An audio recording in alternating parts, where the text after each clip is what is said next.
Login. Login, guys.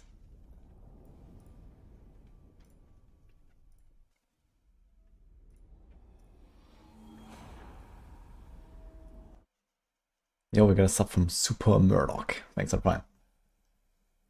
And if you hear lightning, it was earlier when I was offline. What kind of stream, everyone?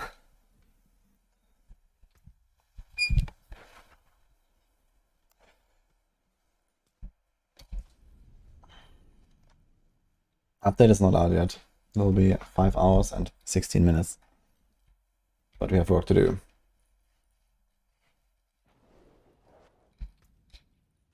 How many gigs?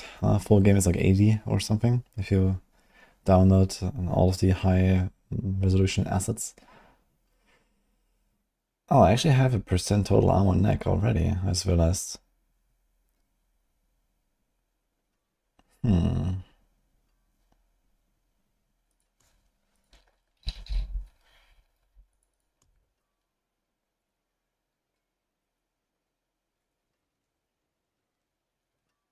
Also, I realize I have 2 partitions. Maybe I should remaster that thing. But let's see, how many mods do I have? Not that much, man.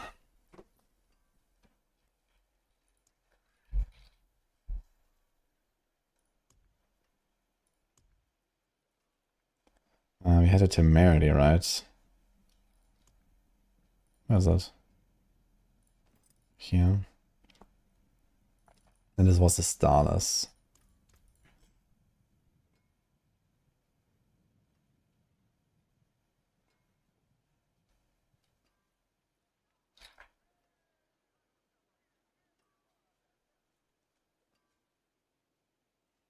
So you definitely roll this to armor. We probably have to remaster this to more armor. That's kinda sad. We would like to have armor on the glove maybe, and then we should probably be okay.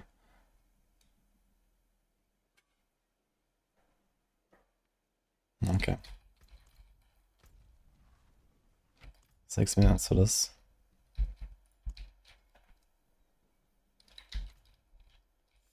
That's fine. When is Patch Simulator chat online? Yes. I guess if it becomes too much, I'm gonna put a timer. Don't worry.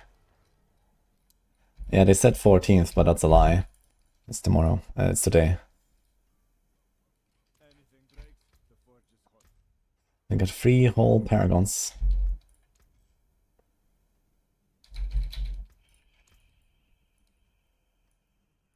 Armor, armor, armor. We probably need to take a bunch of these armor nodes. There, there.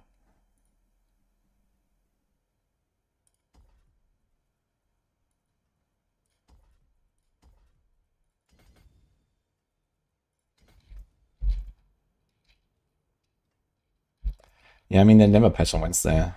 I think they've just put the wrong date, and Fletcher also confirmed Tuesday on Twitter.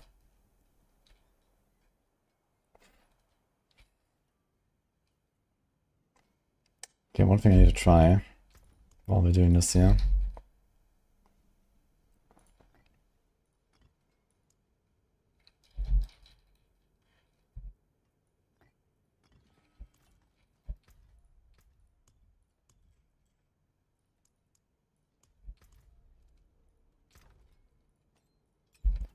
Let's equip this for now.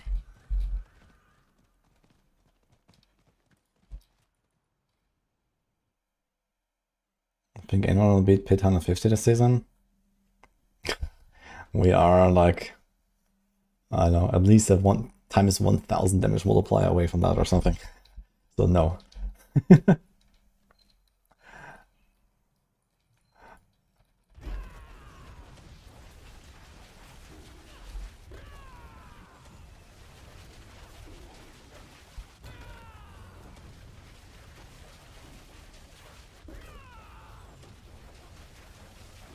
That counter for the pulse.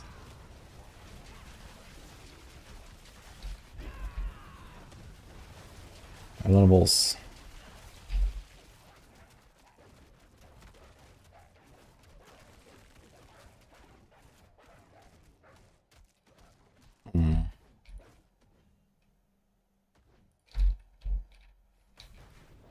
I need to get my starters real quick.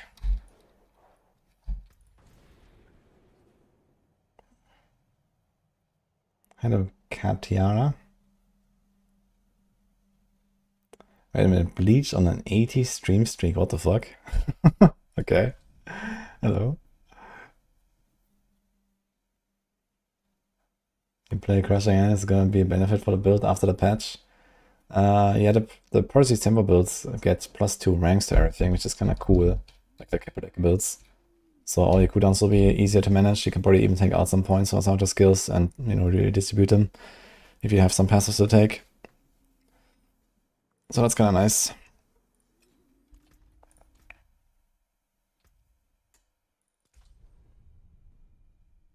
Which class is the best this season? That's actually almost impossible to answer. I generally say Rogue, because Death Trap is just like the all-rounder build of the season, I'd say. Technically the strongest is Sorc, and also the fastest once it's like fully set up, but it takes a long time to get there. You know, we're talking about like 100 hours in. Sorc is the best.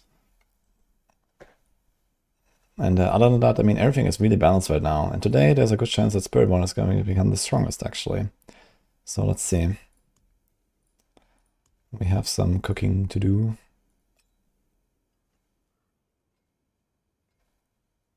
I should definitely remaster that starters there.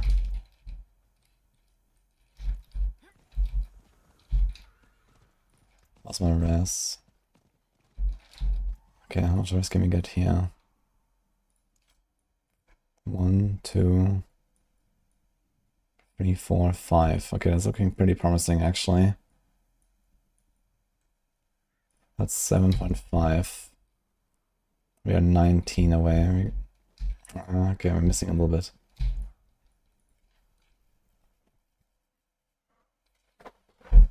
We're born from rags to riches.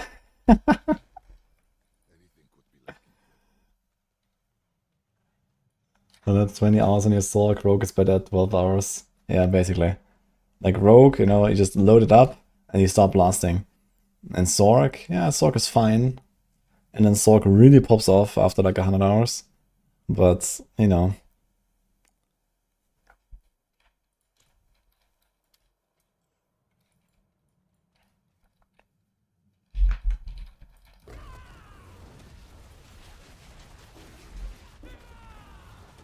Okay, we're looking at the dot numbers, guys. I need to, like, investigate a little bit here.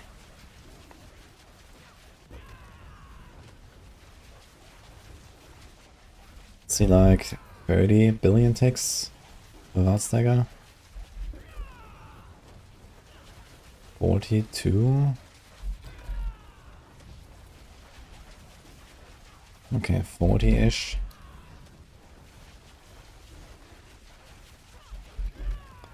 I just wanted to see like some real like damage test basically.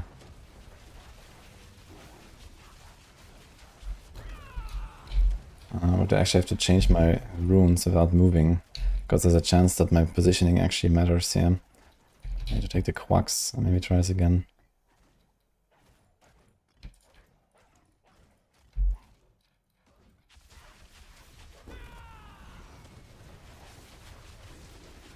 How many balls do we get out here? So I tested the Shadow Clone on Rogue, and the Vasham power did not work with the Shadow Clone. But it seems to work with the wolves. Can I stop attacking now? Actually, I immediately go down a lot. But I see the dot still ticking. So it seems like the wolves do add the dot, but it seems like it's just not enough, right? But also, maybe the Mystic Circle despawned in that moment. Let me try it again.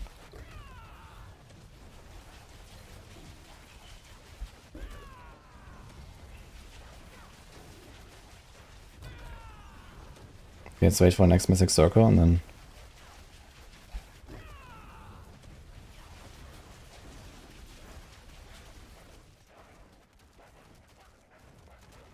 Five, 3, 2. I mean, they start despawning now and I don't attack. Okay, so how many wolves do I spawn? How long do they even last? 8 seconds, okay.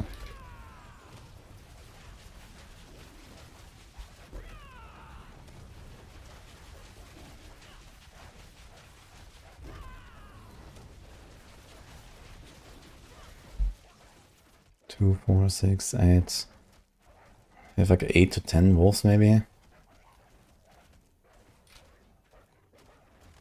Okay, what if I do quacks? Do we see more than 40?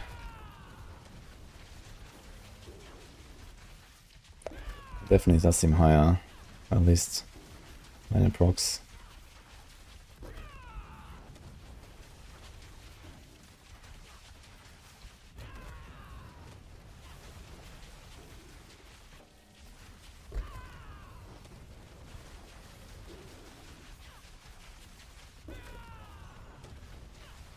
You also get this resource problem sometimes, which is somewhat annoying.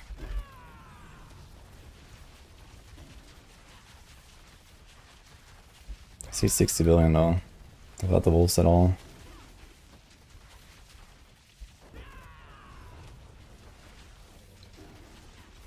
I don't have the advantage pot actually.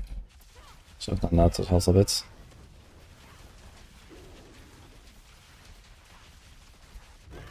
Ticks are definitely higher without the wolves. Most of the time. So you can try to do wolves on the other setup. I think the Quaxon is too important. So if you do POC, say. If POC mod, so that does literally nothing currently.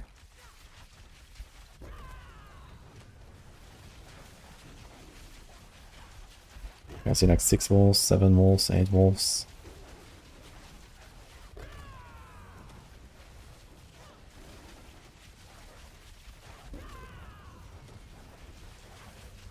A billion.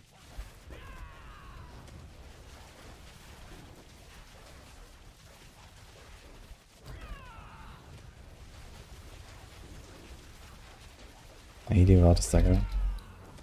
Wolves definitely seem to help. And they should make the resource stuff more consistent.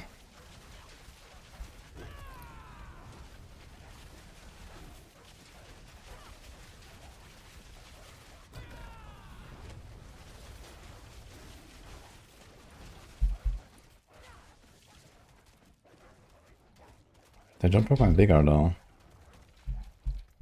Here. That seemed like very low.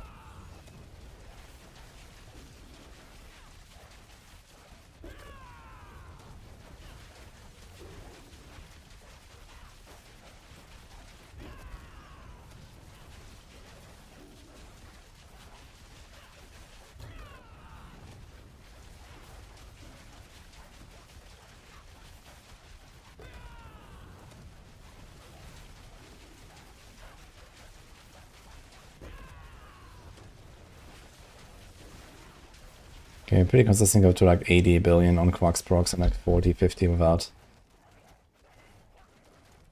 Let's put mod again and see.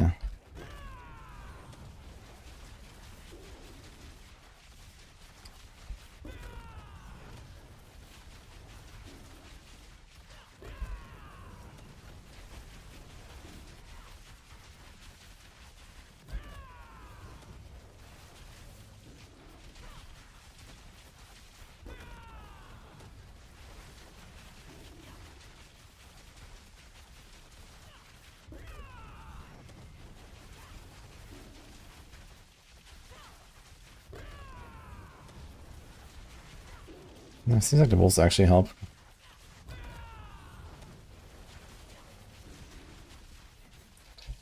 Can I get to 100% crit chance somehow? We have 77.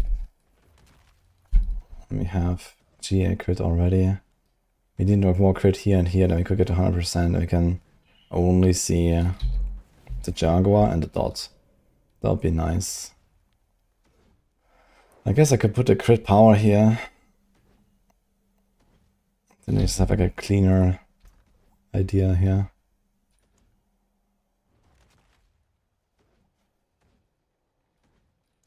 think the rune I have in the plan is full, actually.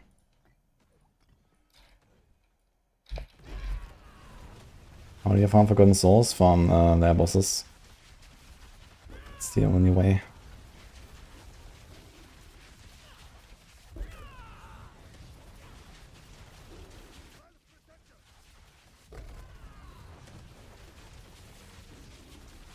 We got a perfect World of Hakan last night. Time to log in on Roa. Roa's pretty fun actually this season.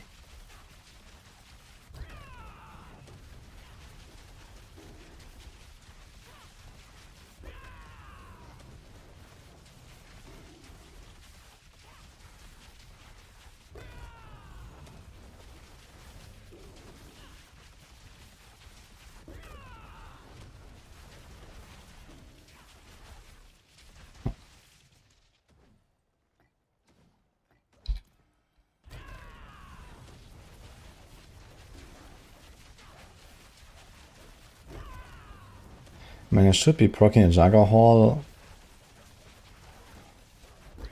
Something like 4, 5, 6 times per second. I don't really see it that often. It's like too many, it's too many numbers. We see it. There's all these like small white numbers.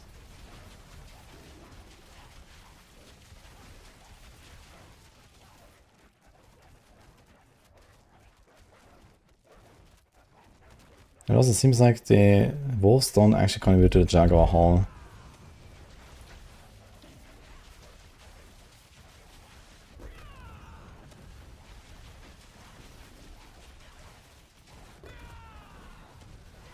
I don't see any numbers, and I just don't attack. Oh, unless this number is it, actually. Okay, let me try this. Sure. So we have 100% crit now. So all of these white numbers are now the dot and the Jagger Hall. Nothing else. Yeah, that seems about right.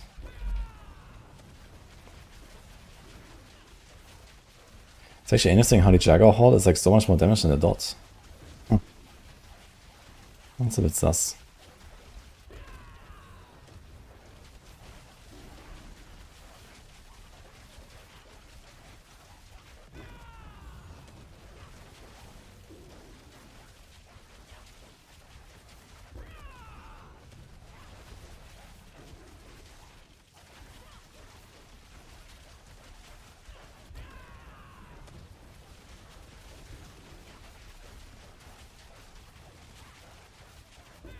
So actually doing like a trillion DPS or something on single target.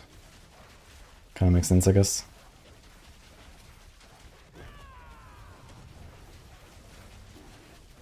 Or at least half a trillion, I'd say.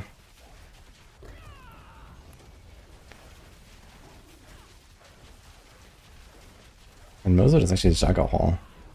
Kinda surprised.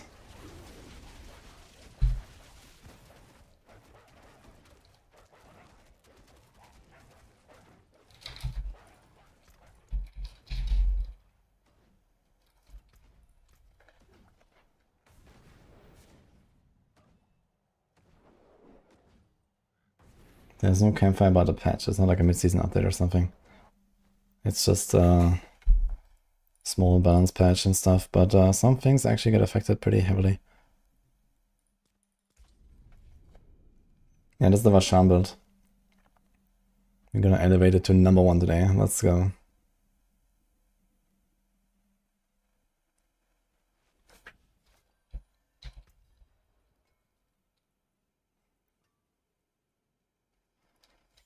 Okay, big whoosh. Whoosh, whoosh, whoosh. Okay, let's do this. 300% potency, dude. That is a lot. I wonder if it's better. Maybe it's better.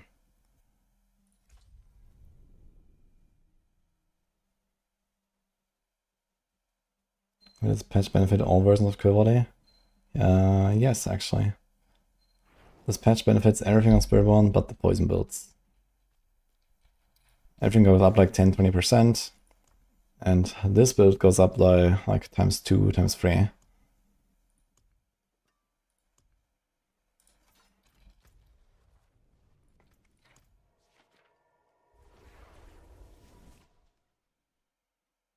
What do I have in my 200 right now? We have the Mystic Circles there, right?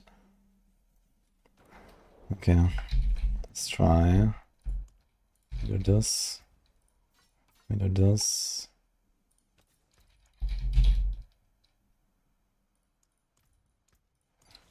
Okay. No quiver to cast twice. Less potency. It does have life at least.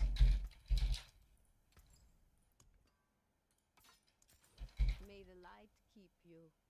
Why does it say it already has the maximum number of sockets and I just added one?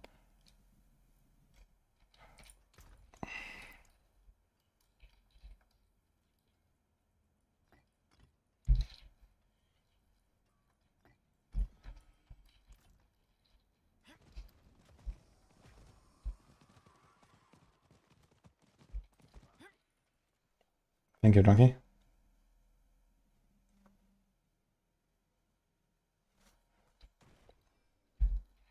The patch goes live at the same time everywhere in the world, which is in 5 hours. Unless something unforeseen happens.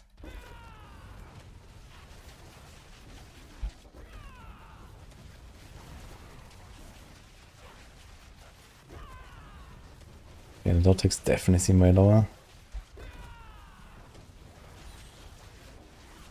And the Jaguar procs also seem lower. But we have to ramp the Supremacy, let's go. Supremacy kinda matters, and we don't have it masterworked. Without the quill cast twice, I actually do notice I have more resource shortage, man. I actually run on 0 very often. Damn.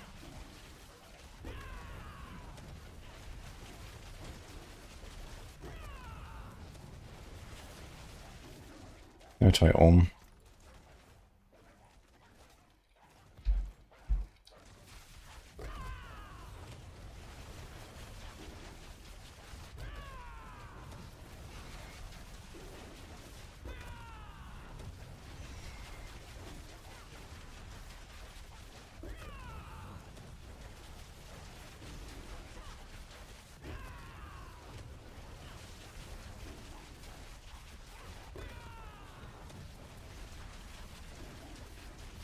We're 10 billion dots now, what the hell?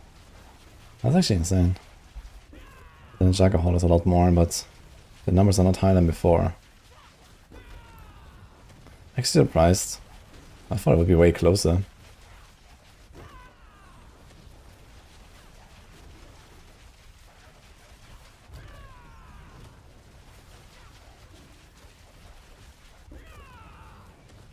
It's like terrible.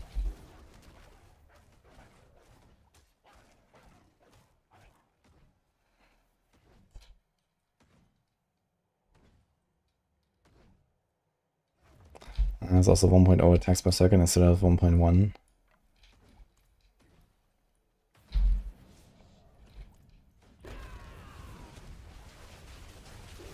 Even by changing my aspect here, it's already way higher instantly.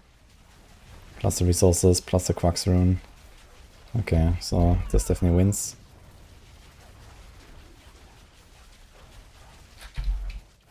So instead of the wolves, let's try Ohm as the second, and Ohm in full. The Vital Strikes be better than Tempo. Vital Strikes is a leveling thing, and the Rain a leveling thing, I believe. But I want to retest how it works with Accursed Touch, actually. Because I think they did a change there at some point. Like way back, you used to like run Accursed Touch with Vital Strikes, but I think they changed it so that Accursed Touch plus Vital Strikes doesn't actually work together.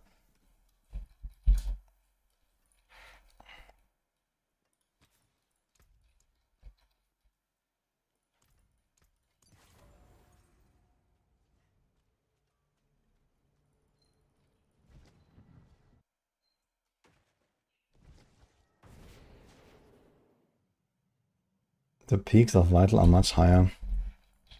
In one build I could see going Vital Strikes as Evade, because Evade makes vulnerable guaranteed on every feather. So you have one feather with the one buff, one without, so basically you lose the 20% bonus on half the feathers, but you gain the 20% bonus plus the, what's it going to be, 80 or something? So roughly every second feather is doing double damage basically, and every other second feather will do a little bit less than normal. So that could be better than adaptive stances, because you don't need movement speed, you're capped out anyway. I mean, okay, most of the time you're gonna have another buff active like damage reduction, I suppose, when you press armored height all the time. So you lose 30% damage reduction, and you lose a bit of core stats, which is probably like a 50-ish% increase. Yeah, I mean, they're buffing adaptive stances as well. So realistically, I don't see Vital Strike's really used for anything, unless you really need resources, which is basically just leveling. So it could be that with a Cursed Touch you always get the damage buff, but you don't get the vigor effect and the heal effect. Maybe this is what I remember.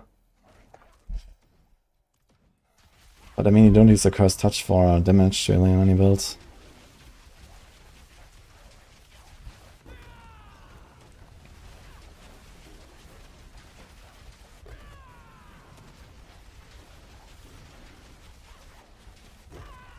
Okay, have to ramp supremacy a bit.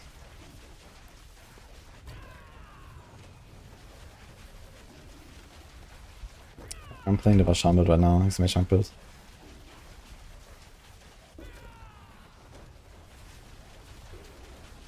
I have the wrong runes here, so... Who quacks? Let me do Pock Om. Compare Pock versus Full and see if there's anything going on.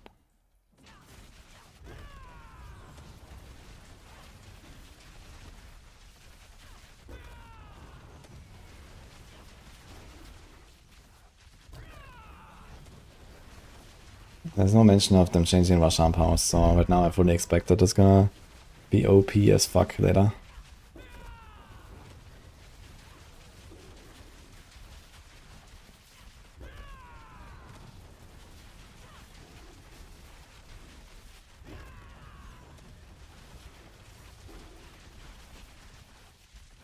Okay, we are fully ramped.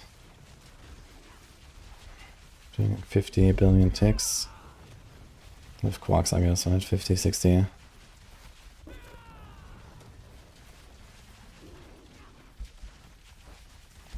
And still scuffed on single target. Because like for a real fishing push, you have ads on the boss most of the time at least. So you don't have this resource issue that much.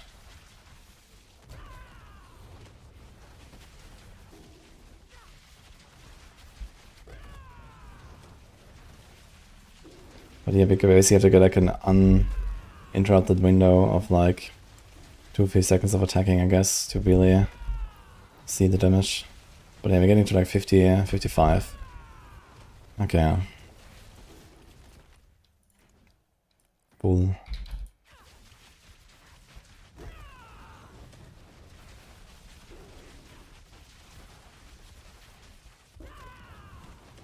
I kind of forgot to check the Juggernaut Hall procs. 60.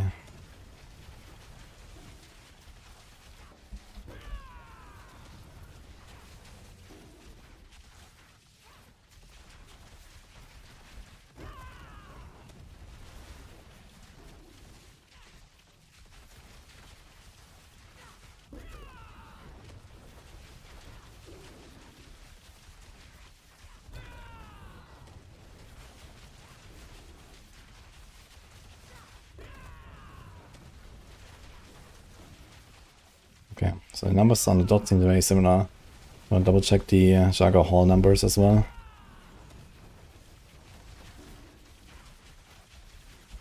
It's like 90, 116, 138.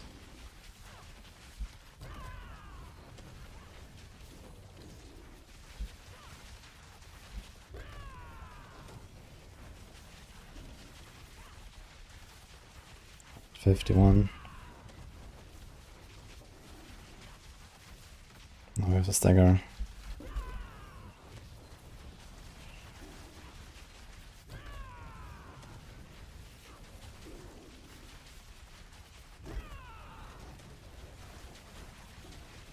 $90, holy.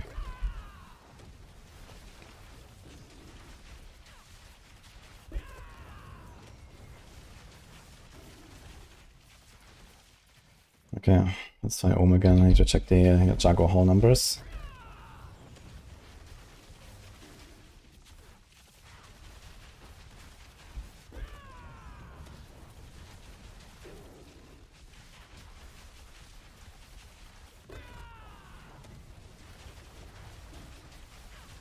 There's 113, 151,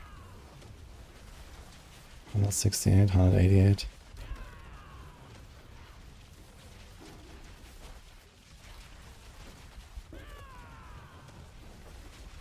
69. It seems like consistently a bit higher, which is kind of surprising because Ohm and Fool are the same multiplier. They're both, these are 200, but it's a stagger.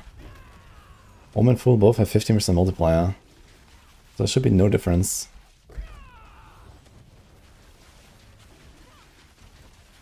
I feel like I consistently get like a bit higher numbers, but only on a Jaguar proc, not on a dot. So there could be some sus stuff going on with Jaguar Hall and damage multis. Because the numbers do seem surprisingly high, I gotta say. Like I'm taking... I mean, the dot tick is every half second, so basically every dot tick should be the base of a Jaguar Hall proc. Because Jaguar Hall does the damage of the last half second. So basically every time I see a dot tick, 15% of that should become a Jaguar Hall proc, plus a bit of change. But for some reason my Jaguar Hall procs are higher than my dot ticks. So it seems very likely that there's actually some double dipping on the Jaguar Hall. Still. I remember like season 6 there were some things going on. And now that I have the Ohm rune, it seems the Ohm rune is just better for the Jaguar Hall than the Fool rune was. Like the ratio of dot ticks versus Jaguar Hall ticks is something like... Jaguar is like 3 times higher than the dot. But it should be like 6 times lower. I wonder what happens when I move to Mystic Circles.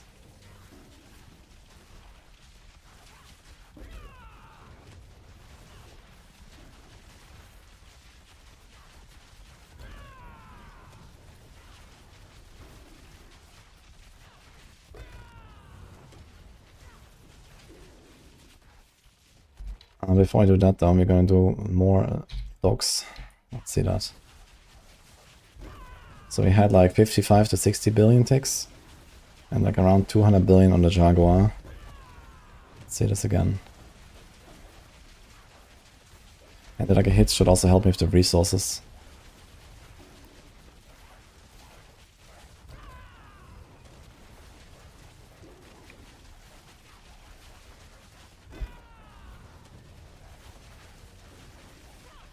Stagger doesn't count. Okay. 57.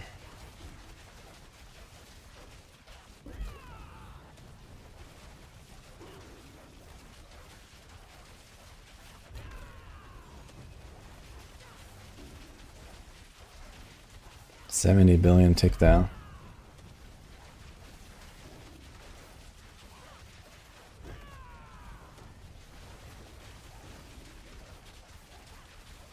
$206 billion. The wolves seem pretty good, man. I got this idea from Crip. Actually, he told me about the wolves. And it seems like it works, which is interesting because Shadow Clone, for example, does not work. So I think there might be shitty stuff going on with Shadow Clone because I did Shadow Clone testing on the Rogue. The Shadow Clone did not work, but the fucking wolves do work, which is interesting. Like so far I've seen the highest tick and the highest Jaguar Hall with the wolves. 210 billion there, 65 ticks. Definitely higher than the Ohm or the Full. So the wolves seem to contribute to the Vasham power and they seem to contribute to the Jaguar Hall, right? So if I stop attacking now... maybe not the Jaguar Hall actually. Okay, they don't count for the Jaguar Hall. But they do count for the ticks. You don't see any Jaguar Hall procs actually. Okay.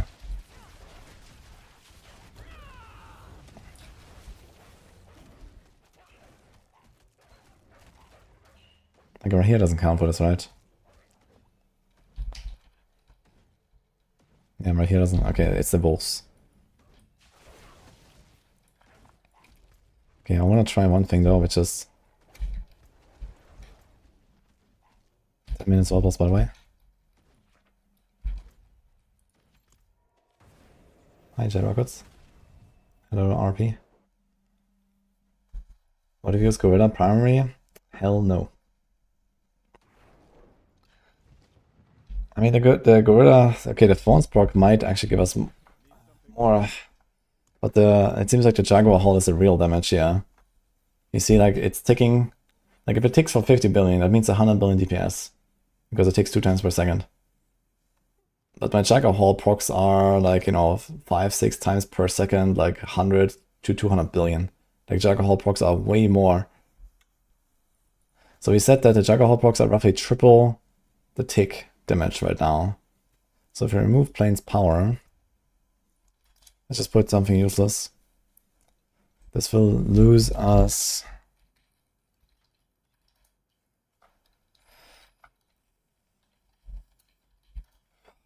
almost 80% of our damage. So my dot tick should cap out somewhere at 10 billion. And my Jaguar Hall should cap out somewhere at like 30 to 40. But I have a feeling that my Jaguar Hall will be way less now.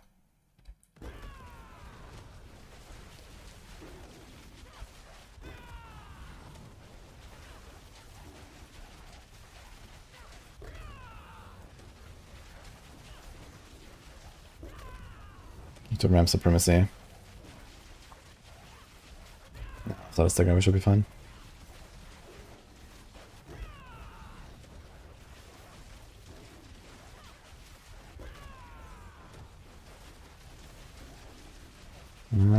Seems about right here. 10 billion, 12 billion ticks. And now we see our Jaguar Hall. 30 million. The Jaguar Hall is a lot less now, you see that? Like a lot less. 12 billion? Yeah, I'm pretty sure there's a double dipping on a Jaguar Hall.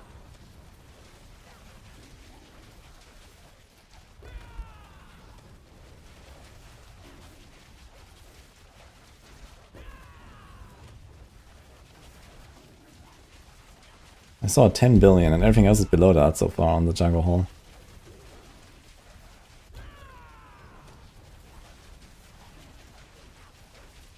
Like if that was the same ratio as before, with like a 10 billion ticks, I should be getting like 20-30 billion constantly on my Jaguar Hall. 10 to 30 maybe. But you're often seeing like even just 100 million, 5 billion, I don't know, something like that. 7 billion, 10 billion.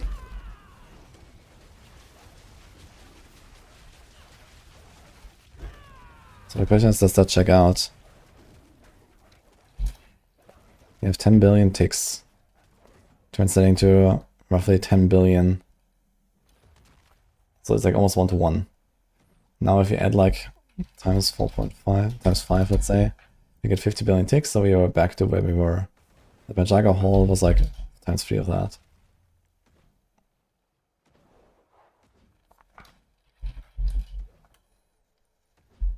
I'm pretty sure the Jaguar Hall double dips on Mystic Circles. Potentially other stuff. What if you move this? Maybe the Quack Spoon as well, for example.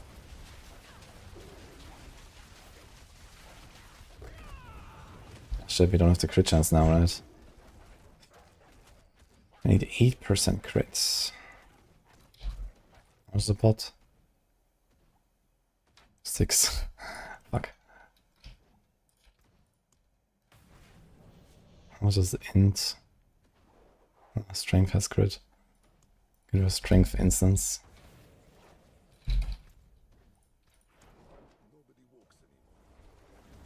Patch days today, but it says 14th. Yeah, this is magic.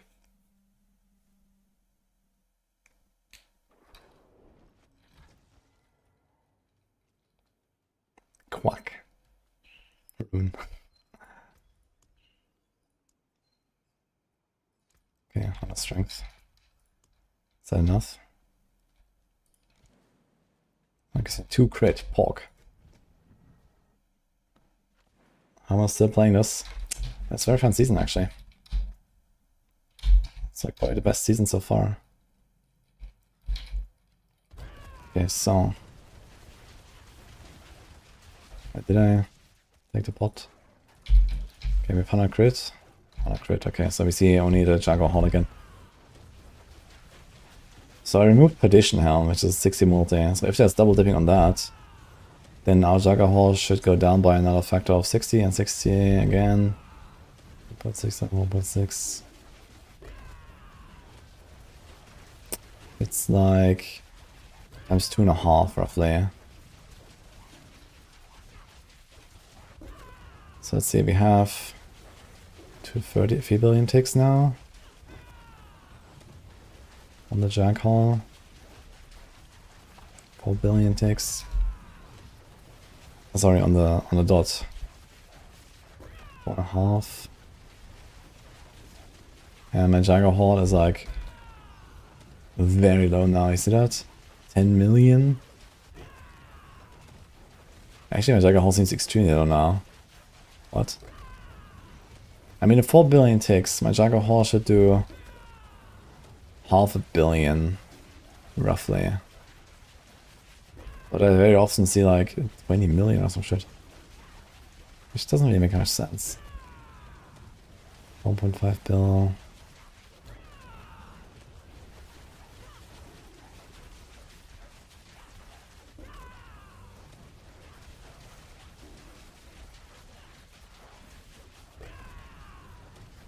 I think the calculations of Juggernaut are really out of whack, man. If you look at this. They have to like investigate this again. I'm not gonna test like every single fucking mechanic. But it seems super whack.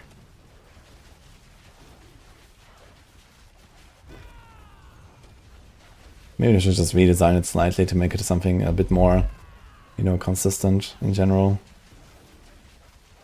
Because basically always comes back to Quill or maybe Thrash, and that's about it.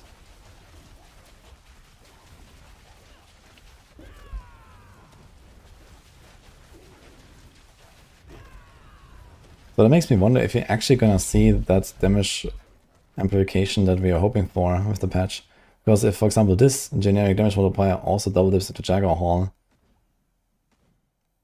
then, you know, we don't get any double dipping on unyielding hits. Unyielding hits will just raise our damage, but there will be no double dipping with Juggernaut. So maybe the gain is actually smaller than expected. I guess we have to see.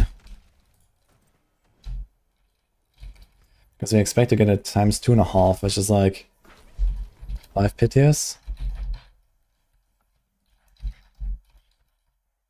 4 pitiers roughly. We expect to get 4 pitiers, maybe a bit more. I mean, the unyielding hits is times 4 multi, but we have to give up some stats for it and stuff. But let's say, yeah, this could be achievable. So it should be like around 5 pitiers. And if this build just gets 5 pitiers, then it's going to be equal to Lightning Spear. And that's probably with less fishing than the Lightning Spear boys have done. So...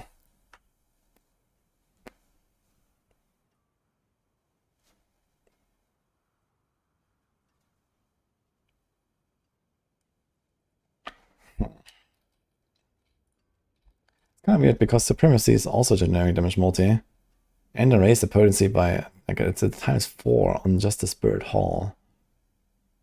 But I guess the double dipping is just so strong. But Supremacy, I mean, 3 ranks. We go from a 120 to a 210 bonus. And with a GA and triple masterwork, you can get 8 ranks of Supremacy on top of 4 ranks. So we can go from a 120 to a 360. It's literally double damage, actually. A bit more even. 460 total instead of 220 total.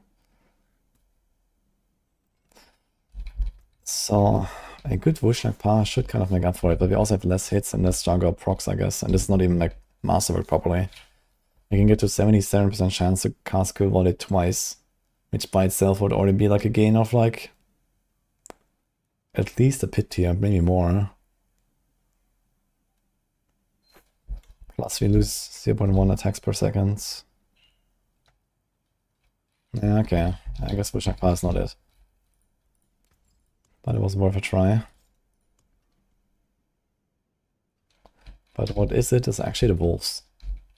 The wolves seem to be like there could be something. Now I want to do one more test, which is like mod versus wolves. I want to see the difference when I have the dark shrouds for hardcore reason.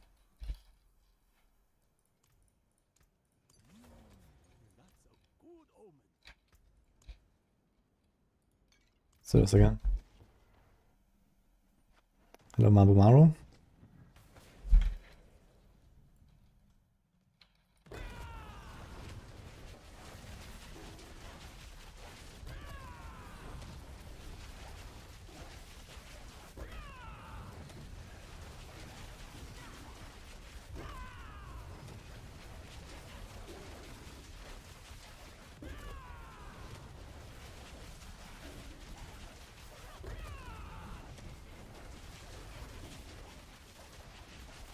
Yo, Alan, if you don't have Spiritborn expansion, it's still worth playing.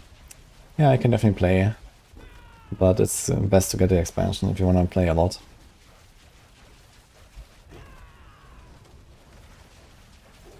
Okay, let's see the numbers again a little bit. We have 55 billion ticks, that seems like before. Roughly 130, 170, 189 billion on the Jaguar Hall. Okay, so we have the same numbers as before.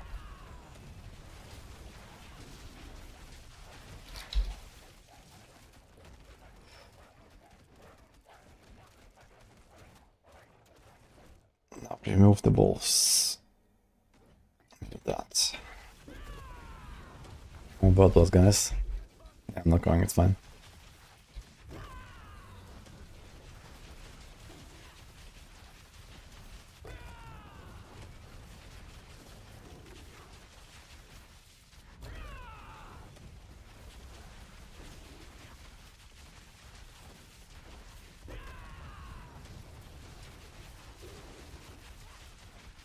Okay, go up to 50, 144 bill. They also have more resource issues. The wolves actually help a bit with the resources. I wonder if there's a better way to get more wolves than a Pock rune. Or if I should swap Ahu and the Pock. So I get more wolves instead of more Quacks procs.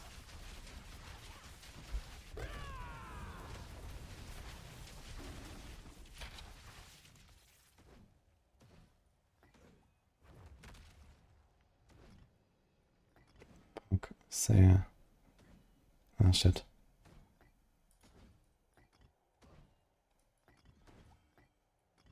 Let's do Ahu, say, Quacks, Pock. Let's see that.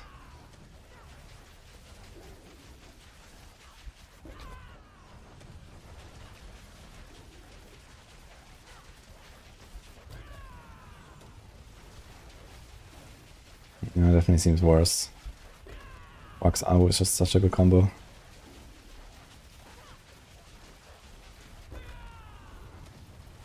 Let's try some more supremacy.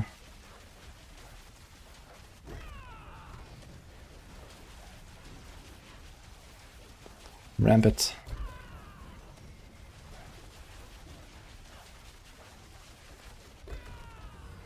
Yeah, the thing is without pocking Quacks all the time, you don't poke the Pock all the time. So it actually doesn't make that much sense, I guess.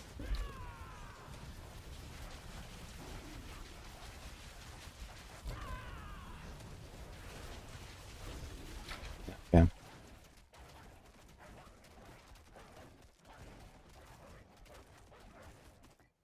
So this. I wonder how we'll survive this. It's kind of scary going without the mod. It's a 66.6% toughness upgrade. It's pretty good. Sometimes the bosses are a bit scary. So I have 1600 armor currently. We probably have to go armor instance as well. Instead of life instance. I don't like that idea. We already have to use advantage elixir. Or do we?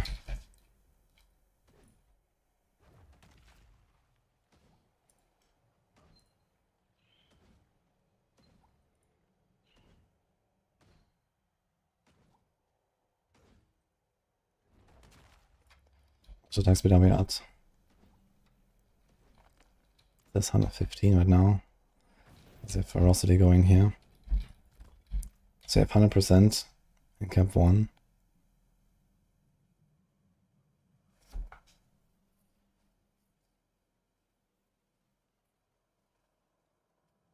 The spiriting energy is a fake global multi number or the real tilted one? Not 100% sure. You can probably find that in the mechanics in the guide. Okay, 74 attack speeds, 100. So apparently there's a breakpoint at 164 attack speed. So cap 2 we have 13 ferocity stacks right now, which is 65 bonus. So we have exactly what we want actually with 13 ferocity stacks. Okay, so that's perfect. And we can keep Gorilla.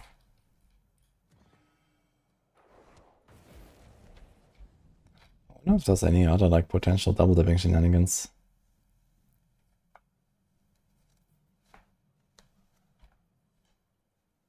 Nothing that directly buffs our damage here.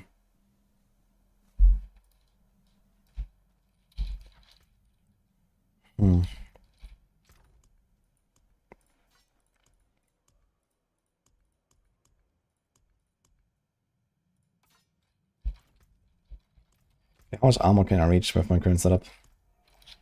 Do we have right here on armor? Or no, we have it on res. And this is a skull. So I'm already missing res. You need to see how I can min-max this. I think I want to keep right here on res. 100% crit is wild. Well, normally yes, but it's Diablo 4. Everyone has 100% crit. Thank you, Hazu.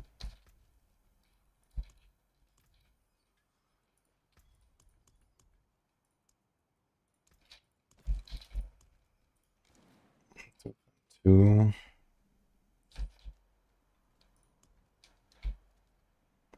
It kind of sucks as a resistance, this man. So we go with a diamond.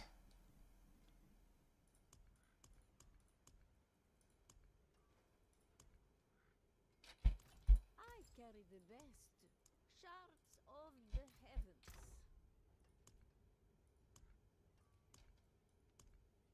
That's fine, we can just add a diamond. So if you do this, we're missing 12.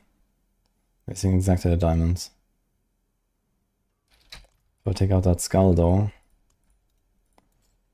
we lose a lot of armor. But if I masterwork this again, we have 194.3%. Do we have any other percent armor? No. So currently we have this. We have 1560 base. So needed times 2.13 multi. How much can you have on the neck? So GA and masterworked, so it's this 99.6. Is that accurate?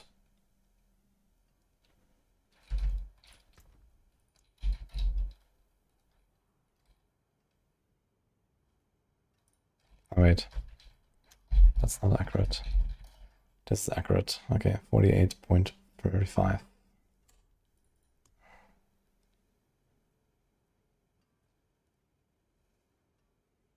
.4. Okay.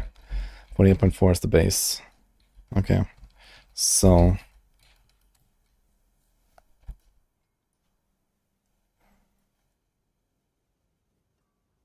we need to reach that. So it's 113 by 48.4. So I need 2.33. So when you have a GA and triple masterwork, we can get 2.7. So we need a GA and double masterwork, and we should have it. And I can run the diamonds. And I don't have to put points anywhere for my Paragon. Is that correct? So what we lose is 1 potent rank, a bit of my 600 potency, a bit of dex. It may be fine, actually.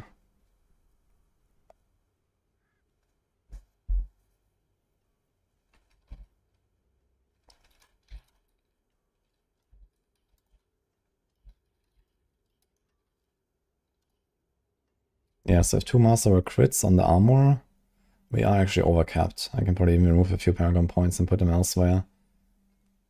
So I just had to re-Masterwork my neck to have 2 armor crits. And that's actually it. And in fact, maybe I don't even have to do that if I could do a dex roll to armor roll here. So if I change this...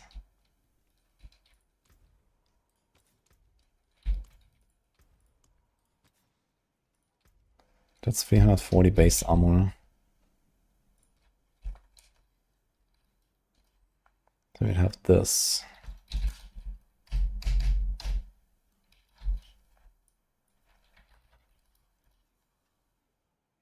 So we need a 75 bonus.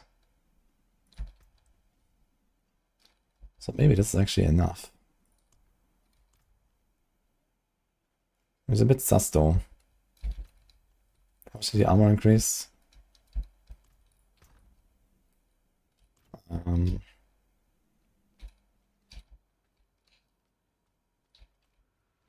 you've got the makings, I can mix it. This is like 600. Yeah, makes sense.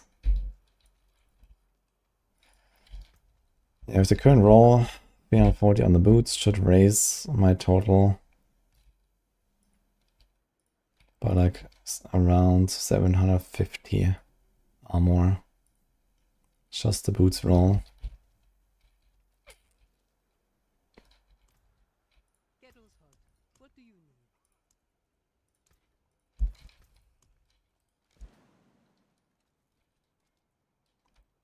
Gonna be at like 2.8.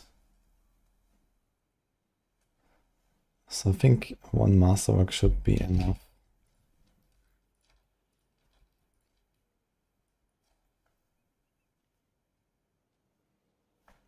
Maybe this base was actually inaccurate. Let me check this again. So right now we have 2. That's divided by 1.943. Shit.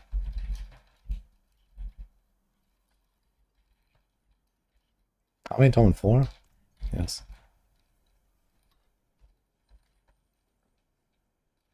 So this is my base with the instance already.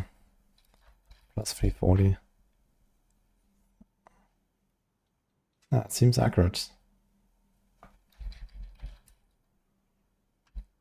But I don't understand why. This doesn't make sense. I know what doesn't make sense. We have to do 4, 3, 3, 3, 3, not 3, 3, 3. Okay, so this 3 times 2.28.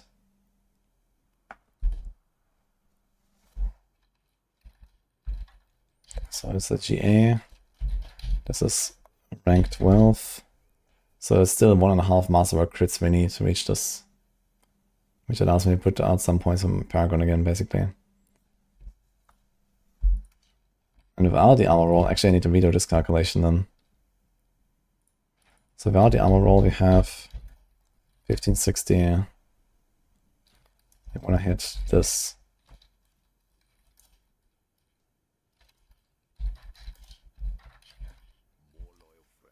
so if you do a triple masterwork crit without rolling the boots to armor, we actually barely miss it. And we're also not getting a triple masterwork crit. Okay. So I think the strat will be to go for at least 1 masterwork crit. Maybe go for the second and then take out the points on Paragons, otherwise keep them there. That's what it could be doing, like just get a masterwork crit here on the armor. But I don't really want to redo the boots. I think good enough for science, we just go for 1 to be honest. I'm just gonna redo my neck for 1 master crit, maybe 2 on the armor, and that's it. And hopefully get potent otherwise, so maybe the dex. We should be okay.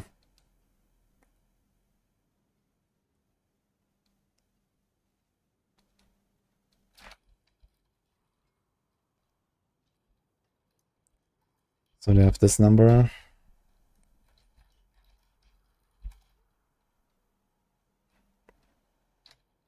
It was 44.8, right? Or 48.4. 48.4.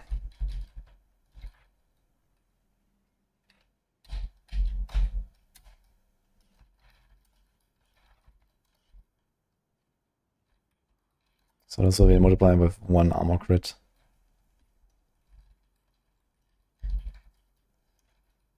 So we need this base armor.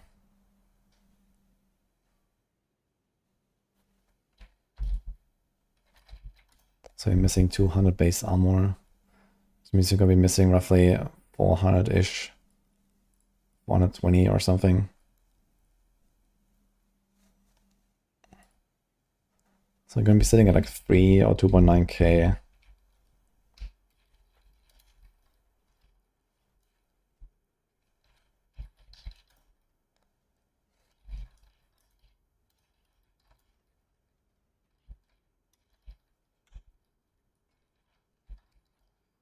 It's like a loss of 10% DPS roughly. I guess that's somewhat acceptable. Okay, we'll do it. We roll this to armor, we remasterwork this and try to get at least 1 of them armor. Maybe 2. The other on potent or dex. We put a diamond there. And then we're good basically. Alright, it's not too bad. I don't have to redo this. But we do have to run the armor instance and no mods. I'm gonna be like twice as squishy as it was last time, and I don't really like that idea, to be honest. Might just die. It's very likely this character will die today, actually. That should be a bit of a bummer.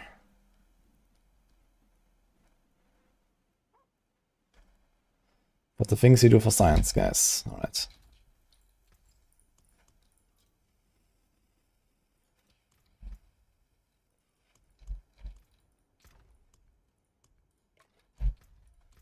I think I'm going to Druid again. Thanks 5x5 by the way earlier. What's up? Pages later today, guys.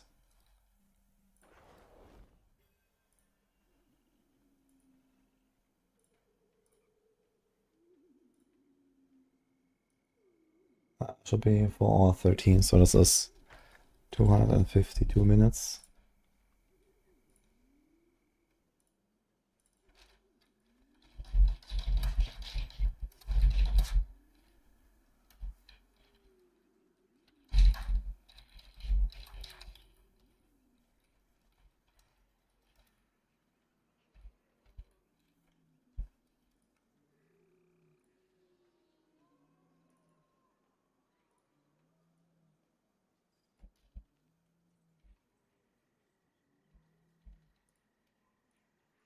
Okay, so that.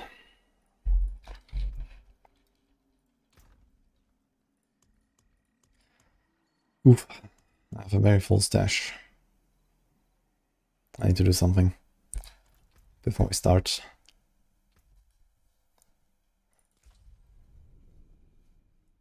Rebounding instead of Moonrise, because your basic attack, or your Quill. I mean, first of all, we don't have a basic attack. Quill is not a basic attack without Kapaleke. But Quill also doesn't do any damage. So, rebounding gives you more hits.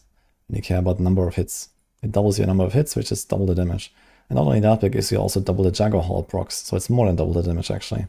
And it gives you more Ahu procs, which means more Crux procs, which means even more than double the damage. So rebounding is pretty good. In fact, rebounding is so good that even in the regular Quill build, you run rebounding for the pit push version. Because of Ahu procs, because of resource procs. And I guess Jagger Hall if you run that. Cash. Now the question is, do we do a Sorc? A Sorc could be very interesting with the boss power shenanigans.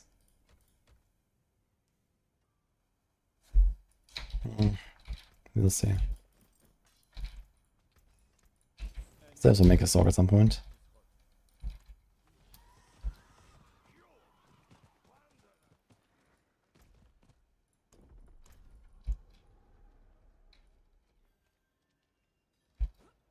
He tested the Dawning Sky and to me it looks like an armored chest. What the hell?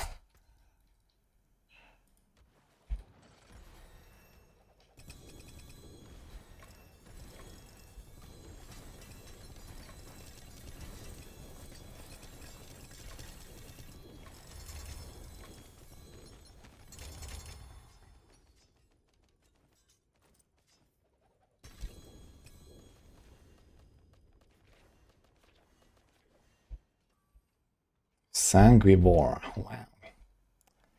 I guess it literally sells everything, right? We don't care. Can maybe save something like that. Some random weapon.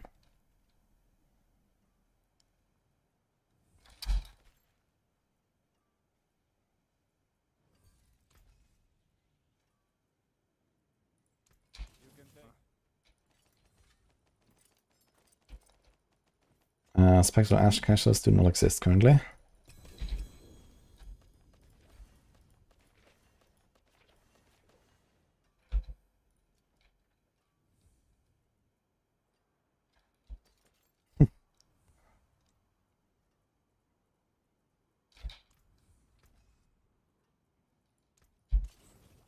Okay, we have 42.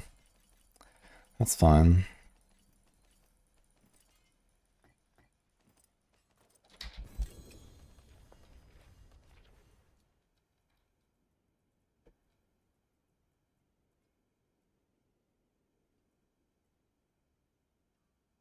Yo. It's a very good Heart and Bones aspect.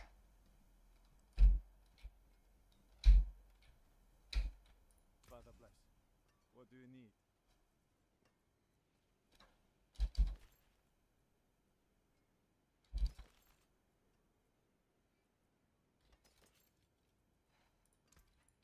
Anything breaks, the forge is hot.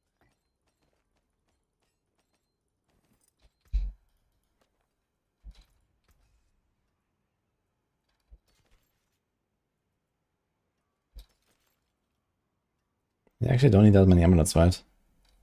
We only play Blight and Bone Spear. We just need something for Bone Spear because Blight has its own amulet.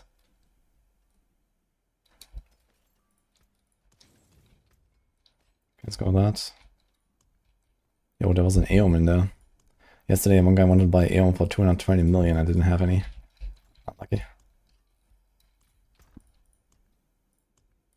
Okay, we probably have to sort out a bunch of the Druid stuff here. We have like too much Druid loot, I feel. And too much like random loot in general. Also too many boss mats. I have to run some on the bottom tour today.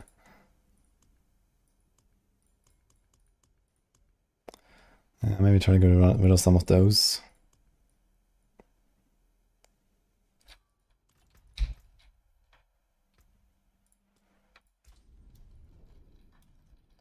Boulder. So you want will, life, overpower, boulder, earth, will, overpower. Wait, I'm not sure if I need a crit actually. I have a GA crit here.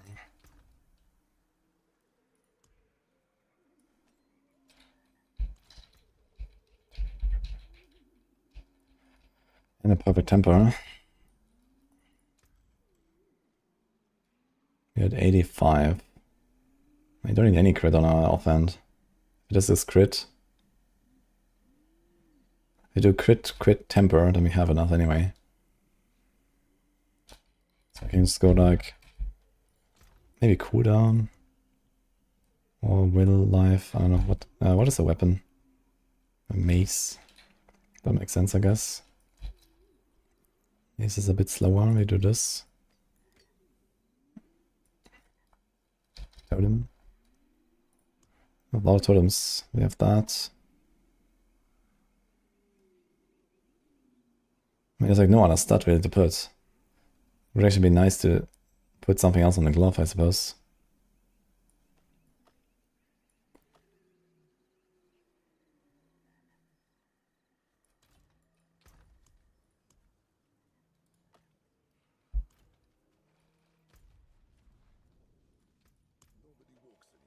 Sold Aeon for 400 mil. But not on hardcore, did you? Something about Veil Chris is confirmed for the new patch? No, but I can tell you that there's a lot of discussion going on about masterworking at least. So something might happen.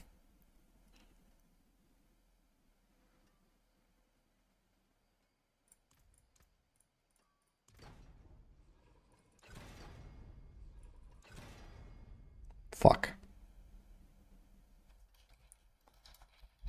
The perfect roll, so maybe I was gonna keep that and do the other one. But this is a dagger.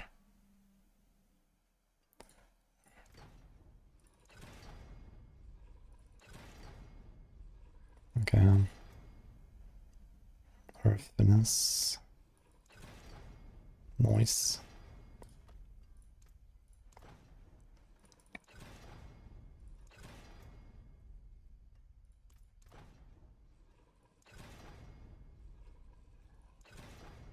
Perfect landslide. Perfect stone burst. Oof.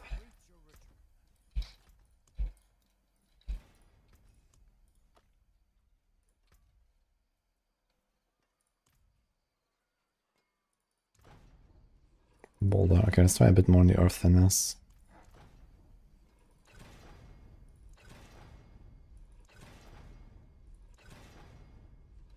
And it's that. Okay. There goes my life totem. Do I have another one? Will, crit, will. Blah.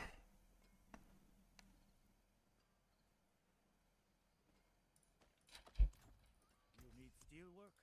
Repairs?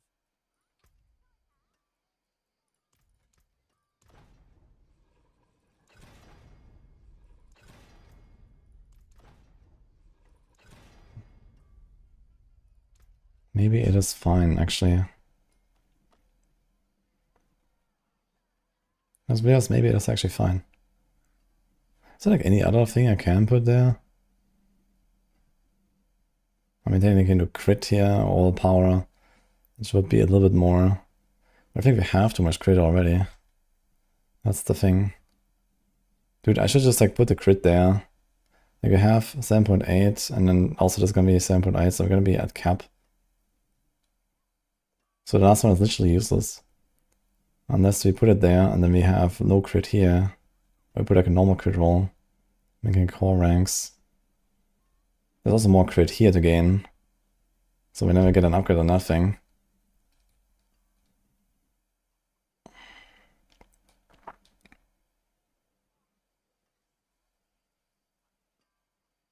Meh.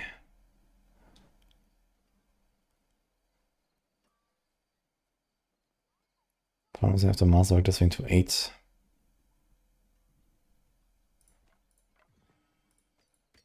Even without masterwork, does it more life already. It's kinda nice. And more willpower.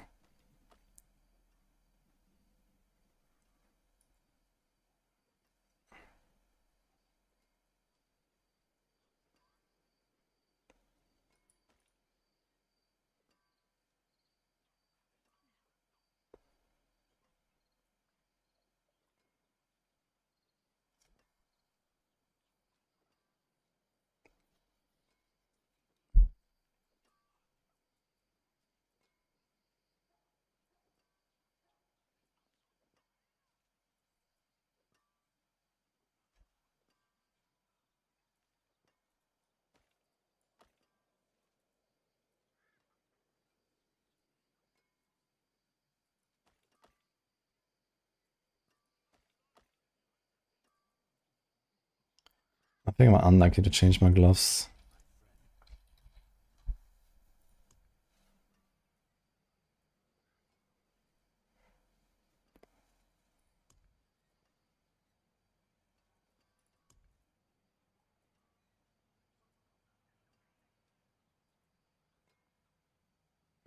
Also unlikely to play landslide, I think. I think I'll salvage this.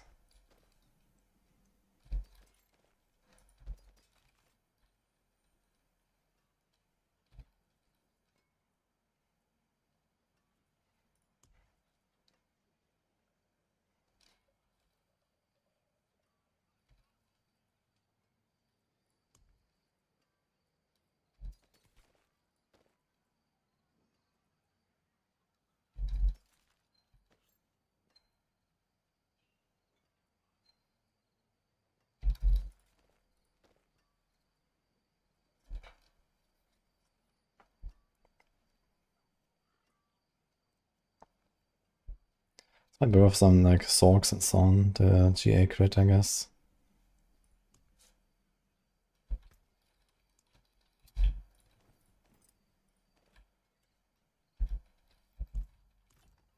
Hello, Fiddy.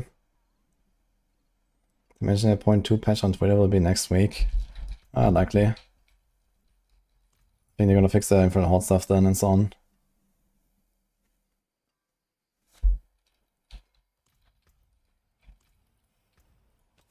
Okay, so we have Metamorphic, so this will be Retaliation. And this will be... what's the bear thing called again?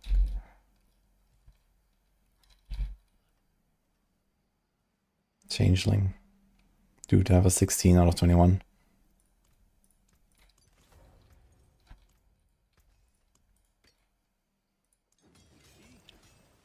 Nice. Not nice. Okay.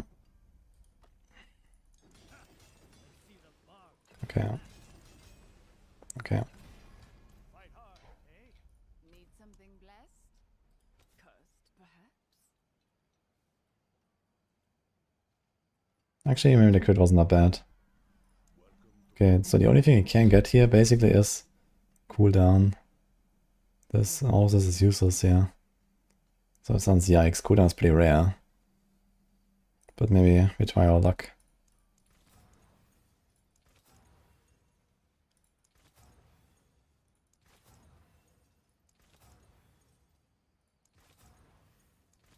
Do a profit from a lucky hit.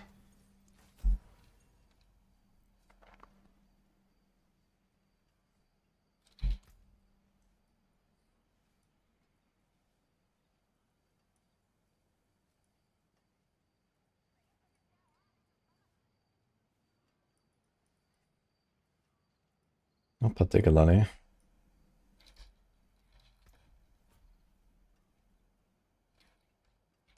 I forgot about that part actually. Maybe we do want that crit actually, now I think about it. 9.8.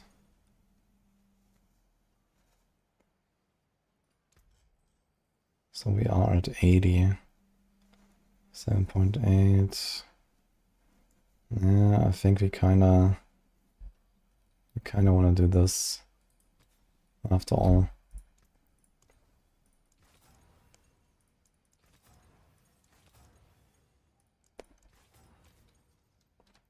You will be back. The stars do not lie. Let's try to hit a life. Oh, do we need a crit? So if I equip this, the crit is 80, 87, 96. So we have enough anyway, I'd say. Let's try to stay alive or will. Okay. Ah, fuck. And then we do this here. Kind of forgot about the life boon. That's actually kind of big. They're gonna be beefy.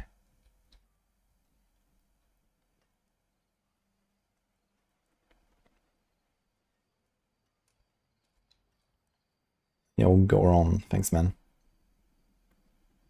Have we done 150 pit yet? Yeah, last season with Bloodwave.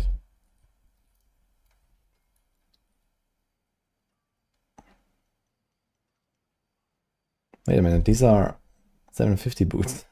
I just noticed. I guess I don't have anything else, right?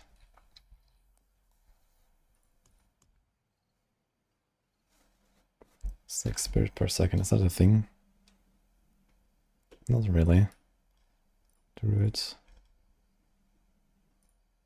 Don't think we really care about resources anymore these days, right? Because I have spirit per second here, but that's just because it's starter. It doesn't have perma cataclysm. We're gonna have perma cataclysm here, right? With calm and calamity. We should be fine. We don't go for any resources. He doesn't have resources. I actually have this boot. I have exactly that. With perfect roll. And this goes for a staff. So this basically means I just need to make a one-handed, like a dagger, a stone burst. And then we don't actually need anything else for our Druid.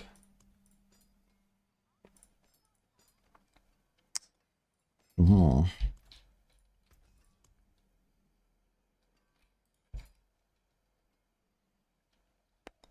Now another thing is, I don't really want to put Storm Chaser. Actually, we can do Storm Chaser on the neck. Storm Chaser has a damage multiplier these days, so I can put Storm Chaser on the neck and put the whatever it's called, Earth and Might becomes a Storm skills here. We can keep the stuff. So I guess that works. I should check if I have the stuff so I can make it already. Let's do the Stone Burst. Perfect Boulder, of course. Okay, 17 Stone Bursts. With crits again. 5. Should I try more? 6. Okay. Oh, that's a good weapon. Let's do this. And the stuff. I have one whole stuff, and that's a 60% conceded aspect and the wrong GA. Alright, very cool.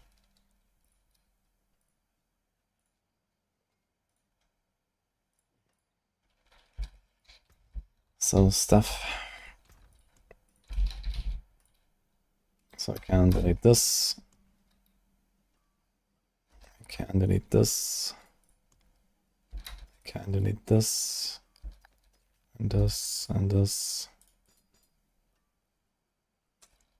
Totem, totems, totems.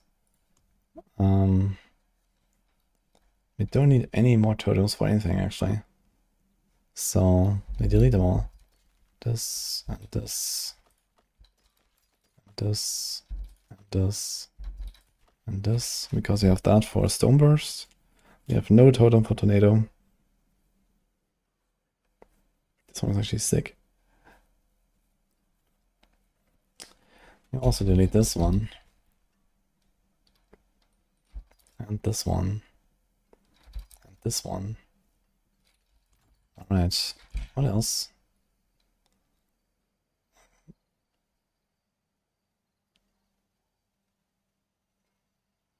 Venom Quickshift will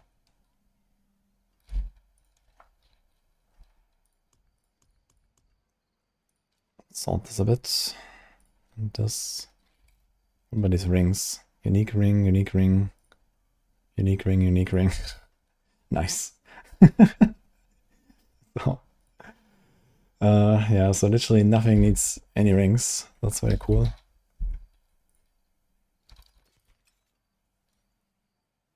I'm not gonna do Earthbreaker.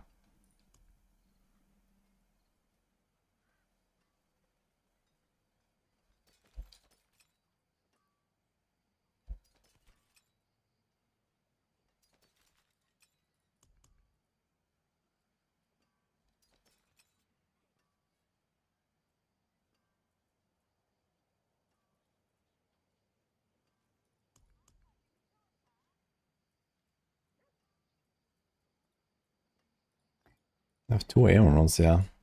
That's insane. So many rings and stuff. Dex. Dex crit, let's just delete this. I'm not going to do that much anymore with Rogue anyway, or with Spiritborn. Avoid deleted all these Dex rings. And something like this is nice, I can roll the Dex. But GA Dex, I think it's gonna go.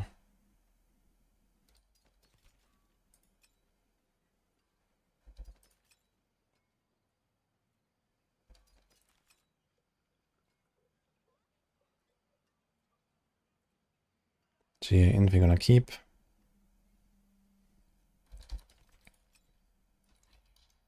Okay, what about some amulets? Movement, cooldown. And Venom, Nature's Reach, Cataclysm, Earth. So we have that. We have this. Will and Auras. I wonder if we're gonna run that. Here's some crappy non-ancestral. Here's a Will and Life. That's not bad. Oh, it deletes some of these as well. Core. Attack speed. I don't know.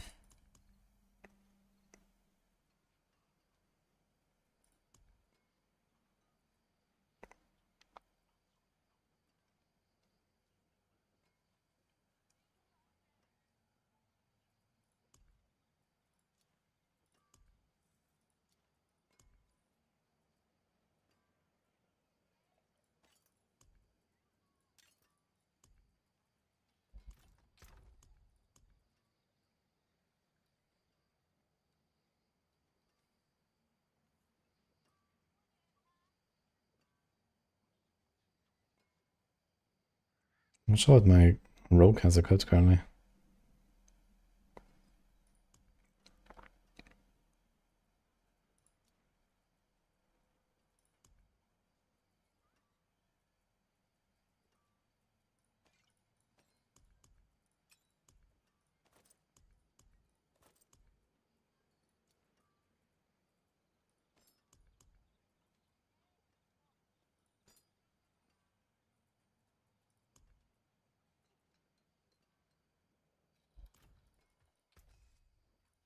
Oh, for aspect upgrades. Boom. Fight hard, eh? Make the devils pay.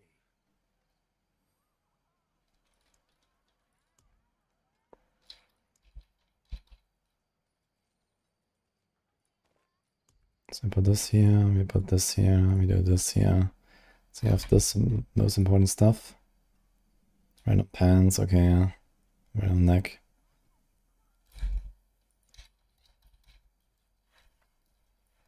We have this.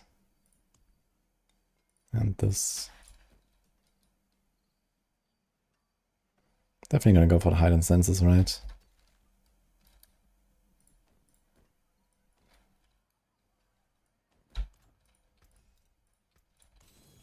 Forge awaits your return. Okay. I need to get a better Mjolnir. It is time.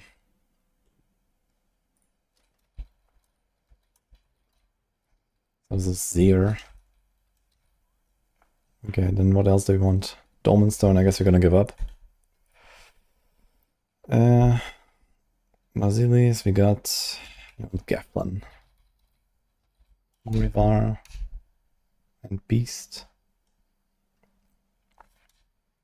Does Beast drop anything? Beast drops Indiras for a Necro, so you kinda wanna save that for later. So I'm gonna do Urivar here. Urivar also drops Ebon Piercer for Necro though. We're gonna get a lot of Urivar mods, so we should farm Urivar a little bit.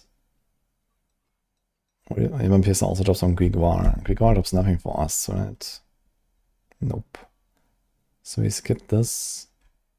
Vashan has also nothing. But it has Deathless Visage, which we will need for Bone Spear. So we just skip Grigor and Vashan. We do Beast and Seer. And Urivar. Alright.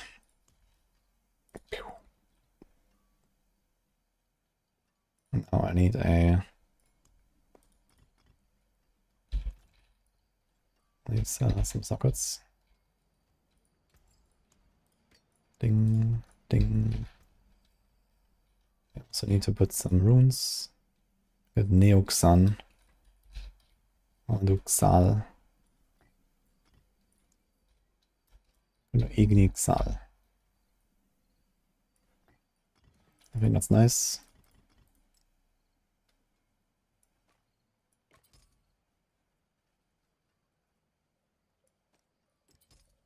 OP, OP. Okay, okay. I want to roll this thing.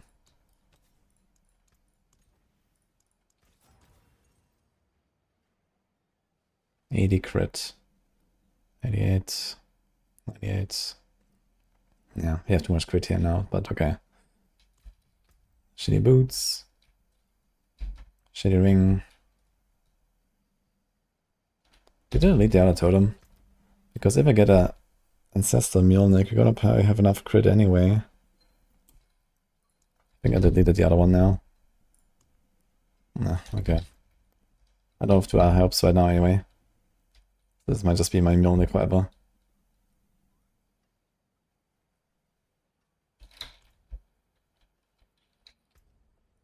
Okay, we also don't want this.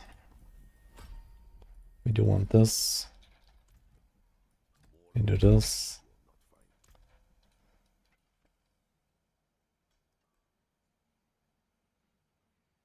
How come that... Oh, wait, Oliver's not on.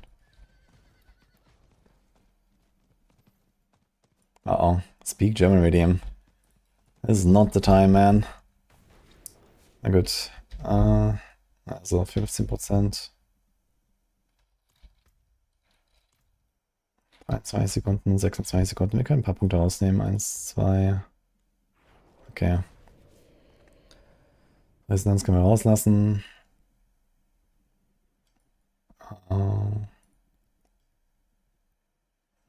Das lassen wir. Hurricane ist okay. Können das hier rein tun. Resistenzen sind okay.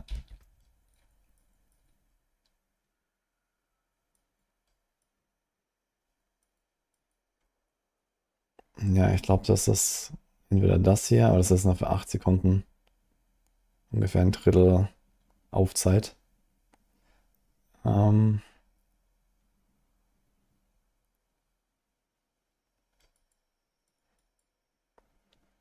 das ausprobieren.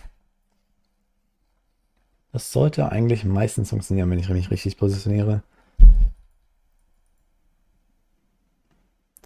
Und das ist das hier.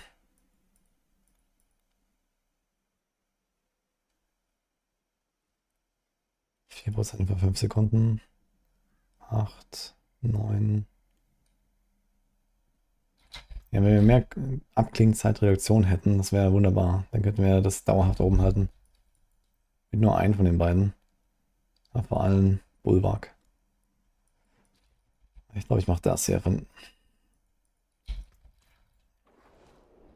Okay, so, wie sieht's aus? 27.000. Ding, ding, ding. 52.000. Nicht schlecht.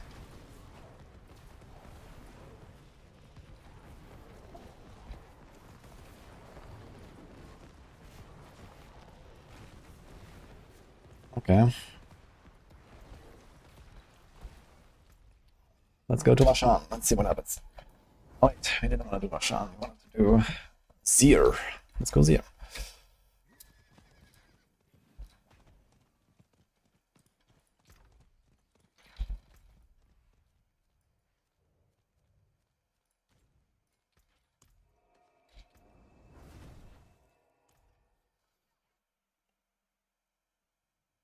Yeah, we had to speak German with him, Mugsley. That's like this, you know, chat points you can use on Twitch.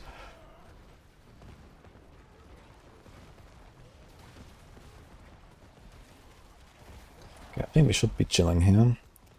But most importantly, we need to do our power numbers.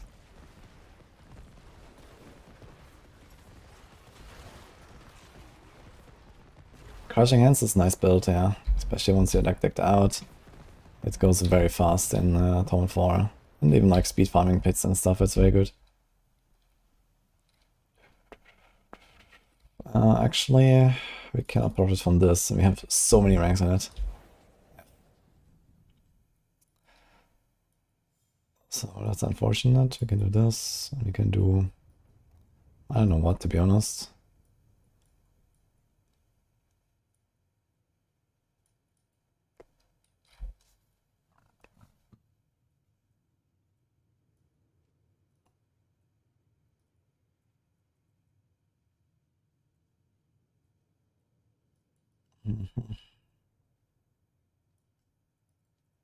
I guess you do this here because you want to press our cycle armor on cooldown anyway for the 15% buff.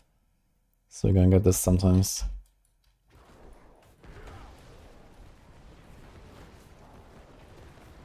Okay, T4 0.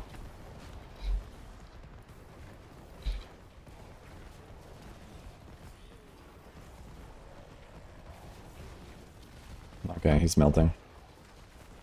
No problem.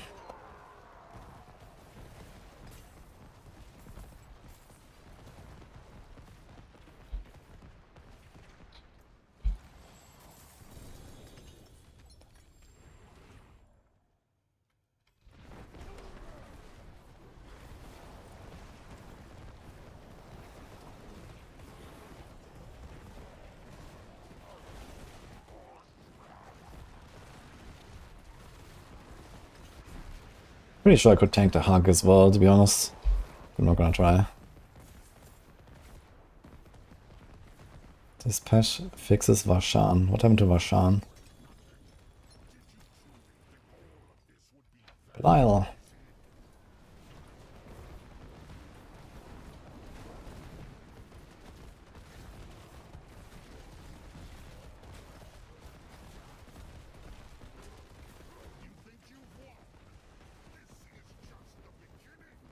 I don't play Diablo Immortal because plus 800% value mostly, but it was fun for like a month. I'd really like to try this roguelite mode they have. So maybe at some point I will log in and try that, because that seems apparently really cool.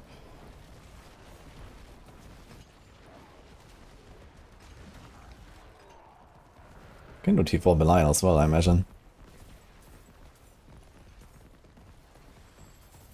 Just need to like not get... Oh, we got another Belial. Let's go. What build will I make with the Spiritborn? Well, the build is already made. But it's gonna get a lot stronger today. It's the Varshan Spiritborn. Set up for later, just a bit of testing early on. Well, that was a lot of nuts, really fast. All should be roguelite. Yeah, I mean that was kind of the idea, I suppose, but then they kind of like failed really hard. And in season 10 they're gonna do like a rework of hordes, but I kind of worry that they're actually gonna make hordes like the roguelite mode. And not like a real cool roguelite mode, right? I would like something that is not hordes, honestly. You know, I want something better than that. And then a Stone of A, man. We already got one, so it's fine. What are we looking for?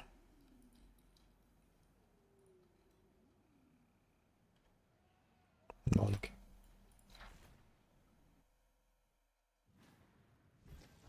Oof. Well, TLDR, you always go one torment lower than what you're doing for the bosses. Especially on hardcore, but even softcore. You only do T4 bosses when you can, like, you know, speed farm, I don't know, 75s or some shit. So.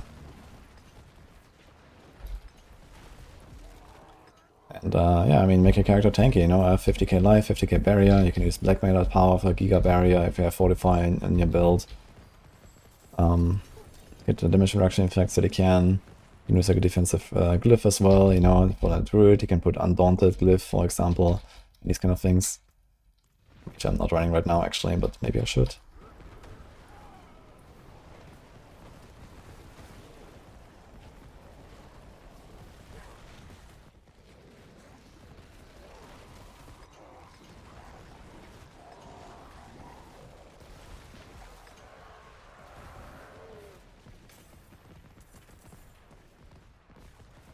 A build that can quickly get you to kill bosses. Death Trap. Death Trap is the build this season.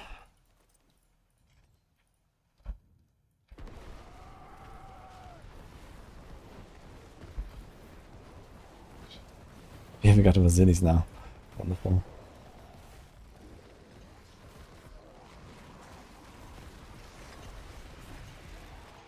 That is hard to see when he starts the hug, man. He's like summons, and then the hug is pretty fast.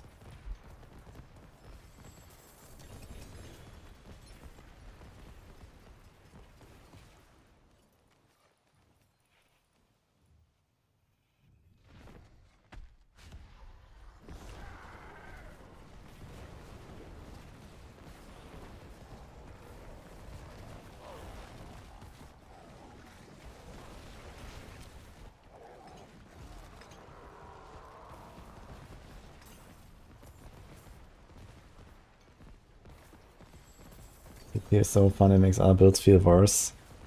Yeah, don't worry, it's gonna get nuked in Season 9. Kinda weird that they buffed it in the first place, to be honest. Like, there was no need to buff Death Trap. Death Trap was already one of the best builds in the entire game.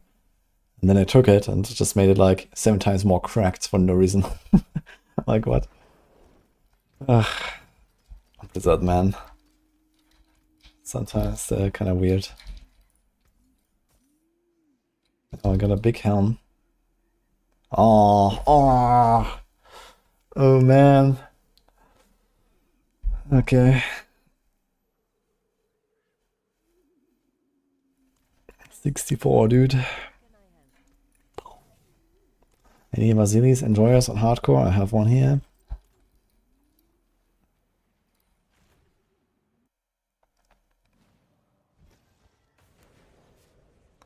Wish they had a North Star to make sure that there is a new best build each season. I really dislike that kind of attitude, to be honest.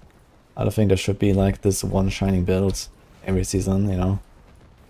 That's usually how it went in the other 3, and I found that to be extremely boring. I want to play, you know, 10 builds in a season, or at least have the option to play 10 builds that are all like, you know, very good. You know, like 2 builds per class, 3 builds per class, I think should be like, you know, in the same space at least. If they can get there, that would be nice.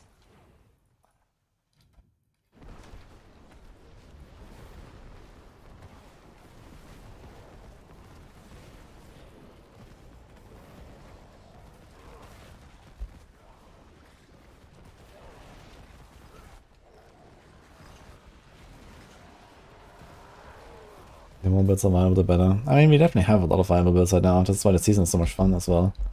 It's like, you know, there's easily like 20, 30 builds or so that can all play to really good success without super tryharding. And then there's like another 20-ish builds or so that it can probably like at least get to Torment 4 farming status. So there's many builds currently. So this is why I like the season a lot, actually. The balance is extremely good.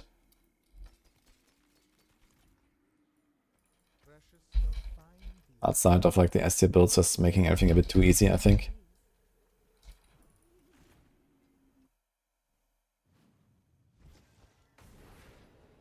Having a build like Death Trap overshadowing other builds for multiple seasons would be the thing they would try to avoid. Yeah, I mean, they should avoid that, that's true.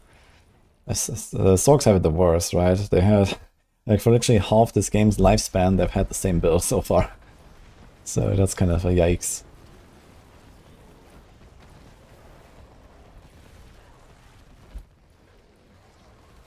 Dude, he actually procs my right here with an auto attack, man. That's funny, man. Right here needs some fixing. Because he's not doing 50% of my life, for sure.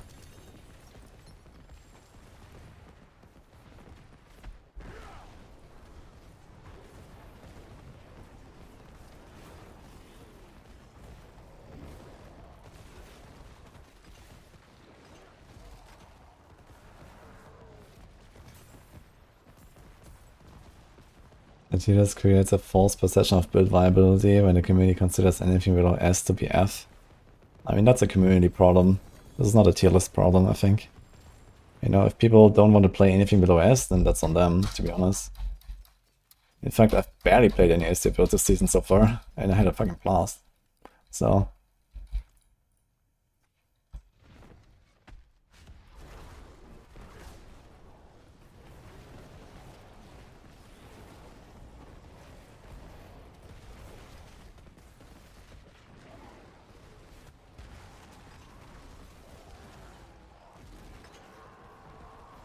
kind of funny, you can see this big burst of Xan and then nothing, and then 4 seconds later, boom, dead.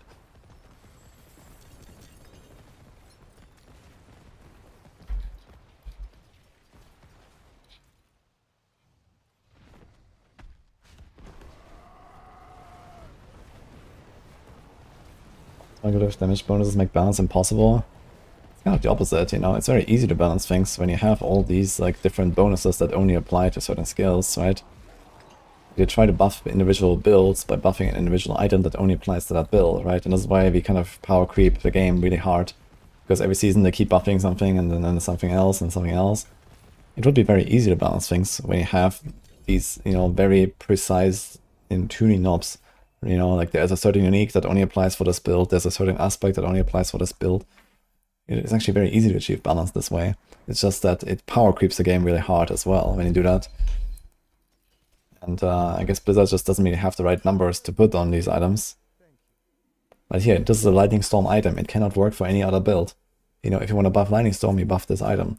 But in that case, you know, if you take this 40% number and then make it like a 400% to make Lightning Storm something of a thing, then obviously you have Diablo 3 numbers and you don't want that. But we already see Diablo 3 numbers in many aspects here, so optimally they would like balance the game better from the ground up, I guess, right? Like, you know, when you have no aspects and no legendaries and then no uniques equipped, the game should be in a somewhat balanced state, and then all of these different effects that you keep adding should somewhat end up in like another balanced state, right? But obviously this is much more complicated to achieve than just tuning numbers, because, you know, adding special effects to builds, you know, like it might just completely change how they behave. It might open up new synergies and you know, all this kind of stuff, right? Whereas like, you know, suddenly it gets much more complicated when you change mechanics and not just numbers. Like, for example, Boulder, right? Like, you can't really play Boulder and shoot your boulders, you know, and then have a good build. Like, Boulder is only a build because of the hurricane power, right? If you do this Boulder here, it does nothing. But if you do this kind of Boulder, then, you know, you start blasting. So in that case, you know, this is obviously harder to do than just changing a number. But even so, right, they have these... Yeah, there's always like numbers somewhere, I guess, or even on like the amulet, right? The amulet says you can have 10 boulders. You can also make it 8, you can make it 12, right? It's still something that is like enough of a mechanical difference and a balanced tuning knob anyway.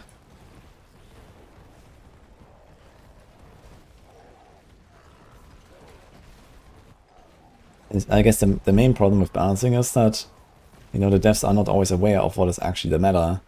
And even if they think they know the meta might still evolve, right? Because, you know, every season we start a season and we're gonna find new things, even on old builds, because suddenly like this boss power enables like a sort of new thing, or this aspect was changed, or this unique is different now. And then people get some weird ideas, and they try some weird shit.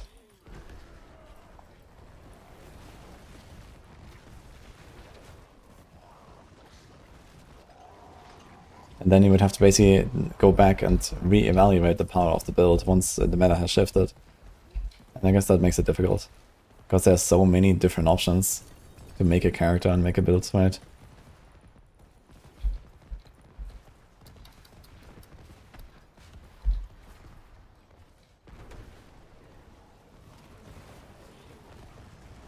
But yeah, it would definitely be easier to balance when there wouldn't be like these insane multipliers everywhere. Because with an insane multiplier on this or that, or, you know, there's always the risk that something just goes completely out of hand. Like we've seen with like the overpower builds these days, right? Like every fucking build is an overpower build, basically. And there's no way around it.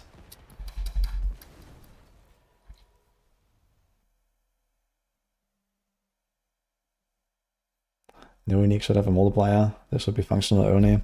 Yeah, that's definitely... that's also something I recommend to them. Like, I actually told them, guys, when you do like a rebalance, like next expansion or something, like literally take every aspect and every unique and just set the damage number to 0. And then go from there, you know? I think this is probably the best way to do it. Literally take everything that says you do increased damage and just set it to 0. And then you start there.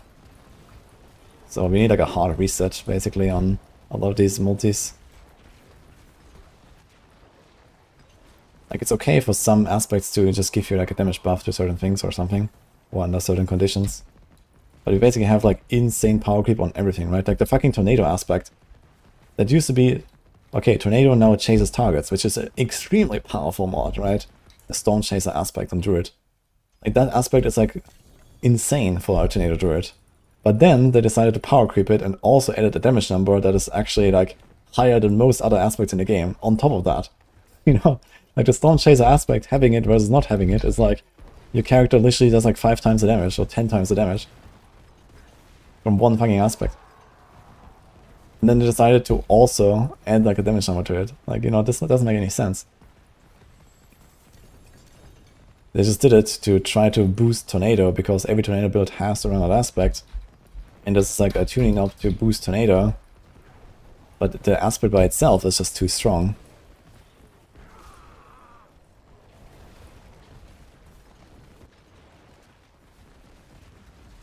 And especially when you're talking about like early progression and so, right? Like where you don't even have that aspect, or you have like a shitty version of it or so. Look at all these like necropants with the overpowered numbers, Indiras and Blood Moon Breaches and whatever. Like these items are like ridiculous. Not just in their functionality, but also in their numbers. Compare this to like a legendary pair of pants, like, you know. Which necro build would ever run that?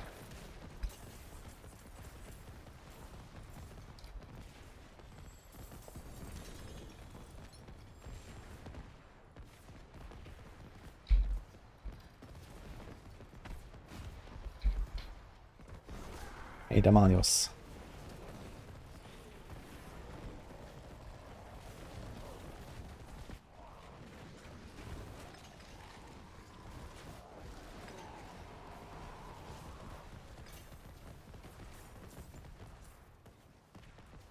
Another expansion for number squish. Yeah, I mean, the number squish they did was the opposite, right? Like, they squished some small stuff, but then just made everything a lot crazier anyway. Like, they didn't really squish much.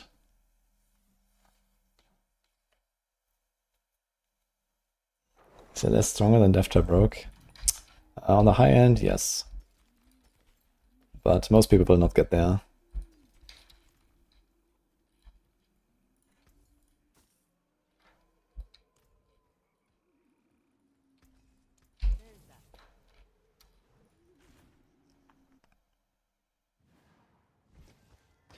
Damage and utility item slots. Yeah, I think also like Tibbot's Will. Like Tibbot's Will is a good pair of pants, even if you remove the 20% damage buff, you know, just the resource effect of it. And the DR and all that stuff. This is good stuff. You know, they should remove that. They should literally delete Perdition from the game. I think that would be a good start as well. Like, look at how hard they're power creeping helms on other classes, because they're trying to make unique helms that are actually playable. They took Hail of Warglass and gave it 100% damage buff on the fucking defensive slot. Yeah. Look at Crown of Lucian. I don't know, man. I mean, Crown of Lucian at least is an interesting item. But, you know, it has a downside. But in some builds that's also an upside. Like Crown of Lucian for like a double swing Barb is like, you know, a ×5 damage multi or something on the fucking defensive slot. Like, okay.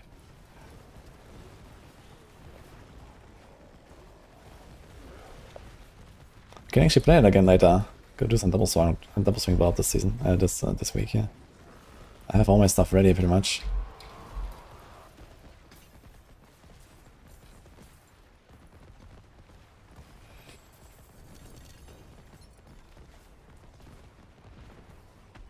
I have a link to a Spiritborn build. Can try, ! build.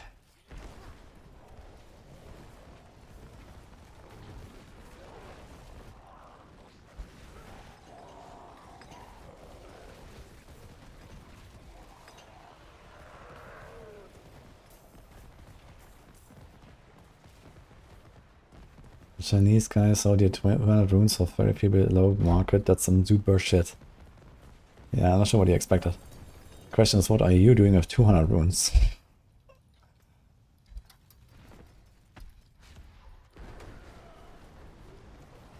Hello, Harold.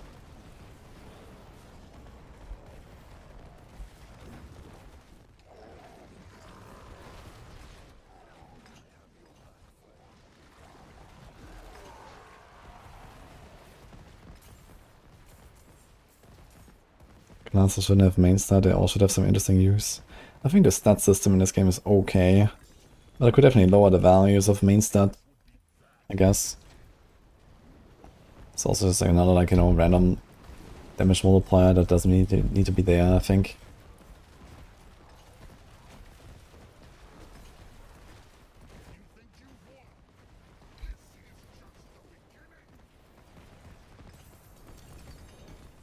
Husk.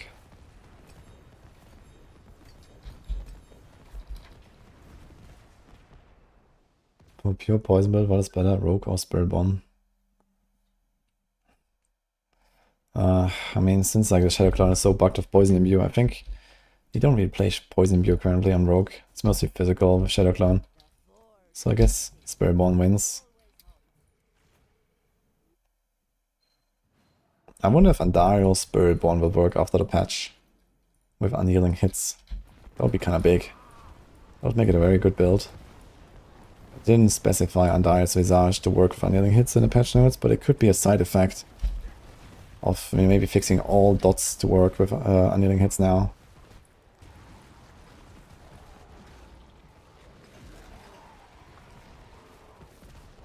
Spell. I'm doing good in here.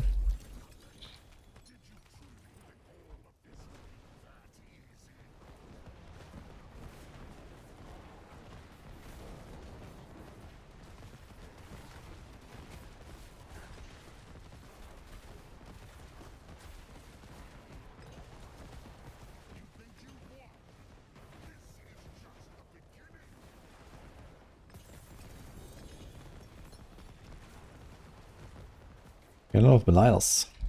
I think it's just feeling that way though, because we're killing these bosses way faster than Mephisto yesterday, which was annoying. Here's another Wild Heart Hunger Man with GA movement.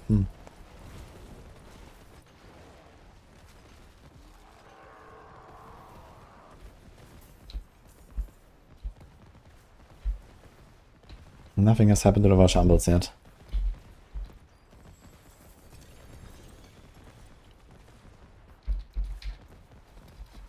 Ah, Geflin. With armor and free... I'm not sure if I need a good unique effect roll on Geflin.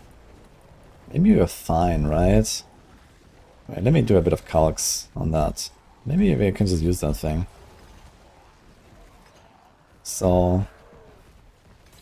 need 340 critical strikes in 15 seconds. So that's just like 20 per second. 22 per second. How many tornadoes do we cast? Let's say we cast tornadoes 2.5 times per second. We have 20% chance to get double. And then we have a bit of masterwork tempers to get double. So I don't know, we cast like 4 or 5 tornadoes per second. Now how often does each of them hit?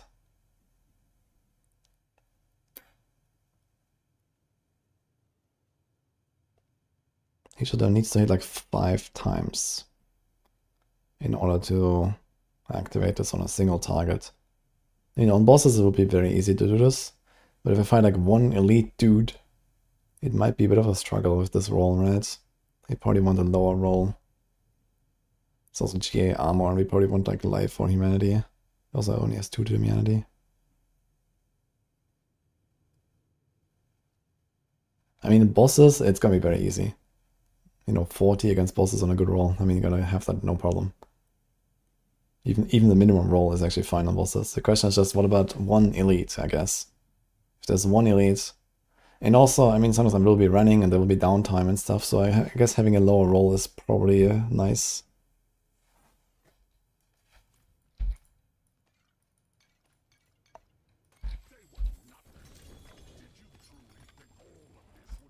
Shit.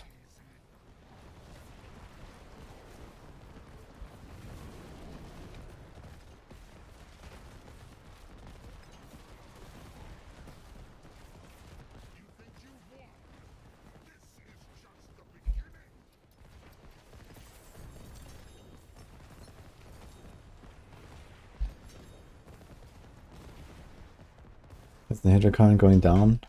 Ooh. We see that. Yeah. Oh, you're right, 60 to 30 and 300 to 150. Okay, that should make it very easy then, if you get a decent roll. I'm gonna try to get a decent roll though. Wait, do we have anything else from Seer, or was it only Geflin? Like, it's so confusing now, because you get these random items. Yeah, I actually wanted Mjolnir here, this is actually a random drop. So we keep going, I guess. Okay, we got a big Vasilis and a big Wild Heart. Any Druid enjoyers here?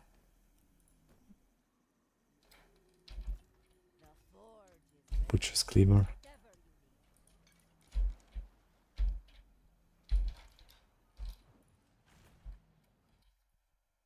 Deathshot Rogue is not affected by this patch in any way.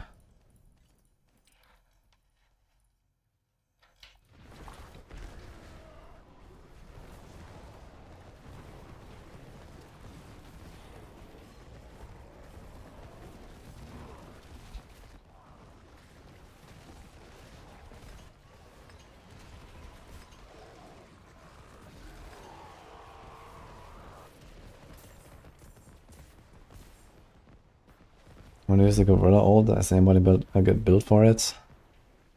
I mean, you can do that, but you have to usually pick out your ferocity stacks another way at least, and you just have to accept that you're going to be weaker for no reason whatsoever. But you're going to get a bit more defense and a bit more barrier. So usually you can do like secondary Jaguar Hall for ferocity stacks. That's like the main way, I guess, to get them in an alternative way.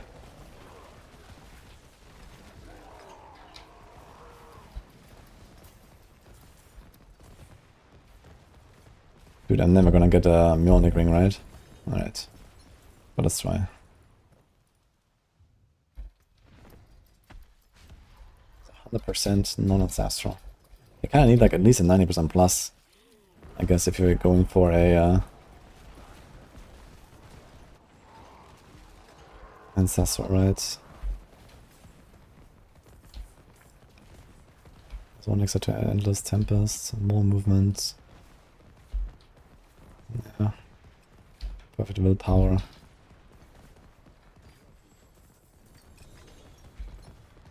Ring. Close.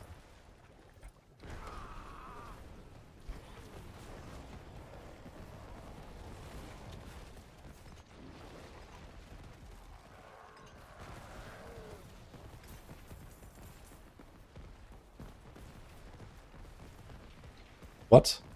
I didn't use everything? Check. What do you want for the expansion? Skinny Druid. Not happening. I wonder if they make some armor set for it or so, but I mean, they probably don't have the rig for like a Skinny Druid, right? Unless they actually like, you know, change it entirely to be, I don't know, maybe some shade form or something, right?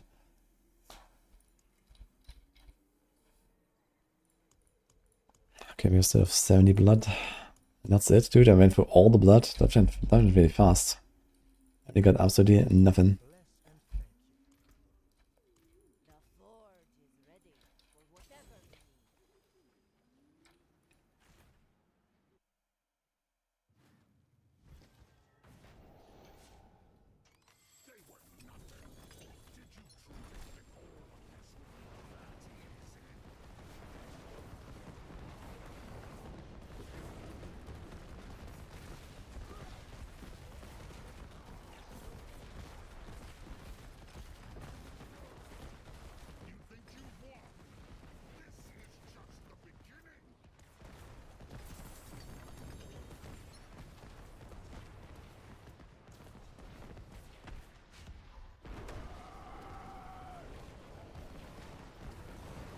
you need. All the streamers are saying the patches today is because we are all one and the same. We are a hive mind. Just shares the same things at the same time for no reason. Or maybe it's because Adam Fletcher confirmed on Twitter that it's today, just like every other patch is always on Tuesday.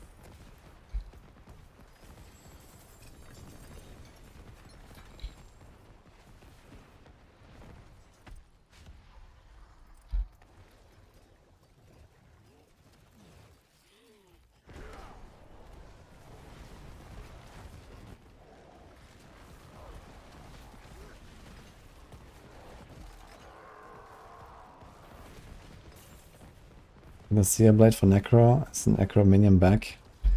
Necro minion is back, but it has nothing to do with the blade.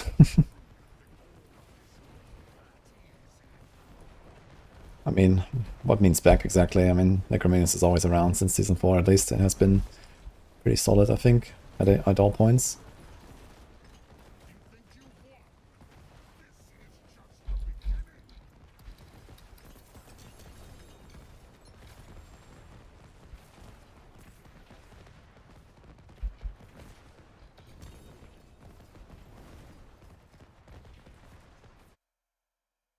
One of the top dogs.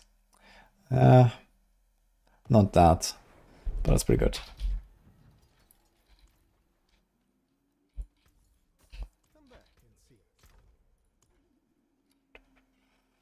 Dude, I keep getting these 50% Wildheart hungers, man. I actually established exactly this thing here earlier. Any Druid enjoys?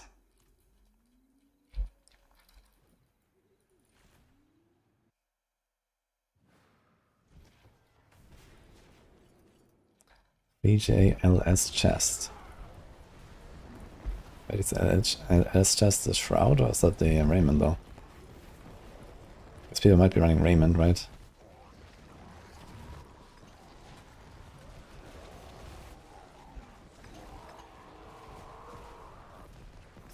Oh. I think I have a lot of those lying around.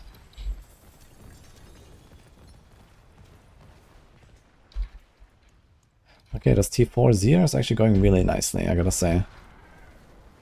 Not sure about Urivar. Urivar feels like a pretty dangerous fight. Lightnings are, at least on the PTR, remember they were rough. But maybe I'm okay. But if I can't skip the phase, I think it might be a bit tight on Urivar. Because you have like 2-3 seconds to phase him, or like to kill him from 50%.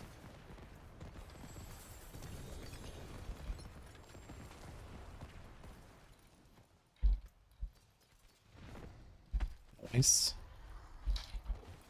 Got 2 GA res Jens.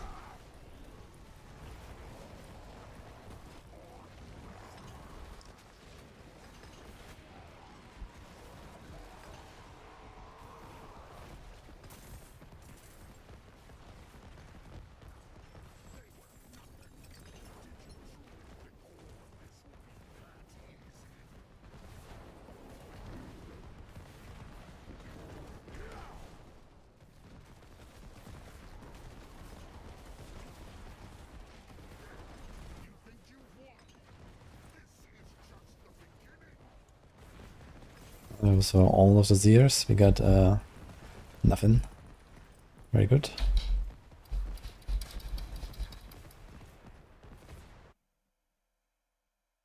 Does Tornado count as a summon? No.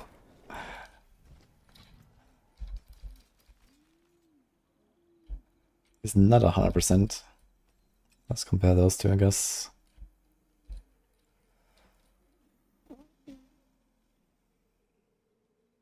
This has more movement, more crit. I guess we just take this one.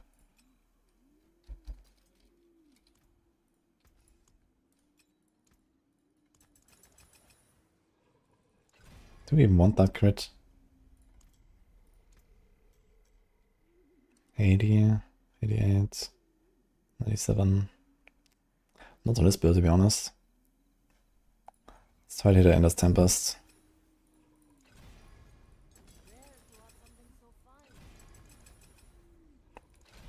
Wonderful.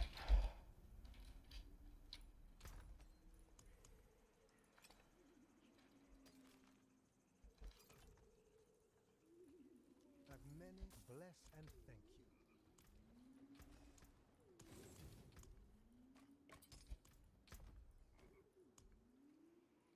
you. Okay.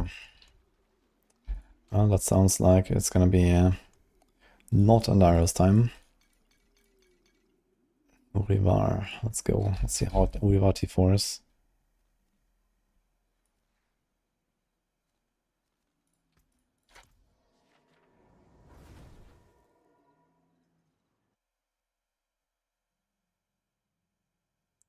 Like 50k HP, 45 barrier right now. And like, we have 15 DR. 36.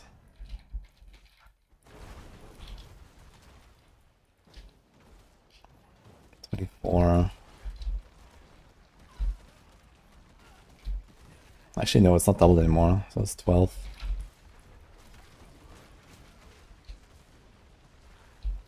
$28. 20. Yeah, a lot of DR, should be fine.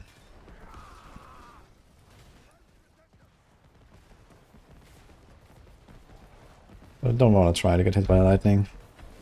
I don't really want to do the phases either, so I guess we'll see. He seems beefy. Probably have to do some Tom 3 because that's gonna take forever. He's like way tankier than Azir for some reason. And he has the phase. Interesting.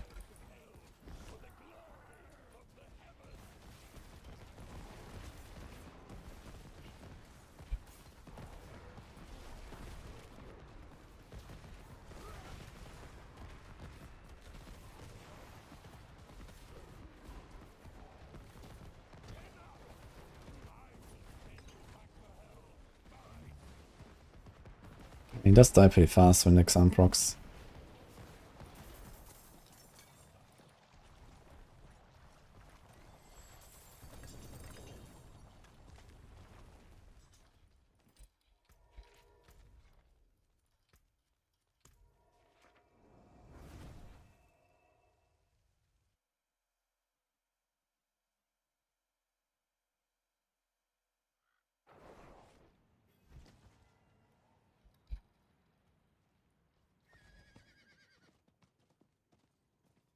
Trying to pick up a Dog Varshan rogue if it's viable. Hell no. I mean, it might be good enough compared to what Dance Knights usually does. But it's definitely not the same as Twisting Blades. Make sure you include the Umber Crux. And Vengeful or Arrow Storm's aspect so you get extra hits. Especially on single target, you will need some extra damage, because Dance on Ice has like no hits, basically. But Arrow Storms already gives you a bit of a baseline.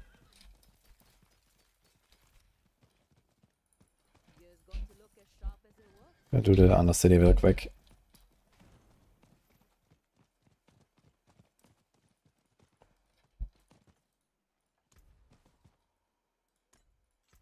Jar Rune now, but okay.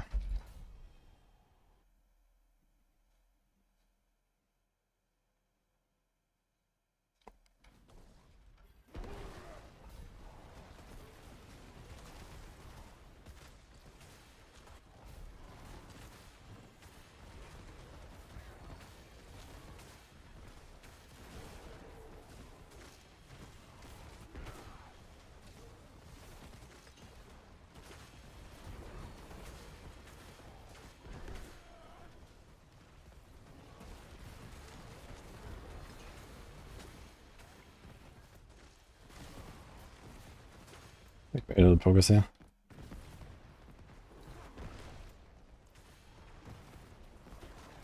Oh, the patch has a lot of buffs.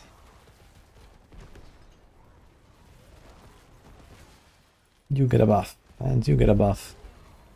Druids just get nothing. Actually, maybe they get something, but we'll see.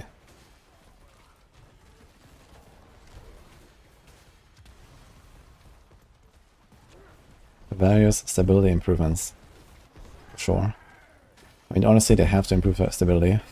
I hear from a lot of people that have issues this season. I also had issues like Season 6 and Season 7. It was kind of bad since the expansion. But it has gotten better, for me at least.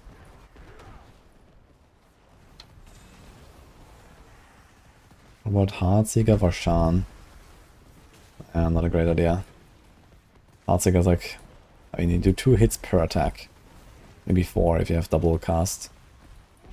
And then what? I mean, okay, let's say you shoot like 3 times per second or 4 times per second. Like 16 hits per second plus arrow storms going. I mean, the good thing is that on Rogue, no matter what you do, you always have arrow storms. So as long as you max out arrow storms, you need 6 procs in 3 seconds. So 1 proc every half second. As long as you get that, you have max arrow storms and you get like 24 hits per second baseline.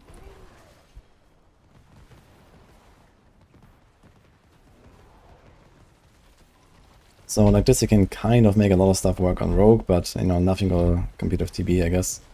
TB has 24 hits per second by itself, and stacks triple damage taken or so on the single target with the 8% buff of Twisting Blades. So it has pretty much the most hits, or close to the most hits, plus a triple damage buff.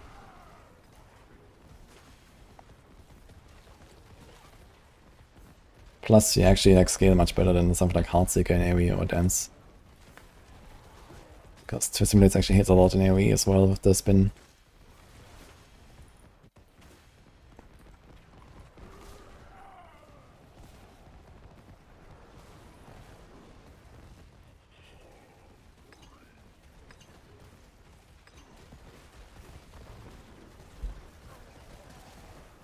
Do autocast Blizzard Enchant on Sorc will get a stealth buff from Shroud if it doesn't break stealth. Who knows? I mean, realistically, you don't care because you give out the ice spike damage.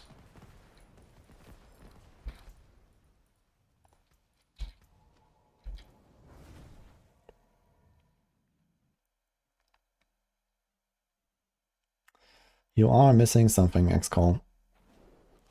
Either get your Death Trap cooldown to around 10.5 seconds, or get it to 15.5 seconds and your energy to 225. So more Death Trap ranks, more Death Trap cooldown tempers on your jewelry, more cooldown on your helm,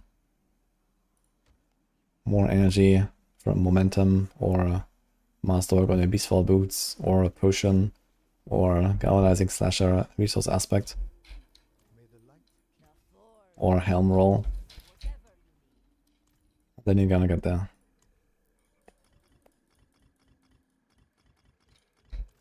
Like in real gameplay scenarios, you're supposed to have a 0 cooldown on your ult.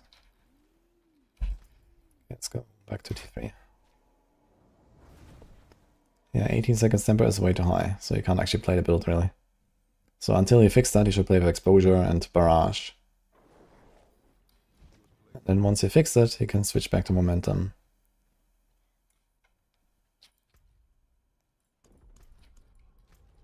With Exposure and Barrage, you can also somewhat spam it. But, you know, once you do the actual spam playstyle, you cast it like 3 times as often.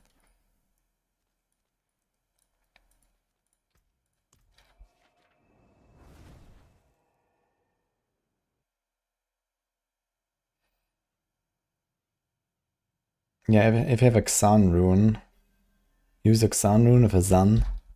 You can get all powers that way. And then you can go 3 jewelry slots with Death Trap cooldown tempers. You can also Masterwork them. If you haven't Masterworked them, you should do that. That gives you a lot of cooldown.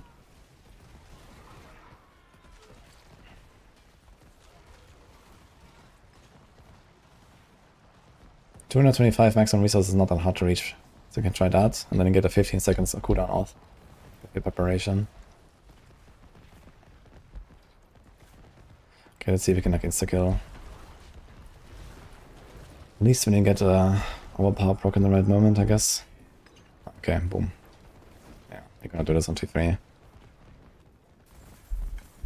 Will the crushing hand be a thing with this update? Well, it's very much a thing. But it's gonna get a better thing.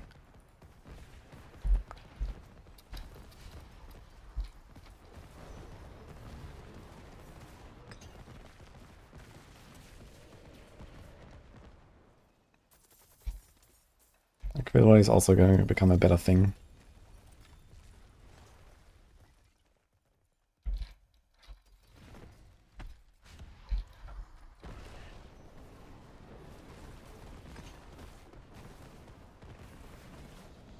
The Jaguar build. We have Fresh Guide on Maxwell actually. Not that great, but I think it's kind of doable for T4.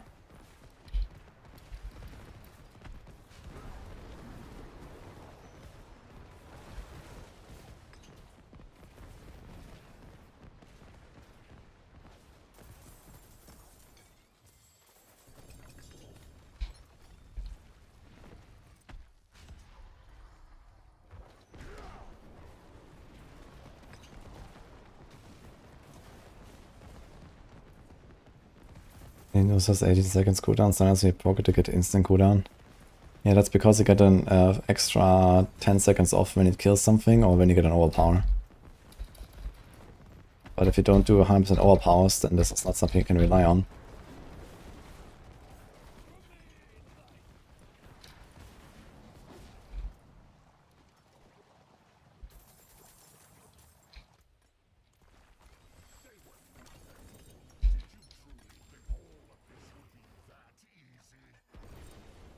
Always do rake leveling and it's also, and then you wake up. Oh man. Yeah, to be honest, I mean, I played a bunch of Rake back in Season 6 when it was like, you know, bugged and all that, and it was kind of fun and all, but it was basically just a scuffed version of Crushing Hand. I think they really have to take a Rake and make something, you know, more special out of it.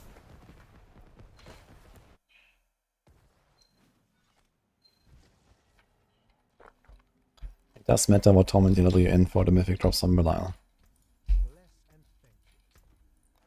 Another Geflin with his scuffed affix. Why is it always scuffed?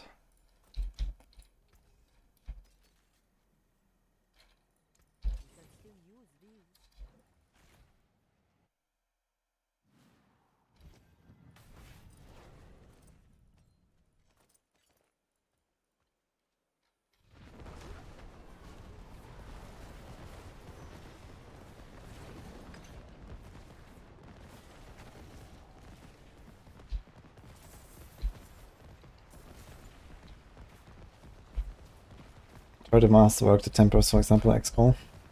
Or maybe your tempers are just shit.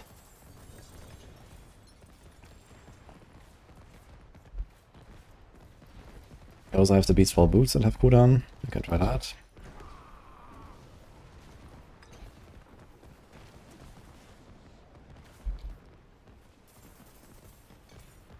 Oh, shit. Yeah, Cold Skill ranks helps as well, for example the glove.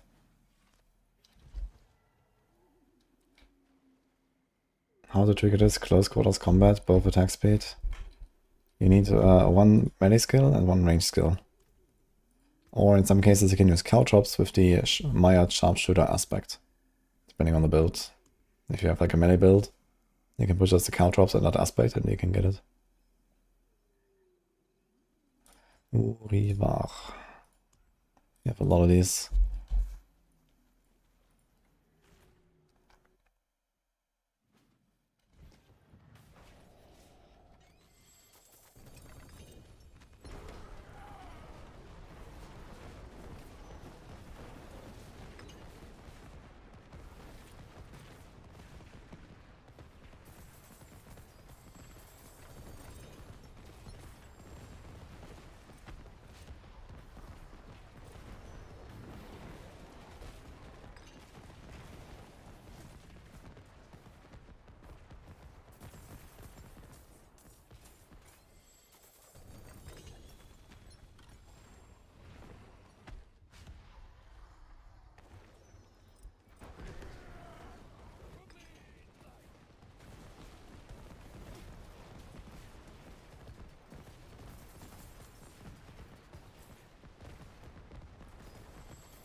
Yeah, snapshots here.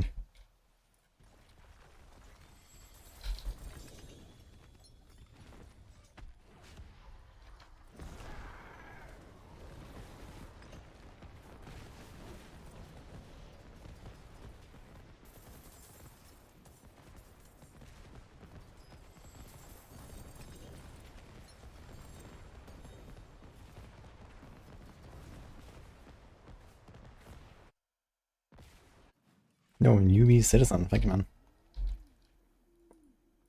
I carry the best. Shards of the heavens.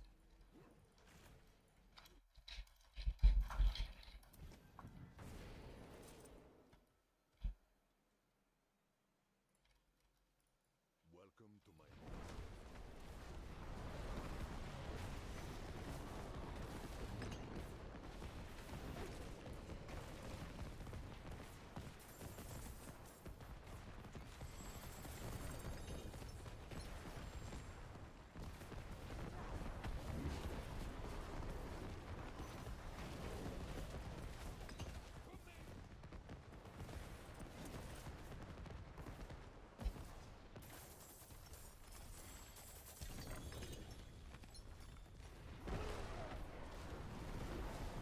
Right side Season 8 so much that I even started to play Red Dead Redemption 2. And that seems like a very good game though. I haven't played it, but it seemed very cool. I mean, why would he like start the season late when he already, you know, quit on day 2? So there's no point to come later, I guess. It's just doing a variety right now, I suppose.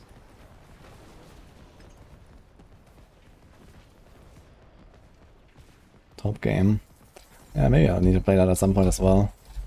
Still have to do a Witcher playthrough at some point. Red Dead Redemption 2 might also be something. This game seems actually insane.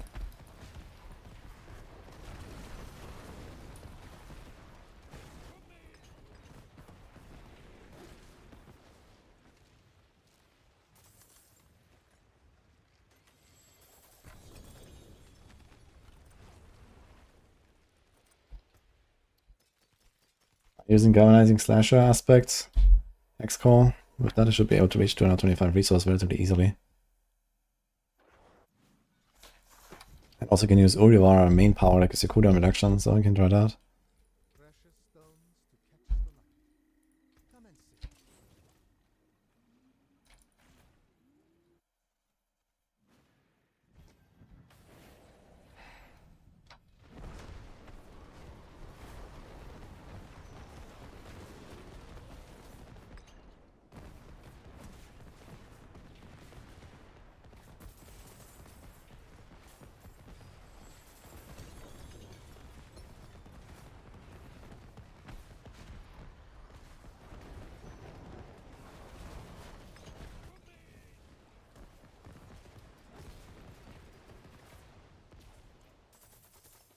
Pardon?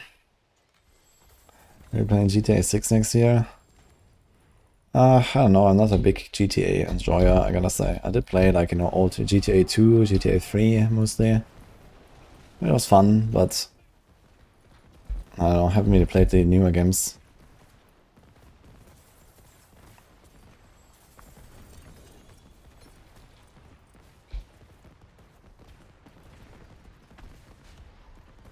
Dude, 2GA, dude, I should give this a crit. 2GA Storm's Companion Man login.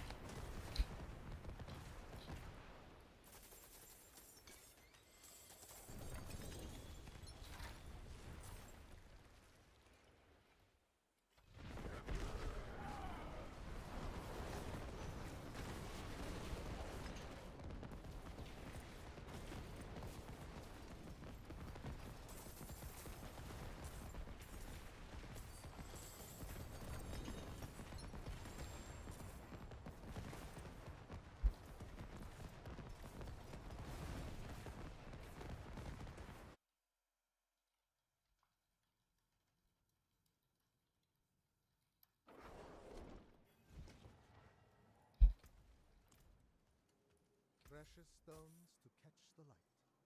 May the light keep you.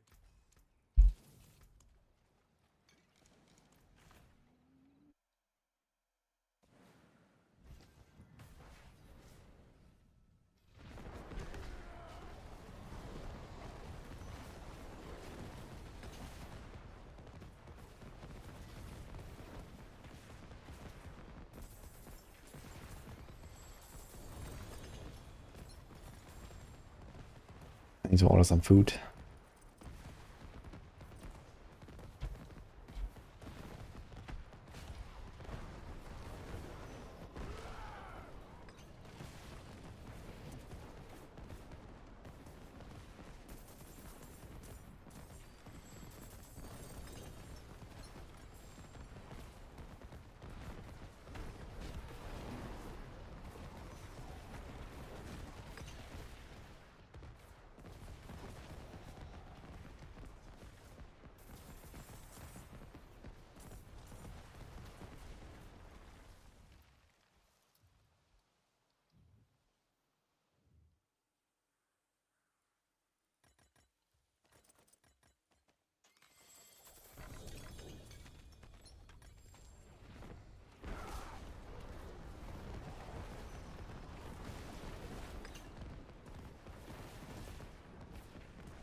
So weird to see this Word of Hakan on the Druid, man. It has the wrong icon. For some reason. Bless and thank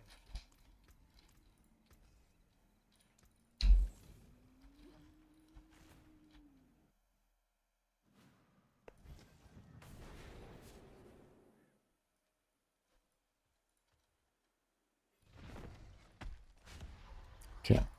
Order done.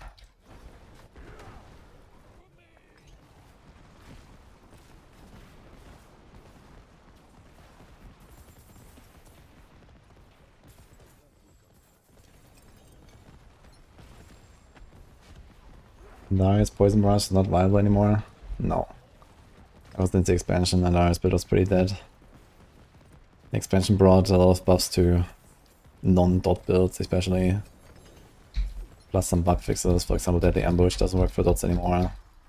That was a bug that we used in back in Season 5. And these kind of things. And in general, just like, you know, proc-based builds have fallen behind compared to core skill builds, for example. Overpower builds are just insanely powerful since the expansion, which is a big thing. You know, it's like the main thing, I guess. You know, overpower is like ridiculously strong, so all the builds that hit, especially with skills, have a huge advantage compared to proc-based builds and so on. They never fixed the overpower scaling since the expansion launched.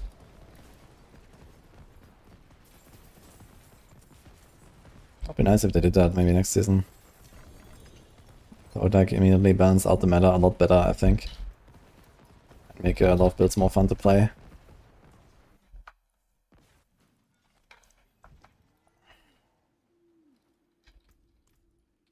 Very good. Thank you. Don't ruin all that work. No Eisen.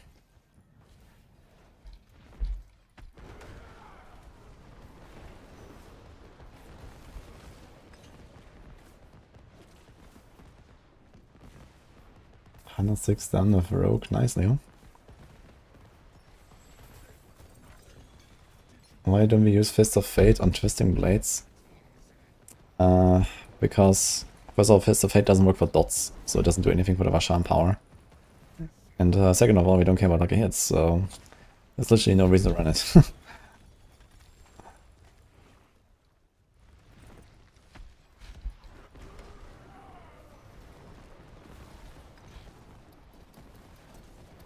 The Vasham power build is not based on lucky hits, it's just number of hits.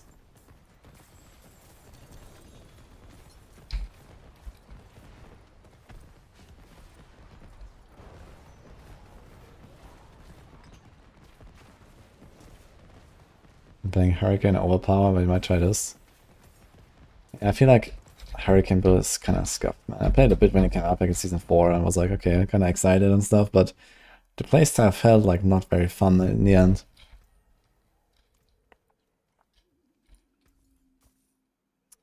But I keep getting good items here. Any Druid enjoyers?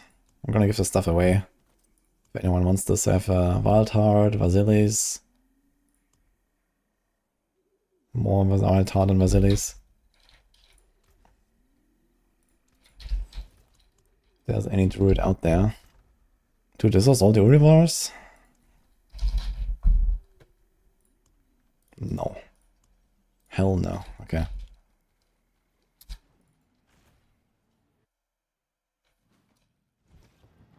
Four more stacks. Okay.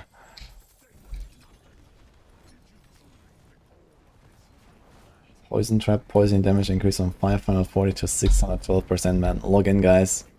Forget about death trap.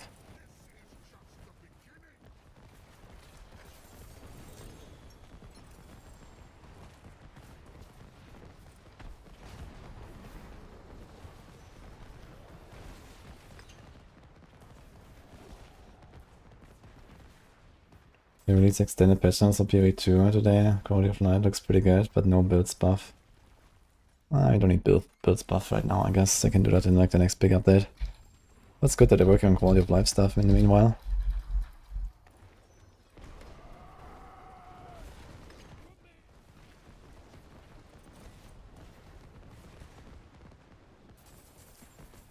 might as well went from 540 to 1080% and we maybe have a build.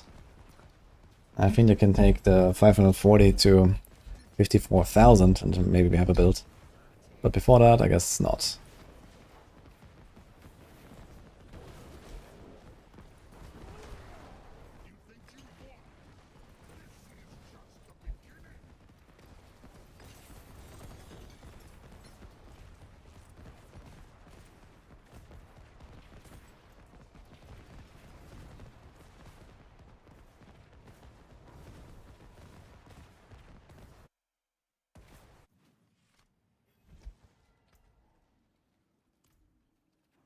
I carry the best. Shards of the heavens. Spiritborn is getting the biggest buff today.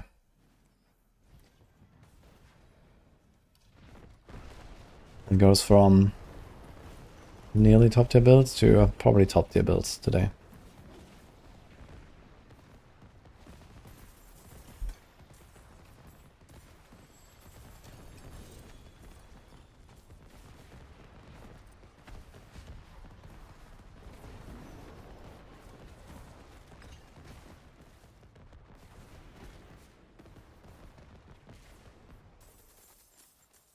You always run out of resource when killing bosses with Quillvolt Vashan. Yeah, you can remove the Quax rune if you really want. If you struggle too much.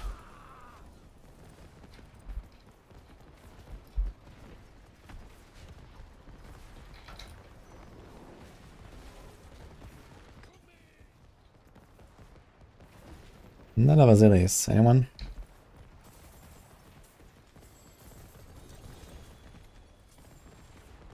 Yeah, the Vashan build on Spiritborn is getting the biggest buff here. Yeah, 7 ranks to all werewolf skills.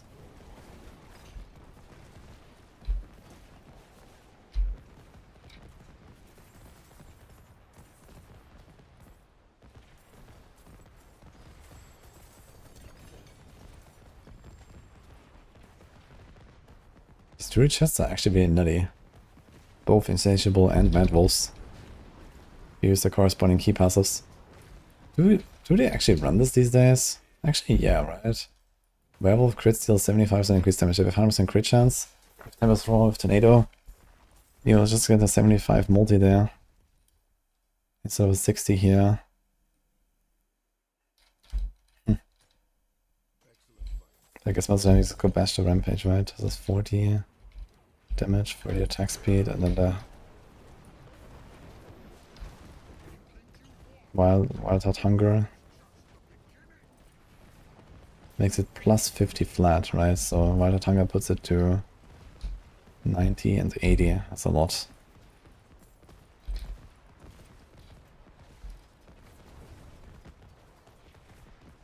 Oh, Palanobi, thank you.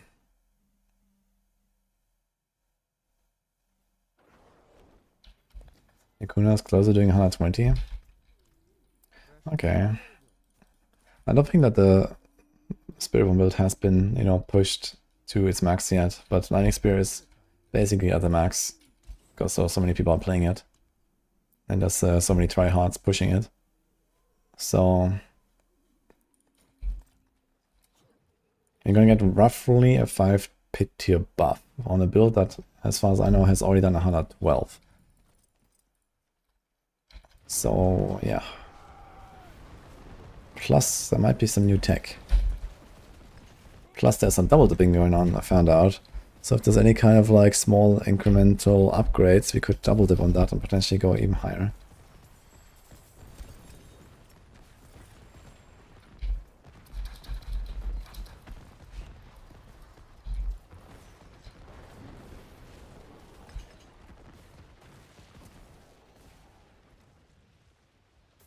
Isn't the buff Vital Strikes a thing of that Juggernaut Shell or for Shan Spiritborn?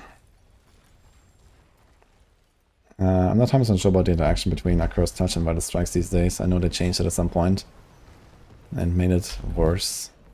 I think it might get a damage buff every time.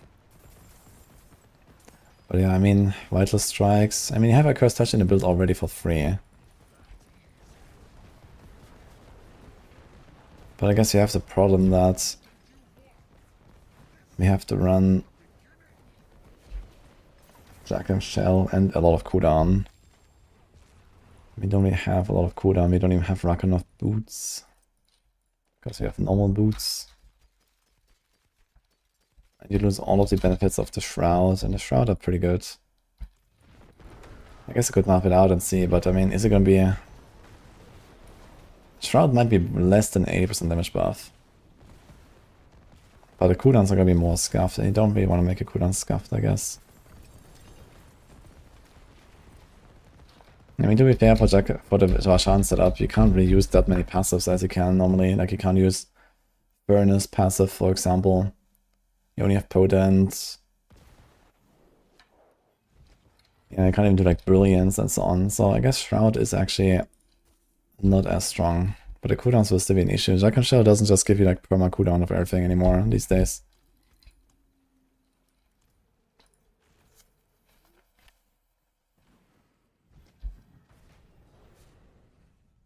I could try to see how it looks in the planner.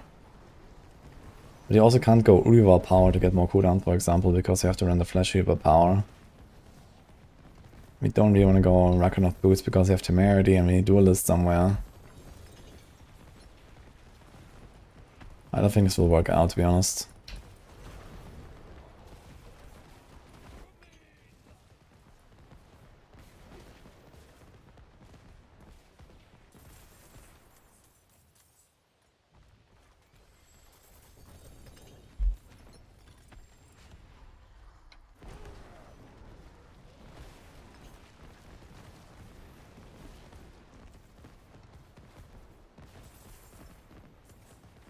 Lots of spell, but the items are very demanding. I don't have much mythic items.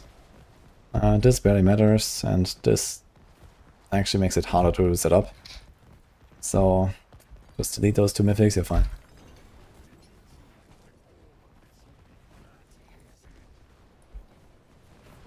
I actually made a video on Boulder that explains, you know, how to set it up and all that. Should be live later.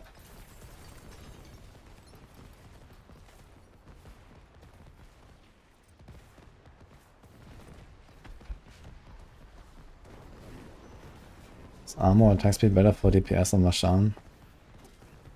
Step 1 you cap out your attack speed, and then step 2 you cap out your armor.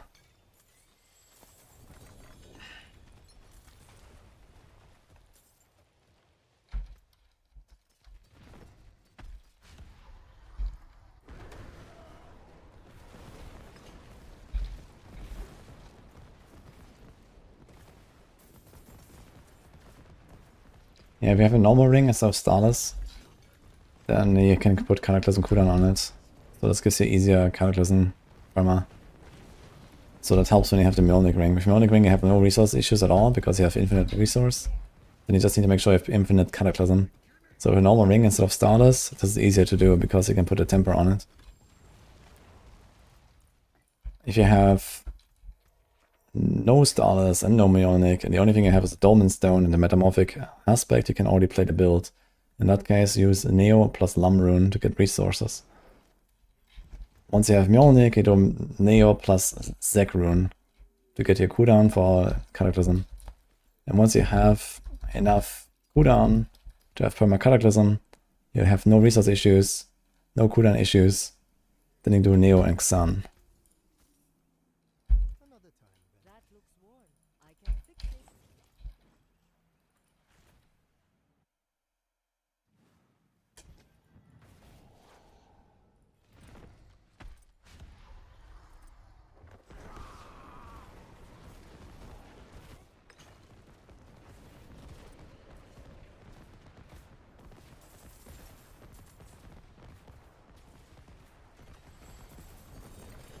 I think there's a chance we're gonna see 120 Spiritborn.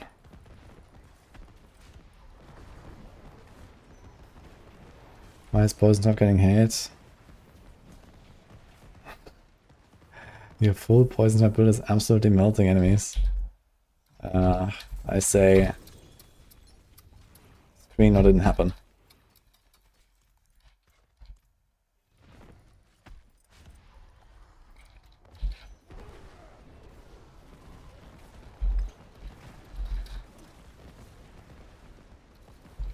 That was it. Dude, I keep getting so many Basilis, man. What's going on? Torment 2 doesn't stand a chance. Okay.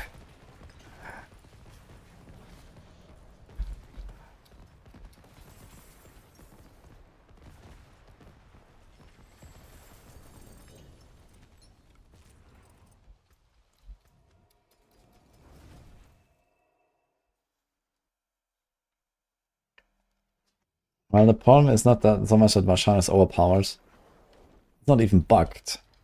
It's actually an intended action. You can just argue, okay, they forgot to add an internal cooldown or something, like they did with most other powers. But, you know, it's not a bug or an exploit or anything. It's just that it melts the servers and they don't like that. So this is the main reason why they will most likely do something about it.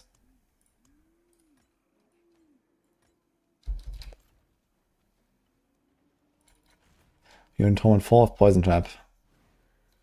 Yeah. Please show it.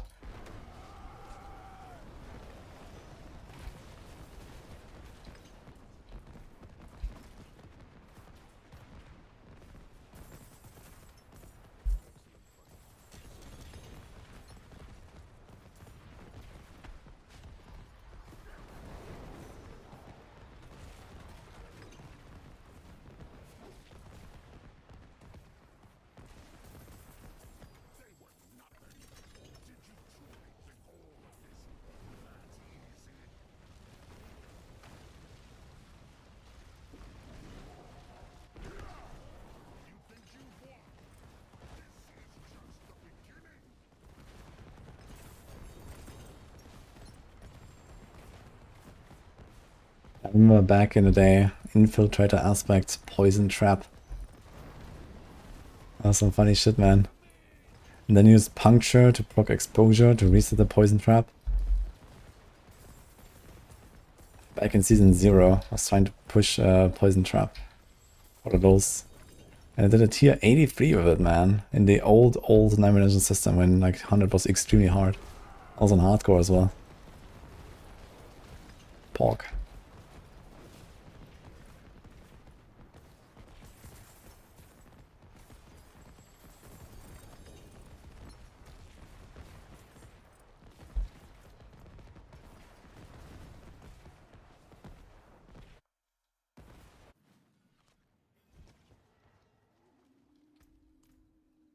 Precious stones to catch the light. Come back if you need the forge. My Blizzard don't SSF. I mean, there's not much of a reason to have SSF when there's no competitiveness in the game anyway, right? So, SSF is mainly for competition and for, like, you know, achievement, basically, and all that, but we don't have any of that in the game currently, so I guess that might be a reason, since there's no leaderboards. So at the very least, they have to add them with leaderboards, because else, you know, leaderboards don't make much sense if you don't have SSF.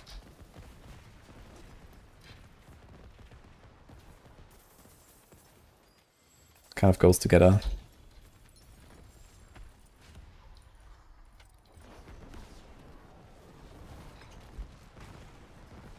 Dude, another Basilis.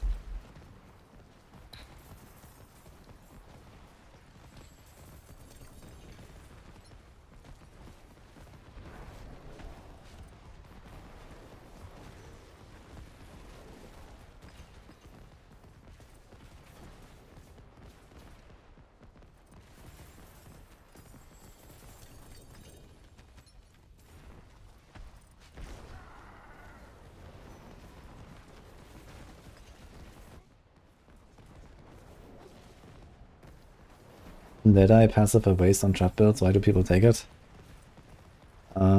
Because the radius for distant enemies is extremely small, actually.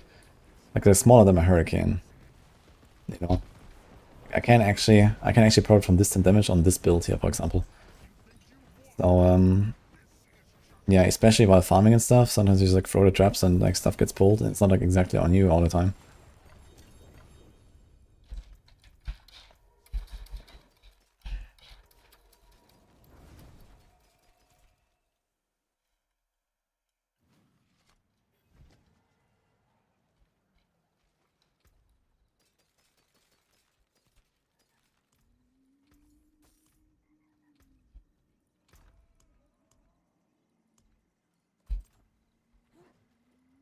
Was this Ulva drop this build? Good question. Absolutely nothing, but it drops Gavlin's Birthright, which I'm gonna use for the human tornado.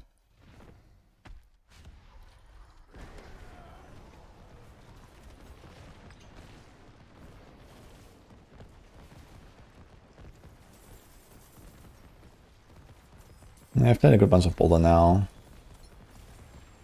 So I'm gonna try Tornado and then Stone Burst. So these are the 3 builds I wanna do on Druid right now.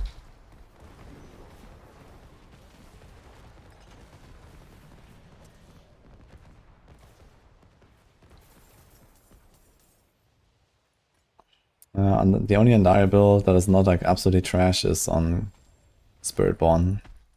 You can see a variant in the Equivalent guide on max roll. And there is a slight hope that it's gonna become a lot better today with the Unending Hits patch. Maybe the guys are gonna fix it for Andariel, that would be huge.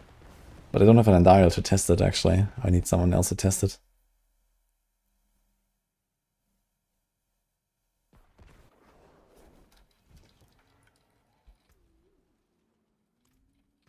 Very good. Thank you. Is that it? Oh my god, we didn't actually get the fucking helm, man. That's insane.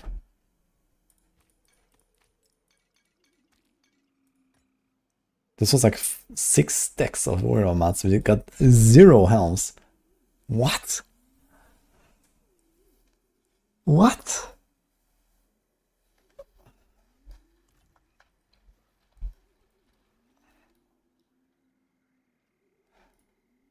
Okay.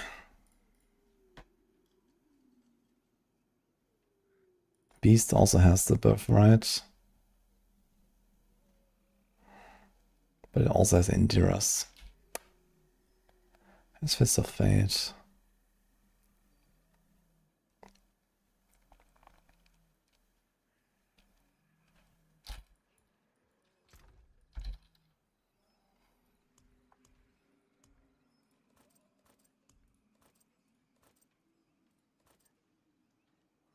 Dude, all of these have like terrible rolls, man. 330, 310, 340, 310. What the hell? Both of these are armor.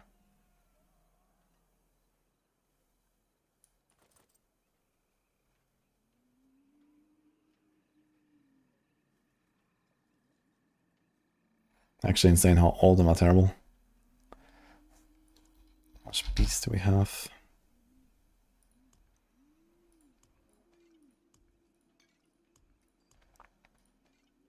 Oh, there's more Zir blood.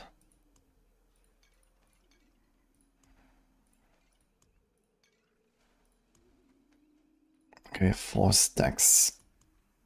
Dude, I found so many titans. I have 4 stacks.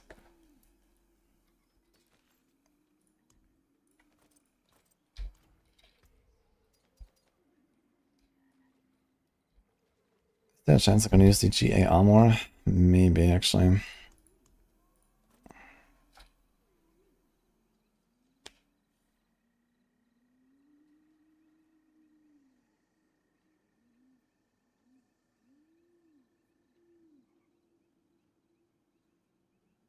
I need 20 crits per second. And it's gonna get reduced by like a third or something, right?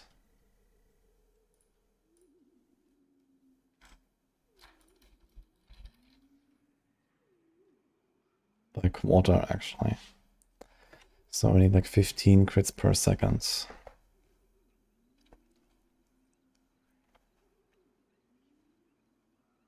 I really would like to have a lower value on this. I think it's gonna be relatively inconsistent while farming.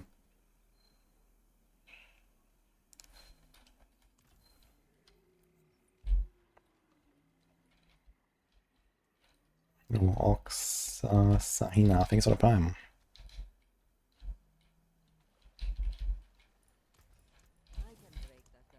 Well, we'll try.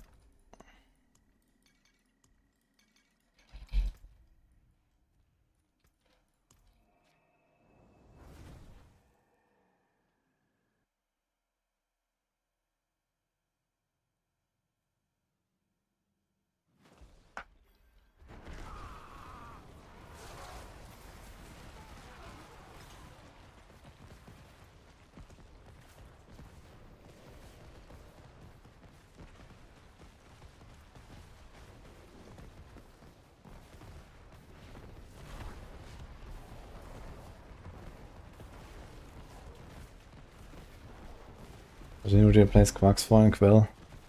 I was actually trying out the Wolves, the save rune. Try that.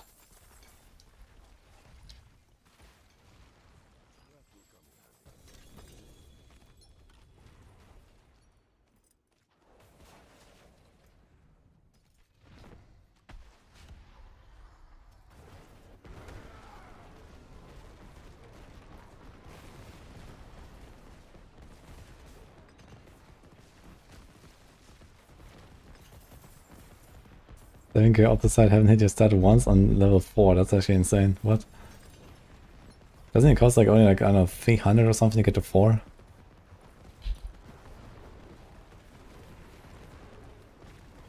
And there might be some relief coming for masterworking in the future, guys, by the way. Seems like the devs are actually listening. In case you have seen my recent video and stuff. Only. It's pretty good.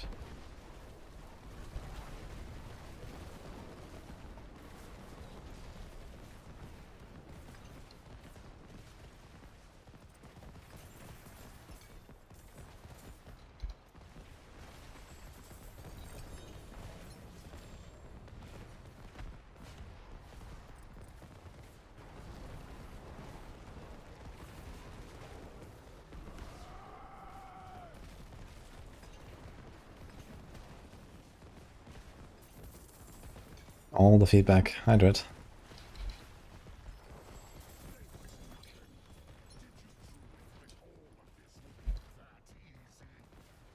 Oh my god, man, 330. That's actually insane. Okay, guys, the doorbell is ringing. Gonna be a minute.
Did I miss something?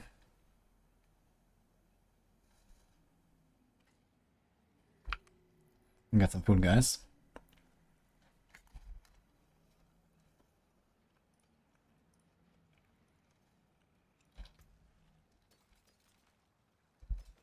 This time really never wants to roll right, man. It's insane.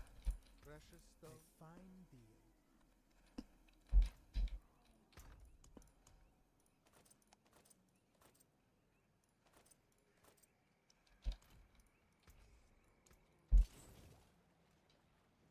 Yeah, we go again.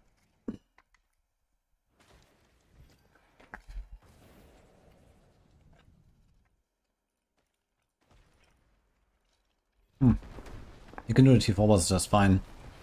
I just don't want to run the risk of like not one-shotting him and then having to do the face and, you know, just chill fine right now. I could do the T4 bosses in like 5 seconds or so on Gian. And my setup is still lacking a lot of damage.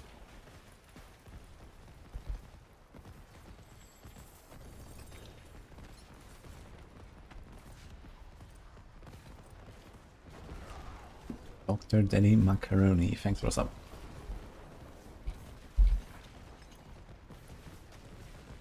I mean, to be fair, this build is much weaker on bosses than it is everywhere else. And for that, it's actually blasting.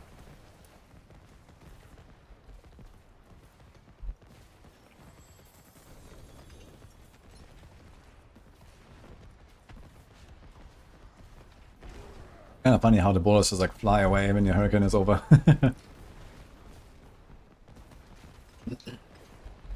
Yeah, it's not so much that I'm in danger of dying. Like, I have 56k life.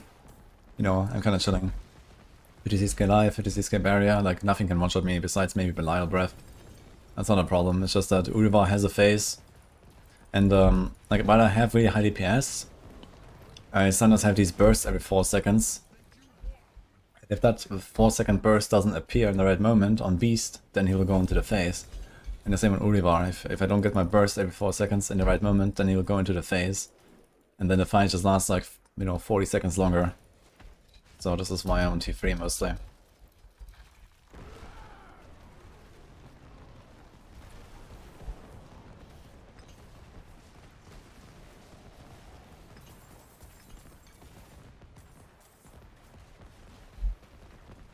I do so like 70.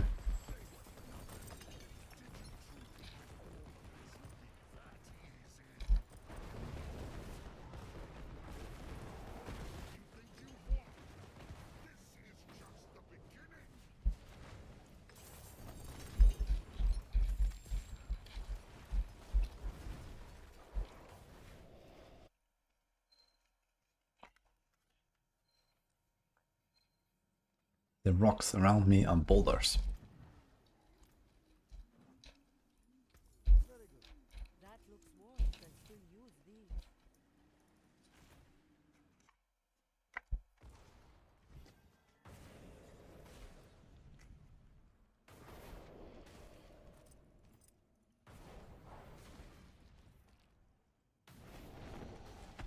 I mean, T4 Belial, which is a tankiest boss, has around 100 billion life. And one overpower boulder here is like 8 to 7 billion or so. With the Exile Rune proc, I get like probably at least 5, 6, 7 hits that are overpowered every 4 seconds. Plus the random overpowers that happen all the time. So I think we're talking about something like 10 billion plus DPS here. On average. So T4 Belial should be like 10 seconds right now for me.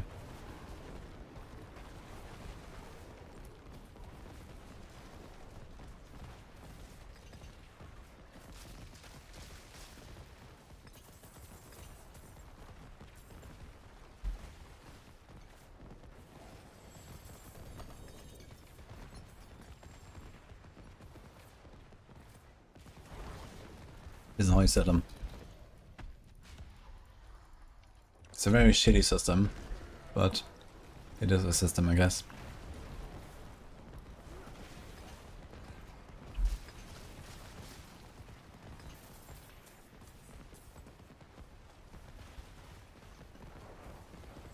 You missed the Whisper Outpost, you mean the Raven?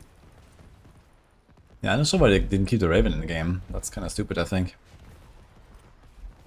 Or in general, just raise the fucking cap on Grim Favors, man. Like, why is it so difficult?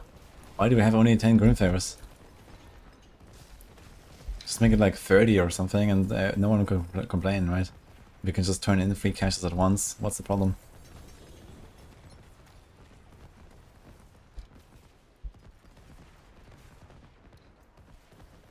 Like, it's so annoying trying to do Hell Tides. You're doing the Blood Maiden and then some random dude next to you kills like the Hellborn and suddenly all of your Whispers are full and the Blood Maiden kill doesn't count. Like, oh my god, man.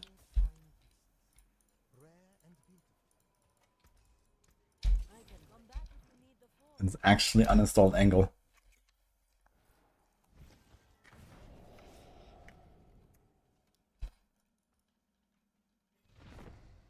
Curse him. That's not how the game is intended, man. Go back to the tree. Yeah, the best part is if you try to go back to the tree and you come back, it's gonna put you in a different instance, so your Blood Maiden is just gone entirely. Right? If you try to do it before she spawns. So your hearts are gone. I think your buff might be gone too. I'm not sure if the Blood Maiden buff stays when you go back to town. Yeah, there's no one else. There's no Blood Maiden. Like, it's actually stupid.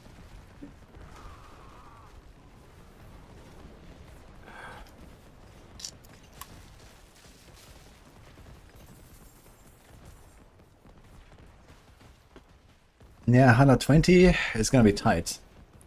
But it's gonna be around even with Lightning Spear right now, I think.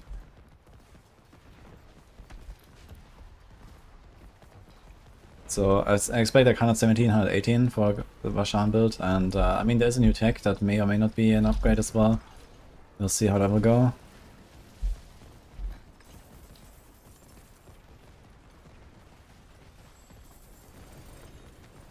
I think my Spiritborn will die today, by the way.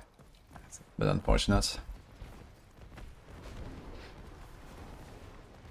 Sorc is done 120, oh shit.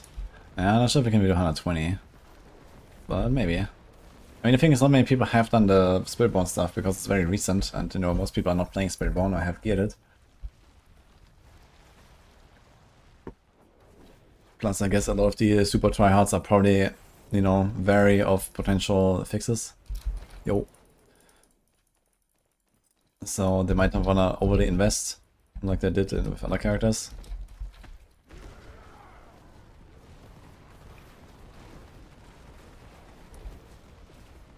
What is the Spiritborn? Yeah, Spiritborn will do at least 115 though today, I think. So if it doesn't beat Lightning Spear, it's gonna be at least second. Because I think the next is like 113 or so.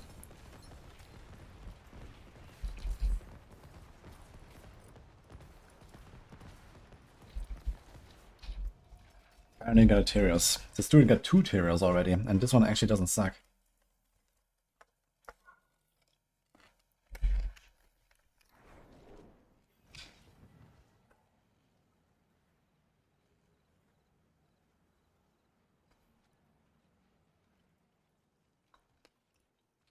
The best.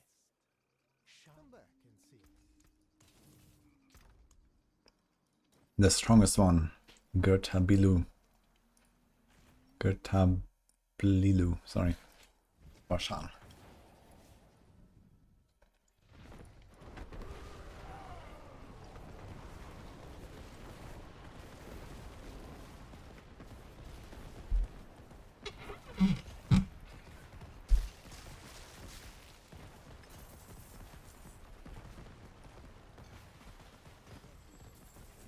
Yeah, none of the Spiritborn buffs outside of the Vashan build really matter that much.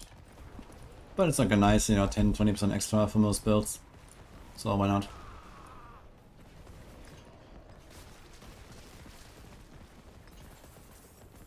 Is anyone hit Paragon 300 in hardcore this season? Well, that should have happened like a week ago, I guess, if someone tried.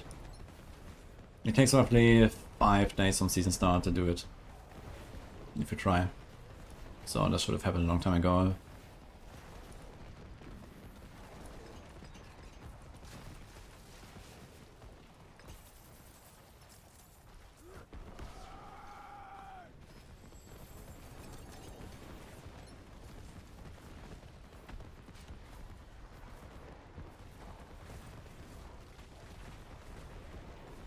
Yeah, 300 is the maximum, Cranny.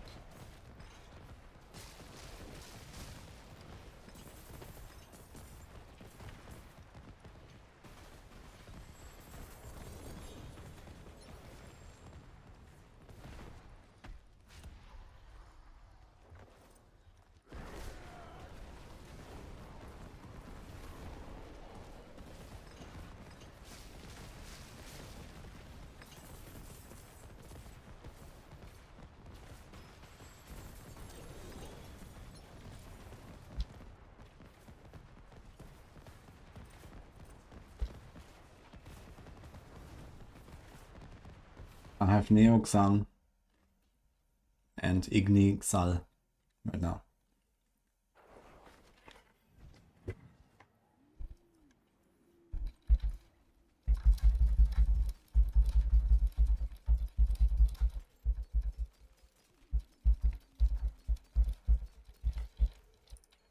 For another time, then. The forge is ready Oh. for whatever you need. Almost damaged this. Oops.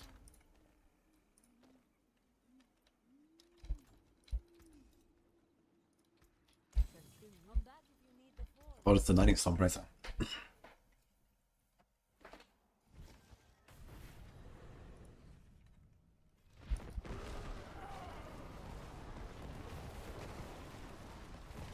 Yeah, I mean, Death Trap is a bit stronger than the Vashan Rogue, but Vashan Rogue is pretty close.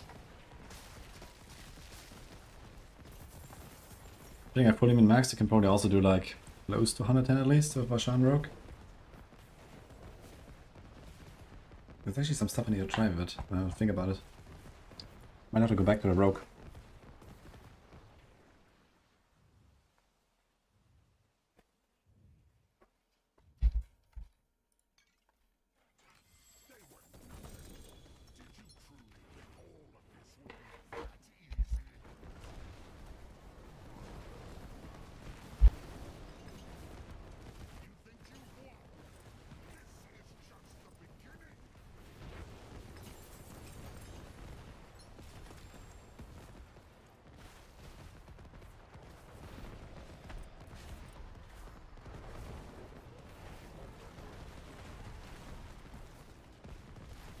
Poison TB with the buff to poison.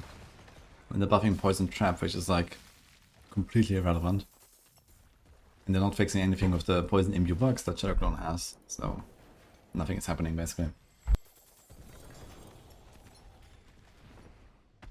Although there was one guy in Twitch chat earlier saying that he's on T4 with Poison Trap Rogue, which definitely sounds a bit sus. But maybe. Actually, I think Matthias is trying to cook something as well. And he said he was doing like a 75. I mean, 75 is 20 pit tiers above tier 4. So, I mean, maybe it's true. Maybe people can do kind of Tom and 4 with Poison Trap. But it definitely sounds scuffed in any way. The buff will not really help with anything.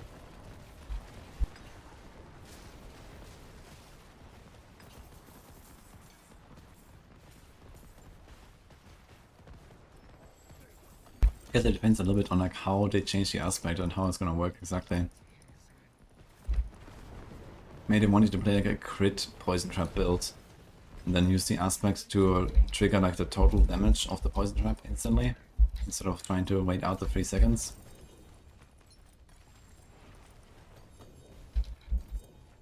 Should be kind of backwards for what the Poison Trap is supposed to be.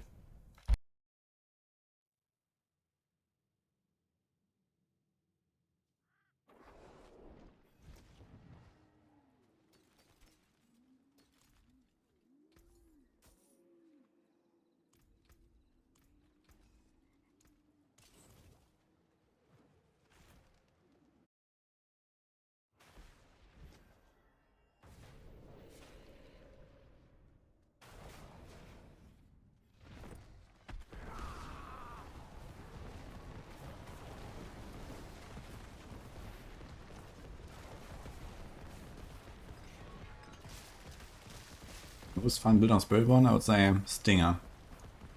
Or Crush.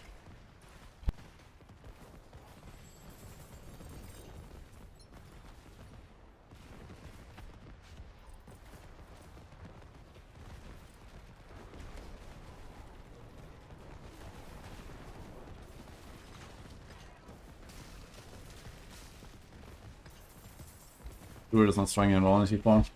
There's plenty of good builds. Thanks, Sepian.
Oh shit.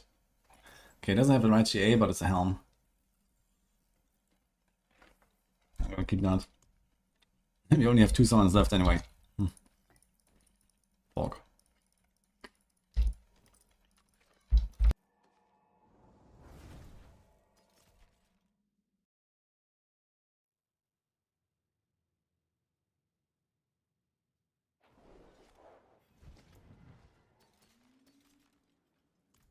I carry the best, shards of the heavens.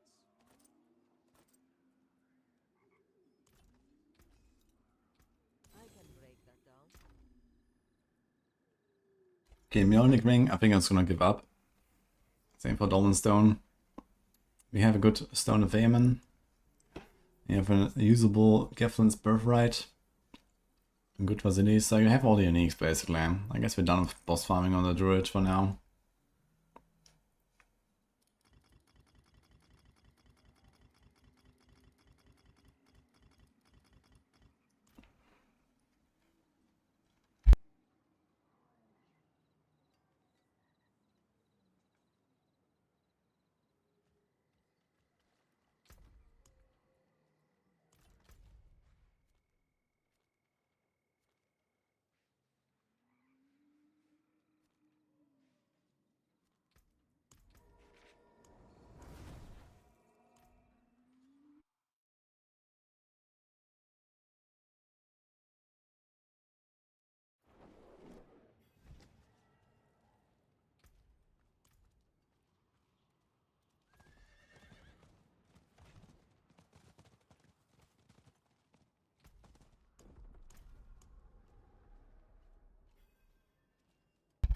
Poison damage increased from 540 to 612%. This won't change anything on the poison trap buff.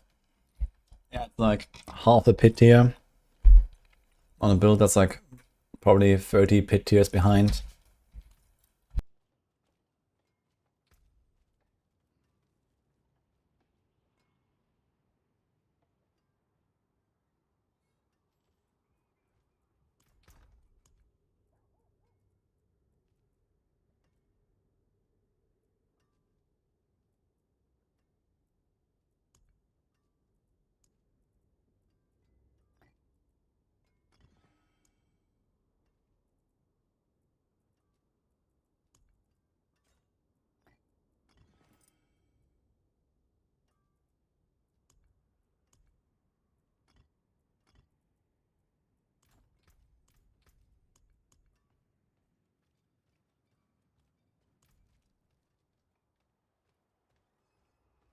Elixirs brewed to order.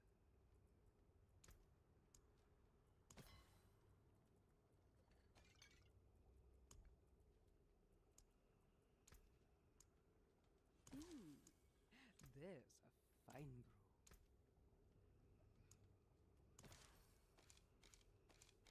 Light keep you.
Even put up, Blizzard fucks up. Yeah, I don't know why they said 14th of May. It was definitely a bit sus. And Fletcher on Twitter wrote it's going to be Tuesday, so I'd rather trust that, to be honest. But for some reason they have not corrected the date on the website, so I don't know. But it's always Tuesday.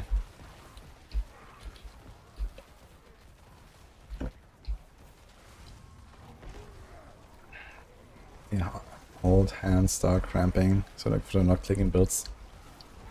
There's a bunch of builds that are not very click intense. Only something like Depth Rogue can literally play about one button build and hold down right click. And then just walk. Or something like this here, characters in Druid, you know, there's like very low APM builds.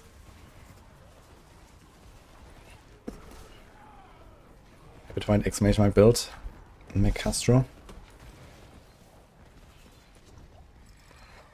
Yeah, Blizzard is a small indie company. It happens, guys. It's not what it is.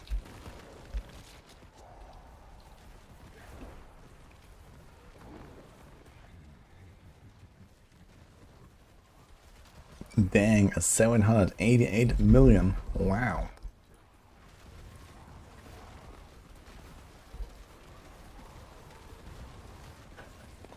I am not running Kata Druid.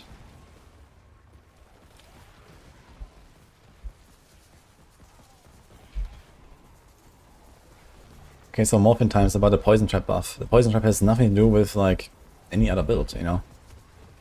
The only reason for other builds to use Poison Trap is to get the 20% non-physical damage, or to activate a subterfuge skill for Umbor Crux, for example what I did on the Vashan Rogue, or these kind of things.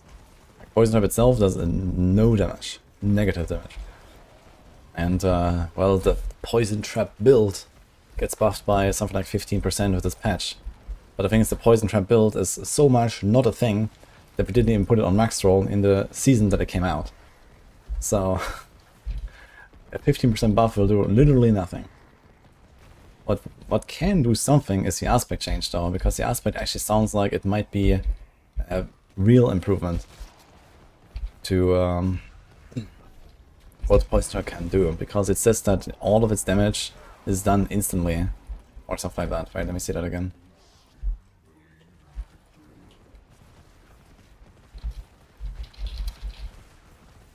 So, that is the real improvement here. The damage number is like irrelevant. Okay, Poison Trap bursts for poison damage when it triggers. So I have no idea what that means, because it doesn't say how much damage it does. Like, what does that mean, you know? I have no idea. Probably basically nothing. But now it says, Poison Trap bursts for an additional 10 to 30% of its total normal damage. So if it previously did nothing, and now it does that, that could actually be interesting. Because then, this is a hit, and this hit can then crit, and it can overpower, and all that kind of shenanigans. Well, maybe it can overpower, we'll see. And if it does that, then we can work with it. But I really don't expect much. And also, it's, you know, it kind of puts it like all upside down, right? Because suddenly you want to have crit and overpower or whatever, like, you know, in your Poison Trap build, and a Poison Trap is just, it's supposed to be a dot build, right? That's the whole idea of the whole thing. So it's just kind of stupid, basically.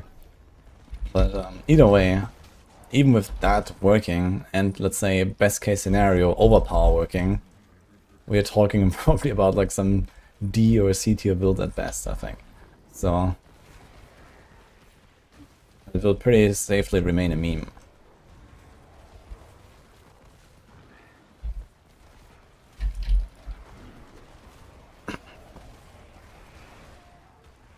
Yeah, it's not even a scuffed death trap. They're not even the same universe, man. Not even compared.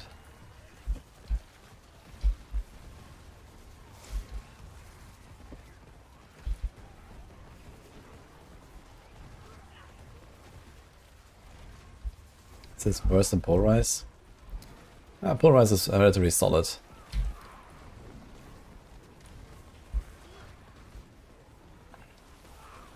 There's a lot of stuff worse than Polarize in this game right now.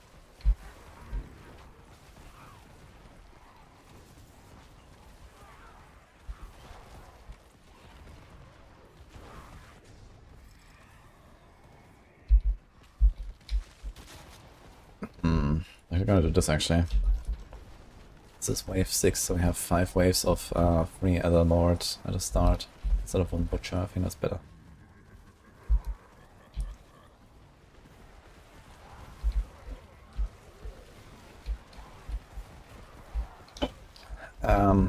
This is the second best Druid build. The best one is Cataclysm, but both of them do not work with nothing.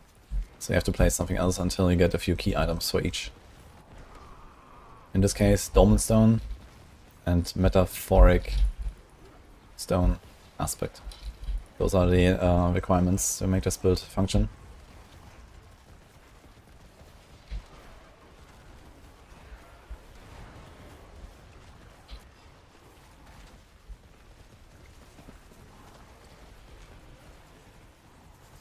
I think death type will be changed in any way next season. Yes, but I'm not sure what way, to be honest.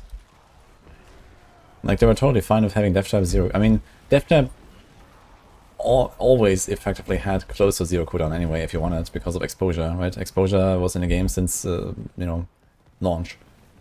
So if you really wanted, then death trap could have been spammed no matter what at any point. And some builds did that with exposure, for example. It was just never also a carry skill. And then it was also never a build where you could spam it without using exposure, right? That was only a thing when you had Beastfall Boots. Okay, I mean, Beastfall Boots have been in the game for a long time now. So, yeah, I guess technically it was the Death Trap build, but it was never really the meta and so on. But since Season 6, we had Death Trap as basically meta build on Rogue. So it's already been like the third season now in a row, where Death Trap was just like dominating. And yeah, for some reason they decided to buff it this season, to the point where you don't even need another skill. At least previously we needed an Exarch skill and we had to do like a 1-1 rotation.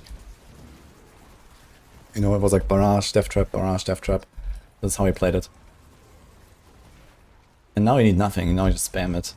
So yeah, that's kind of weird, especially considering it's an ultimate ability. An ultimate that they spam like 2 to 3 times per second is odd, let's say. And as outside of that, I mean, it's just like, you know, too OP, right? So even if you think, okay, this is fine for an ultimate to work that way, the build is just too good and it just invalidates every other build in existence almost. And it's like immortal. And it just requires like nothing to get going almost. And so on, right? It's just like, it's also like a huge face-hole playstyle and so on, so there's a lot of problems there, I feel. Okay, not a problem, you know, it's fine for, you know, face roll builds to exist and all that, but it just does everything together too well. That's the problem. So it's just like, you know, there's no reason to play something else, basically.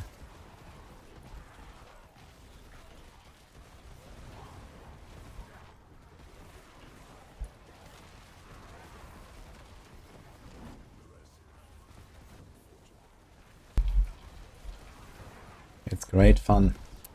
Smile. Yes. So better keep it unchanged, and then see how people react to like 4 seasons from now. How do the Sorcs feel about playing a Lightning Spear for season 4 in a row, guys? How many more seasons of Lightning Spear do you have in you?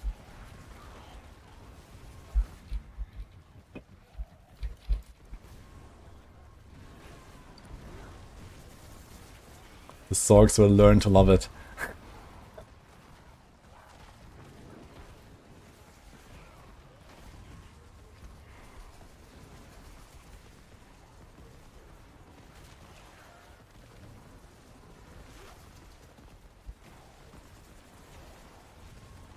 Any hope for human druid after patch? Not a big hope, but I'll do it anyway. I know Danger is gonna try some stuff on Tornado and Lightning Storm.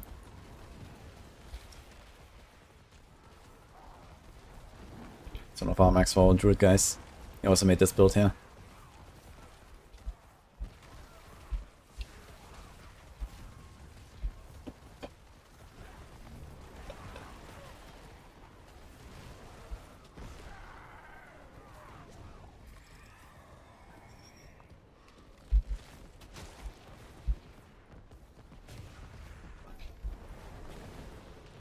You played Barb in Diablo 3 for 28 seasons.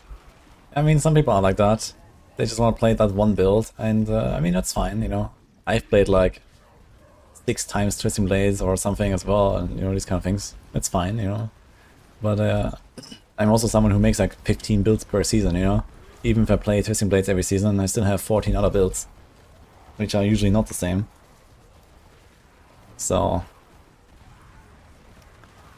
I think for, you know, some people that really want to play Sorc, but they don't want to play Lightning Spear every single season, it's just kind of a shitty situation, right? Because every fucking season it's just Lightning Spear, Lightning Spear, Lightning Spear, Lightning Spear. It's always the same build. With like, you know, some tweaks, I guess, since it came out. We had like the Frozen Orb stuff earlier and, you know, whatever. But either way, it's the same thing. And it's the same with the rogues right now, you know, it's like Death Trap, Death Trap, Death Trap. At least in Season 6 there was a lot of hype around Dance of Knives, but then it had like all these like snapshotting things and people hated that. And then it made like a no snapshots and then people played that, but you know, it was still kind of on the weak side anyway.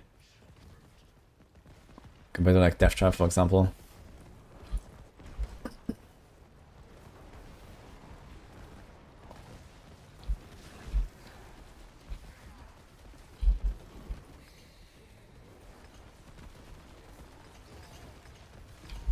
Will it blend, guys?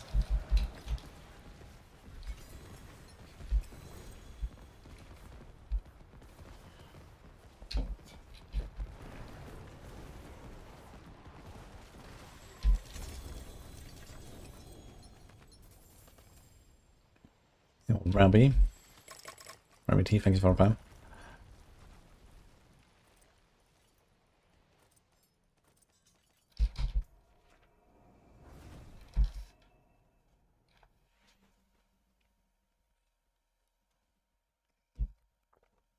Bring back Ball Lightning, had 1 season. I mean, Ball Lightning is actually relatively okay, and it's also like used in some of the Lightning Spear setup, so I guess you can at least pretend you're playing Ball Lightning. But even like the pure Ball Lightning builds are okay, I think. It's just that, you know, everything is just like so inferior to Lightning Spear, right? Just because of how Lightning Spear works, you know? And even if they nerf its damage, just the mechanics of Lightning Spear are so superior to everything. The same with Death Trap. Like, even if they nerf the damage, at some point you will have the damage to blast Torment 4. And then Death Trap will just be, you know, ridiculous. Or Lightning Spear. Just because it like, mechanically is so good. Sample my wares. I suppose I can take that off your hands.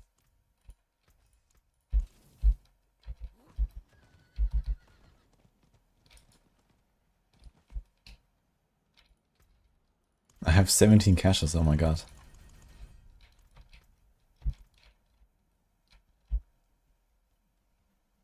Heavy build is an Earthquake build. Yeah, there's a lot of Earthquake going on, but I mean, Mighty Throw is not an Earthquake build. Pure Vermin might make a entry today. Getting one of the biggest buffs of the patch.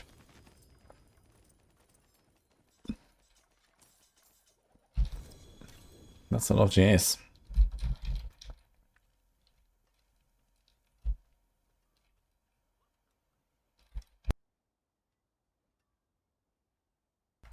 Do I still need any weapons? No, I made the weapon for Stoneburst already, and we want a staff.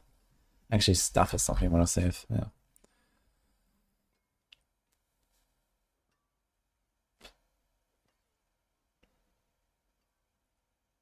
Huge.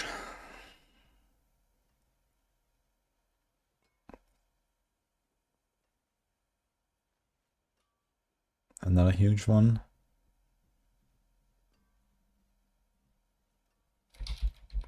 Okay, let's try this. Tempering.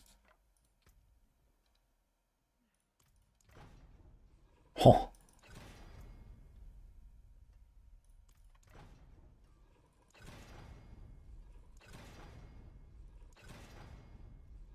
Alright, so tornado stuff is secured.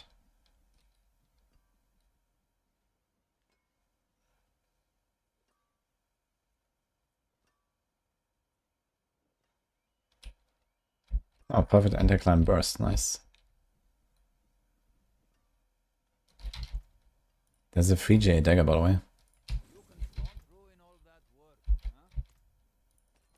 2G ring.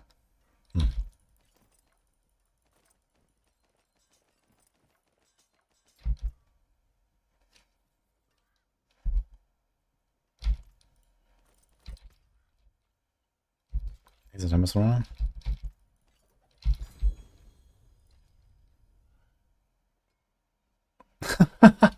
Here's a careful one. No, I get it for the fucking cash, man. 230. I guess that's not bad. And it has humanity instead of the movement speed, so I'll save it, but it has very low will.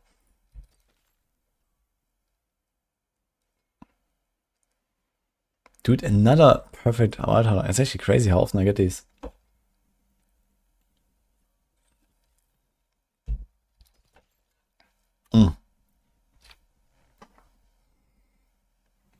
For real, man. From the fucking cash.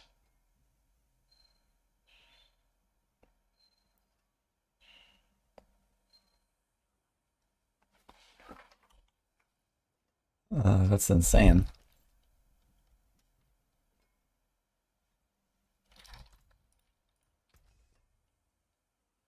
Thanks, snack pack. Dude, now I'm getting this. I'm like ready to respec. Dude, we also got the yellow masterwork on first try on this thing. Fuck.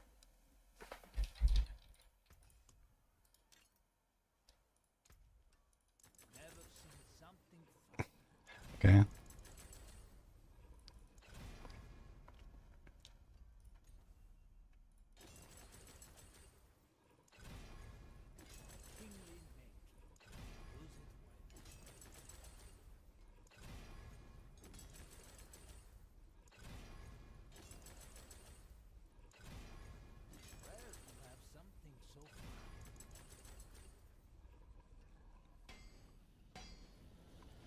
Well, yodel. Okay. Got the wrong thing. I'm not gonna touch the human helm yet, so.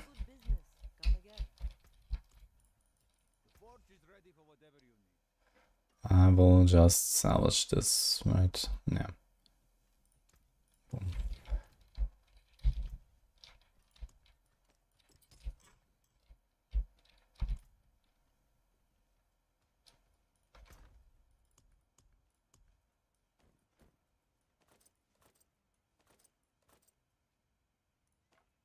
Okay, we got our tornado stuff.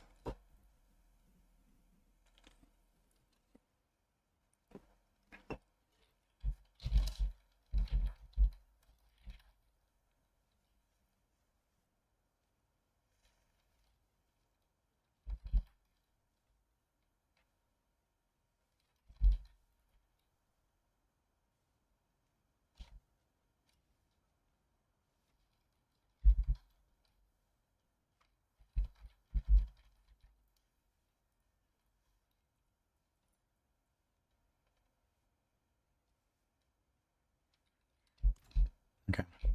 Thanks, King Billy. What's our cooldown now? 6 seconds on Bulwark. 7 seconds on Cyclone. Yeah, if we had the third cooldown hit here, that would probably be something like 5.5 seconds or something, or 5 even. How much is this?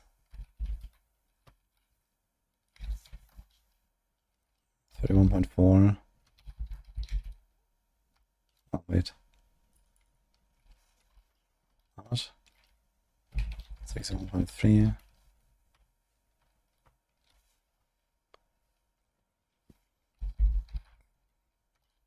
$25. This could be 67.5. So another 6.2 on that.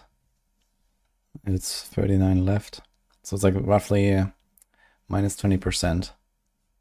So yeah, this would be like roughly a second off here. So around 5 seconds on the Bulwark. Around 5.5 on the Cyclone. I mean, this doesn't matter. You could actually change the hurricane duration here now if you want to press it more often. It's also easy peasy. So at the very least you can get some points here.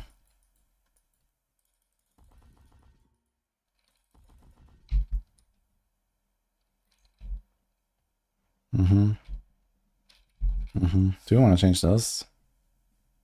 I mean, what can we gain? I mean, there's Belial's Eye Beam, so today that's getting patched. We can do Grigor and Belial. I think that's actually what Danger has in the guide. But I have to give up Blackmailers. So maybe just gonna keep the Urvara because it's nice.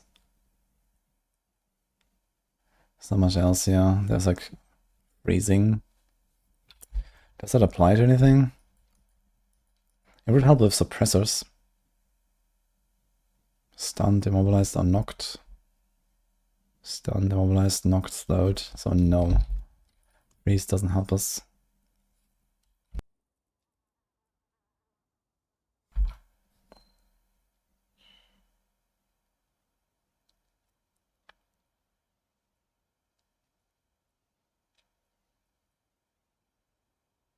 I mean, there's this. Huh.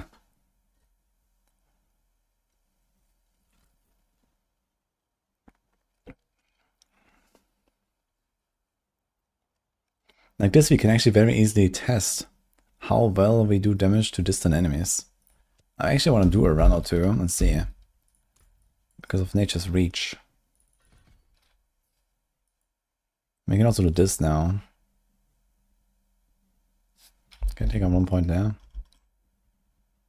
Nope. Could take out 1 point there and put it here. Because they got 3 here and put it there. It's a little bit of damage, but it's a lot of DR. We're actually missing this here as well, 2 points.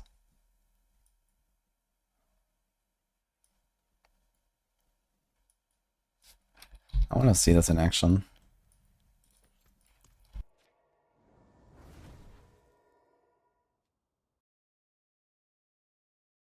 Yo, thank you for the 5 subs, Anonymous. Can't wait to see the full update build tomorrow. I already recorded my video for Boulder. And the rest is on Maxwell anyway. So it's gonna be live soon, I think.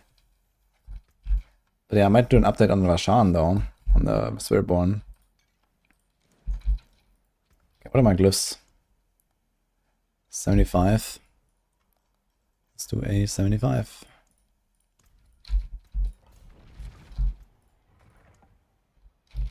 Outlaw Sharpshooter.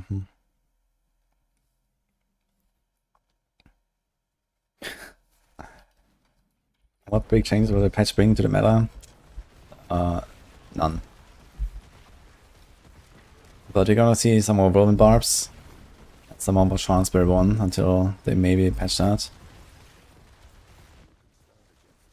Ah, shit. I just realized you have the Cataclysm also slowing stuff. So I can't really tell because the Cataclysm just hits stuff out of my range.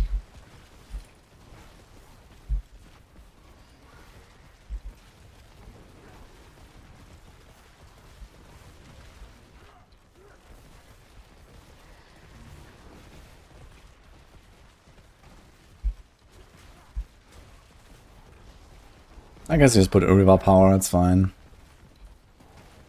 Having Nature's Reach is still a good investment. I should probably do Crushing Earth before that. And then I could take out the defensive posture.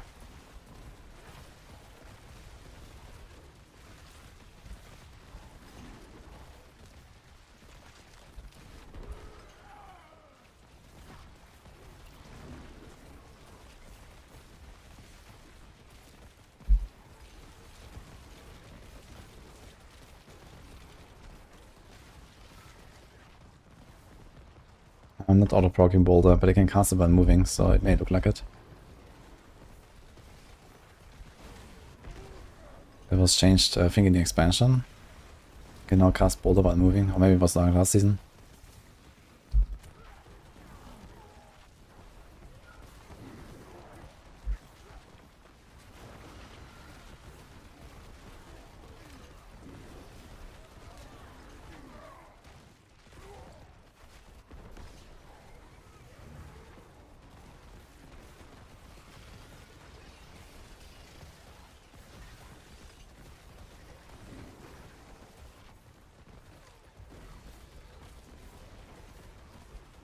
Like Hellhammer doesn't exist. Hellhammer, yo. Things from Zero. Right.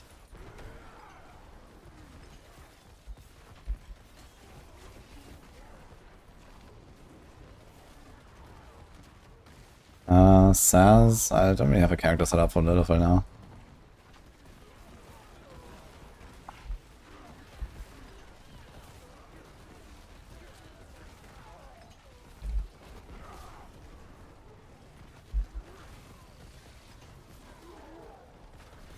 Doing pretty chill, 75, 3 minutes.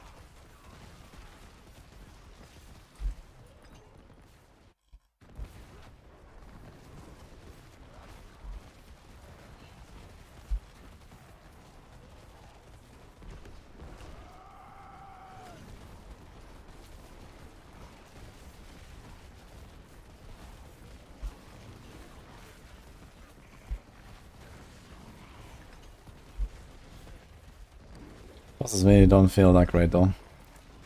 Because they lose a lot of the multipliers. Especially Crushing Earth and maybe some other stuff. Like just Reach also doesn't work on them and they're not staggered.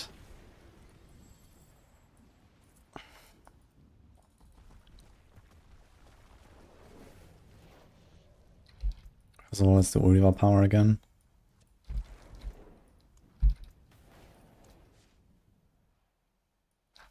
And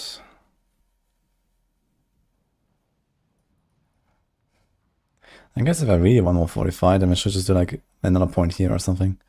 But it's getting so much 45, it should be fine anyway.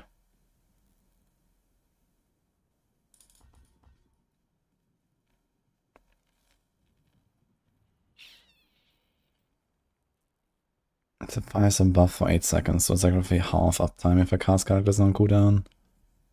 It's kind of weak. I would rather put into Resonance.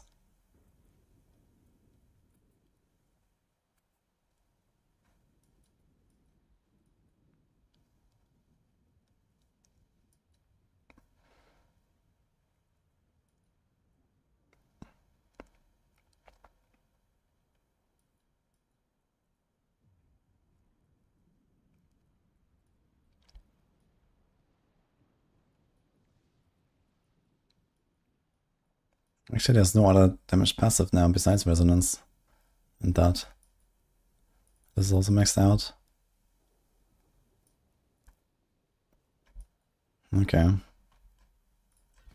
So I guess we do it.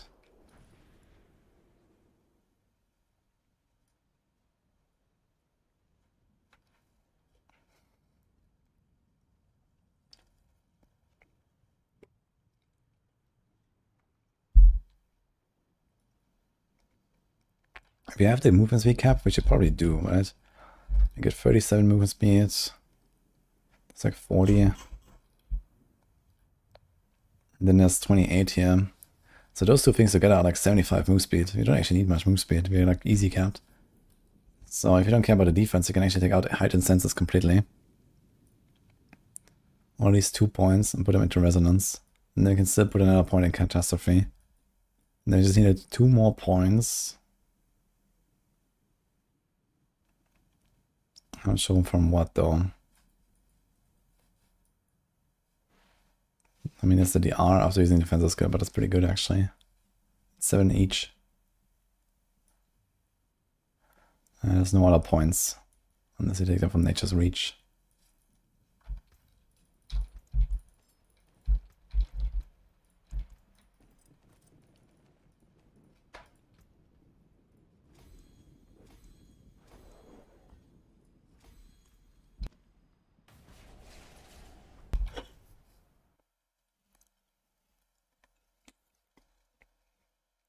I can move the atom timer if you want. Sure.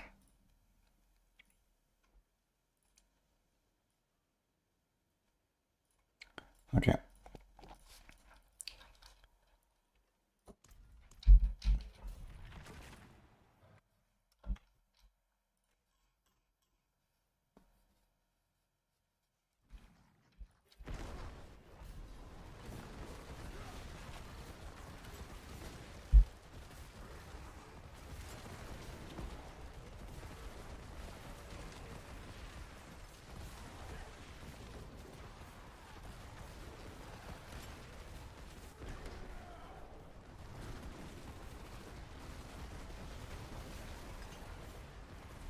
Doing another 75 right now to get the Arcliff up.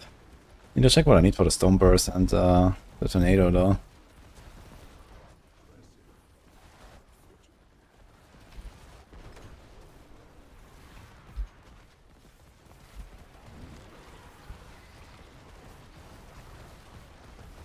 Can you make the timer bigger? I can.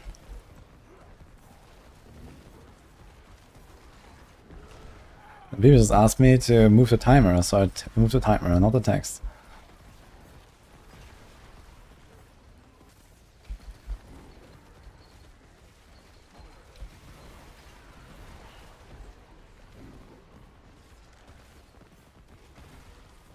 I don't live stream it in German.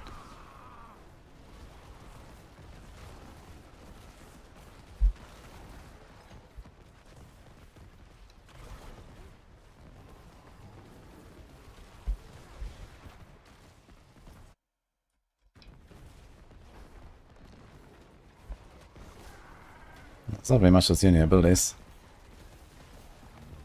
Press Bulwark every 5 seconds. Press Characters every 15, Hurricane every 10. That's it.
Like 1 million. Billion.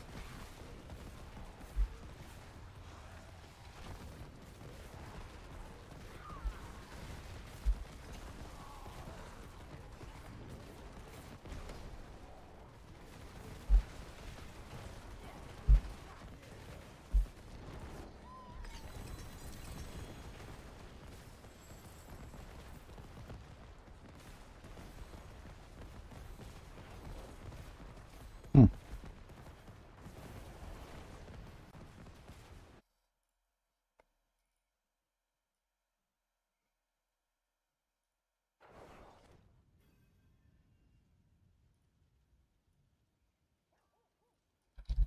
Okay.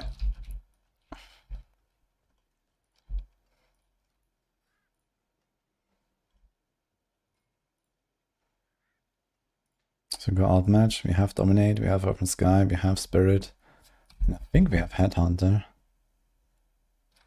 So it's literally just one different glyph. You go from non-fizz to fizz, that's it. Interesting. And then for Druid, that's probably a bunch of things. For Tornado.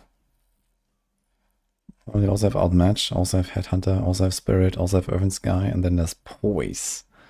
Out of all things. I think I was going to do an Undaunted because it's going to be a relatively squishy setup. So it's only 2 glyphs I need to level. And that's basically it. Sure, let's do it.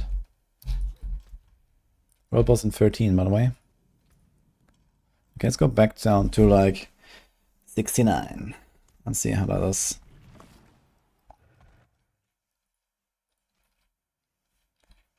Is Firebird working with Wanderer? Oh no. I mean, to be fair, it's a relatively valid question, right? But,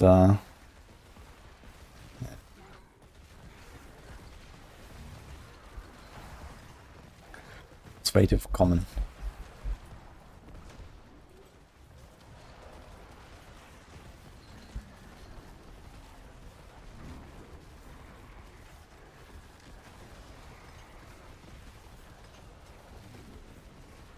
And then we have another place to put the text, man. I want to put them like somewhere where it like hides more of the screen.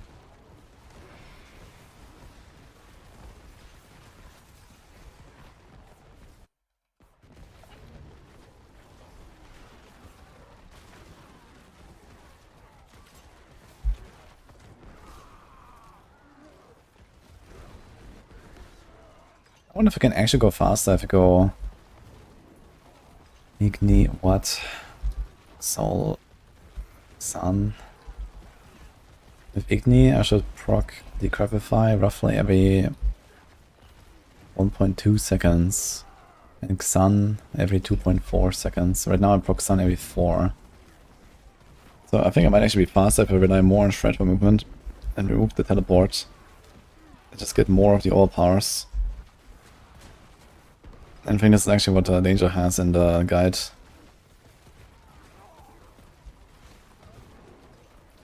Let me try just like shred around. Things better than that.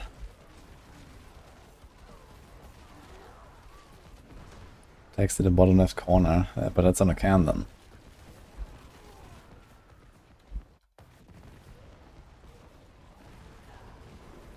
Another Mother's Judgement.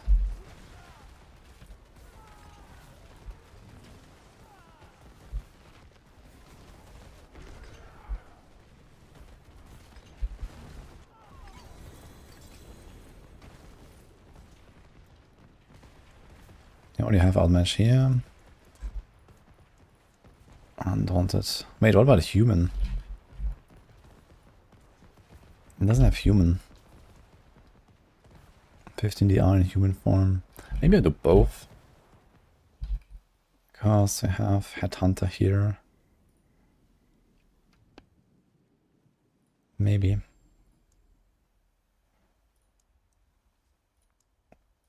So they have literally all the same stuff. 15 DR, 15 DR. Same additive damage, same legendary damage. I mean, the only downside here is if I ever lose 45, I have less DR on Undaunted. But here is also the downside, I might be pressing some shapeshifting skills and I will not have the DR in that moment. I don't know which ones that would be. I think I might go for both. Because this human form druid stuff is probably very squish. So I might just do both. We're gonna drop Headhunter and Poise.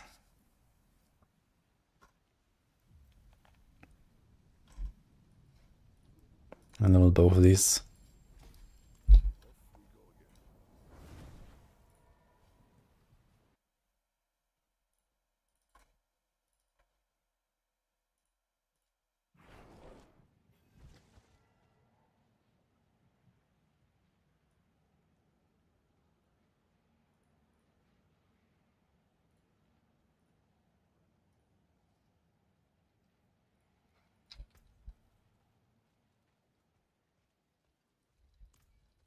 Greetings. How shall I get my hammer sings on your return? Let's try this. I have 8 Ignis, man.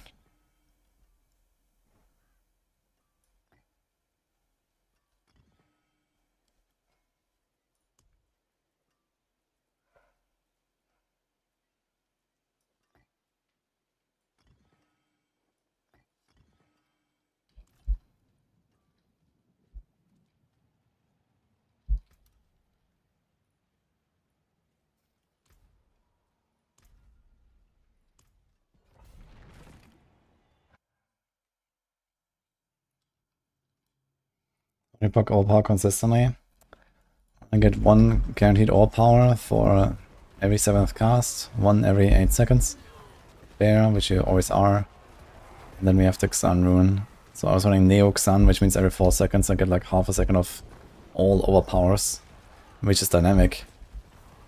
So the guaranteed overpowers are snapshot into the boulder when you cast them. And Xan is dynamic, so all of your boulders will overpower in that half second every 4 seconds. Right now we're doing it with Igni, Watt, Soul, Xan. So we trigger Decrepify and that triggers our Xan. We don't have teleport anymore, so we'll see if that is actually faster. I think if I get good with Shred, it might actually be faster. Because you just get more all powers. It should be a DPS upgrade in a range of 50% more DPS or so right now. So as long as I don't want to go down on tiers, it's pretty good. And also there's like more consistent damage output because it trigger it every 2.4 seconds instead of every 4. But it lasts only 0.35 instead of 0.5. So I guess the average DPS is actually kind of comparable. Neoxan versus the Decapify attack.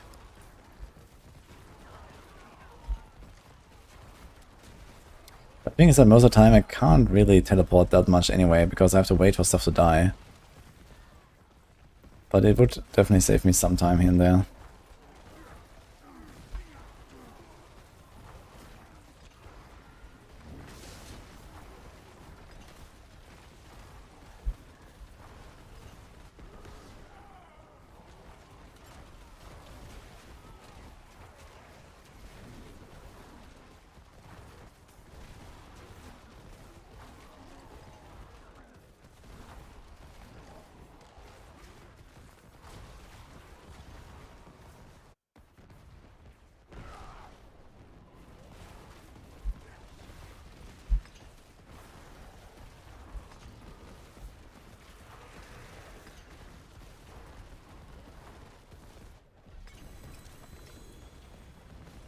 I like the teleport. Teleport just kind of feels good here.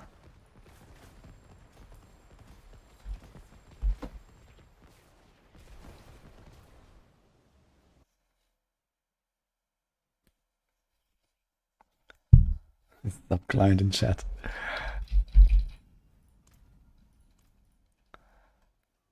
So 66.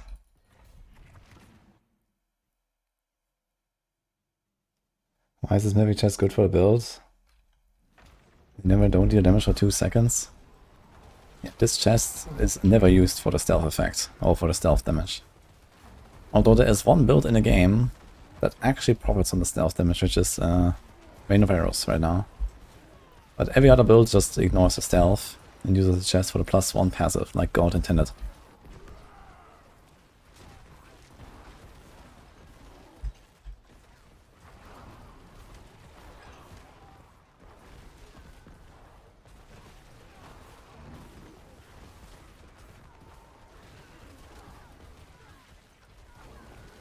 Study farm souls as the bosses. Thanks, Malo.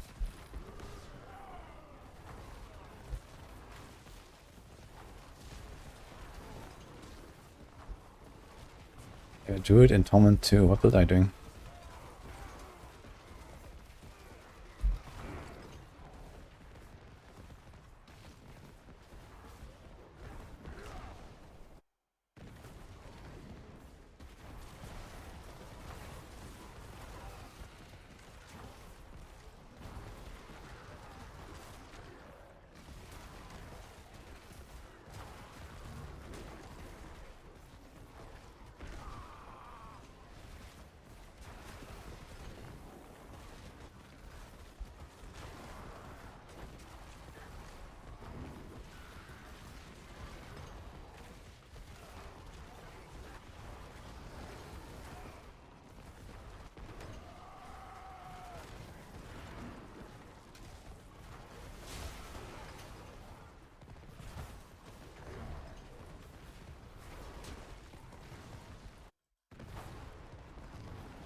I wonder how many caches you're gonna get, actually. I have a lot of Spectral Ash.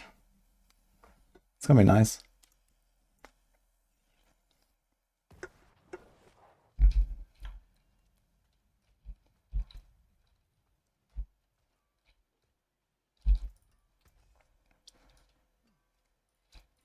I think we're gonna go back to the runes we just had. Fuck jar. Neoxan, I kind of like that. I like the teleports.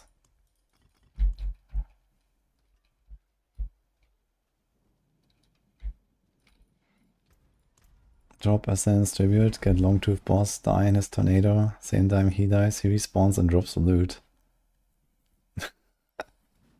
Interesting. Well, enjoy your exploit until it's fixed, I guess.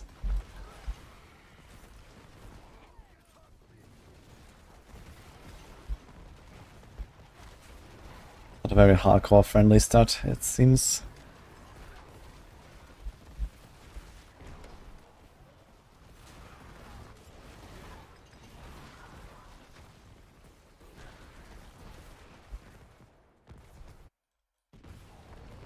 Get 1.6 million Ash, what the fuck, dude. I found out of bosses have 200k, man. Yeah, but Belial gives a lot more than the others, I suppose, right? And if people just like farm non-stop Belial, it's also like 1,000 times faster than the other bosses. If I had to guess, I probably spend more time doing bosses than you. But you just farm Belial, I guess.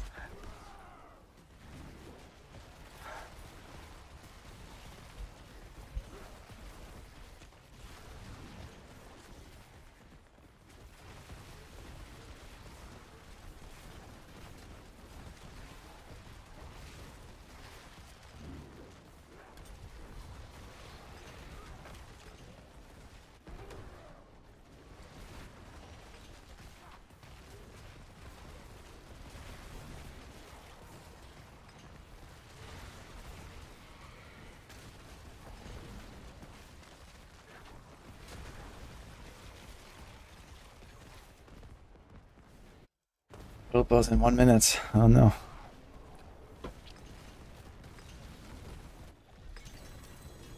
Let's go, I guess.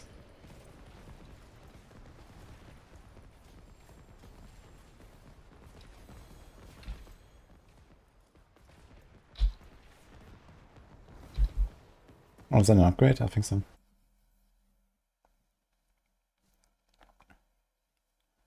Boulder's still knockback, yes. But I think they made the knockback like smaller. Or like more in the direction of the circle.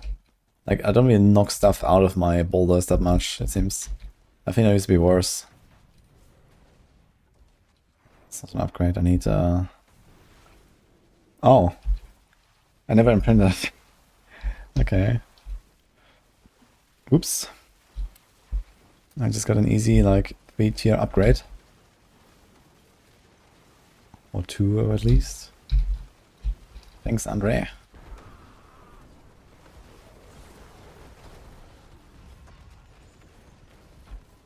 Wait, I think I was finding the bosses as well with the wrong imprint here. This was like the last few hours.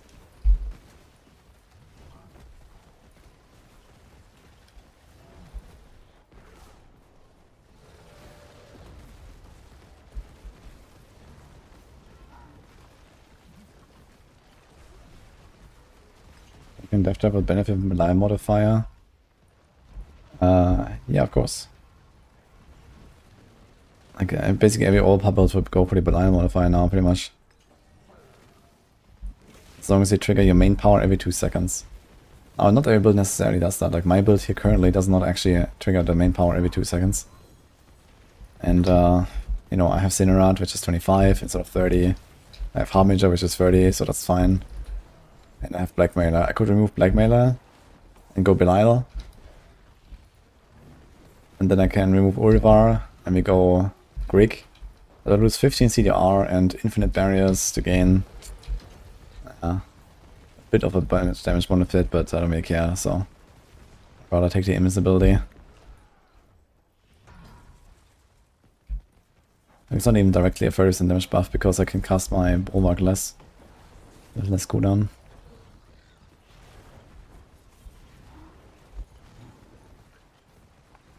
Two-handed mace.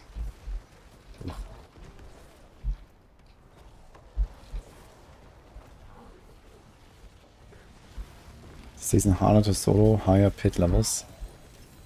I mean, it changed how the pit scales. So, it technically is as hard as always, it's just that you just don't get that high anymore. So they reduce the levels you can do.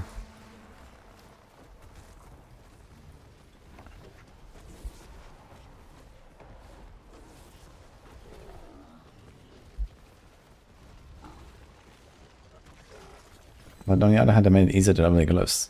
You don't actually have to get to 100. You only have to do a tier 50 to level the glyphs to 100 now. So I guess technically it became easier. You don't even have to do Torment 4 in order to get the glyphs to 100 now. Which is kind of funny to think about.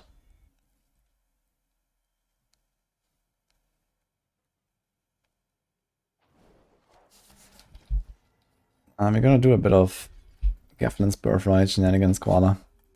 Which is actually why I was on a Druid instead of the Necro.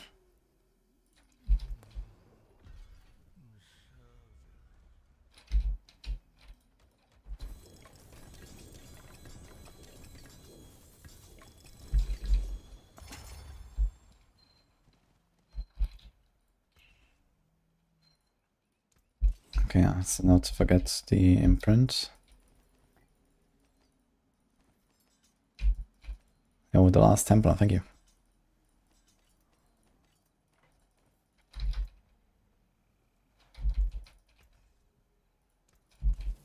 Come back if you need the forge.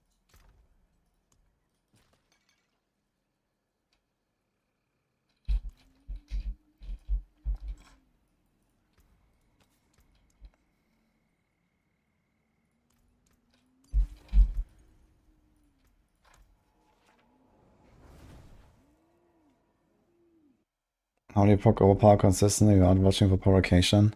Nah, you just YOLO. And they know usually there will be like at least one of the provocation boulders in your mix.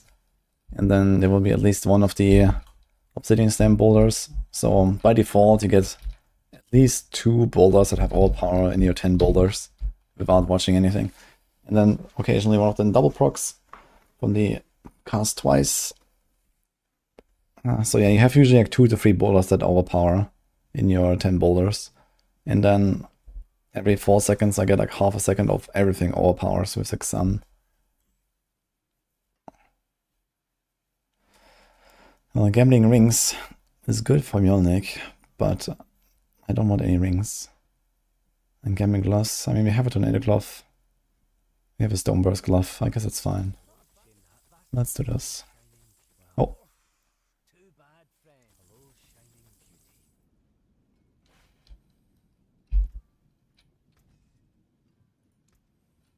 My hammer sings on your return. Oh, someone buffed my instances. Fresh. Very cool. Actually, with the All-Stars instance, I can get rid of one of the res nodes and one of the armor nodes almost.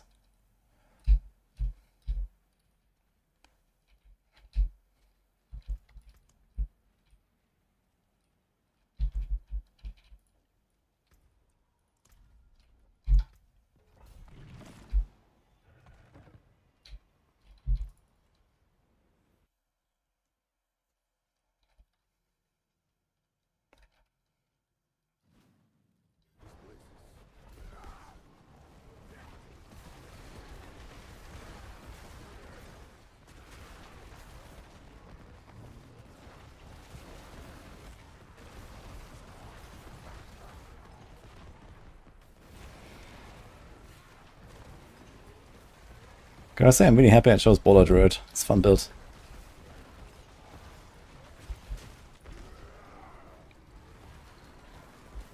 Wonder how the others will feel.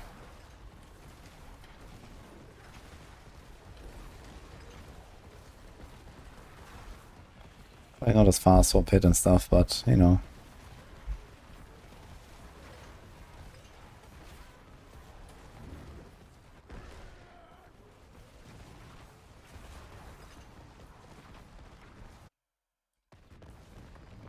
Druid community is happy I picked Boulder. Really?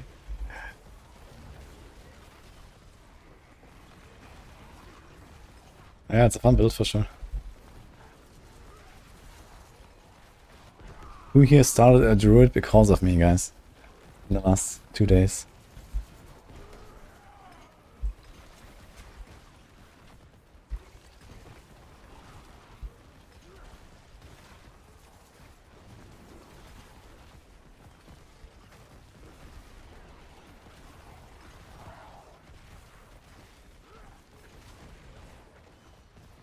When I have the right aspect imprinted, the build actually feels pretty good, turns out. You're gonna see like 10 billion hits now. Dude, even on the boss I just did 9 billion on the boss without the crushing earth and stuff. Oops.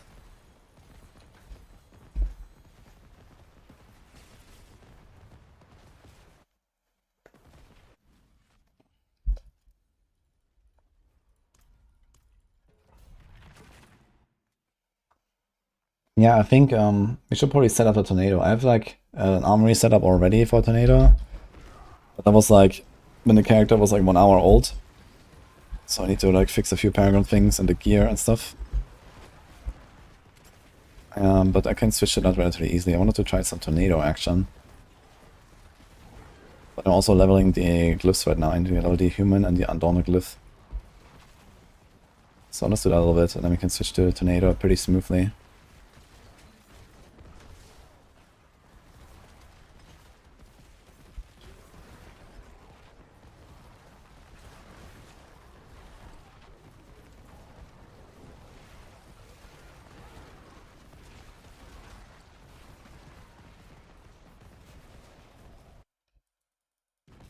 Companion Druid, pretty fun.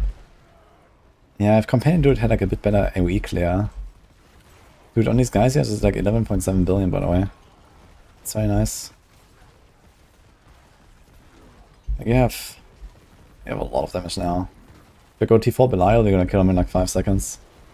I basically need like one of my Xan procs, and that should probably be it actually.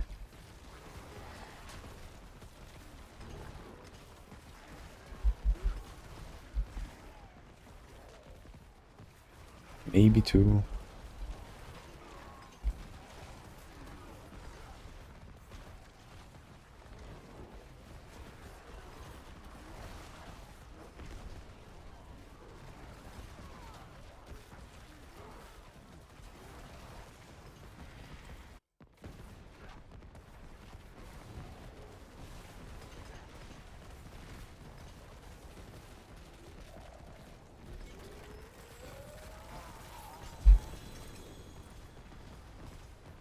I mean, I can still get a lot of damage. Just on the affix alone here, I'm missing. Oh. 13.6% upgrade, just the affix. Plus I could have the cooldown.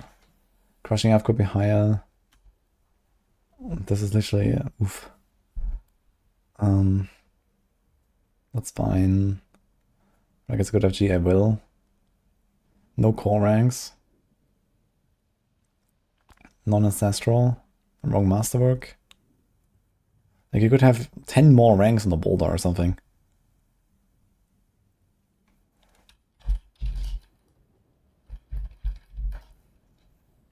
So yeah, we could have relatively easy 50% more DPS, I think.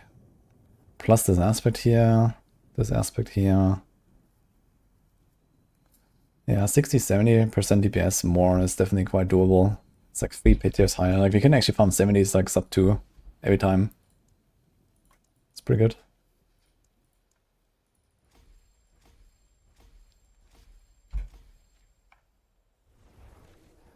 Is Whirlwind Bomb viable right now? Well, with Earthquake, yes. Without Earthquake, you need to wait 48 minutes and 39 seconds.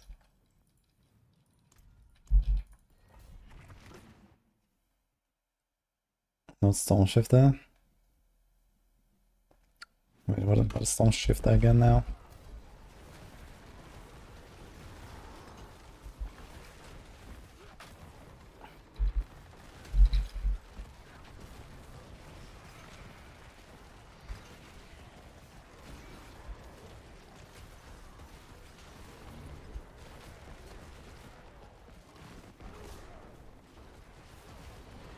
It's 5 shapeshifting, my Hurricane is up.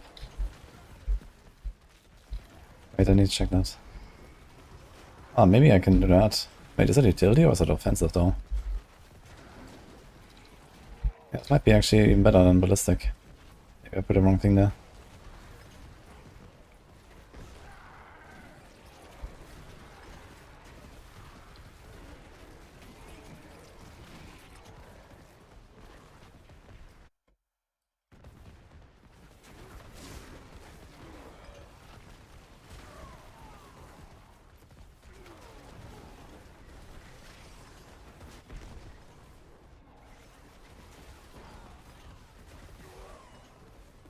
in the planner. Yeah, I forgot. I think I didn't have it actually. Like when I imprinted my boots. And then I never checked it again. So I just put ballistic. I got plus 3 ranks for free now. But maybe I have it now. Oh, that would be another 3 ranks on 21 ranks. So it's like a 10% DPS right now actually for free. It's pretty good.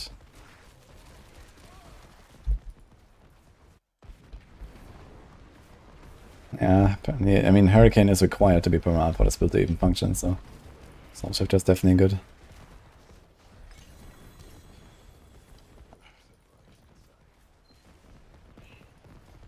Let's see.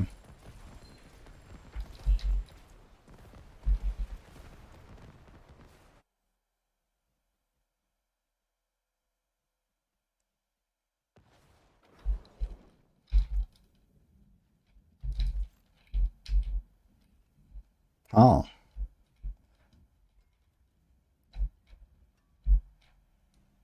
I'll save this actually in case I need to rest on something. I'll keep my forge hot. Return soon.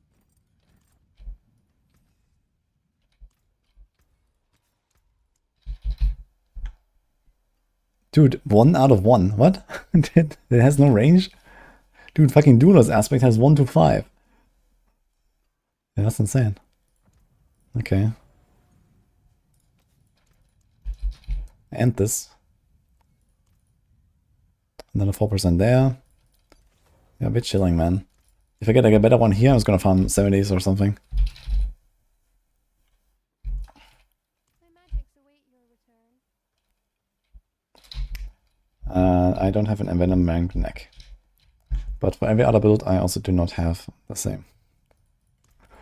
My best neck right now is like GA will plus max life. And that will be about it, I guess. Then whatever I roll, I guess. Which is not gonna be envenom under most circumstances. I feel like envenom needs to be like nerfed a little bit. I feel like the difference between having envenom on the neck and not is just too large. There's like one passive that every fucking build wants because it's ridiculously OP. But they have to spend like 2 billion gold to get it. It's kind of stupid, I think. Like, there's no Druid build that doesn't poison and crit anyway, basically, right? Everything has poison. Everything has crit.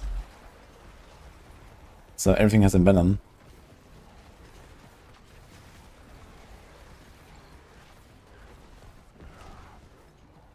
Boulder is not S tier. It's in A, somewhere like top of A, I think. Not a tier list. Which seems about right.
Yeah.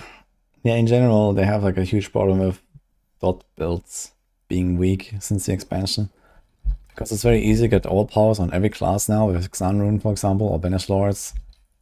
And all power in general is just like extremely overtuned since the expansion. Since they didn't change the overpower formula, but they changed the base life of characters, which you know, overnight just made overpower 20 times better than it was. So like we have this overpower meta and crit meta basically, and there's, you know, no chance for bot builds to get anywhere close until they fix overpower, which they haven't done yet, for whatever reason.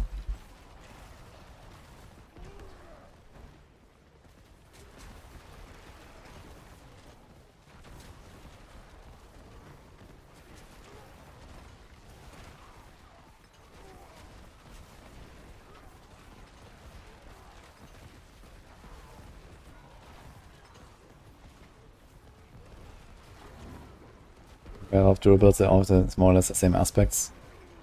Yeah, I mean, it's just like you build, you know, either the bear builds or the wolf builds pretty similarly, I guess. This is mostly it, right?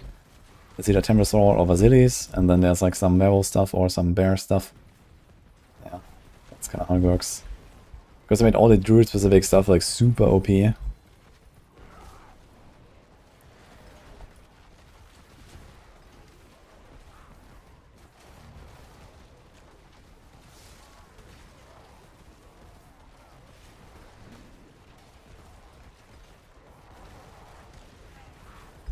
12.8 billion.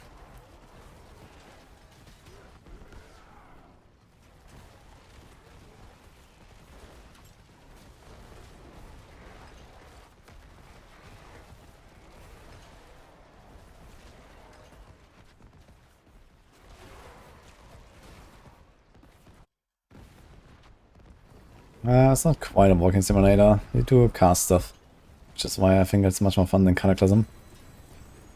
But yeah, you can cast while moving, most of your stuff at least.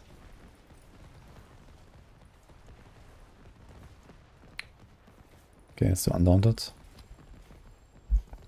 Do I really have 300k fragments? Sapphire? Holy shit.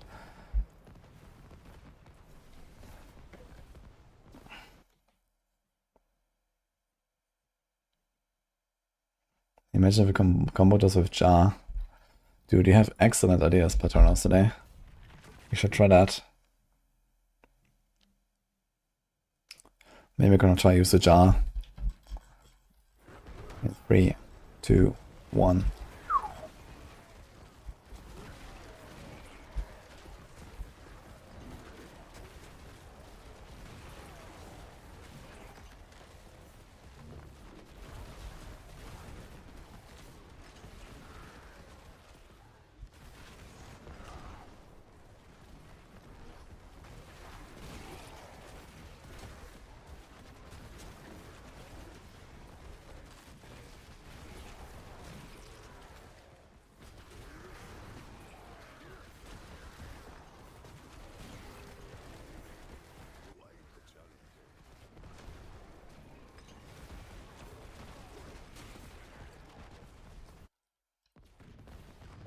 Big debate.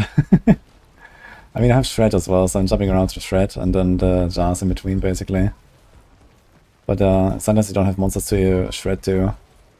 And it just feels like more natural using the Jar teleport, I think, than the Shred. The Shred is sometimes a bit clunky, I feel. So having both together is a good combo.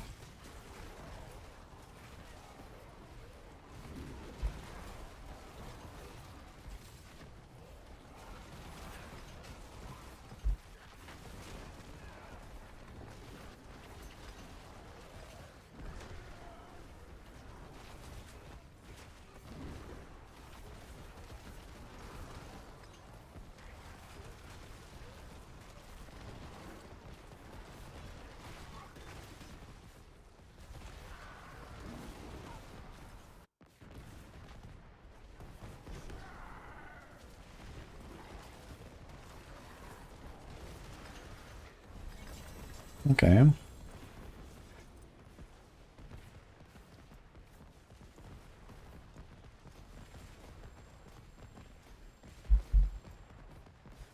Level up.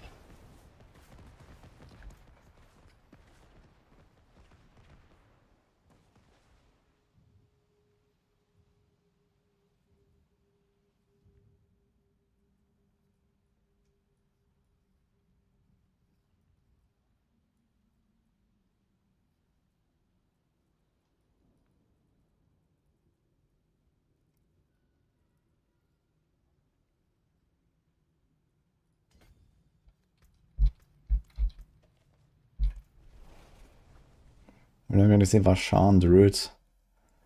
I'm not in the mood to cook Vashan Druid right now. I think it could also be relatively good. Not sure if it could beat Cataclysm. But I mean, you can try something like Storm Slide, which has a ridiculous number of hits. You have like the Dancing Bolts and, you know, the Landslides, the Lightning Storms, the Tornadoes. Like, there's so much shit I actually can trigger. It should be pretty decent. But yeah, I don't know.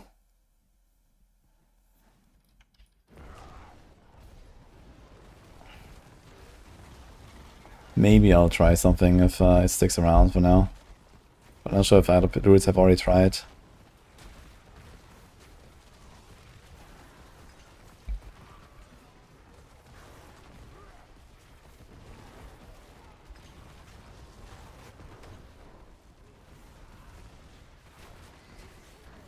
There's some ball lightning. Yeah, I think you have to do more like around companions on like Sorc. Like unstable currents, companions, and maybe ball lightning together with it. Or something like that. Or even charged bolts. I mean, for ball lightning you need to give up an offhand to make it circle, so you can't really do that.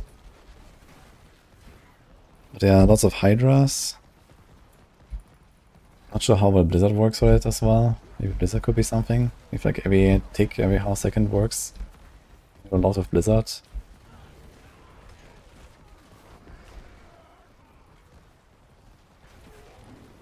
Horns build still viable on Barb.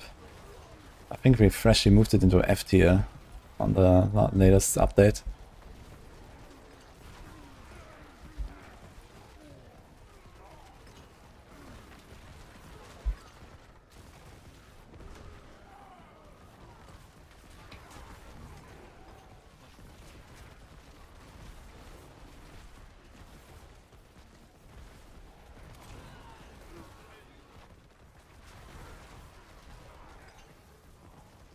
Triple lucky on Fawn's plate. Maybe in Razor plate. I think there's Fawn's Spiritborn. And I'm not sure what's the state of like Fawn's minion necro. Maybe.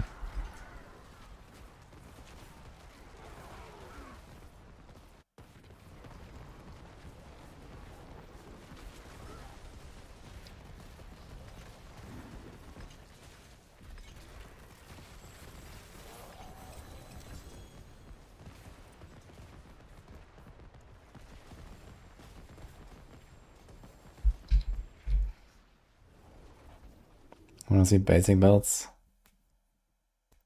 I mean,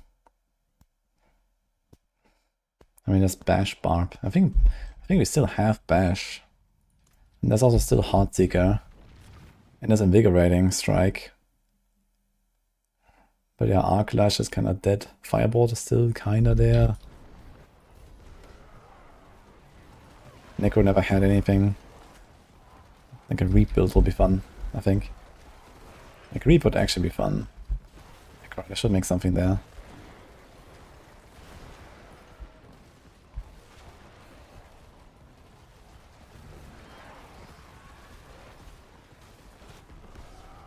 And Druid had Storm Strike, but it's not a thing.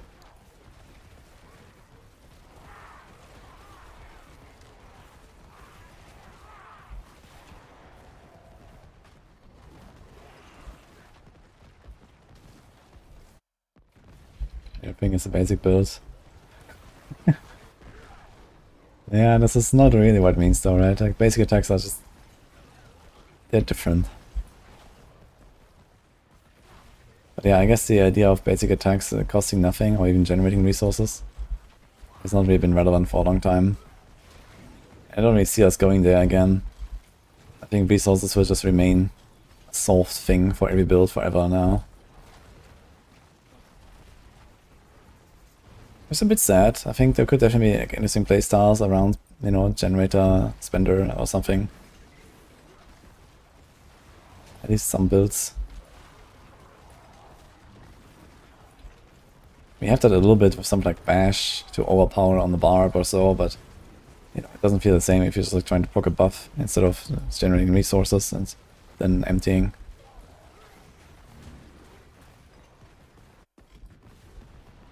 Are we creating a private league in PoE 2? No. I should create a private league when I go hardcore as Death anyway. What's the point? I haven't even played hardcore as Death yet, so it's literally a fresh league for me. This league. I haven't done anything.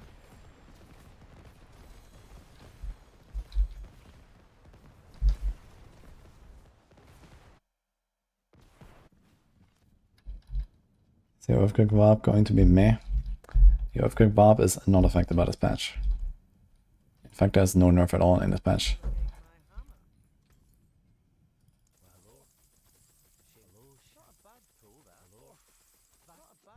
Thank you, Miles.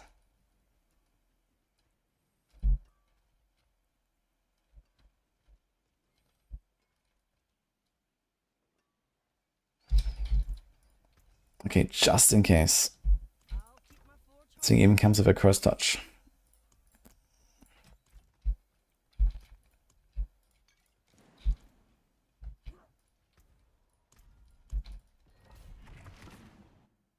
You don't have Shroud and Stardust.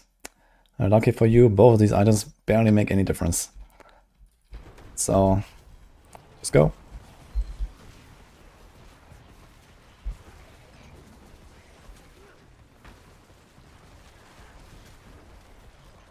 Want to go Insatiable Fury for your chest, and then a normal ring and put... there's a few different options for good offensive aspects. I'm not sure exactly what actually. But it can get really close to the Stardust multi. And also it makes perma Cataclysm easier because you get a Cataclysm duration. Sorry, Cataclysm cooldown temper on the ring. So as soon as you have a Mjolnir, you're chilling with resources.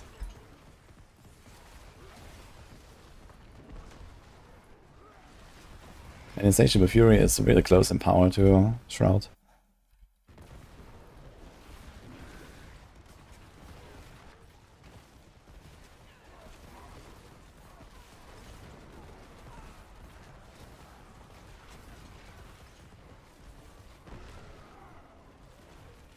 The buff to the Seerblade can make a good Necromanian build. Hell no.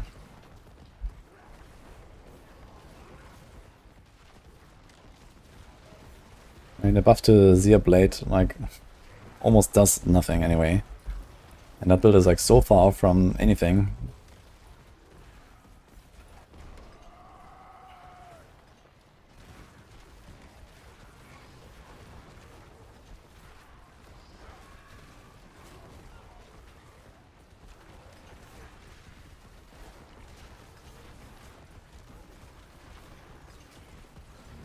The Poison Imbue is bugged, in what way? It's not the Poison Imbue, it's the Shadow Clone that doesn't work with Poison Imbue very well. So, if you wanna try to do like a Poison TB, then basically that's without Clone, and Clone is all your damage these days, so Poison Imbue builds are just not really a thing until the Clone is fixed.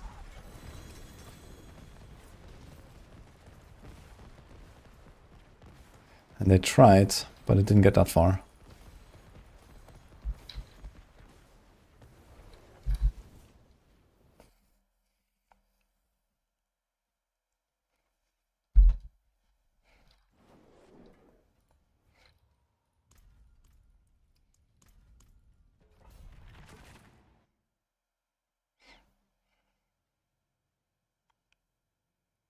You can add modifiers in the PoE private league. Someone said that the modifiers will come later. But even that, you know, I don't want to get modifiers in the private league right now, when we don't have any gauntlet on the horizon. For like gauntlet practice and stuff, yeah, I might do something, or someone is going to do it and I'm going to join that, basically, right? So, but outside of gauntlet practice, there's no reason to play a private league in PoE with extra modifiers right now, I think. The game is like slow and difficult enough by itself. At least when you play and not like the super meta stuff. Especially on hardcore, so you don't have to do like extra hard mode stuff, I think.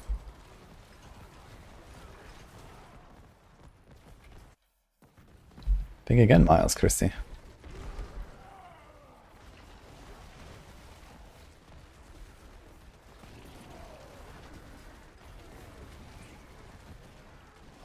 I'm gonna play a Galvanizing Shard Deadeye though. Hardcore is F soon, that's gonna be fun. Been looking forward to that since launch actually, almost. Some real crossbow action.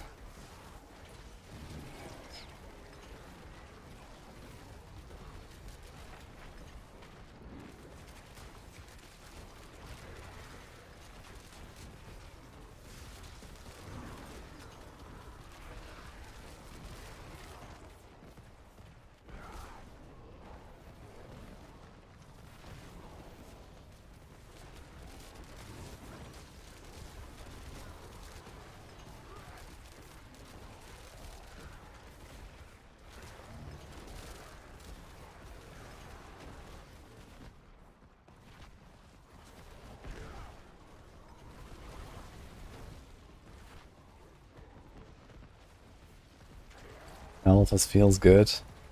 Yeah, that's what I think too.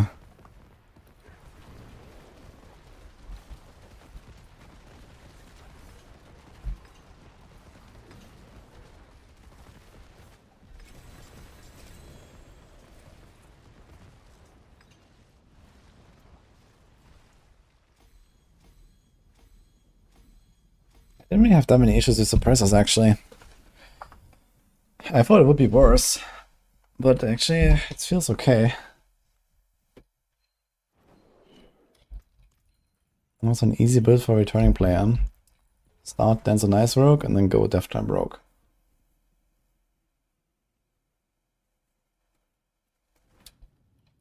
And this is Boulder Druid, Steven. Much better Woven Barb than Woven Barb currently. But maybe that is about to change with the patch, because Woven Barb gets the biggest buff out of all.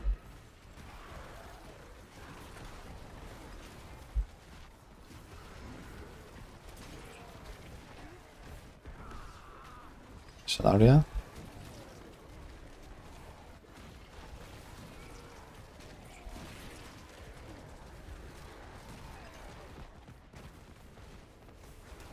We have 25 minutes. Do a few more runs, and then we go and build a tornado.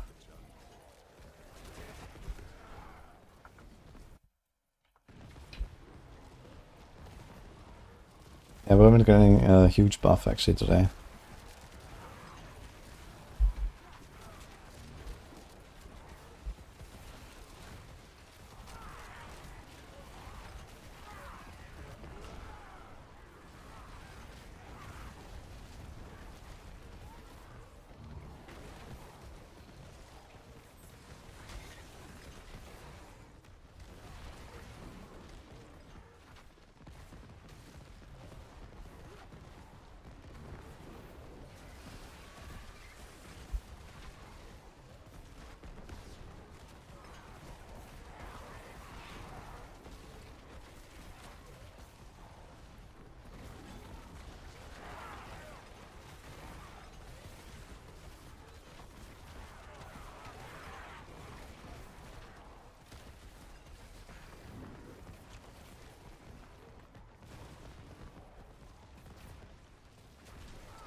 Any Vex? I think so. Let me check.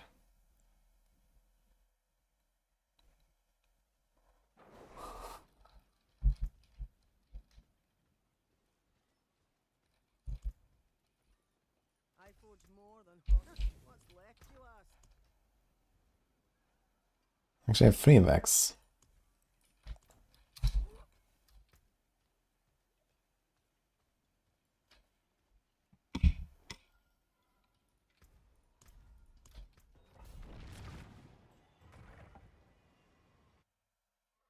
I did not try Shattered Vow, and I won't.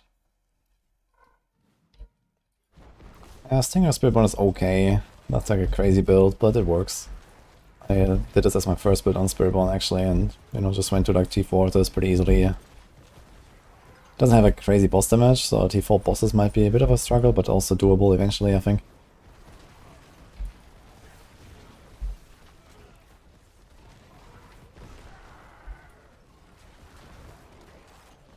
I Windmaw.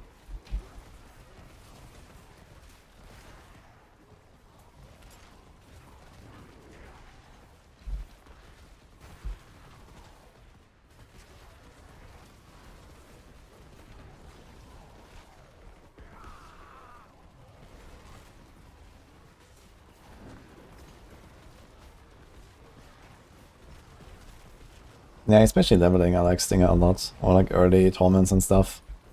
Then later for like the higher level stuff, you go Quill or Crushing Hand or Evade later. Like Evade is also still like one of the best farming builds in the game. Probably the second best after Lightning Spear, basically, for like XP farm and stuff.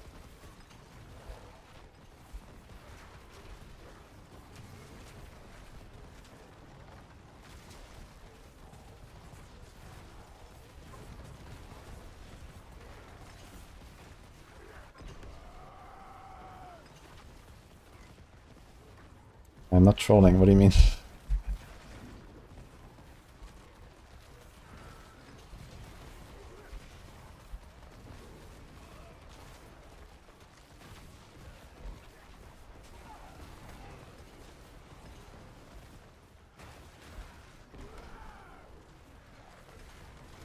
It's the internet. And usually the chat trolls me, not the other way around. Right? I would never troll my chat.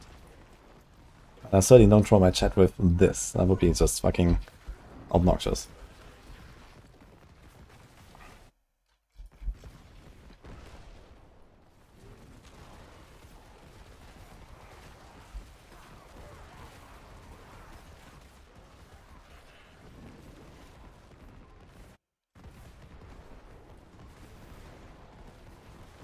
This is almost the same power without Ubers, yes. They don't do that much here.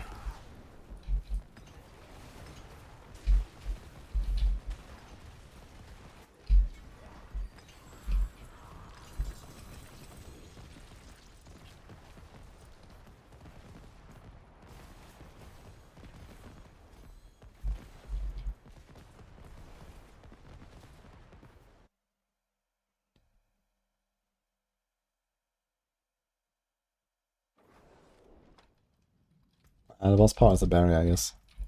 I like using Black Matter Sabotage when I can. Just kind of makes it immortal. You have a lot of fortified generations, so you get a lot of barrier from this.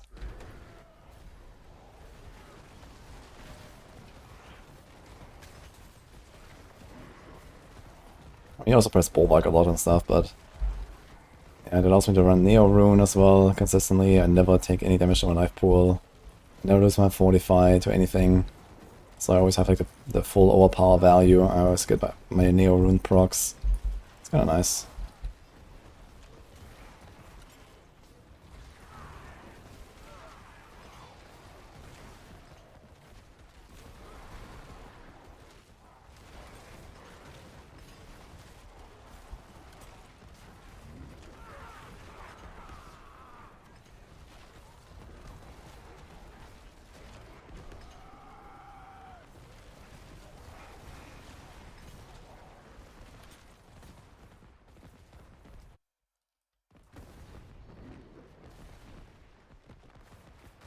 People I know that I hold a world record for cleaning 150 pits. Actually, I don't. But I have a lot of other world firsts and these kind of things. But I don't really tell them.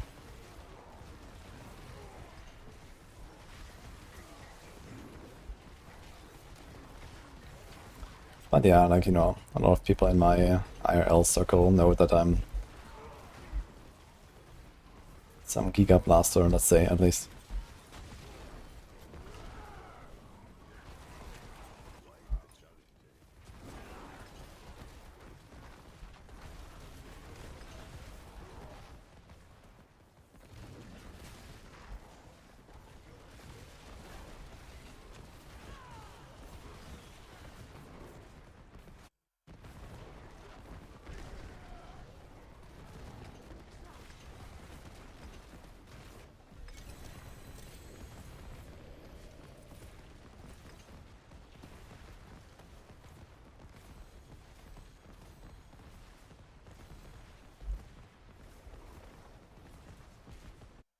Yeah, it's very fun, Billy. Spear of Lycander is good for getting a spark. And for leveling a Sorc from 35 to 60.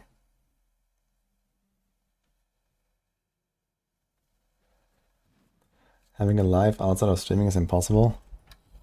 Actually true, but I didn't say I have a life. I just said that there are people that know me IRL.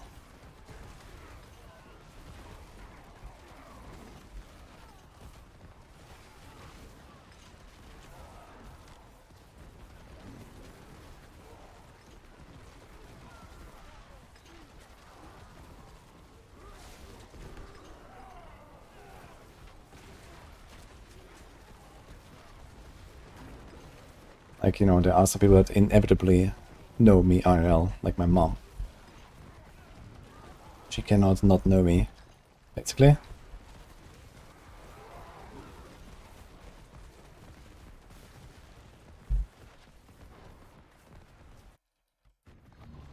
There is a guide for this build. Should try exclamation mark build.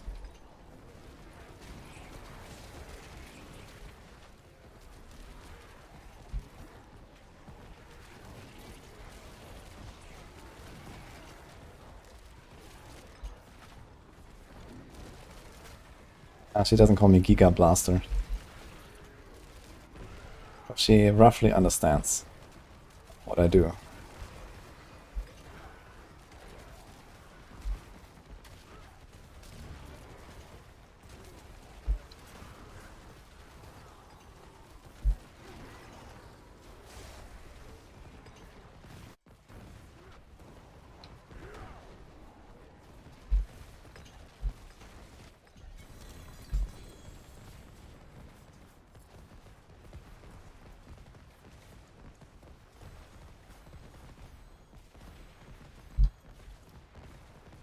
Actually, I may check partner Discord. Maybe gonna see some sort of confirmation for the time and date of the patch.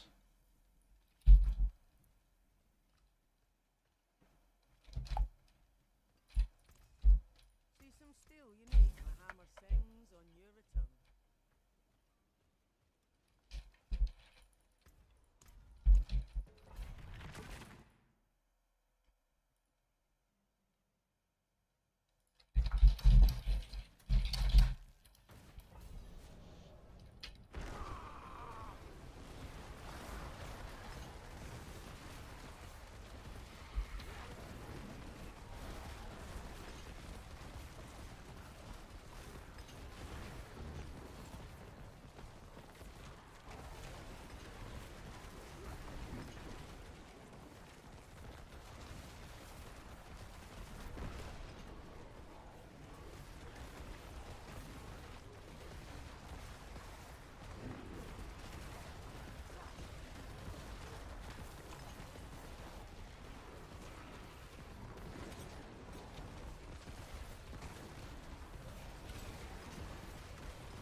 Spiritborn will get unyielding hits and more armor stacking.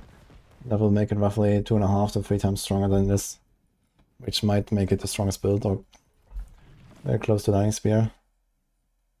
But we're gonna confirm that when the patch goes live first. It works. We're gonna roll my boots from dex to armor. We're gonna remasterwork our neck to have at least 1, maybe 2 master crits on armor.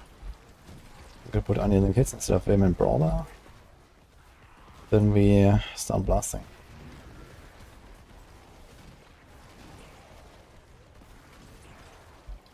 I have basically all the stuff already set up.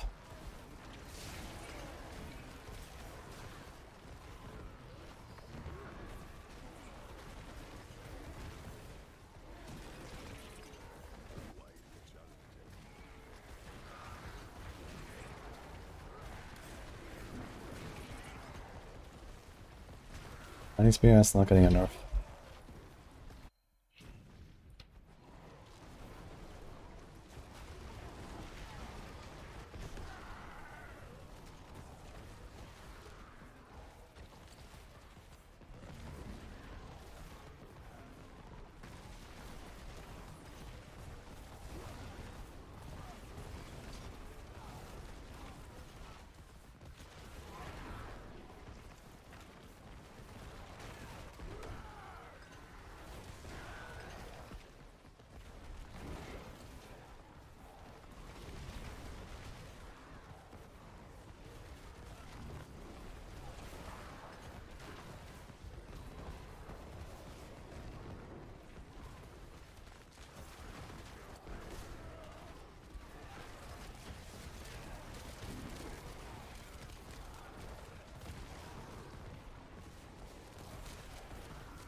So I had to check something real quick. Okay.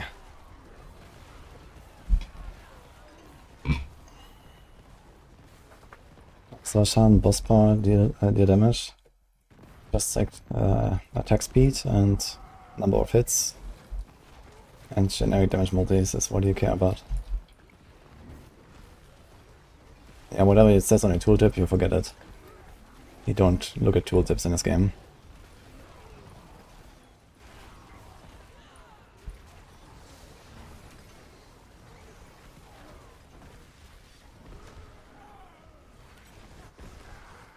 Tooltips are the most irrelevant thing in this game. Holy said that.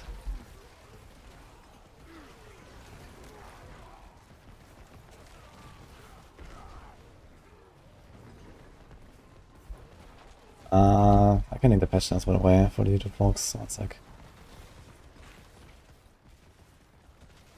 I think that might be linked in the YouTube description anyway. Should always check there.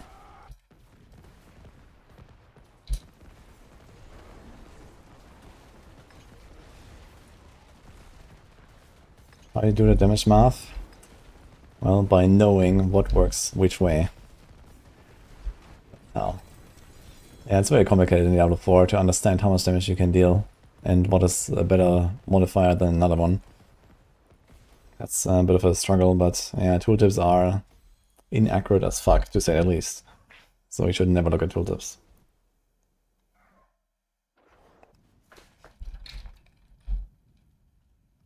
Okay, there are exceptions. Like sometimes it can be worth looking at tooltips to get an understanding. For example, if you compare, you know, basically the same thing to another of the same thing, but with different values or something like that. In that case, you know, it can make a difference. But such a case is very rare, to be honest. Like, for example, a lot of people, they say, oh my god, you have 12,000 attack power, but you do pit 90? What the fuck? I have 700,000 on my Barb. And I can't do it pit 50. Well, the reason for that is, you know, attack power doesn't matter. But that is only partially true, because if you compare the same build, the same character with all the same aspects and so on, then yeah, attack power is actually somewhat of a metric to understand how strong is that character compared to the other character with exactly the same build. But there's no comparison between builds with attack power, for example. You know? Same as there is no comparison between builds that use the Varshan power that have, you know, X number on the Varshan power. You know, it says 7 million damage. Like, this number means absolutely nothing. Because the Druid has completely different ways of scaling it compared to the Rogue. So who cares? You know, the Rogue might say 2 million, but it goes 30 pit tiers higher. You know? Because this number just doesn't mean anything.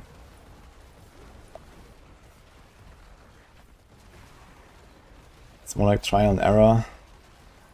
Yeah. I mean, for someone like me, like, you know, I know almost every single mechanic in this game by heart. So I know exactly what I need to use at which point with which build. And there's very few things that I have not like fully understood or explored. And if there's something, then usually I check the Maxwell guides, because our guys know that shit. They have done it. So for me, everything is obvious, basically. But yeah, for someone who doesn't have that kind of background knowledge in the game, you're basically at the mercy of, is it bugged or not, or is that actually working as intended, or is it working as described, or whatever. And yeah, the only real way to do it is to do testing and actually go to target dummy and check, you know, how much damage you do or something. So that's basically how most things are figured out.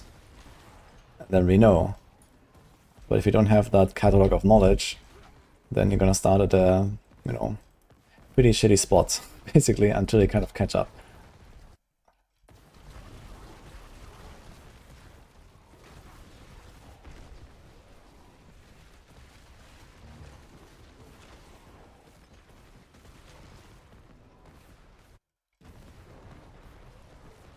Want to learn how to make your own builds, then I guess you start with reading the Maxwell guides of certain builds, especially read the mechanics sections. You can read our compendiums for the classes that we have. Not every class has one yet. I think Sorc is missing, and maybe one or two more. But I know Rogue we have one, Barb we have one.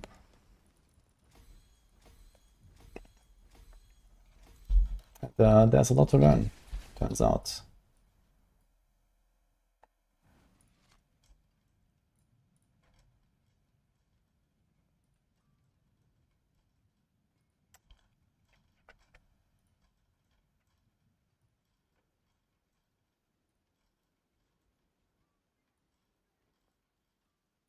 So good luck.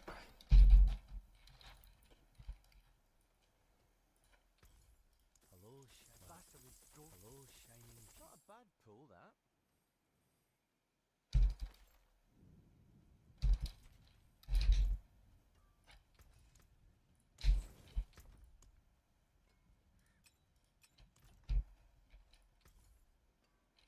I should probably, since I posted one out anyway, let's save this.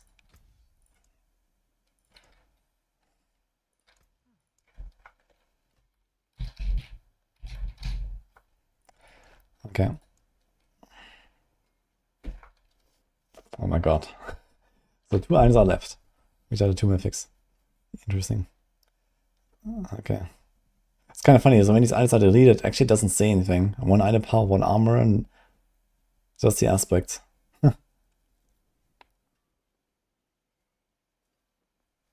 No glyph, no glyph, no glyph. That's kind of funny.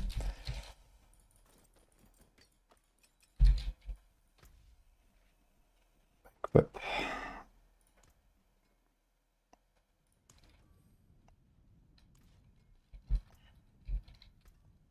3 Paragons. Wow. Okay, let's see.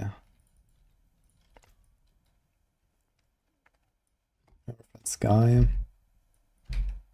Poise, we're gonna replace that. This is a rare thing. And then that is int will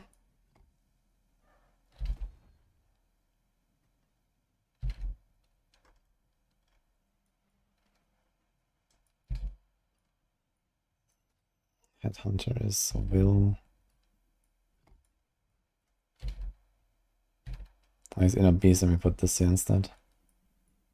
And what if I change those two?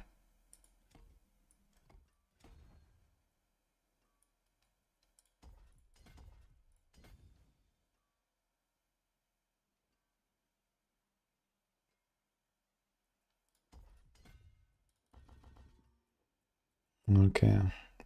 It's also this. Either way. Thing. 15 and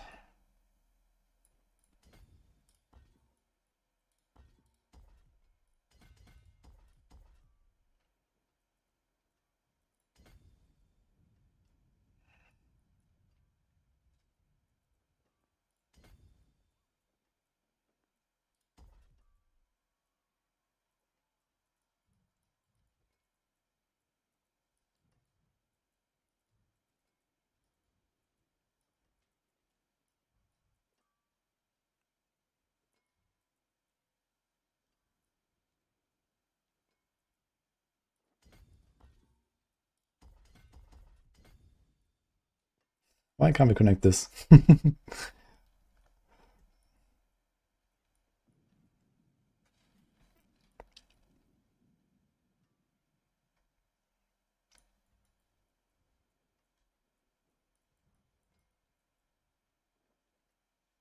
Wait, Headhunter? What about a Spirit? What about Dominate? Do we do Dominate? There's no Dominate, and I think we want to go for our powers anyway, so we'll see.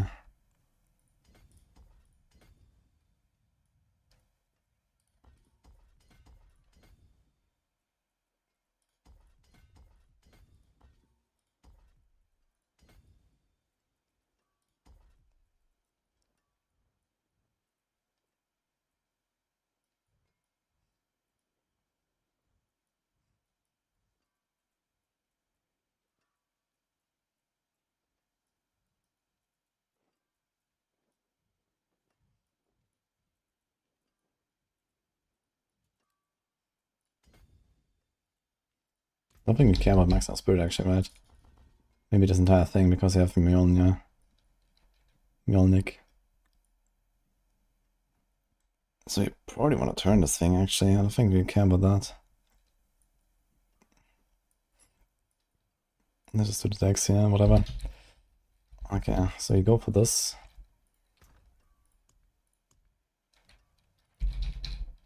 Hearthstone just got a patch. Pork. Okay, 230 with 4 in humanity. This is trash. Trash. Trash. So let's do this one.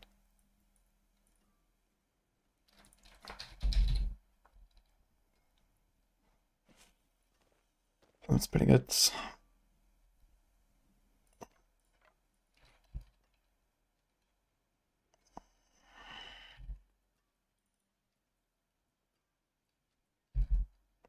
Go perma cataclysm, then we're probably fine here. I'm not sure if we're gonna have perma cataclysm, but I think we will. Be Endless Tempest. Amulet.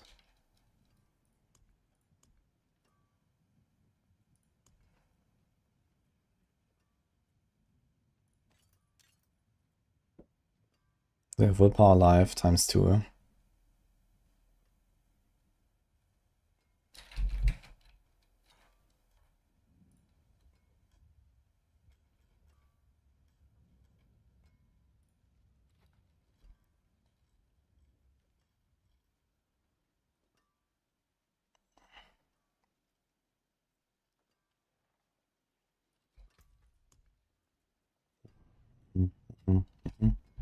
Incinerate doesn't work.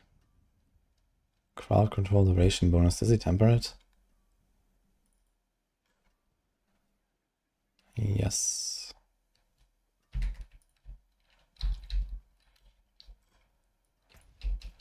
Alan Jabedas, did he actually say it's tomorrow?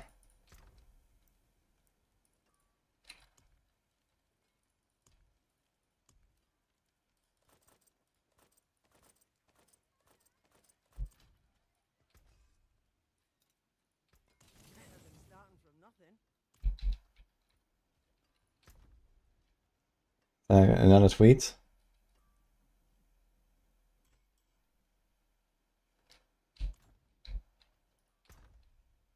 Yeah, website size 14. But that seems sus from the start. And I would say you should trust Adam's word more than a random website. I want to see that for myself since no one linked anything.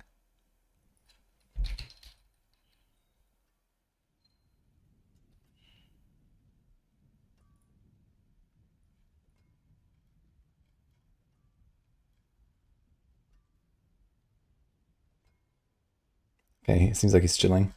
That was yesterday.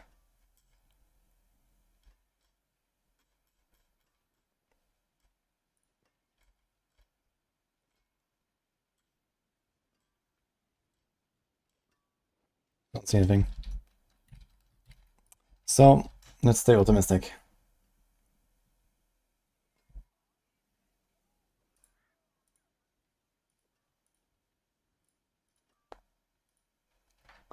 Yo, only gains. Thanks for the big sub, dude.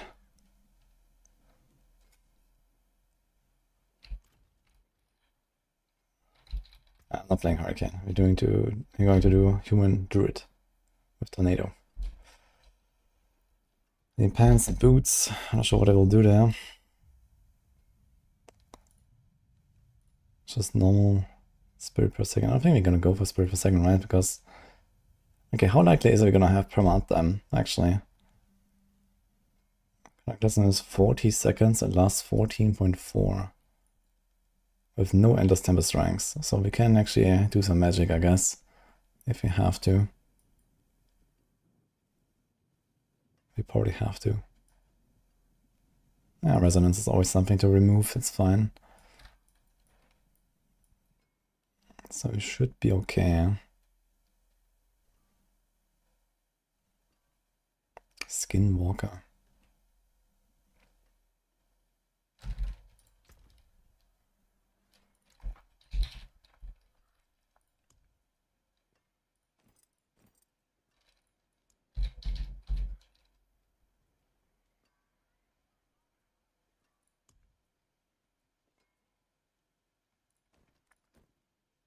Do we actually need all the move speed? Dude, they just give like movement speed everywhere on the fucking class. That's insane. Like, you don't need movement speed, man. It's insane.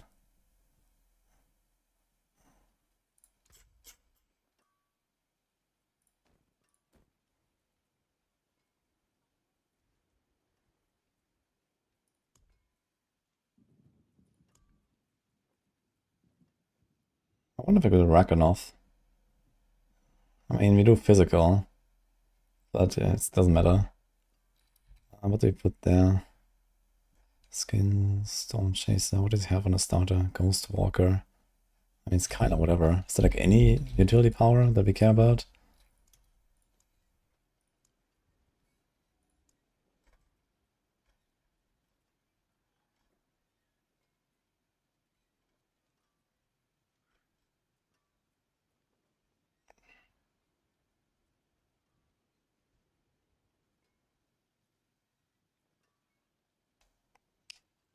If you go Nature's Fury, you could get like lots of bulwarks. But that's basically about it. What's my rest like? Really good. So you don't need anything really.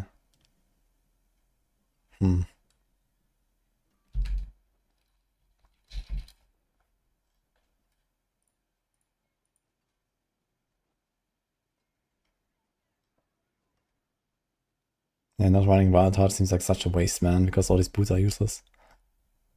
Penitent. If I could like reliably chill at range, that could be something.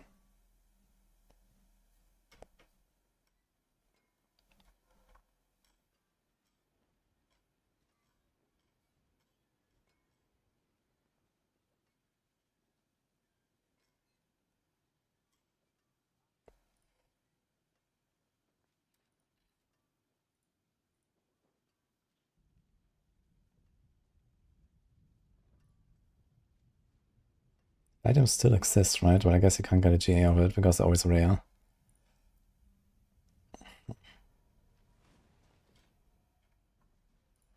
Yeah, we don't need res, man. Too much res on this class.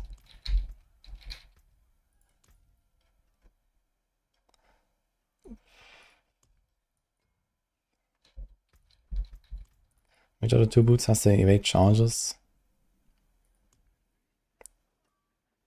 The Yens.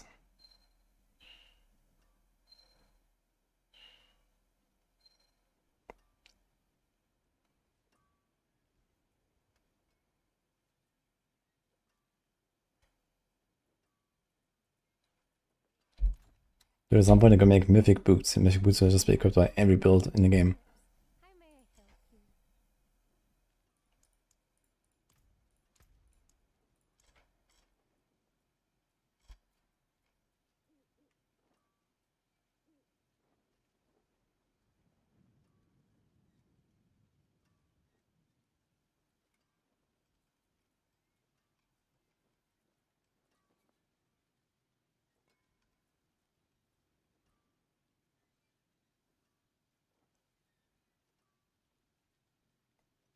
Setting up my human form druid.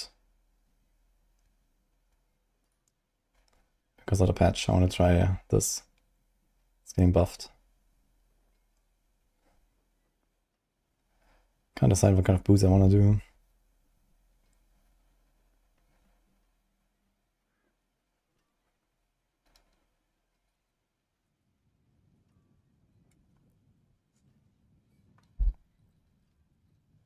Feels like there's nothing. Maybe I should actually do Enquiries to sometimes get the... I mean, when I stagger a boss, I will get a Enquiries effect. May your road be filled with wonders. Sounds kind of funny. I mean, if I have enough cooldown, I could actually go with the ice... beastly ice power.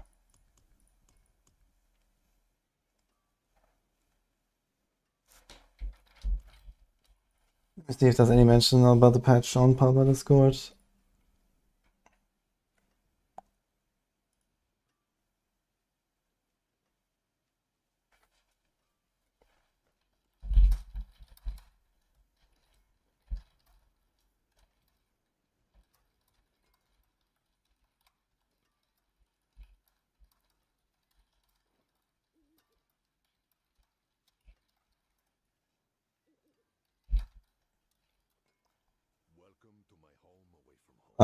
Well, let's see, guys.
Okay.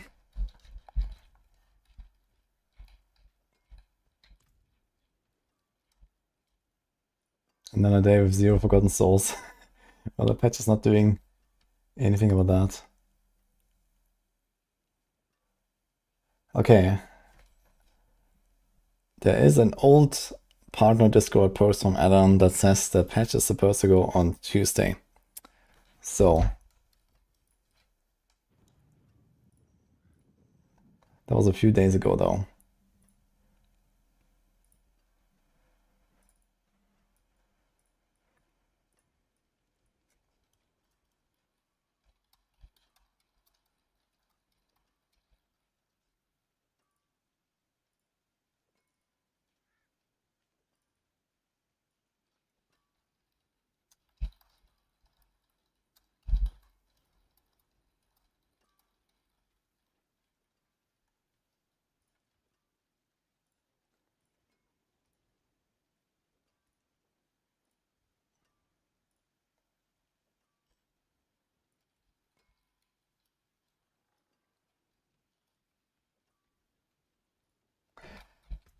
Let's wait.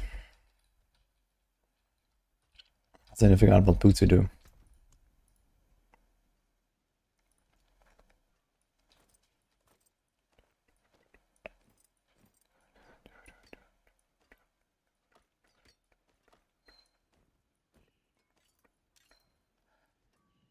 What's my cooldown here right now? Actually, I like some scuffed stuff, actually. What is this?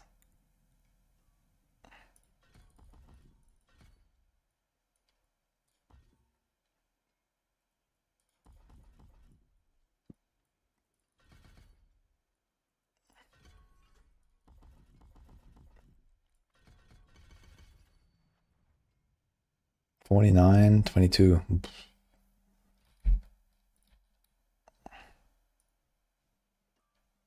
How's he run here? Soul Cry. Igni Watt.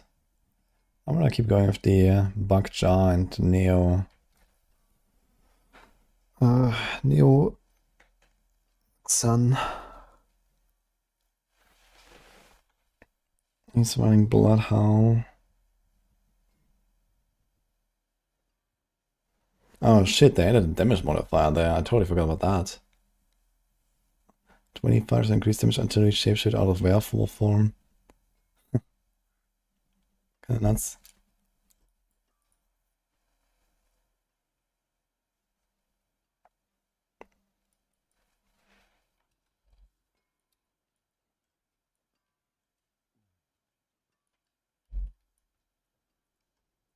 So don't do this. We have this.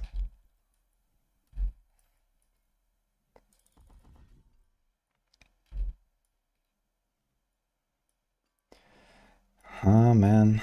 It would probably make sense to not go Usign and go with Nature's Fury. And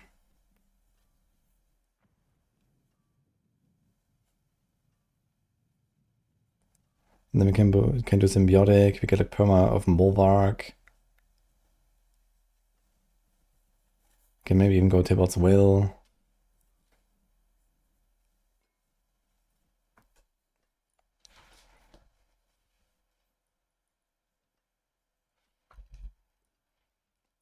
This doesn't even have Nature's Reach here, actually.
Bright aura.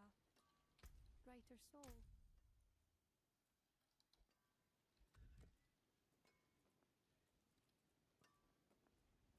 Don't have another skill on the bar right now. We had Hurricane in the past, but now we don't. So we can do Hurricane anyway for the DR. Last 10 seconds. We can do Hurricane duration times 2. We could have Perma Hurricane anyway. It's not a terrible idea. We get some slow. But we have that anyway. Bolden, but we have that anyway.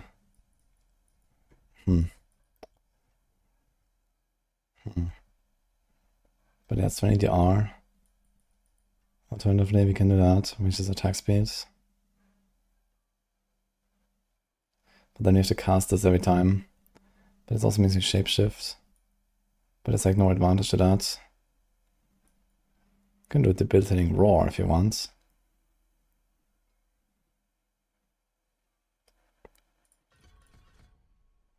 That could be kind of nice, just cast that sometimes. It's also another defensive spell for these things. Probably prefer that over just like casting Hurricane randomly.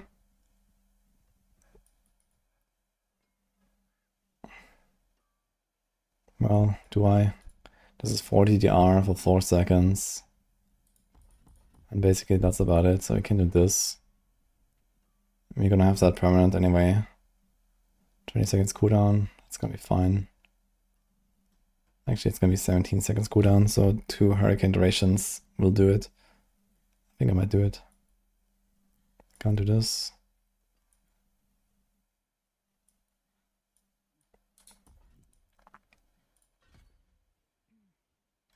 Problem is I have not a single werebear skill on my bar. I'm running user and strength.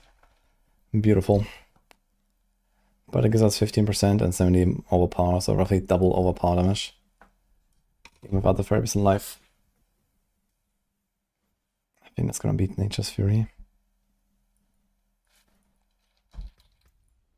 How many res notes and armor notes do we have here? Do we have any armor gems? Yes, yes. So armor gem, incense, we kept 15 away.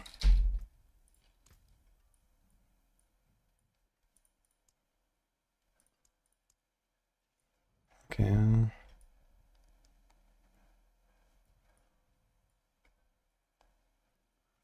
Okay.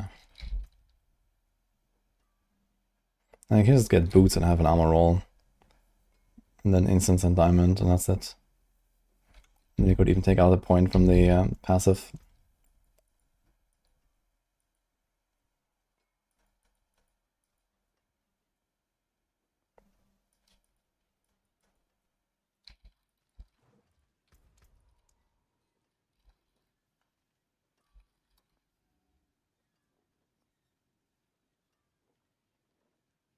That's an offensive aspect.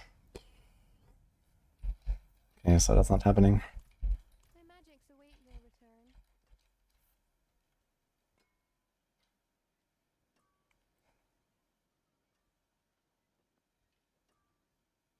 It's like another cool I forge more than power. bones and nails. What do you need?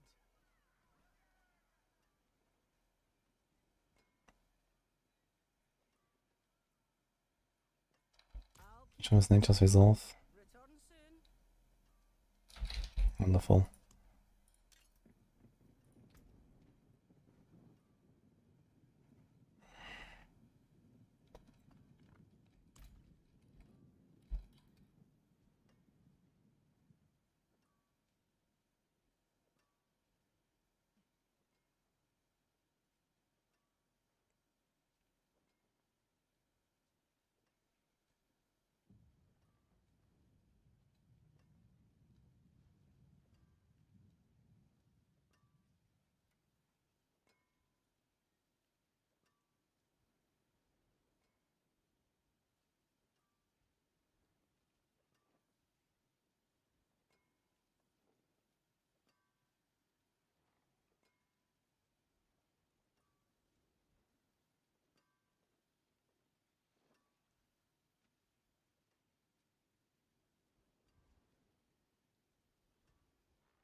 And you can play like some really wacky shit where you just try to get both bonuses once. And then it's like this here, you only have to shift like every 20 seconds in order to keep this at a near maximum. And then you have to do like one shift every 3 seconds anyway for this, and otherwise stay in human form, which is like a whack as fuck. And I really don't want to do that.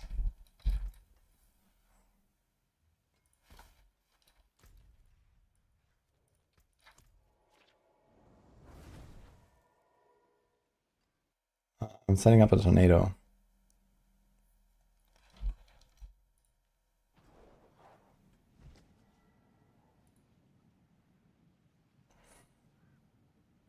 Okay guys, we have an update. The patch will go live tomorrow. Unlucky. So the website was right and Adam was wrong. So in that case,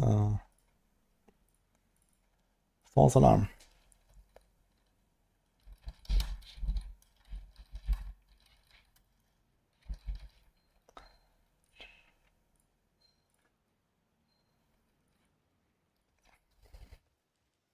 Sorry guys.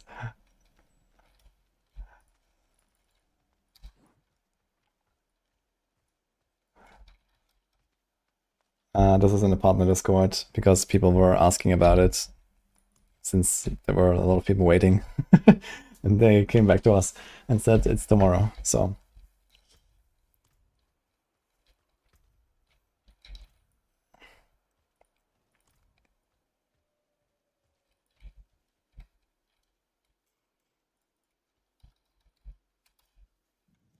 which means more bouldering for us. Or maybe stone bursting, we'll see. But I'm like in the middle of setting this up here, but I don't want to play the Druid just yet with Tornado. I want to see it in action when I have the buff. So worst case, we're gonna go back to Boulder, do that a bit more. We'll see. Yeah, I'm gonna change the title and stuff.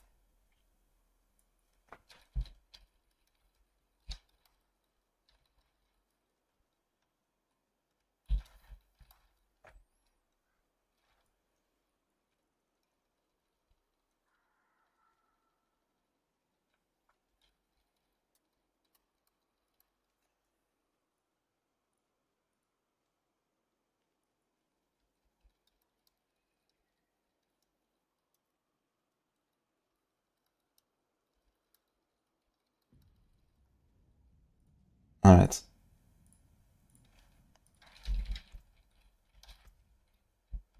We need to talk to the snake. Choose. I choose you, snake. Okay. We do... What do we do actually? Do we care about overload? We don't. Dealing poison damage has a chance to summon a lightning bolt. Lightning bolt, dancing bolt, apply poison. Dealing damage with storm skills. Lightning bolt or dancing bolt applies poison. Dude, that's actually nuts. What? You just get poison there. But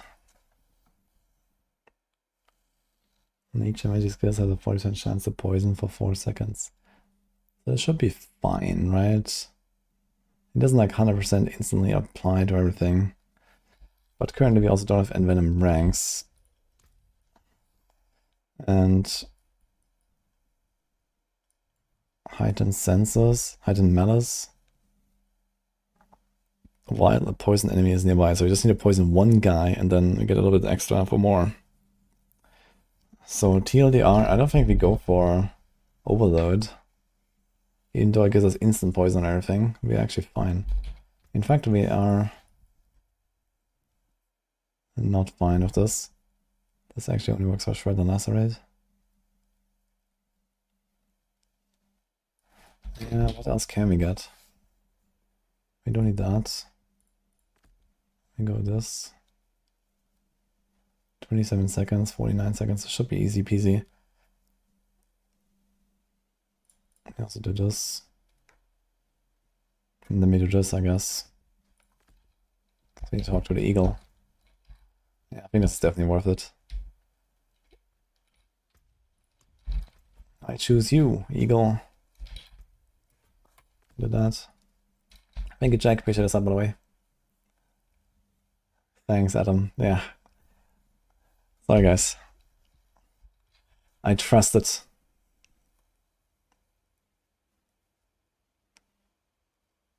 Going to do Turua in 2025? Yeah, you have to. What do you mean? Actually, Bond Spirit. Can I just click on this? Oh shit, you can. Wait, you don't even have to do Stronghold anymore. Oh shit, you're right. That's insane. Holy. But I choose you. Okay. That's crazy. Okay, so I got this stuff. I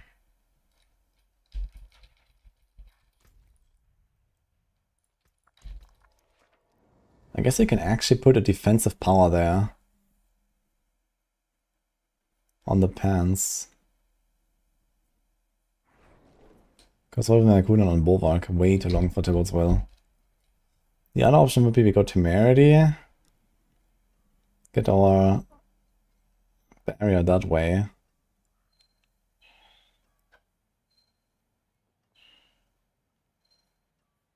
And we get another power here.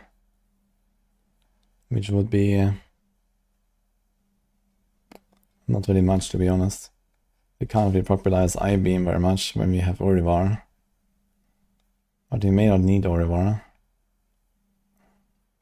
So we can do this, for example. And just freeze everything.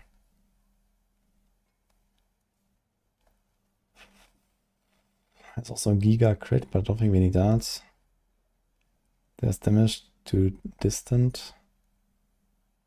There's also Taurus, actually. Let's do that. There's the Vuln damage. I mean, one or the other, I think both are okay.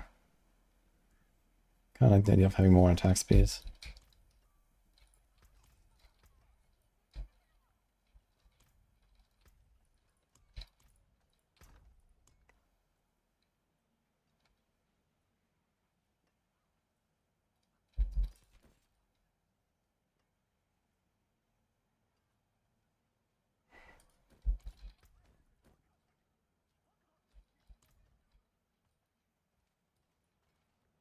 Such poor equipment. Let me help.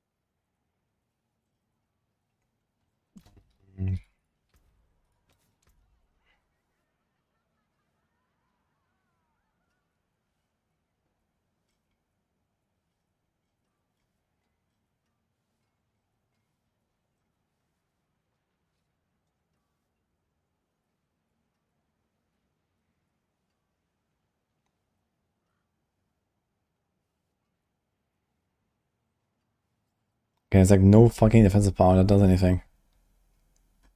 That's actually nuts. Mending Stone.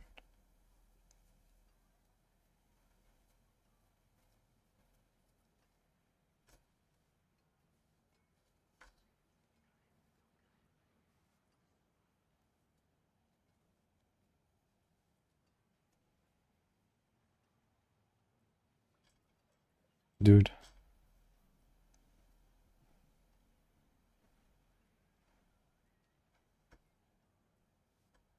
Like, why is everything so shit?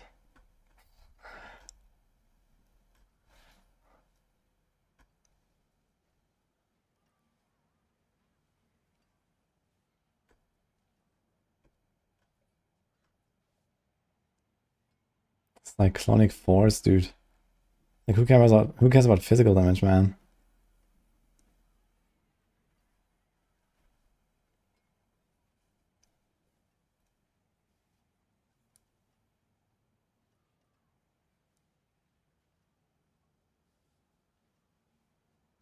More time to farm more ash. Let's go.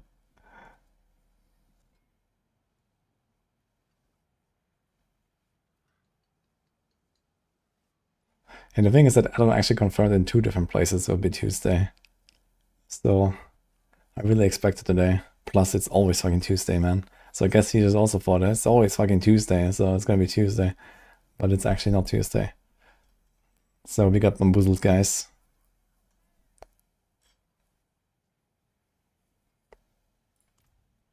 Can't trust those streamers, man.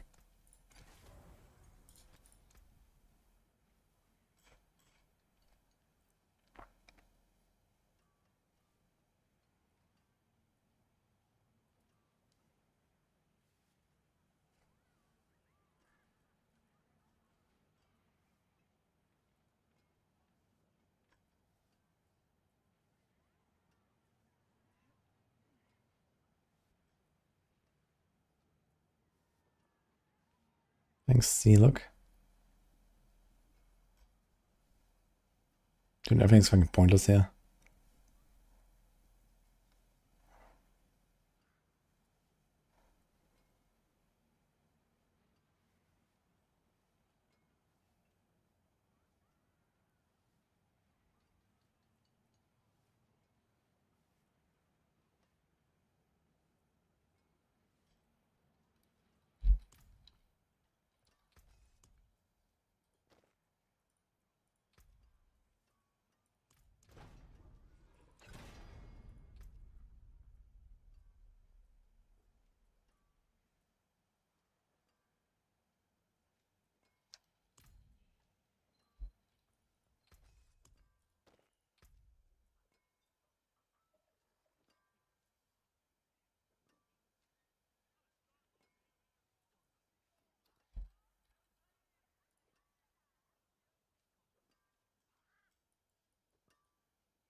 He doesn't go for this.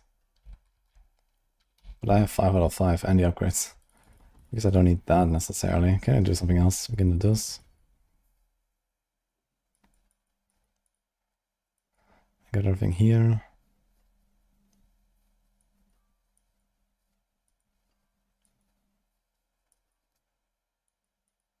You could actually use Debilitating Raw as a bit of a nuke. 15% damage. 30% life for 3 seconds. 4 seconds. This will be like a 50% damage upgrade for 3 seconds while Debilitating Roar. It's just such a long cooldown. I don't have a way of restoring.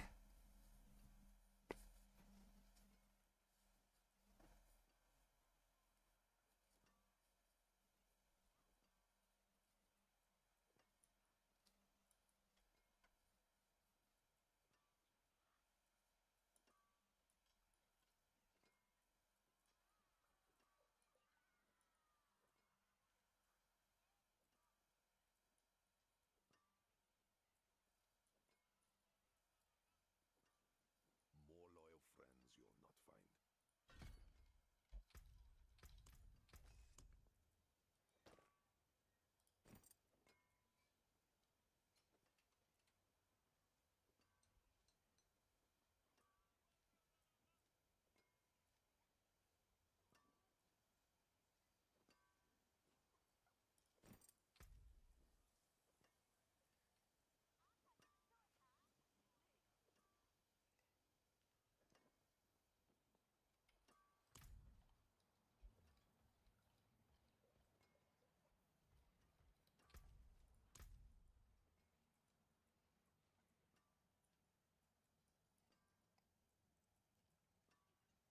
Big or Hurricane. Do I have like any shapeshifting now? It's just Shred.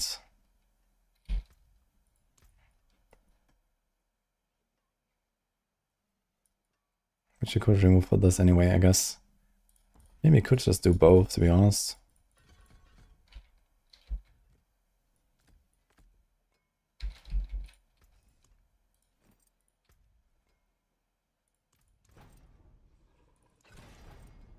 Actually, Hurricane size wouldn't hurt either.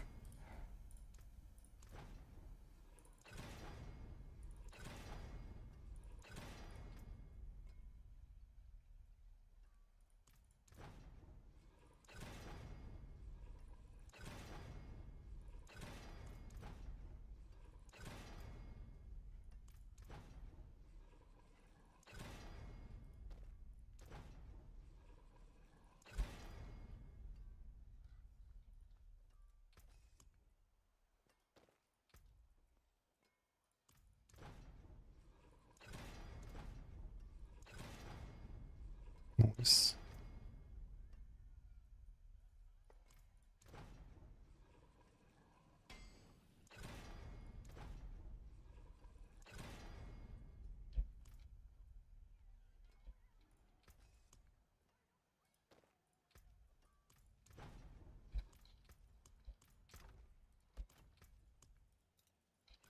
My skill is unmatched. You'll see.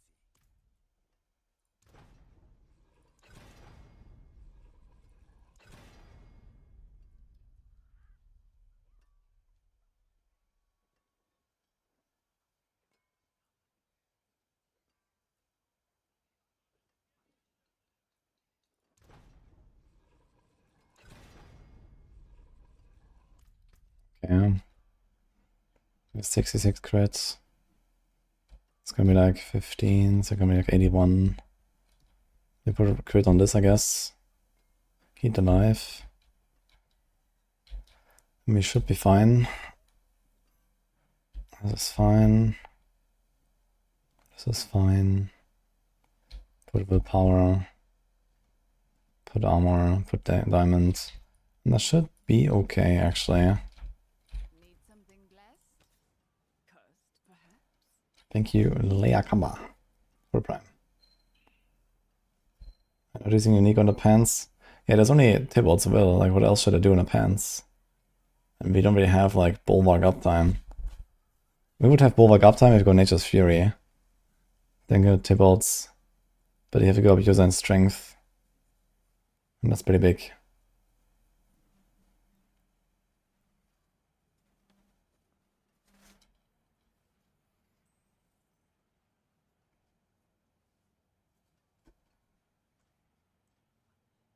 Need a new time for the patch. Yeah, I can add like a 23-hour timer, guys, if you want. Okay, 73, 6, 11. That is 17 extra. Let's put this at 90. And once the masterwork a little bit, we should be fine. But this one currently has crit. Really can't put a storm crit, I guess. Because what else are we gonna do? Hurricane size could be something.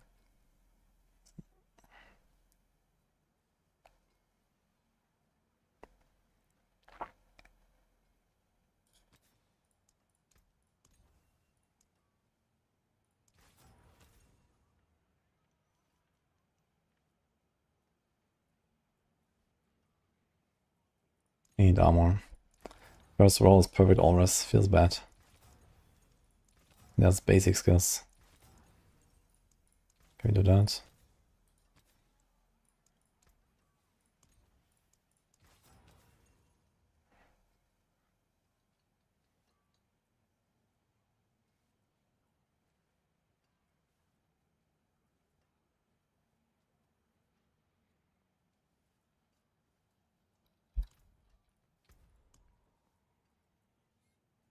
So any reason to go for any movement speeds? This has 33, 55, 83. This will be masterwork, this will be masterwork, so you're gonna have 100, no matter what.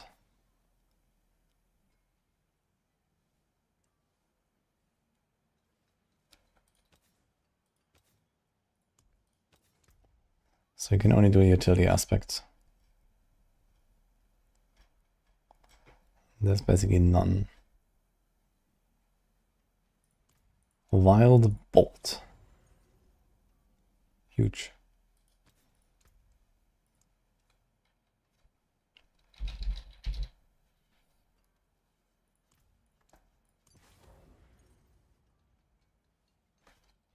Retaliation.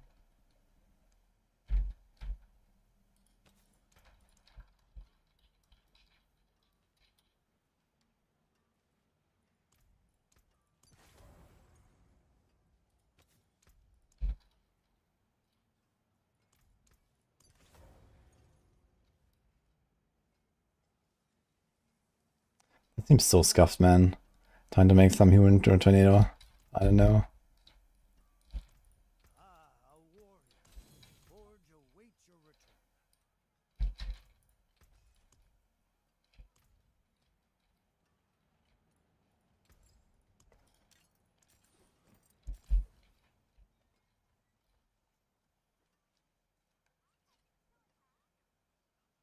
Think the boss power rogue will be nerfed tomorrow?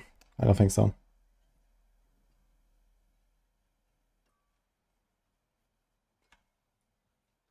You need steelwork? Repairs? He's running armor and color doesn't cooldown. I can do the cooldown, I guess. 73 crit. That's what happens if I do this, yeah. Of course. Let's try to hit at least the first one on the tornado. Yep.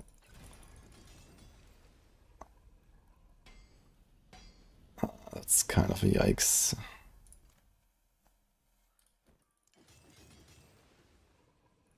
That's also kind of a yikes.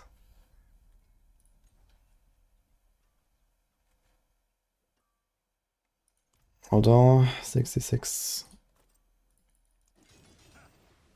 Okay. This thing also has armor actually. Okay. 6 to humanity. So if the 6 ranks to humanity is 2% damage reduction per rank, right? You're gonna have 10 ranks. 20 DR actually. Not terrible.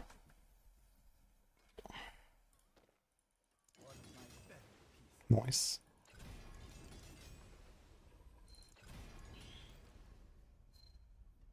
Okay, so we got that. What's the situation? We have 88 Plus 8, 6, yeah. 78, 86, 90, 100.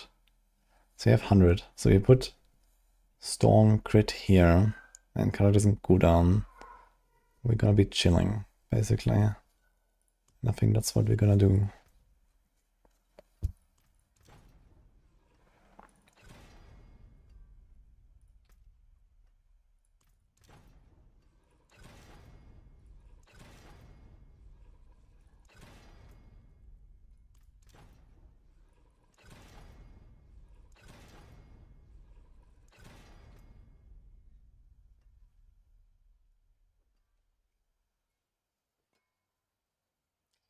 Maybe don't risk it. But now we have to roll this to something. We can't get armor, we can't get speed. 1 to natural disaster. What the fuck is that again?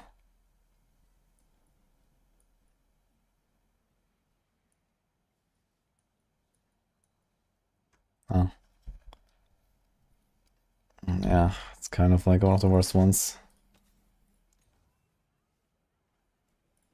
That one is better. If that was 2, I would be like that. 2 tenacious reach. Maybe. Good enough for science. Okay.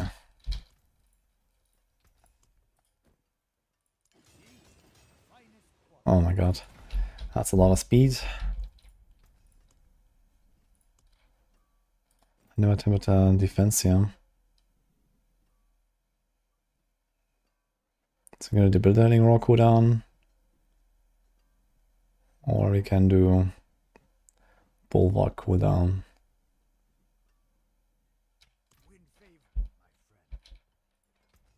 I think I'm gonna try the debilitating roar.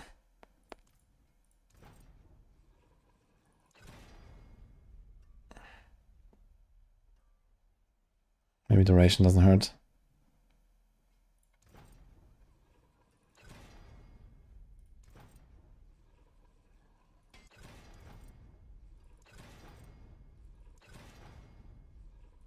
Okay.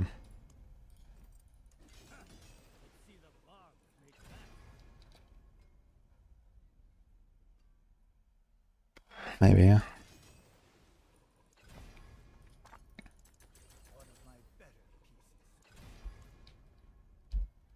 Should be very chill.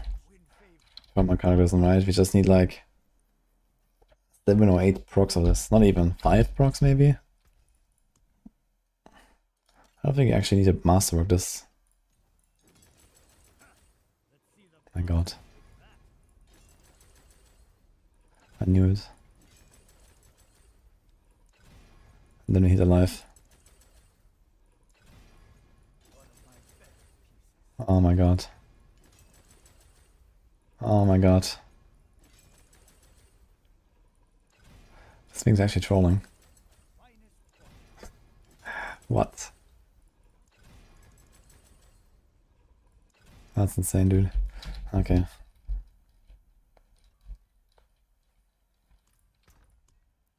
Small diamond. Actually, can we do big diamond?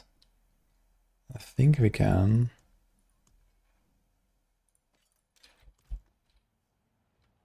Precious stones.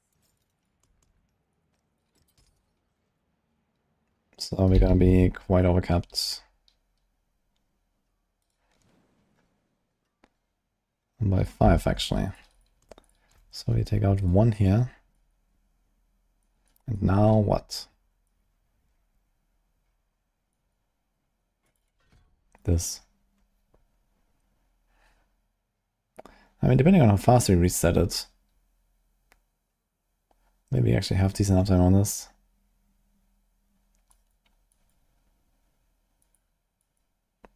Alright, it's going to point there. Or here. I mean, does more ranks in debilitating raw make a cooldown? Yeah, actually, yeah. You can put ranks there. I think that might be useful. You can do the shout sometimes.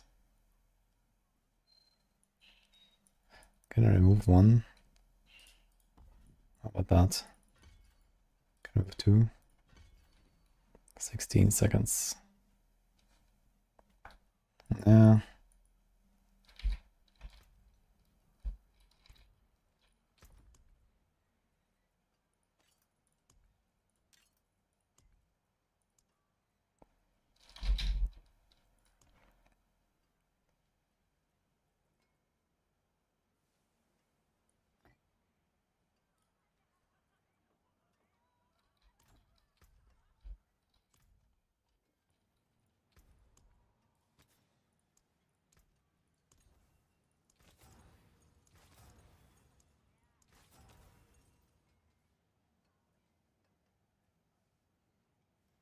I have way too much armor, man.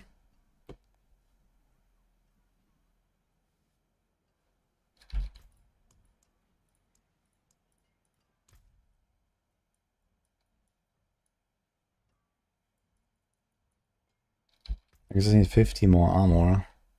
We could just remove this, but there's nothing to put. So I guess that is what it is. I guess running out an instance. 0.0.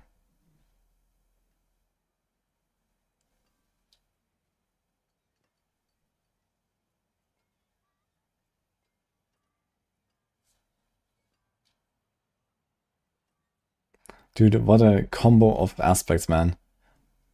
Fucking Mighty Storm, Prudent Heart, and Wild Bolt. What a build, ladies and gentlemen. Okay, let's save this.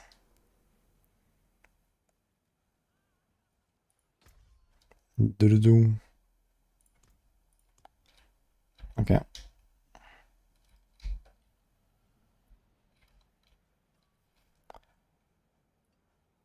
Bowler with Metamorphic and no Dolmen Stone be much different, than Tornado. Yeah, this build does not exist without Dolmen Stone. So forget it.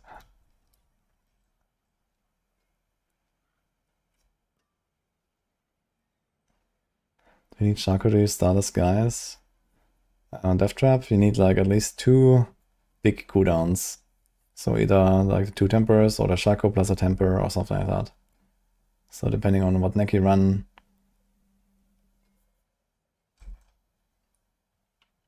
Just take Armor Potion. That's an idea, but not one I approve. So let's put this here.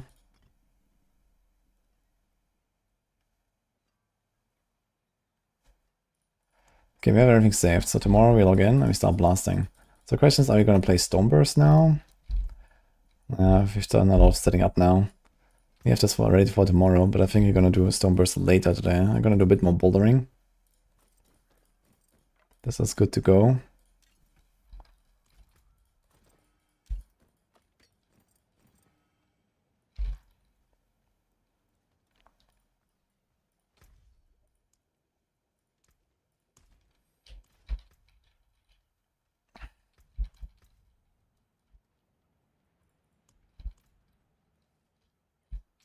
It doesn't like resocket the stuff. Interesting. Goodbye then.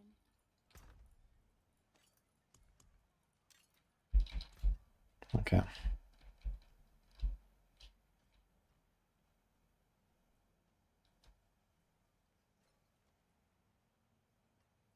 Okay. Okay. Okay. Ding. Ding.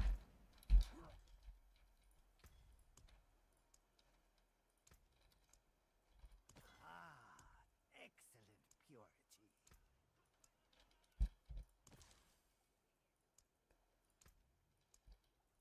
Goodbye. Good luck.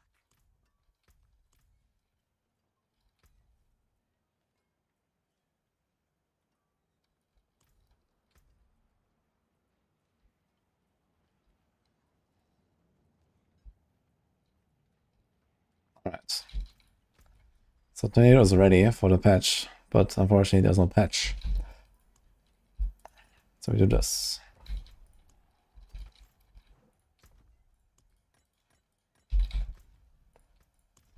Later Stoneburst, I guess. Who confirmed the patch tomorrow? Adam said it will be Tuesday, but it's not, in fact, Tuesday.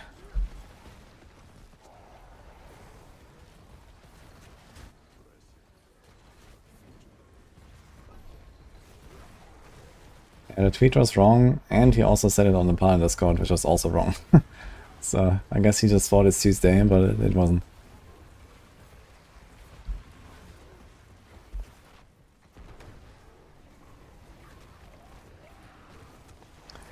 Tuesday is known as the second Wednesday. Wednesday is known as the second Tuesday.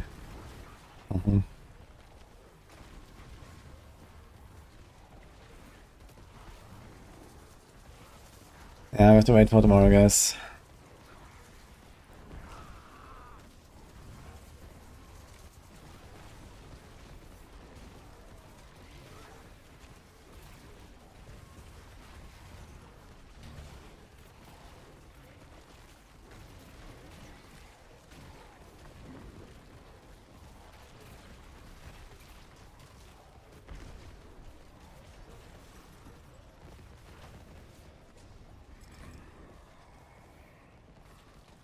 So latest Stoneburst time.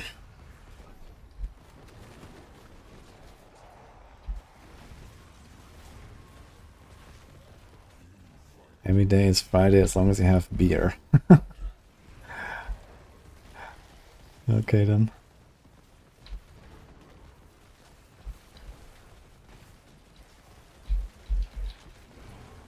And if the patch is tomorrow, then it's probably going to be a typical time. The typical time is 10 AM California, which for me is 8 PM usually. I'm like 10 hours behind. So 10 AM California time has usually not changed.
Eight 65 with homebrew build. Nice, what are you doing now?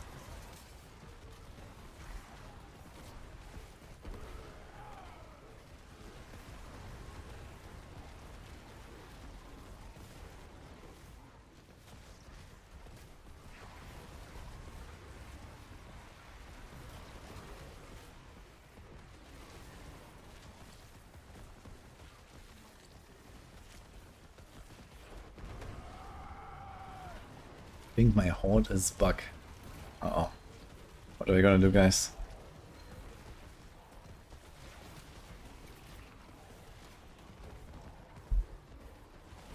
Gonna turn this planner into a build guide with details. What's that?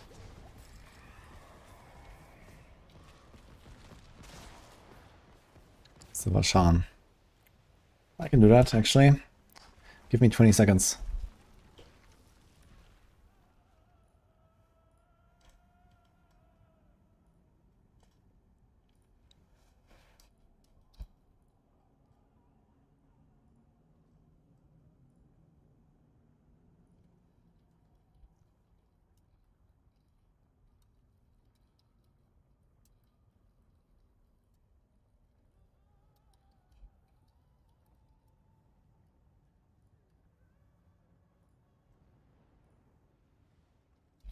Okay, complete.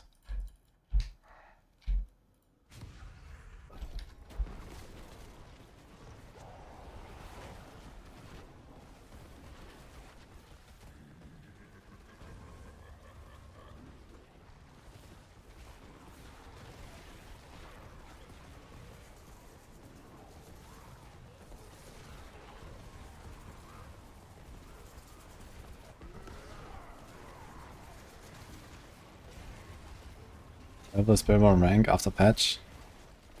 Will be number 1 or number 2. At the very least, it's gonna be very close with Lightning Spear.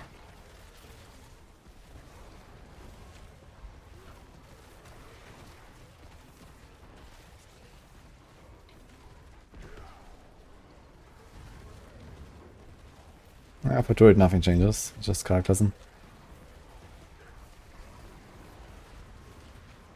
This is number 2 on Druid. But Druid, after Cataclysm, there's actually a lot of like pretty balanced stuff on Druid. So, yeah, Boulder is pretty decent, but there's also a bunch of other decent stuff.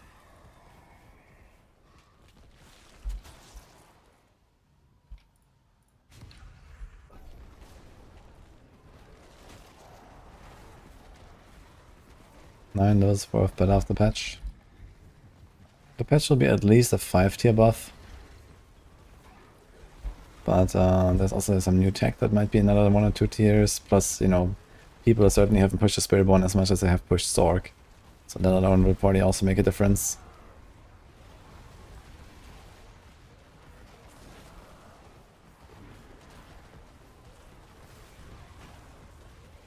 Blizzard Sorc is kind of okay. I played it as my first build this season, actually.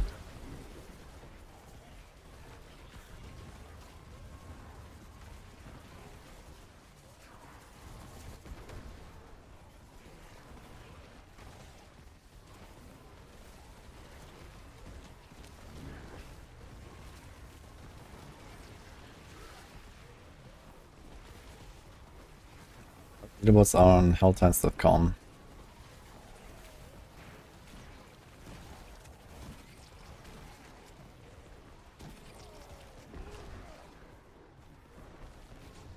This is like my best combo for Bashan tech.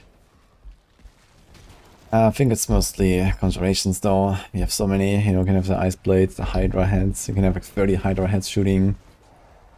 Any space flying around.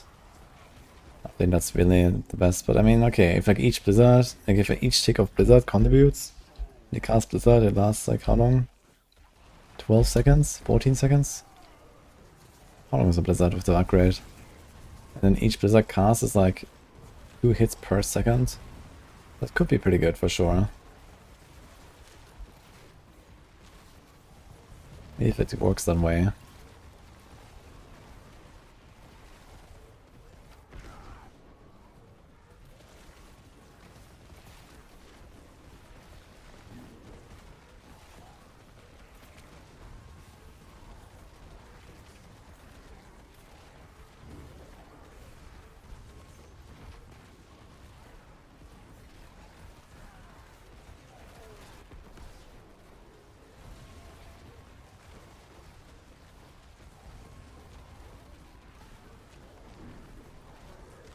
I haven't really seen anything from like Sorcs, if a Shantek, or Druids, or Barbs. I don't know what is happening there.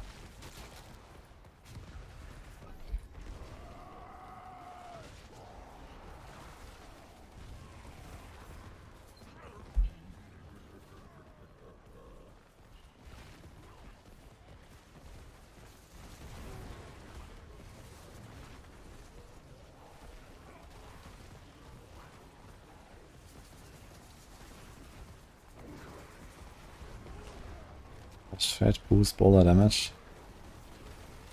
Well, yes, but actually no. Because technically I don't need Shred to boost it, but it's an easy way to get quick shift. Here. More importantly, it lets you move around like this. Yeah, ding, ding, ding, ding. But I mean, in hordes, I don't really do that. I just run in circles, basically.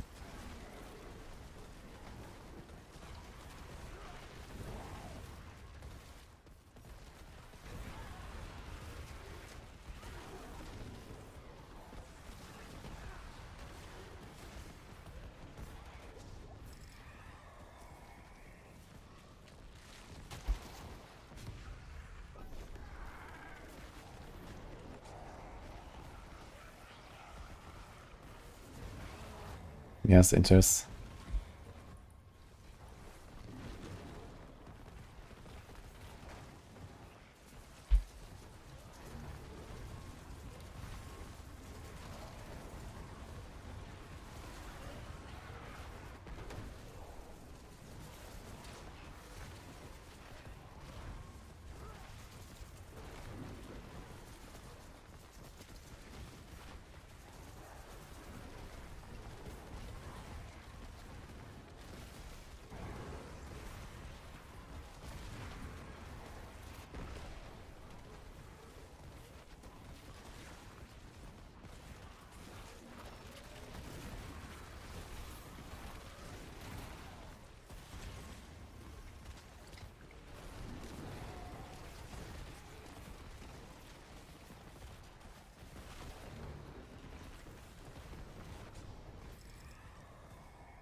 Nice. I'm sure Adam would be very happy about those 20 cents.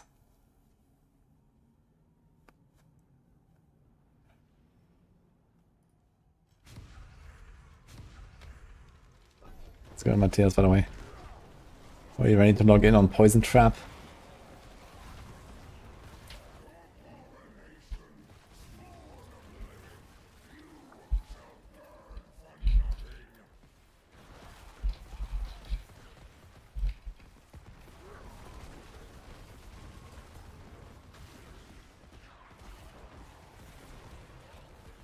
Is this game good and fun to buy? Well, the buying part is usually not the fun part, but playing it is pretty good.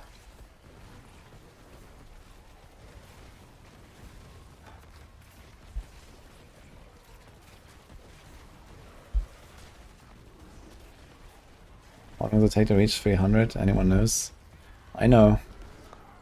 Roughly 5 days of season start if you're trying hard. Around 80 hours.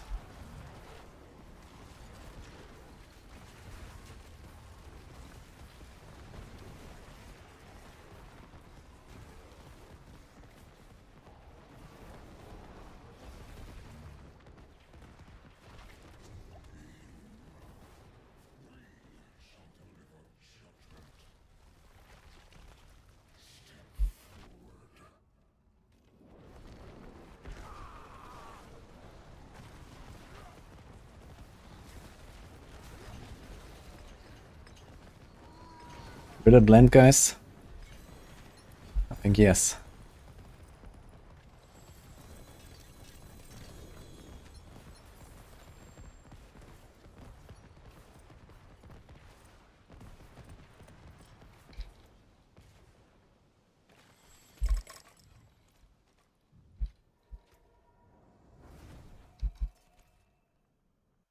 The buying part is the best part. Oh, then you'll love that game.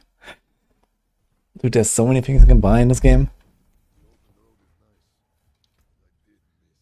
You'll love it.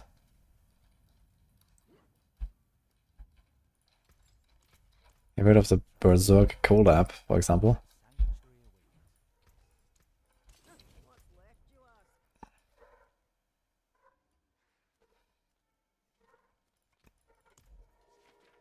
No donkey.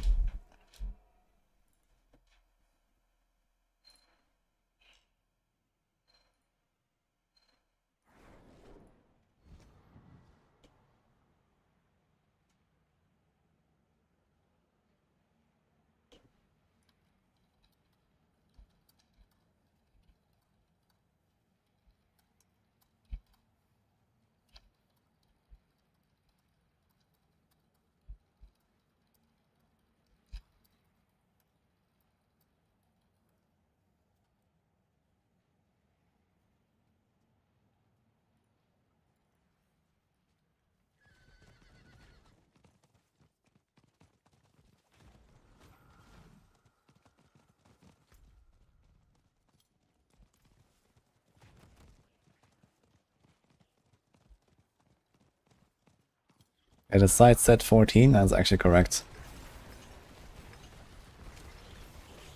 But no one believed it.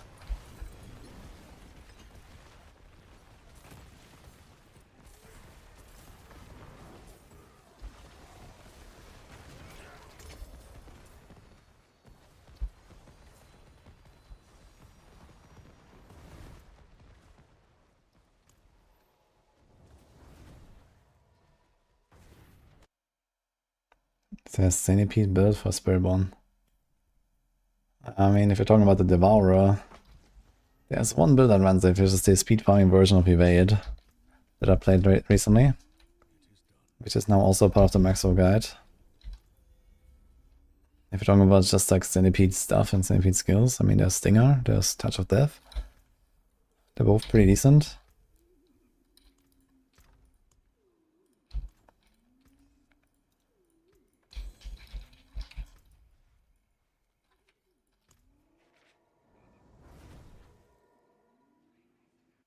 I'm not afraid that there's a random Sorc one-shot me from 3 screens away. Let's see who one-shots who here. Let's just say that.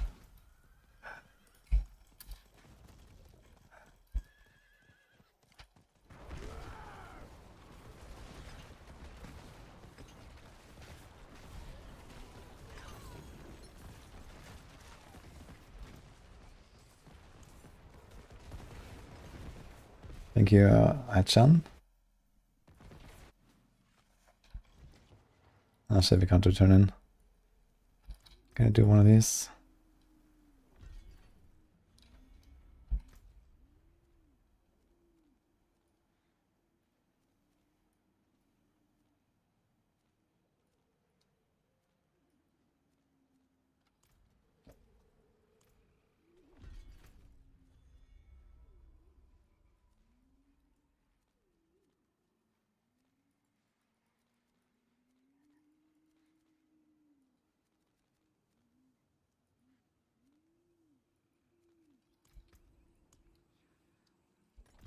More of these.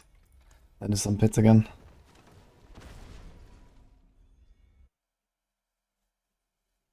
Every time we kill a boss, you see nobody in softcore. Yeah, I mean, I think I've met like 2 people in the PvP zone ever.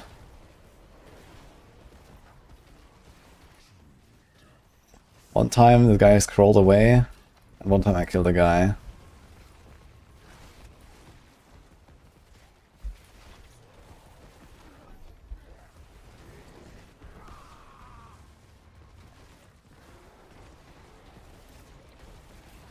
But now HPV guys fighting, going ham, come in.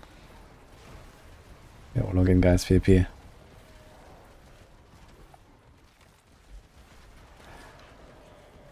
I mean, I guess it can definitely happen that you can die pretty fast or something like that. Any spear Sorc flying around there in PvP zone or something, but I mean, the only reason to go to the PvP zone in hardcore is to do the bounty. And also, I can see that I'm alone in the map, because when I go in, and I'm the first person who entered this instance, the boss will spawn at exactly the south spot and then start rotating counterclockwise. So if you see the boss there starting to walk, then you know that you're the first person to enter this instance. So the only other thing that could happen is that someone, like, you know, 5 seconds after me joins the instance and tries to do the same thing. But I mean, that is like so incredibly unlikely. And even then, that someone still has to be able to kill me, which is also quite unlikely. So I think we're generally fine.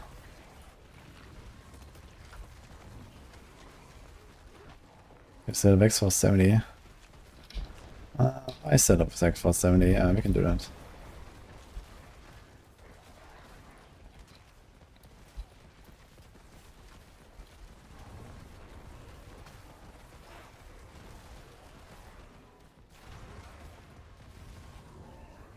Yes, Marcus. I mean, no one is really farming the PvP zone for any purpose, you know, it's not like a good zone to farm anymore or something like that. It used to be like a thing, right? Very early, like in patch in season 0 and stuff. people farming PvP zone for cosmetics or for just loot because there were many elites and stuff. But it's not a thing these days. No one does that. I have to wait until the horde is over, so it'll be like 10 minutes.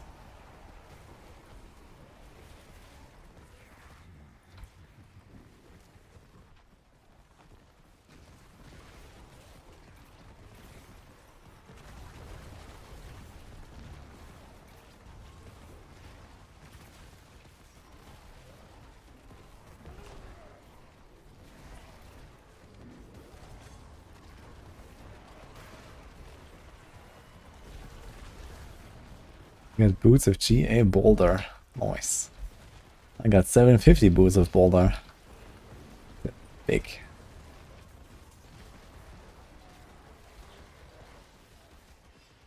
With the wrong evade mod too.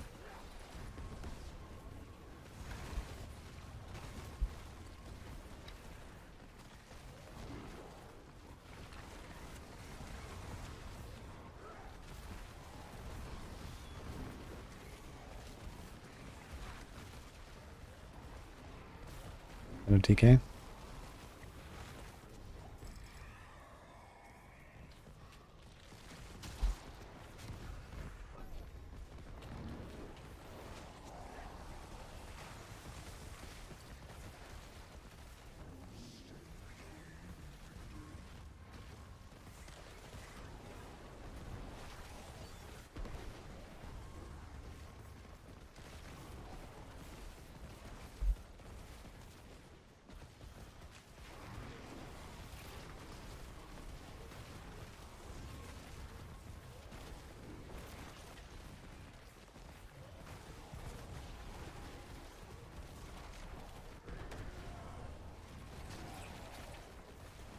Thank you, Ajax. Picture the prime. Does Vitalist strike stack with the Marshan power? I mean, you should get the damage amp from Vital Strikes. With a Cursed Touch. But actually, that's something I want to double check. I'm gonna go into Spiritborn again real quick. After this run, I guess.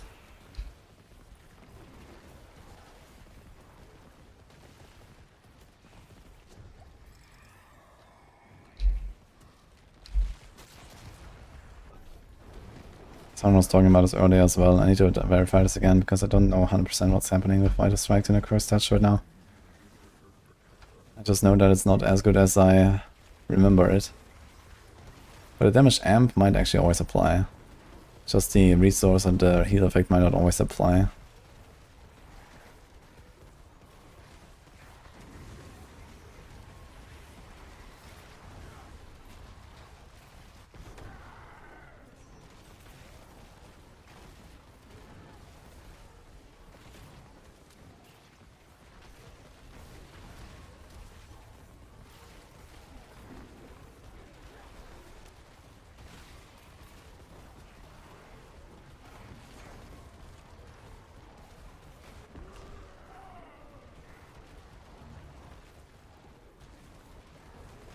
Repeat old damage.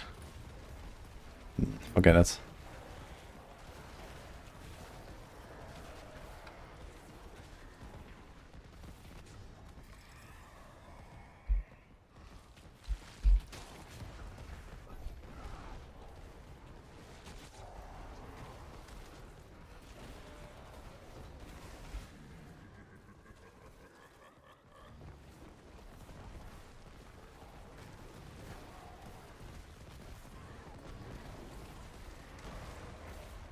You can play Penitent difficulty with your mythics.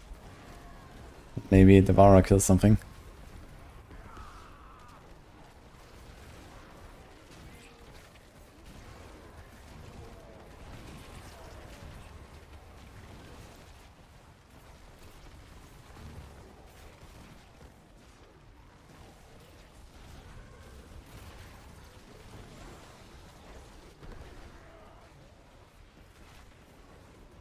Runes or some layer bosses miss it.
All the builds that currently shine continue to shine. And the Spiritborn shines the most. And then there's gonna be a bit of Whirlwind Barb. But that's probably just gonna be like, you know, nowhere close to the meta.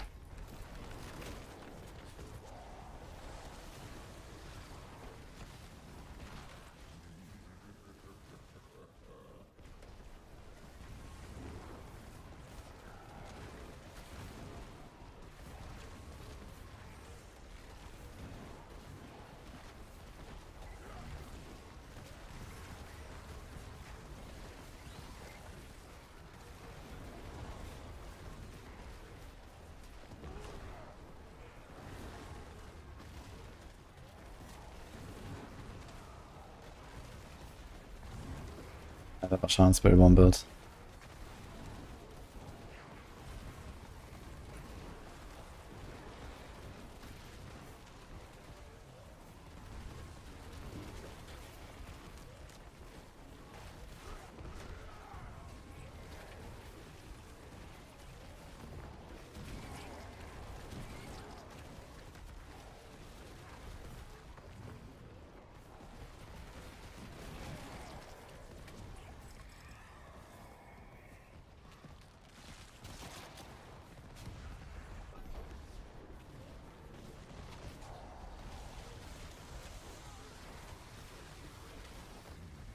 None of the Sorcs on the board are seeing if they can come with Ashantic. I know Crip is trying some stuff with Sorc. But I mean, it's hard to beat Lightning Spear.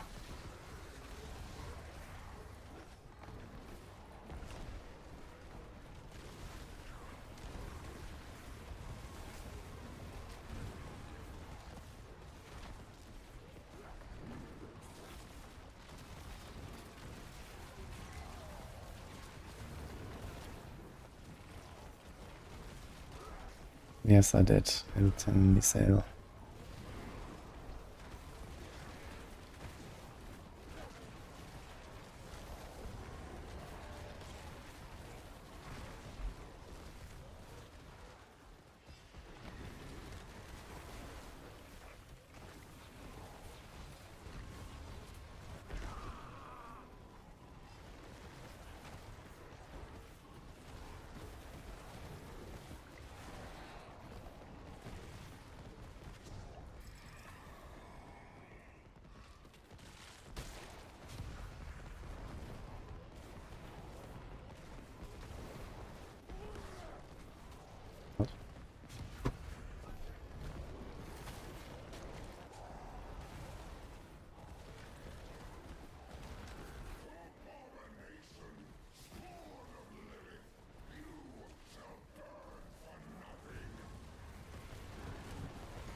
Hello?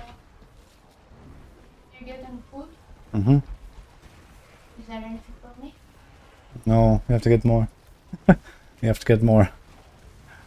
Why did you order some skewers? I did. Yeah. I said we should get more.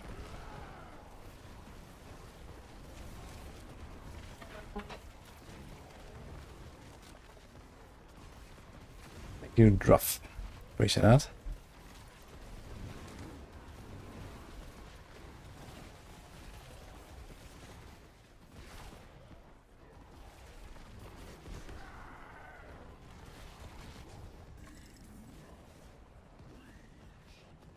Enough.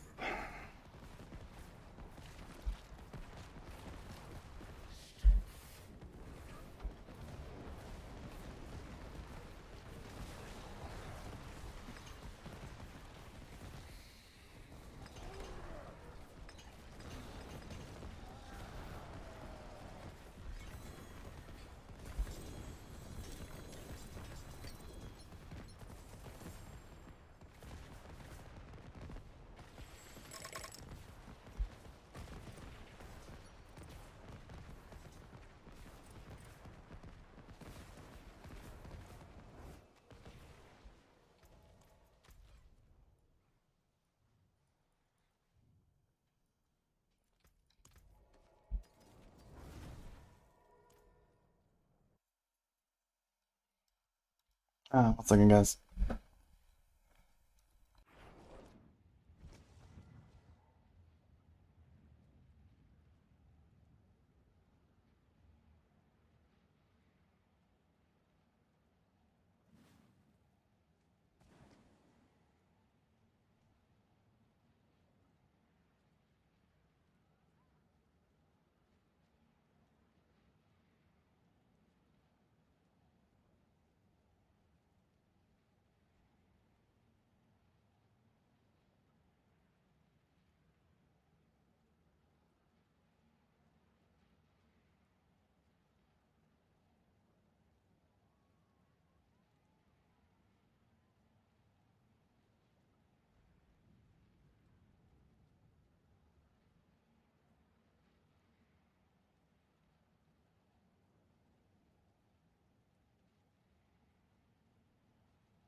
stars of sanctuary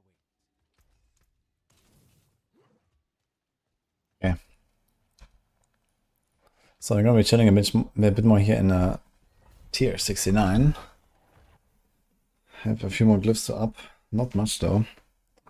I think that you're gonna set up Stone Burst. You're gonna try a Stone Burst since you can't do Tornado now. Guess let's do that. So we get that going. And then tomorrow we can do Tornado, Spiritborn again. Maybe I'll go back to the Twisting Blades Rogue again as well.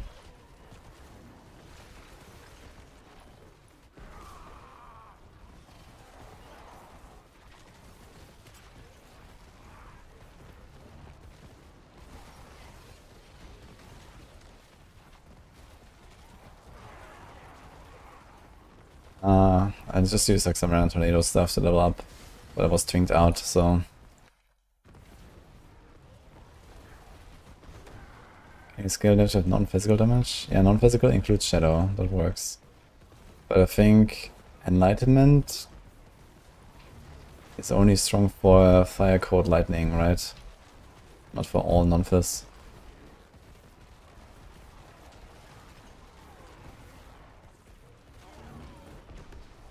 So I'm not sure if that's really gonna work out.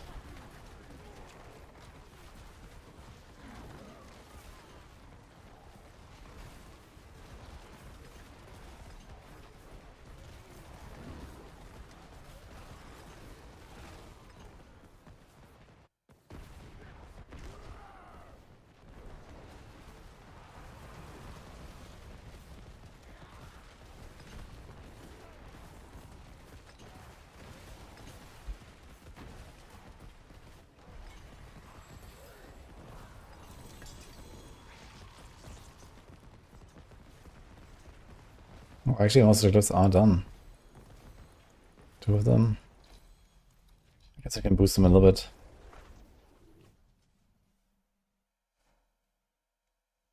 I hit 300 M, no glyphs. Okay, report back when I hit 300 B.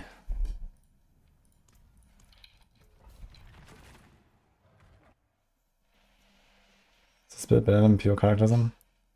No. But that's very fun.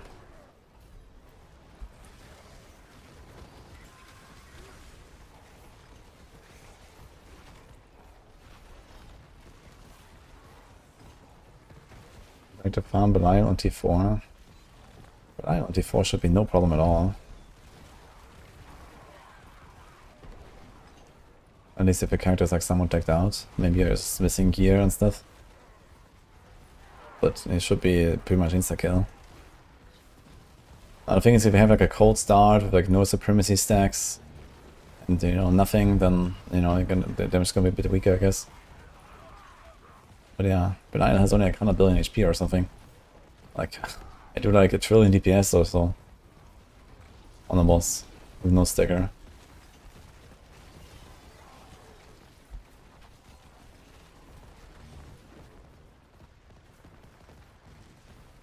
Ah wait, someone wanted to buy a Vex rune. Wait, who was that again? I forgot about it from after the Horde run.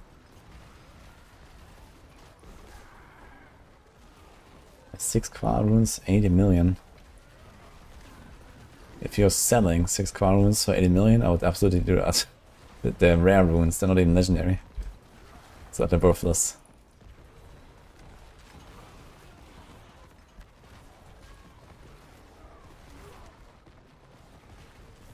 Q, doesn't matter.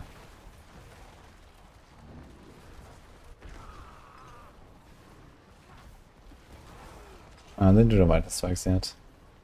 I'll do that soon. I'm gonna farm a little bit more because I'm in the mood right now. So I can check out vital strikes.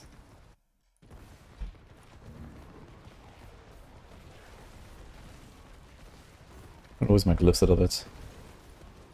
Maybe to 80 or something.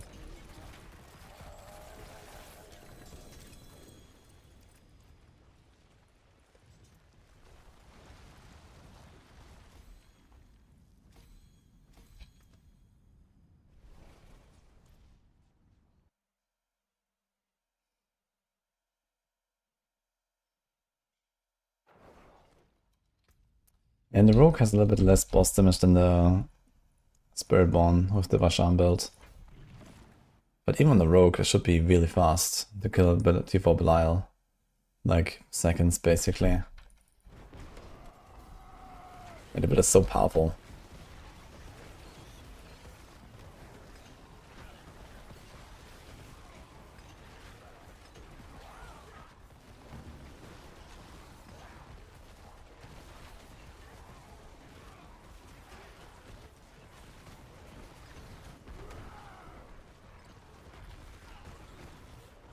I think it's 23 mark.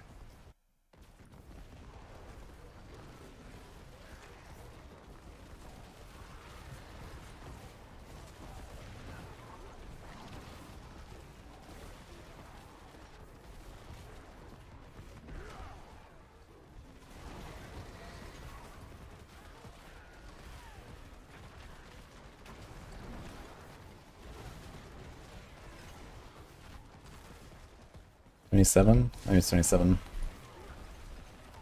I usually go for something like 10 or so, and then brings it to like level 50. Then it's just like, you know, half an hour of strongholds and you're done, so.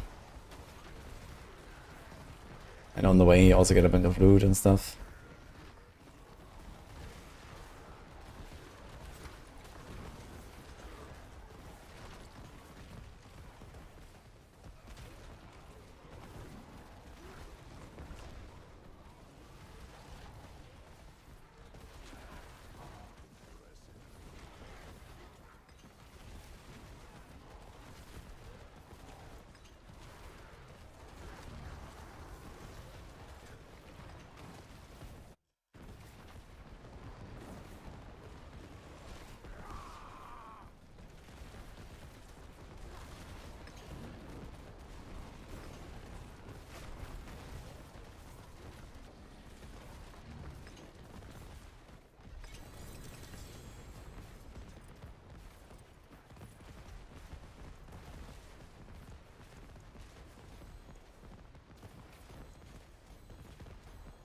Anyone?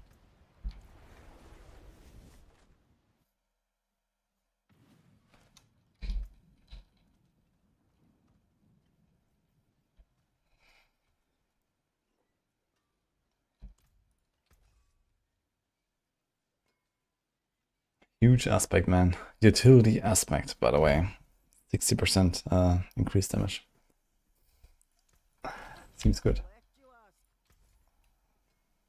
Hello, that's not a bad pull. Hello, shining cloud. Hello, not a bad pull, that. All finished, are you? I forge more than horseshoes and nails. What do you need? Or 10x, thank you.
What are you talking about? No soil.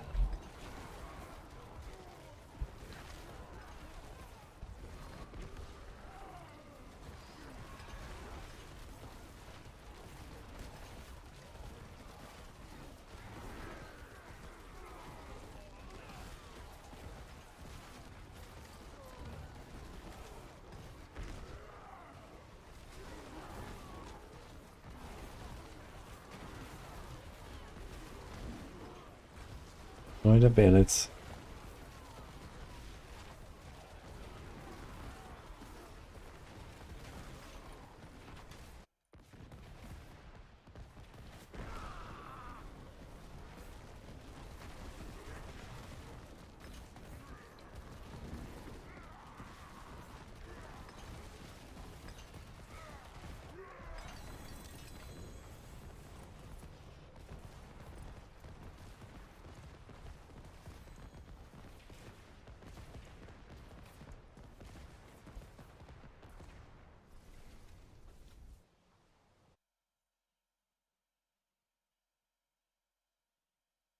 Wait, did I miss a world boss here?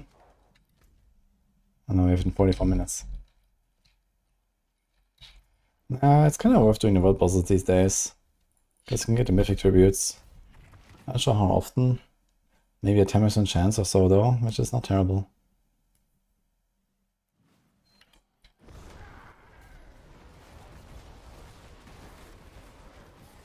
As soon as they also get the ancestral legendary tributes.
Oh.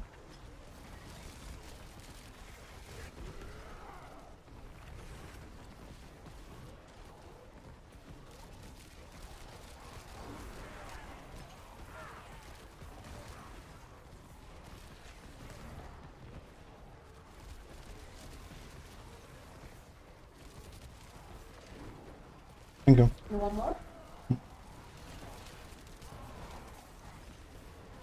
Enjoy the dinner.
Not any.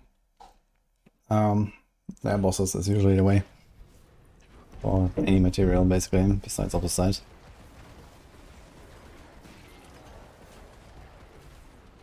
Is it yummy? It's like some... I'm not sure what part, but it's something from beef, I think. Didn't like that part too much.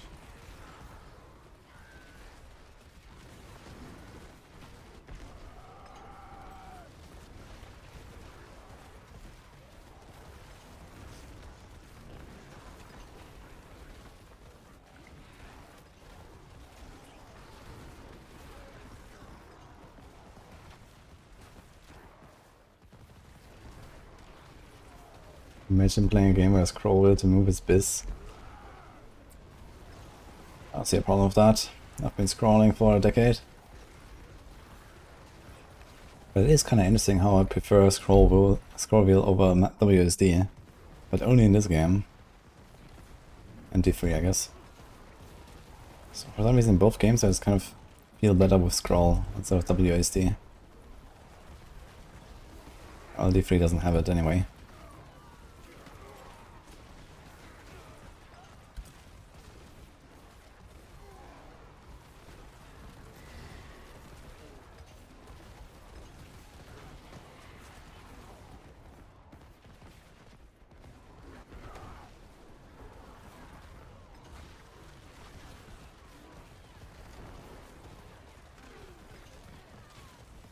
I need to change my runes.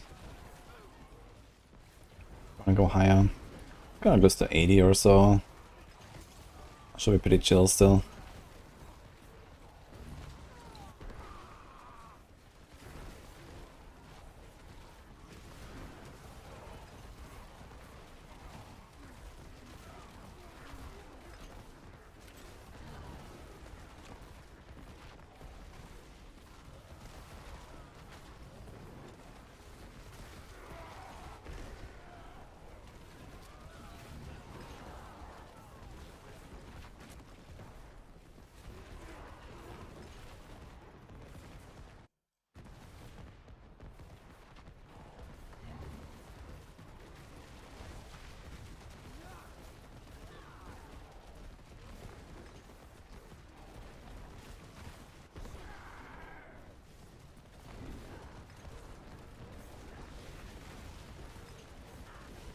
Okay, so I noticed like every single tier, like the trash monsters they are almost the same, but boss gets so tanky every tier, man.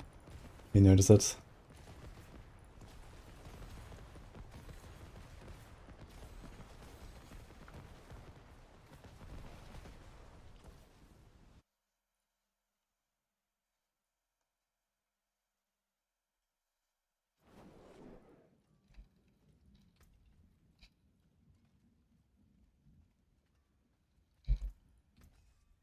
Purple elements.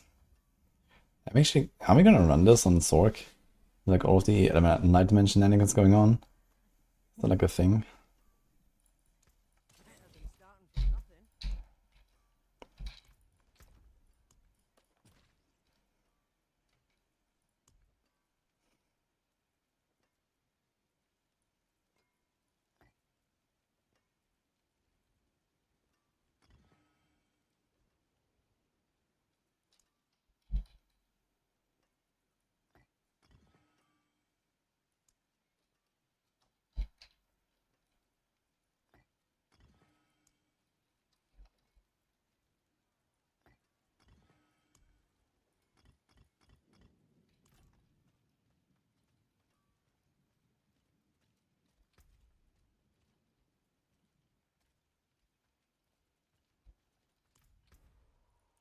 74.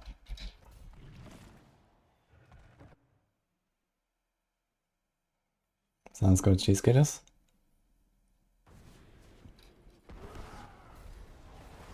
Enjoy. They're gonna be insane right now.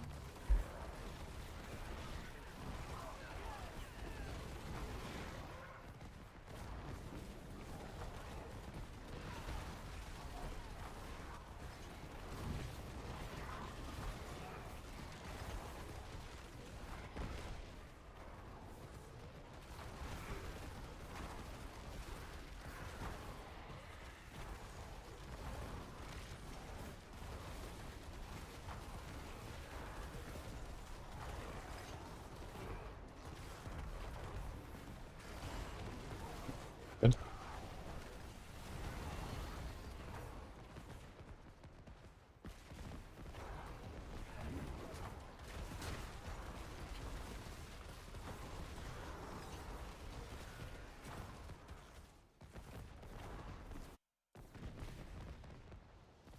There's a link to this build, yes.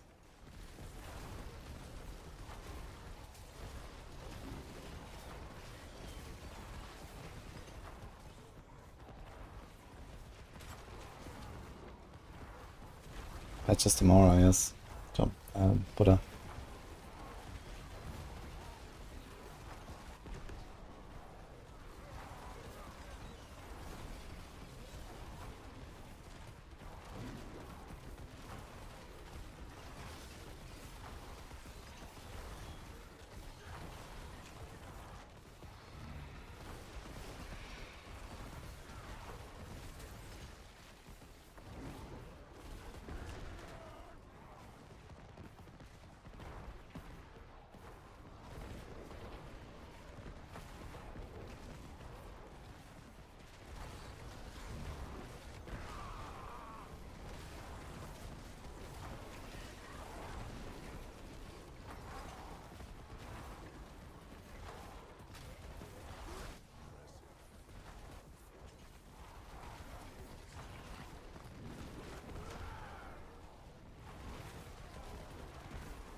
Yes, someone.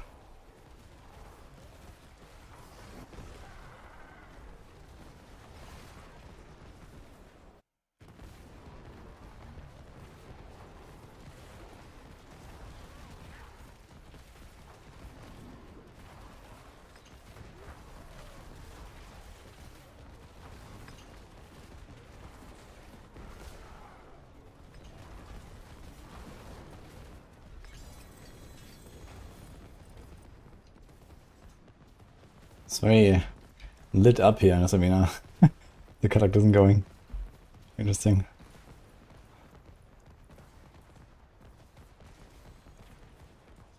Oh my god. Okay, 75.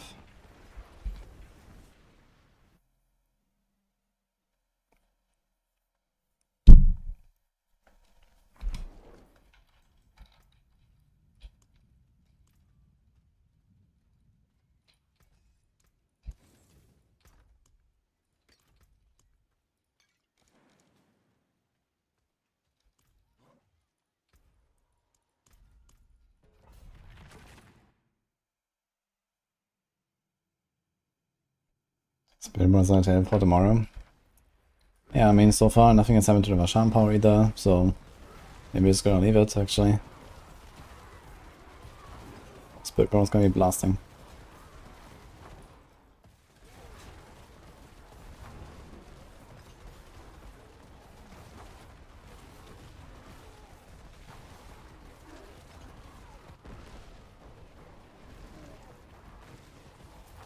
How's the update?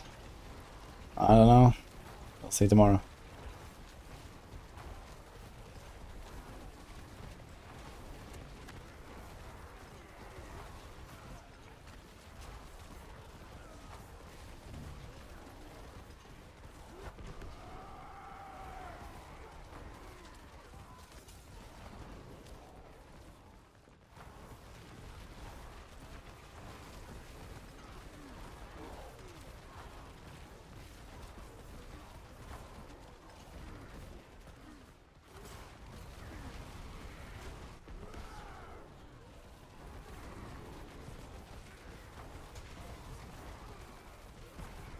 Maybe they're gonna make their shove stronger.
What's going on with this guy?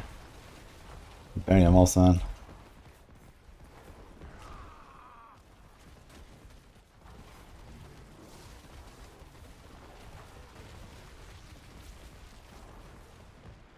Well, still 3.5, I guess.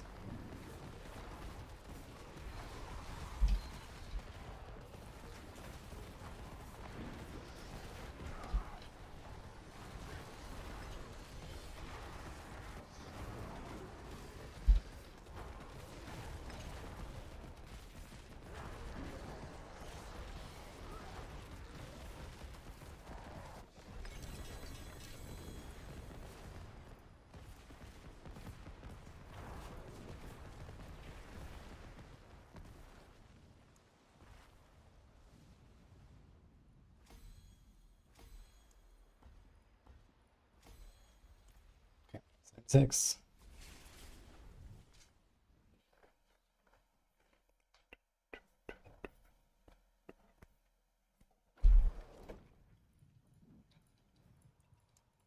Okay, that's our main closer now.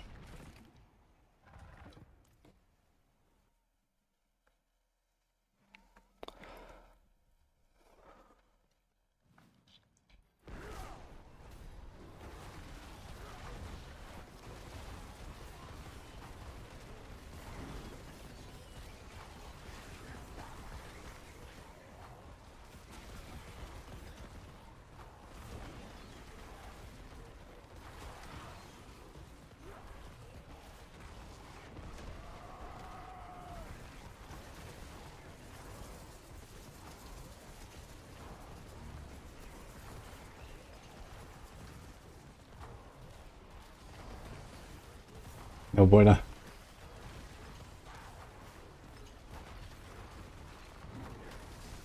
It's really fun, man. Have you been playing some Border this season?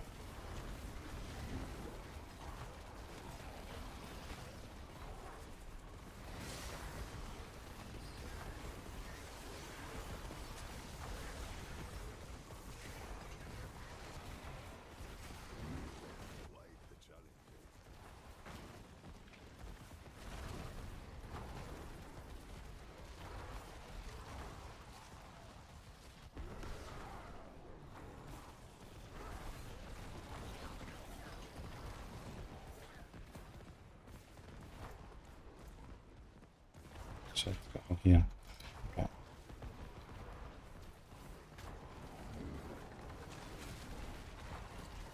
Not this season. I think a blast up older man. It's really fun. But I'm gonna try some. I set up my tornado right before I expected a patch, and then the patch didn't happen. So now we have a tornado that I do not want to play until the patch. So I guess I might try Stoneburst later.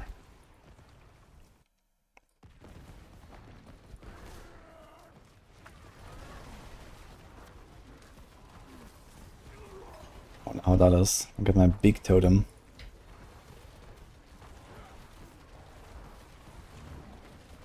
This guy still has 2 750 items equipped, by the way. Kind of funny, I gotta say.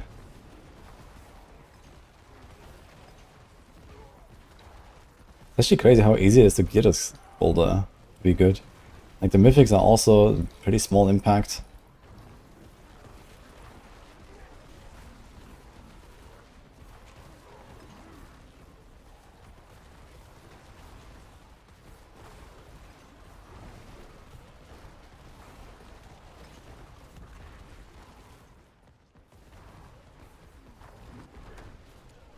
I get the Emerald and you start blasting basically.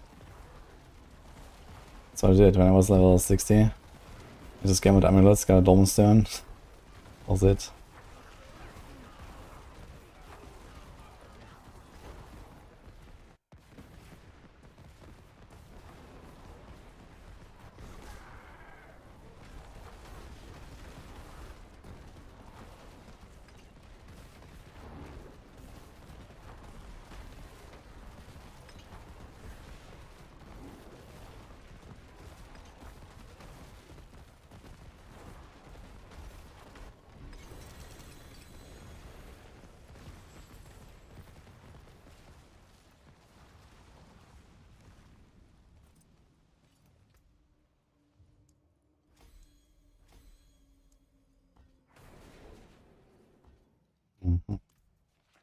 76.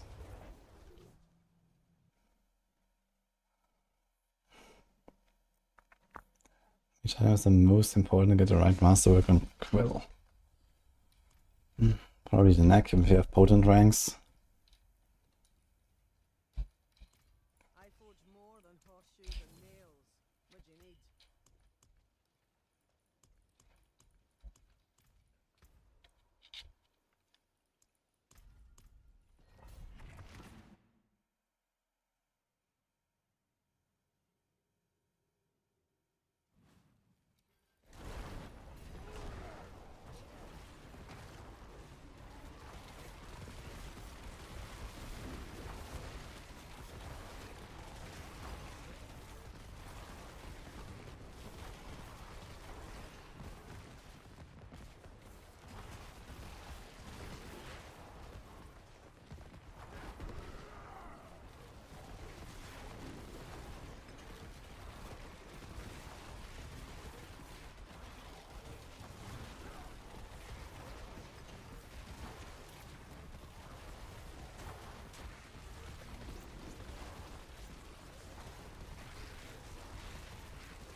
Love it. It's also not bad here. I got a bit of extra int now somewhere. We were also at 0.0 on the res. That's cool.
Thank you guys. Say Paxolk and I don't know how this mistakes were made. Ah, appreciate that. Yeah, this is quite easy here. Very chill build. Very relaxing farming. Also very tanky.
What's going on? That's a lot of fails. Let's do another 76. No dies tomorrow. Patch. We got bamboozled.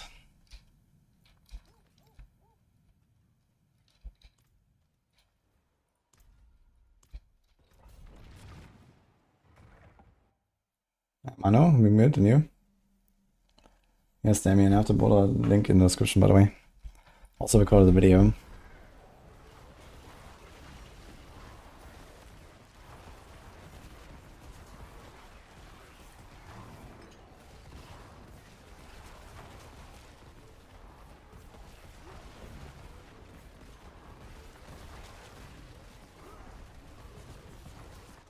I need to play Vashan, yeah, tomorrow is the time.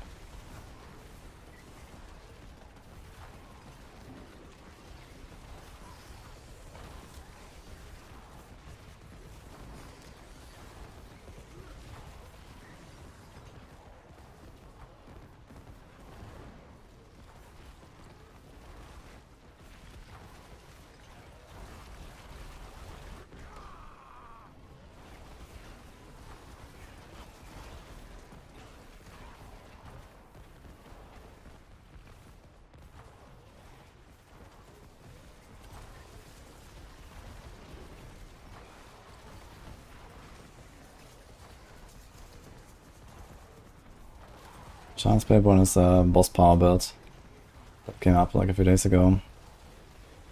Marco made a video about the Vashan stuff, and then I made Vashan Spiritborn, which is currently the strongest build on the class.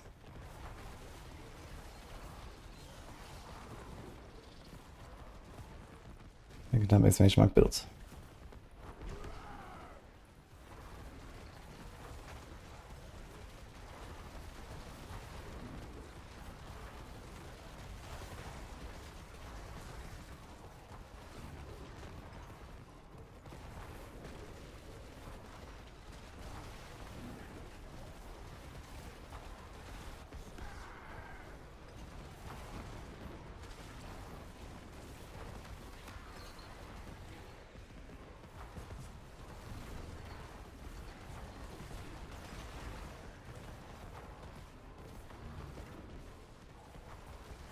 Should I go with a Spiritborn? I mean, Crushing Hand is a pretty good build.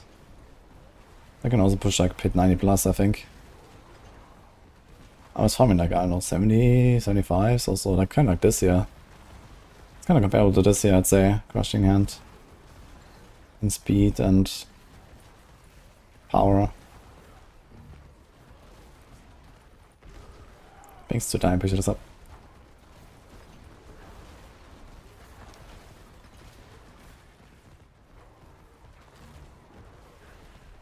Music is on Twitch, Spencer. Not on YouTube.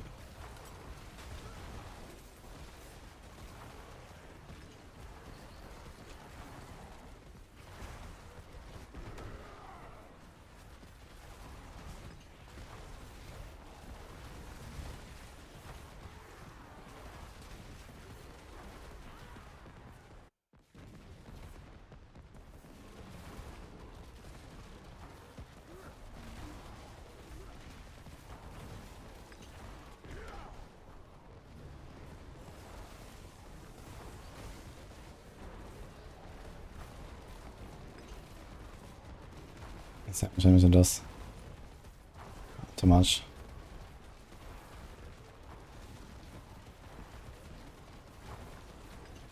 What it is? Okay. They're very tanky.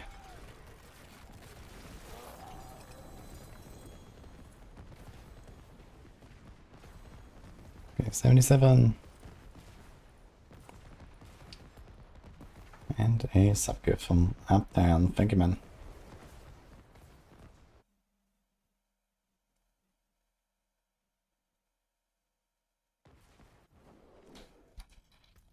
Okay guys, get your pitchforks. Official confirmation is out. It was Adam. Get him.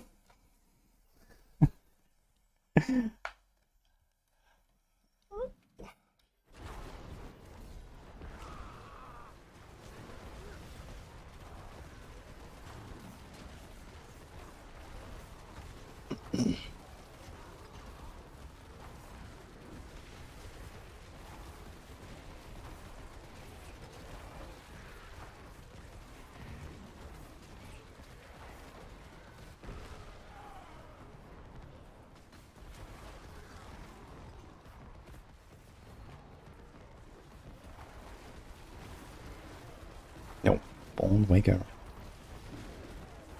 Thanks, Hobbits. Okay, when these potions run out here, we're gonna do Stone Burst Druid, guys. So 2-3 runs. I have a Tornado set up as well. We're gonna try Stone Burst a bit. With the laser beam, man, it's gonna look very fun, I think. We'll see how that goes. Do we still run characters on that build? I'm not sure what I'll do, but I think so. It's not a delay.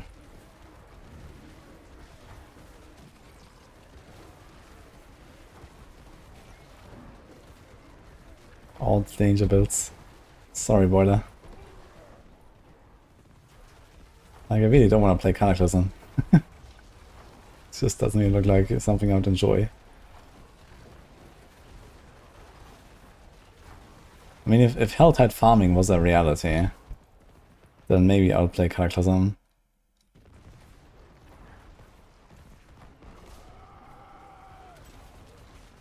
Delays to sneak some nerfs in. For sure. All the nerfs, man.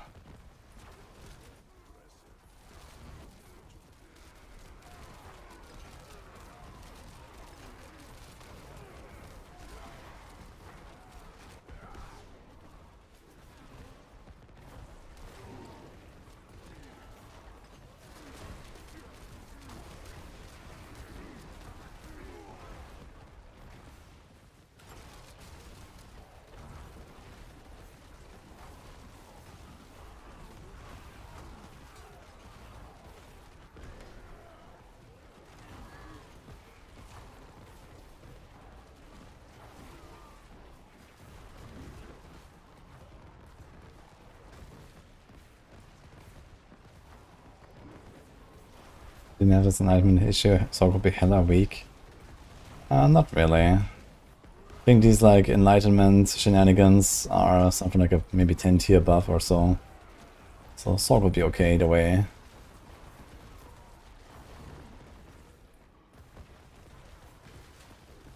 But yeah, it's the enlightenment stuff and the overpower stuff that makes Sorc extremely strong. Need to fix both. Well, the lightning spear would be at least not like miles ahead of every other Sorc build, so that would be good. So then you just need to do something a little bit about Sorc. Or ideally do something about overpower. I think that would be preferable actually. And then all the classes will go down, besides the Sorc basically. And we're gonna be chilling.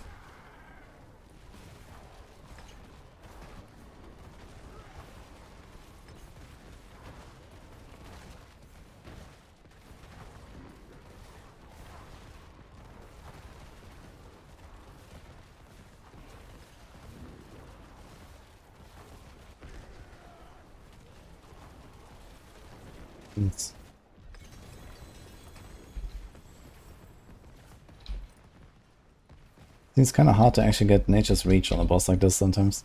Not times I'm sure if I actually have it in these fights.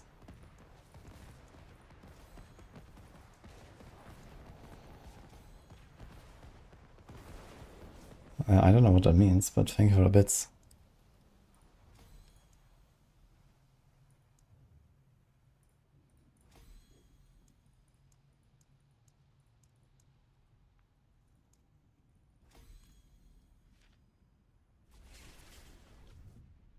How do I OP so much of boulders?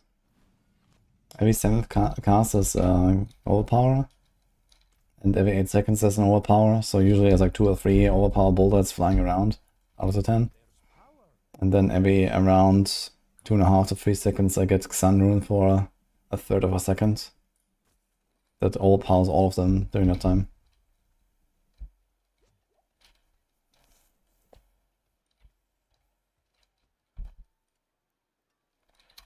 Huge boots.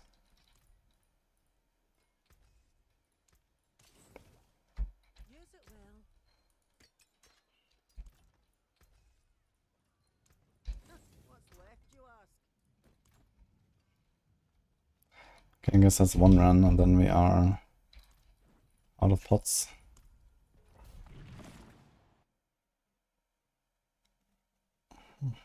Oh, hello, remarkable XP. What do you do? Well, I made a video about this like a week ago or something to talk about the progression in the season and so on. You can check that out. TDR, you have a lot of stuff to work on. You know, you can get cliff levels, as long as you can do pit runs easily. You can try to, you know, just get some legendaries, try to get the first uniques from some bosses. You can type exclamation mark boss loot for the drop table. So certain builds want certain uniques most of the time. And there can be like a massive power upgrade. And like this you can go to Torment 2, to Torment 3 once you unlock higher pit tiers. Eventually Torment 4. Paragons, so you get them kind of on the way. But by around level 200 or so you're gonna have most of the important stuff, which is a pretty big power spike.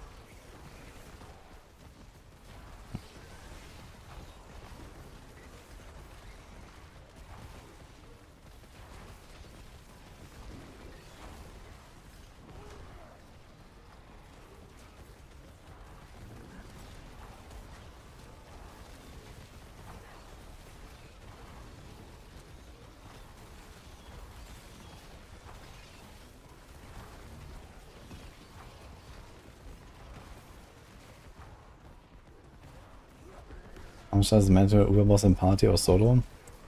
Quite little.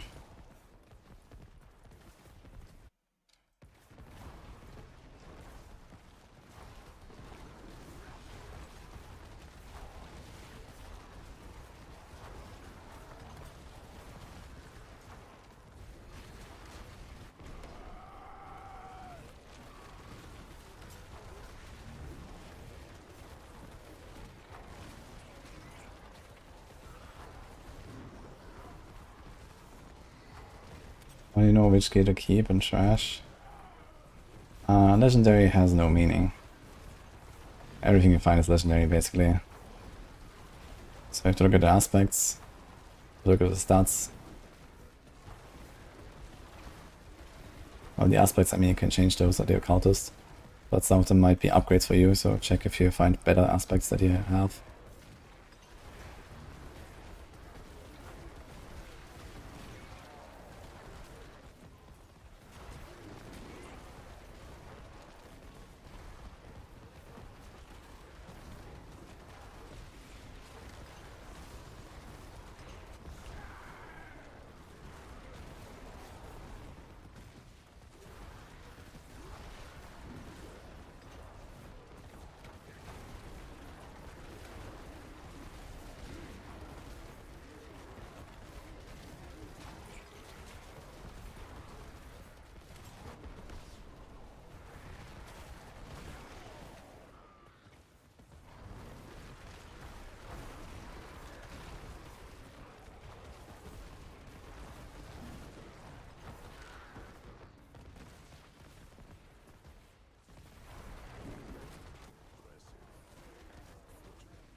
Okay. That's a good build for Harlequin.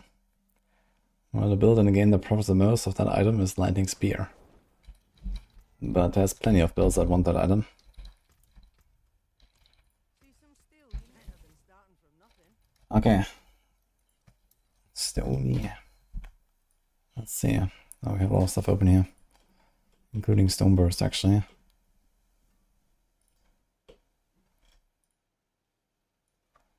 Let's see this.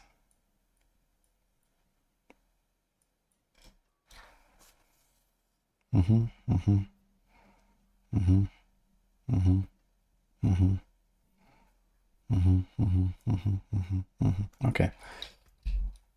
So basically most of the same stuff. What about Paragon? Maybe I don't even have to like fully respec and stuff. Start, survival, everything.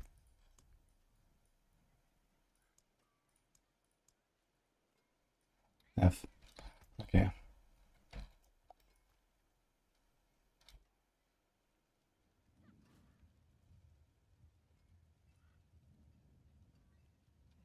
World boss in 3 minutes. Ah shit, I guess we do that. Okay then. Fuck. Okay, let's just do one instance here.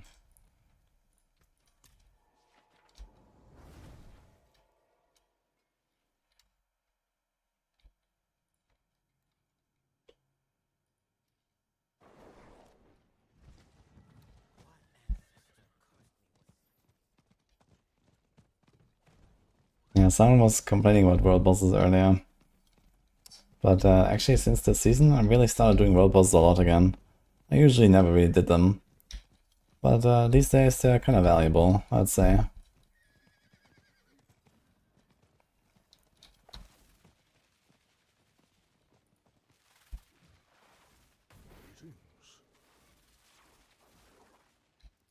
Rogue. Let's see what he plays. Hello.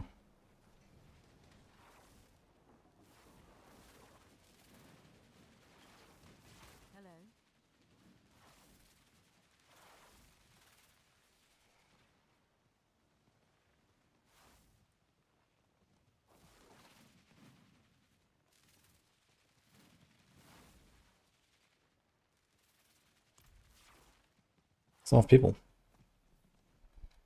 He's a Sorc. Wonder what they play. He's not a rogue.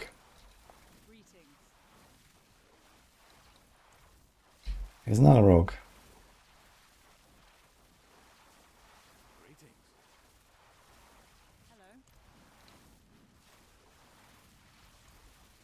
Ugh. A Barb.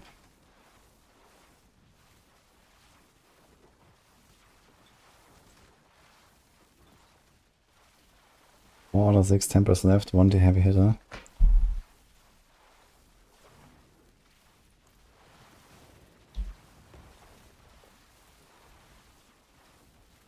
Okay, so far we have 5 out of 5 rogues, all in Death Trap. Nice.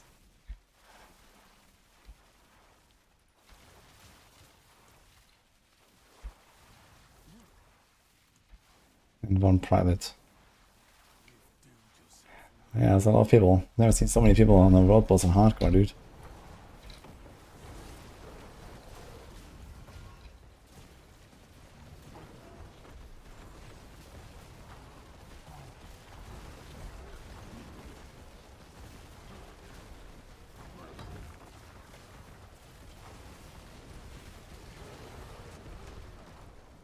Death Trap is a very fun build for sure.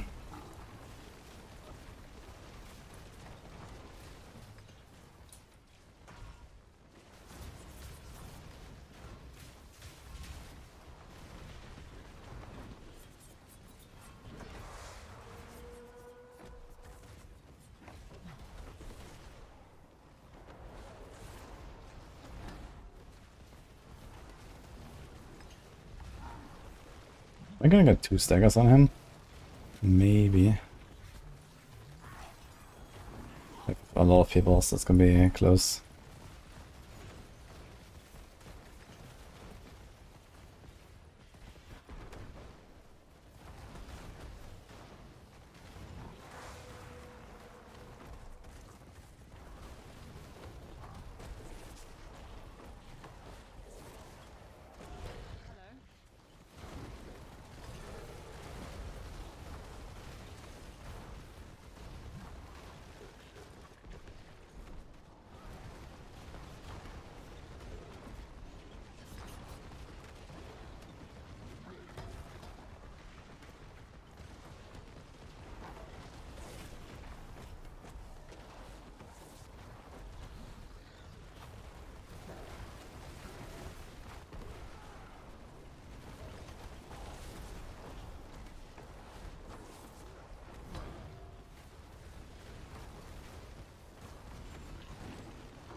You get a second stagger.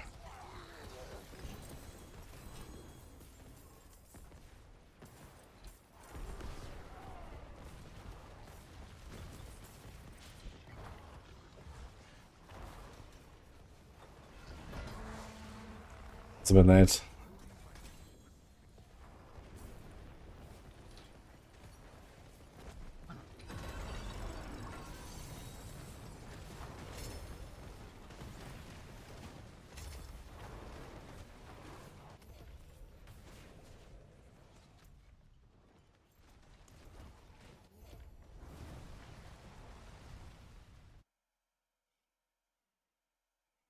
But I has higher drop rates on FX, but we don't know the drop rates.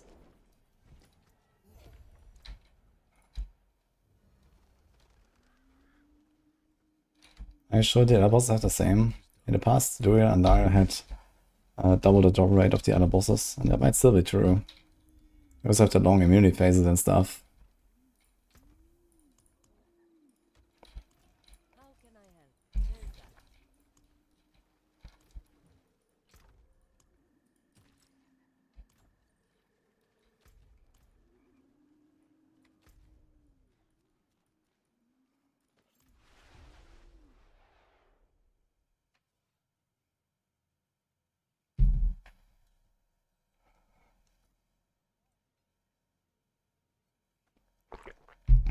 You need Vessel of Hatred, can you wait till 50? You can play without Vessel of Hatred, but you're gonna be weaker than other people.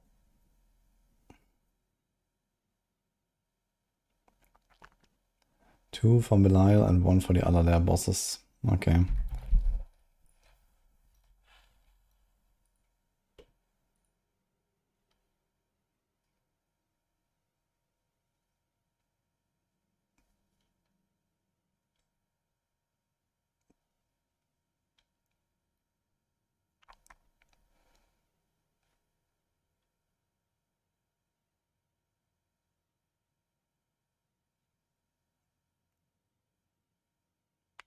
What the hell's going on here?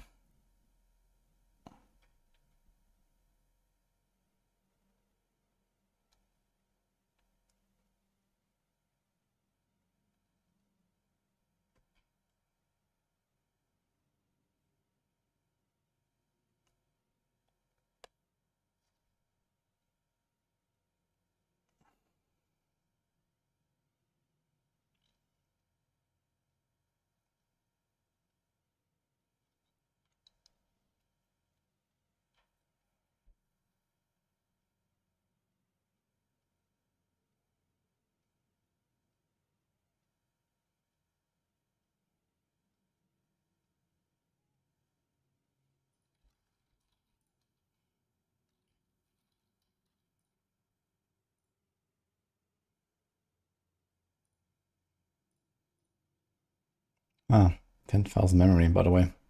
Very cool. Let's do this.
Then you build use a human helm, we get a 4GA1. Well, I just set up a human tornado Druid for tomorrow, but I'm waiting for the patch to try it out. So now we're doing Stone Burst. Respec mode. Pew.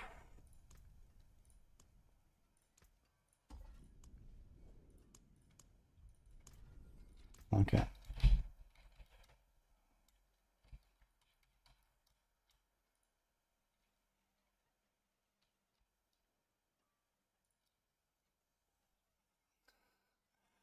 Jack Holler.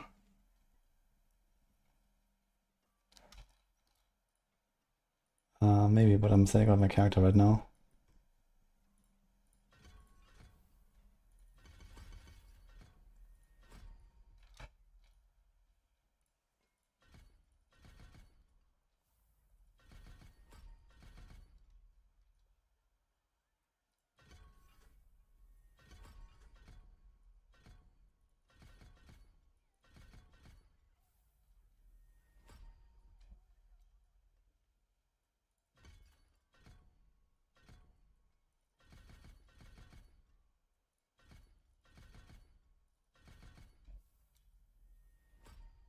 Kind of weird to not spec provocation on a bear build, I'm gonna say.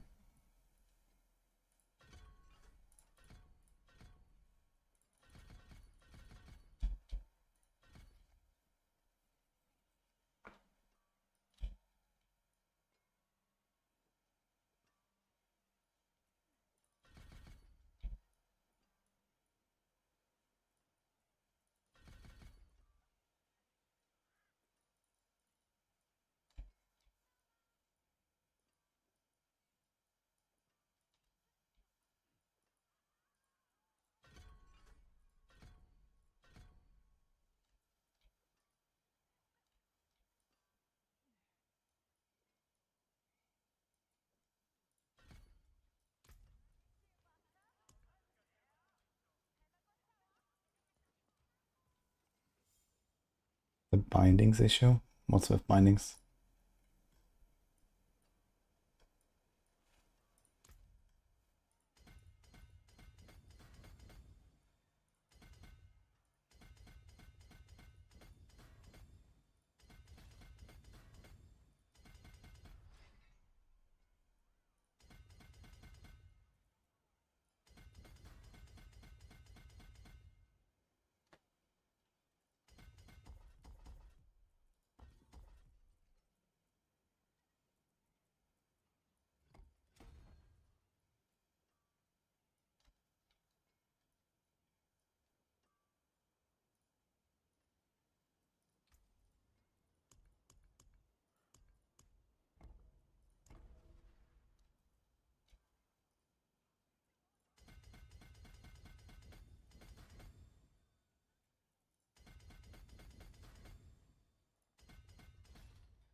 This guy.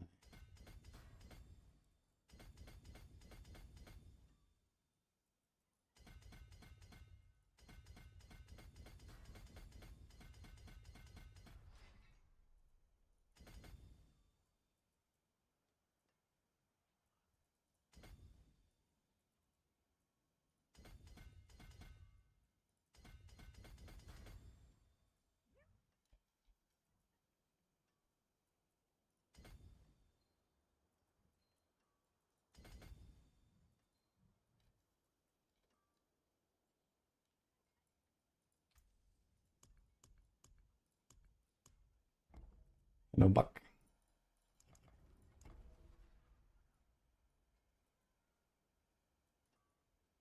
Great season for us rogues, I agree. I mean, last season was great already. But it can be greater. Turns out.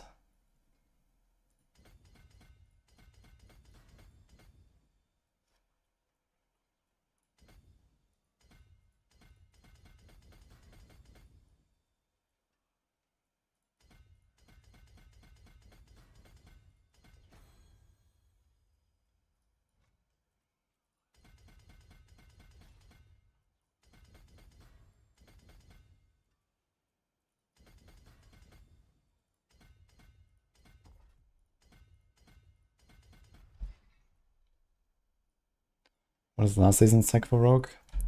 Yeah, Death was also the best build. It was, you know, almost as ridiculous.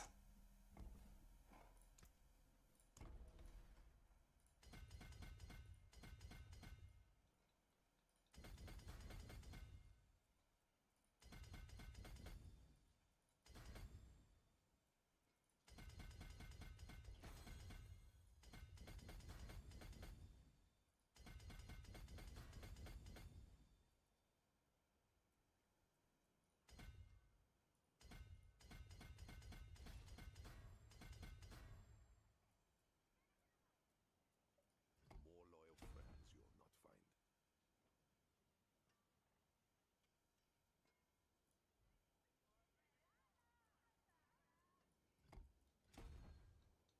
Okay. I have exactly 0 points left. Nice.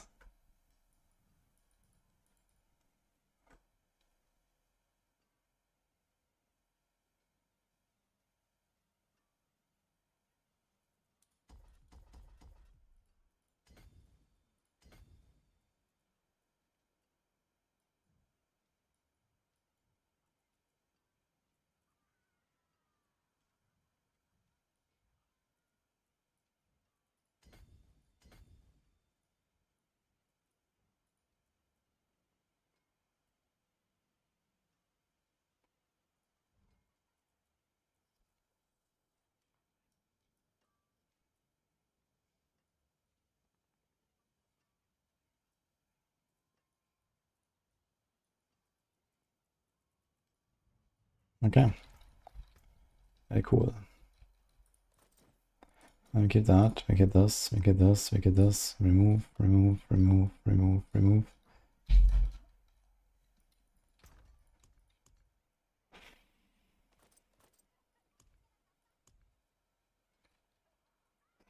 Mild heart hunger.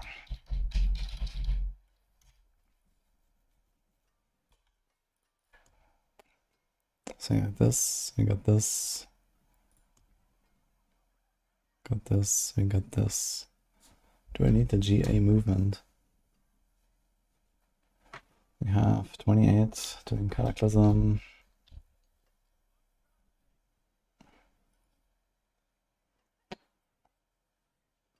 We have a lot of heightened senses.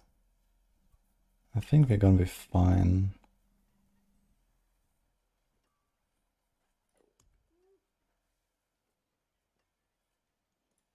Let's try this.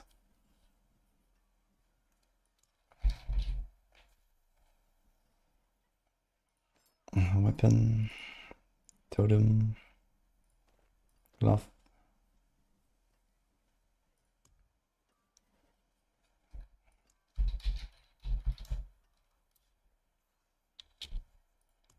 Now the question is, can I use the same neck that I used on the other one, or we just use this and do a new one?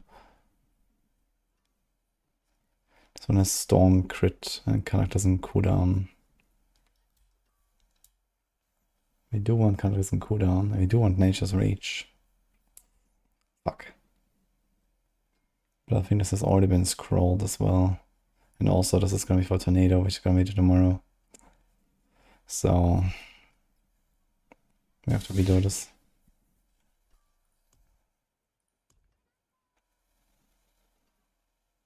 I have 1200 armor just standing here.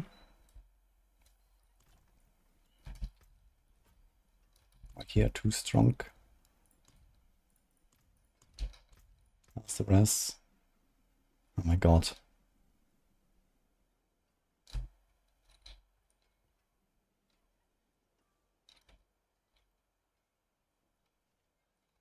That's the Tybalt's equipped. Can I just keep the Tybalt's?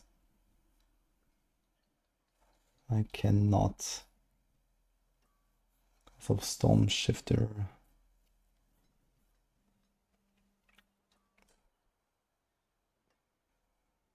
Do Hurricane Duration. Okay then.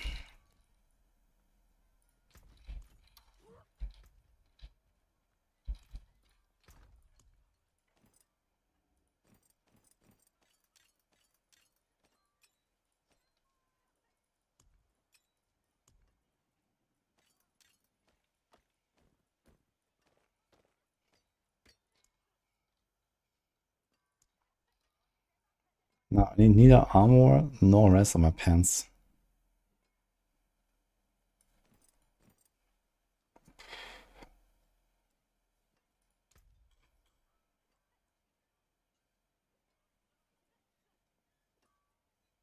It's kind of wild, but I don't have so much. Because there's armor here.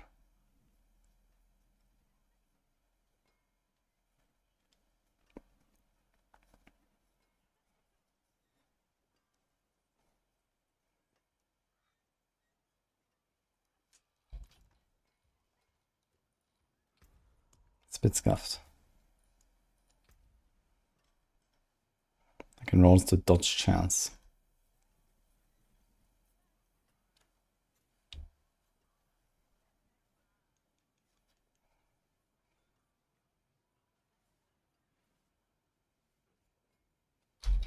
Stay on the path. Okay.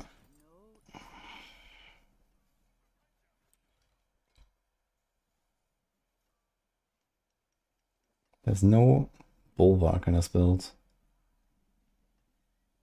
But I guess we don't really care.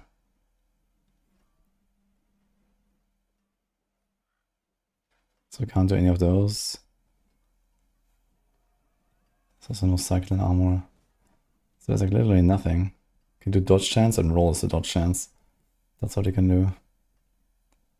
It's crazy.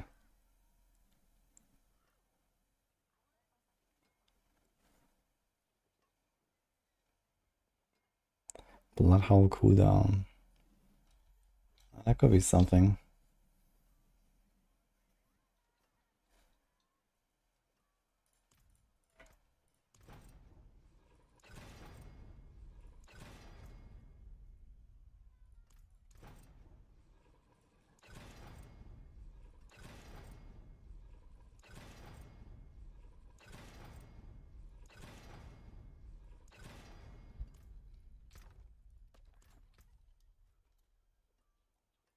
Okay, I think I can put this here.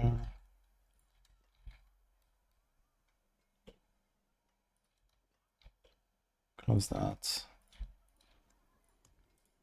You need steel work.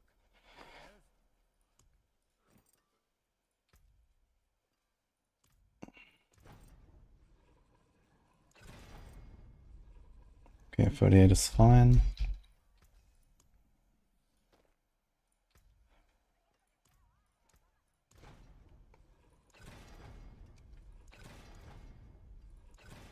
Again.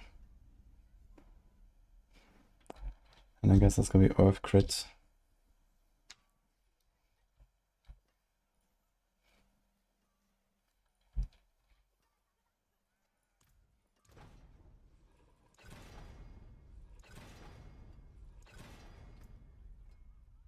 It's only 3 outcomes. We'll try a scroll.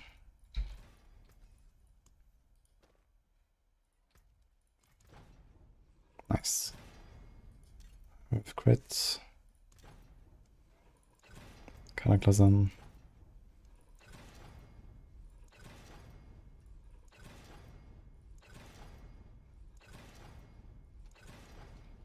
Unlucky.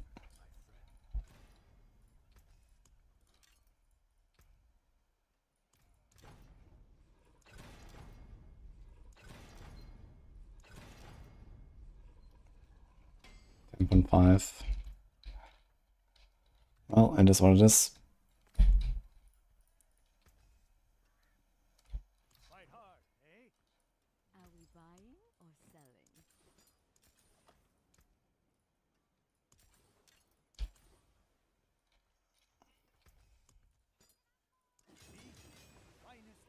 Let's try to hit the Stone Burst once. Let's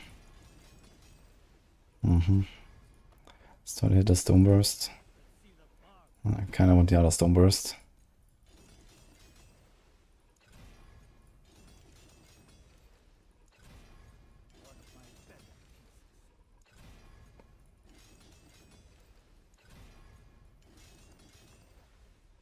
Ugh.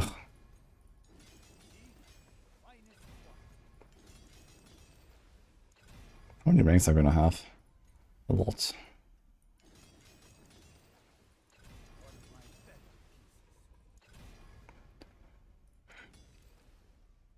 Okay. 63 and 26. That's pretty good actually. 83, 89. You can actually hit 100%.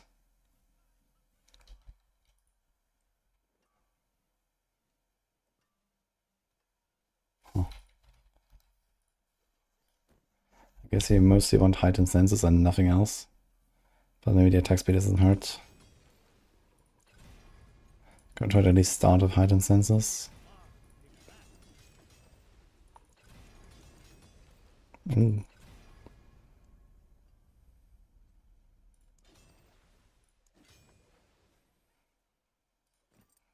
That's when I get live.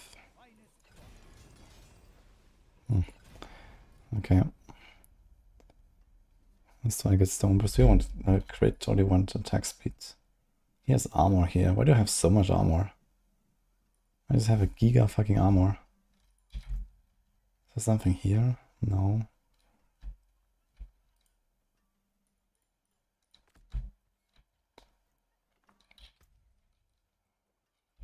I have so much armor. I don't even need to put a gem. I am 214. I don't know what's going on here.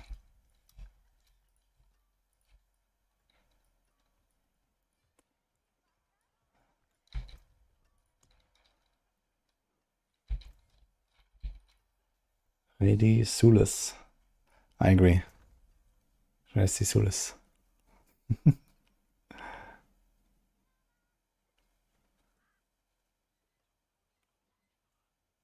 Pressure's not out, but after that, Spiritborn is going to be very strong.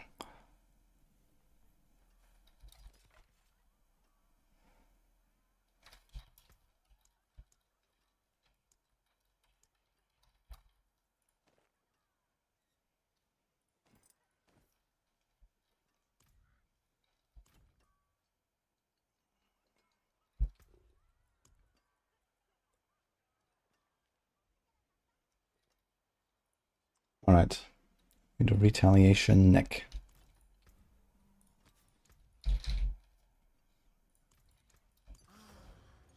Anticline burst dagger.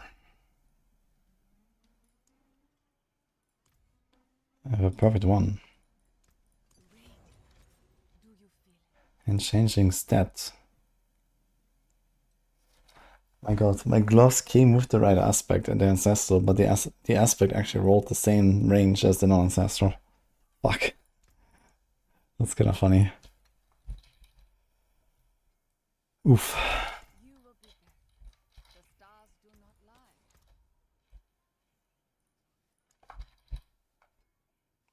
Storm shifter.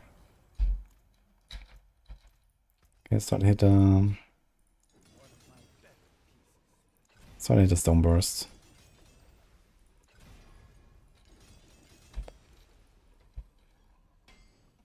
Thank you, our cow, for the prime.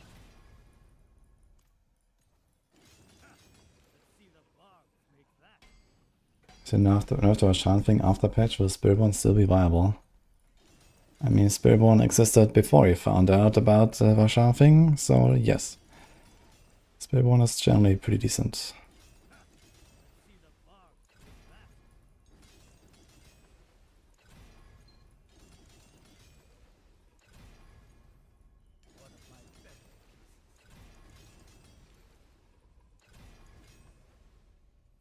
Gain duration, huh?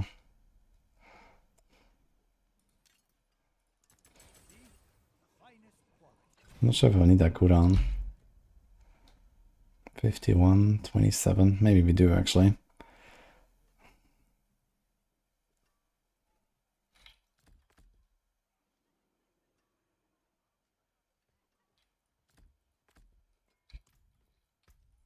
You got clarity.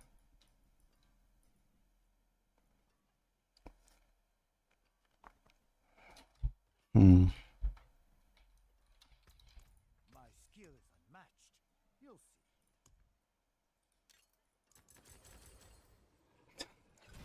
Okay. Ah, yes. You seek power. We have 156 movement speed. Wind favor you. We'll get 30. Go at 196 and we get 28. Yeah, we can safely move this movement. Something blessed? Cursed, perhaps? Oh! Sometimes lucky. Okay.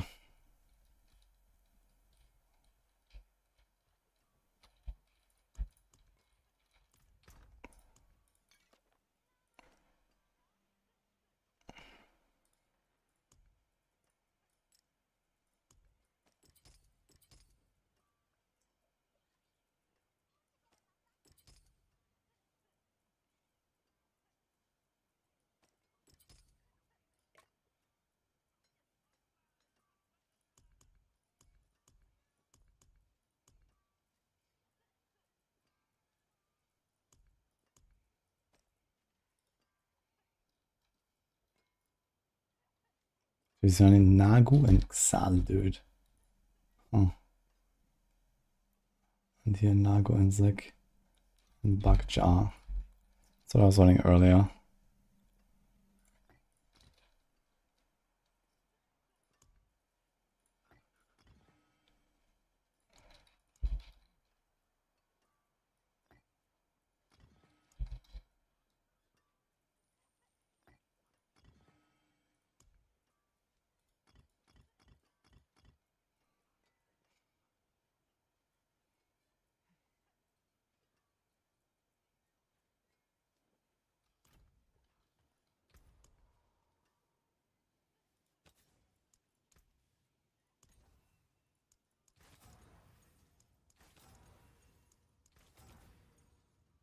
Mm-hmm.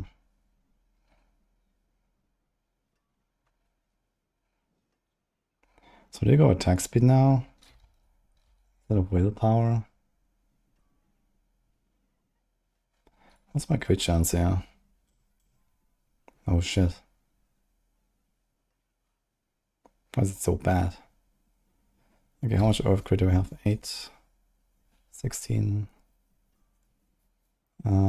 23. Oof. Yeah, we definitely go crit. We have 2.9k willpower.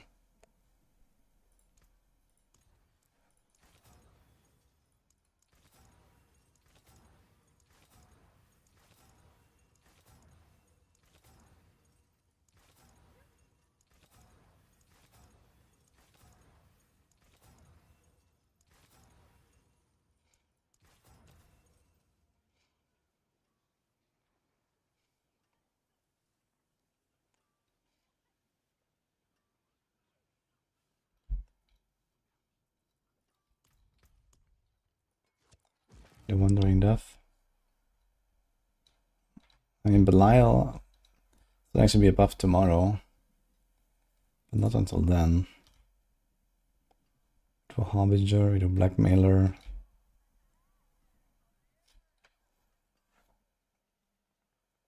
Maybe it works actually. Wait, are we always gonna be in stealth basically? Maybe channel? Yeah, I'm gonna be like always in stealth, right?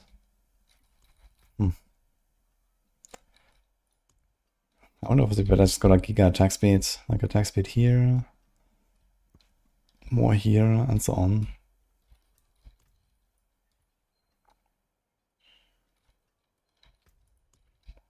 Let's see, so we actually don't need res instance, we just have enough. Do this, we have 29k, and then we have to Exile with the overflow. No, not on the setup. Okay, we can try it out, I think.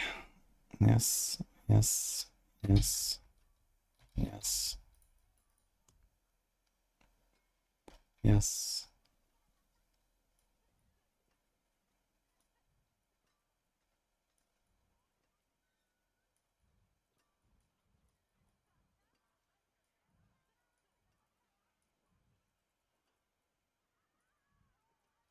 Yes. In worst case, you can put some extra points in, but it won't need that, I think. One active sound for 5 seconds.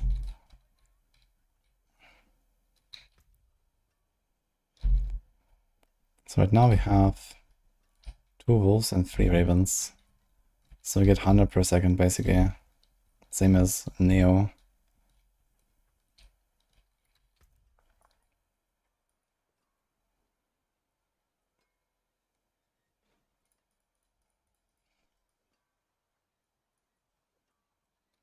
Can remove this.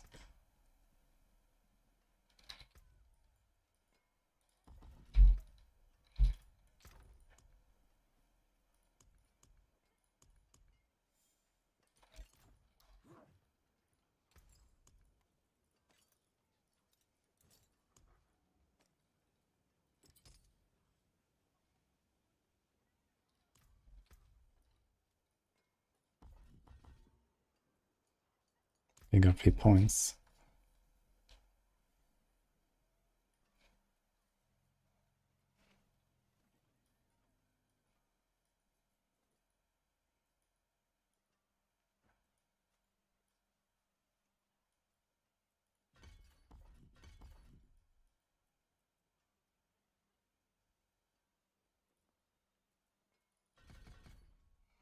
I mean, okay.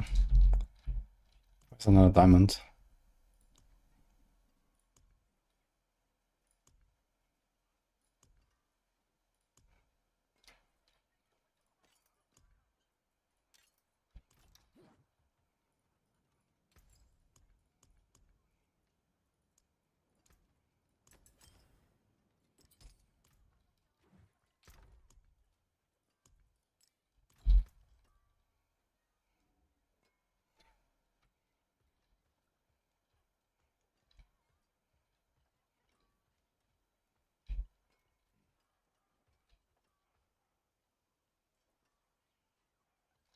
Maybe a bit scuffed and don't crit, but on the other hand, we don't really have like any crit synergies, right? So sometimes I just don't crit and it's not too bad. It's just a 50 multi. And I mean, we don't activate spirits. And they don't have the 11.7 there. But okay, it should be fine. Let's see what happens.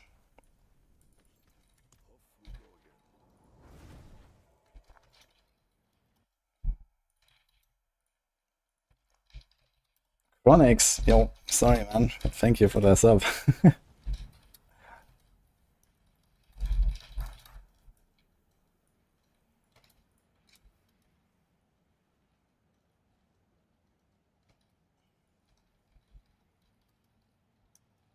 have you been up to today?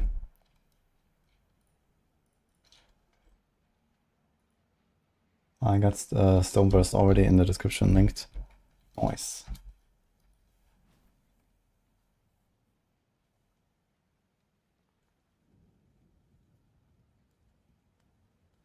Yo, David, you would notice that Shana Power procs the infinite damage on Ashana's will. Just recently watched the video about the Spiritborn. Yeah, but I mean, Ashana procs like every 2 seconds, and even if it lasts like for a few seconds, it's not really impactful. And also, wait, do you mean Ashana secondary? What are we talking about? Once per activation. Ah, that's what I mean.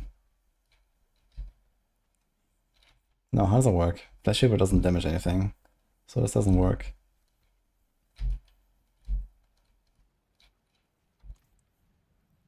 Kapow. PoE2 and Thunderbolts, okay. Sounds good. Okay guys, we're gonna try Stoneburst first round. Shred on the bar. I'm not sure if you get that. Let's do this. I mean, Shred might be the way if you want to go faster.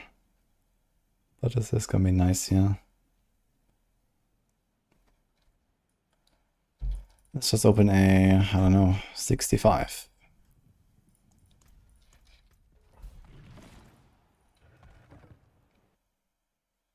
A Shaba main. Yeah, but if you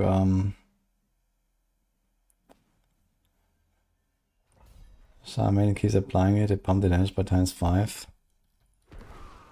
That seems very sus. But okay, we can give it a shot. The thing is that, you know, maybe this works on builds that don't really hit anything, you know, with any kind of frequency. But the Spiritborn build that I made hits enemies like 100 times a second. All of them. So it's gonna be very hard to beat that with something like a Shava, I think.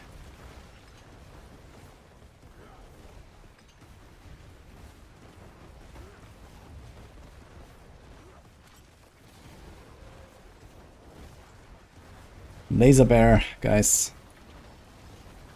So one problem I have is I can't change where I channel after I start channeling.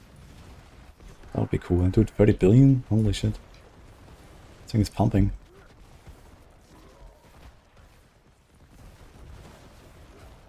Is there any reason to activate my companions? No, right? They're just like, there.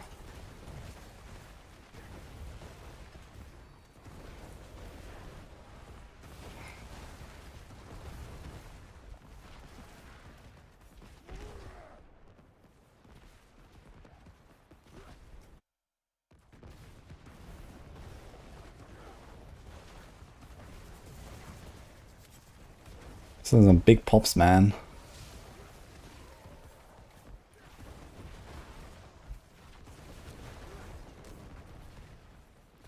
There's a 25 ranks on our stone burst.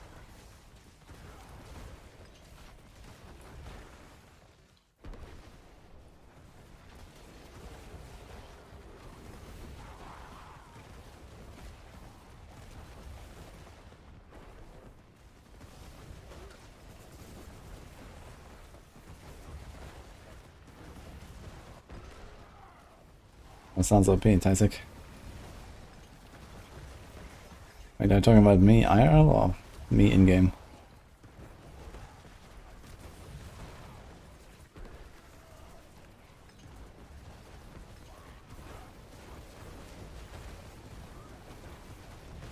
Does it always just guarantee overpower when I fully channel?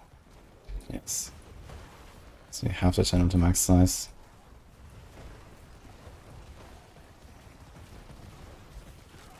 Okay, it's hard to go very fast at this.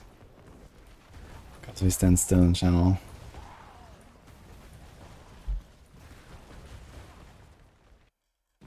The damage is real though.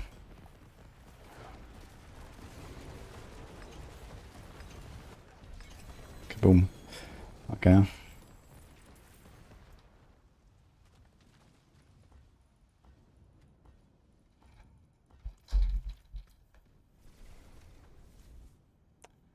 Twista, you mean Tornado? Tornado's gonna be tomorrow. No, first round we get this. Better than starting. I'll keep my forge hot. Return soon. Hello? Well, hello, shining battery. Not a bad. Oh, too bad, friend. Solve aspect upgrades. All finished, are you?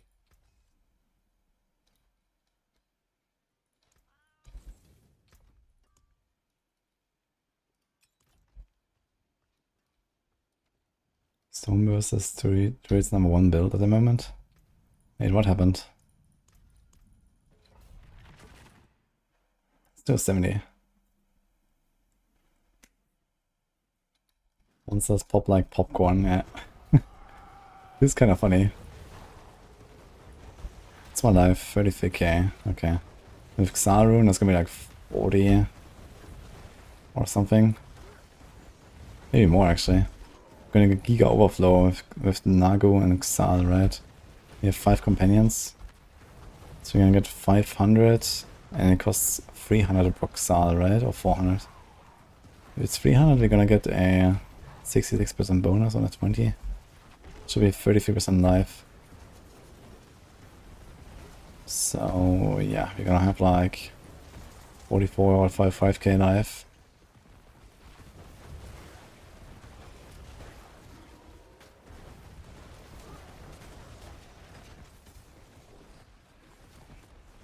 Ugh. I forgot to do my shouting, man.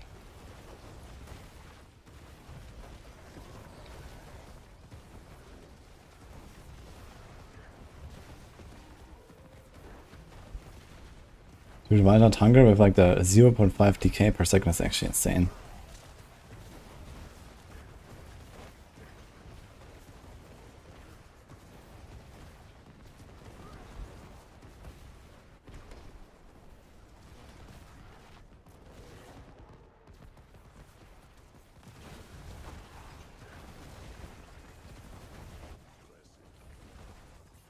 They use Kata, but mostly damage from Stone Burst.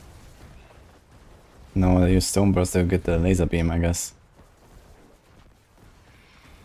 Because, you know, 50% multi from the Wandering Death power. For free, basically. Since you don't have anything to do with your downtime, you just spam a bit of, like, you know, like this.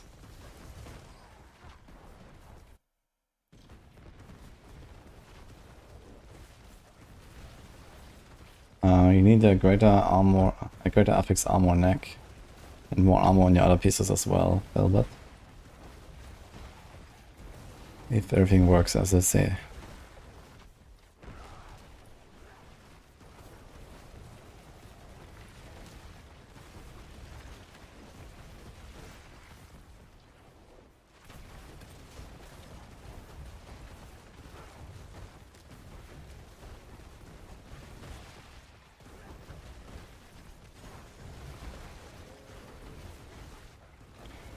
Boom.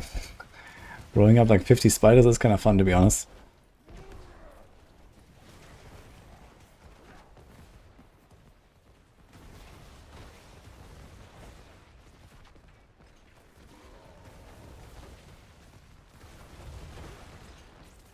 Oh, portal didn't appear.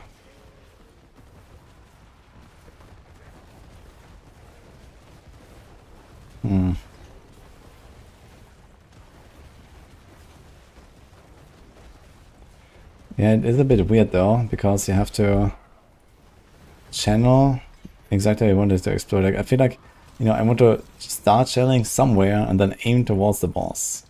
But you have to channel already where you want it to explode from the start.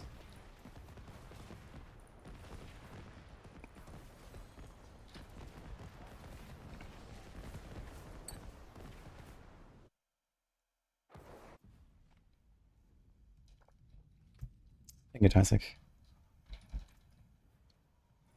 Let's try a 75.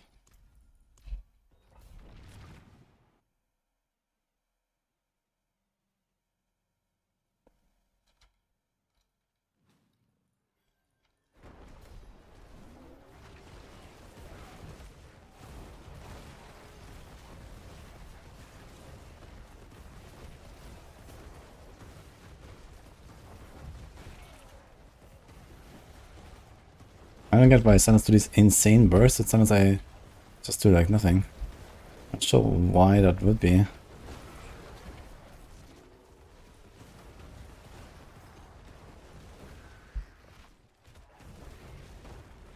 When if the anti-climb burst already applies its debuff before it explodes?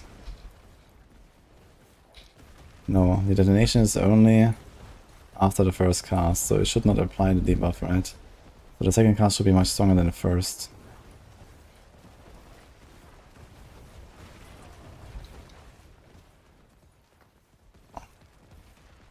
Oh wait, we don't have that aspect.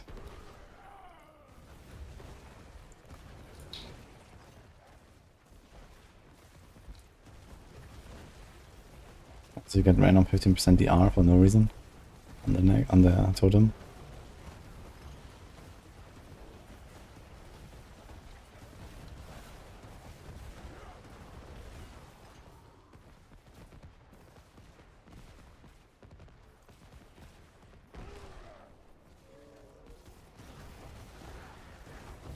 The other guy is here. This guy got hit for like 30 million, the other guy for 20 billion. It's kind of weird.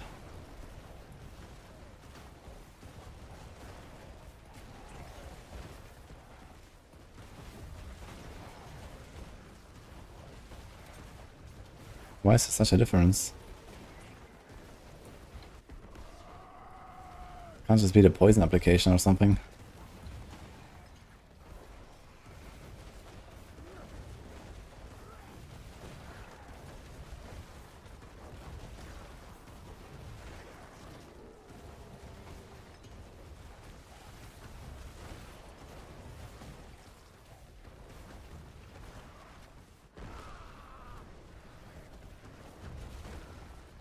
Should we be gathering them up? This was a long time ago on the pre-expansion PTR where that mattered. It was just a bug where it multiplied the damage with the number of targets.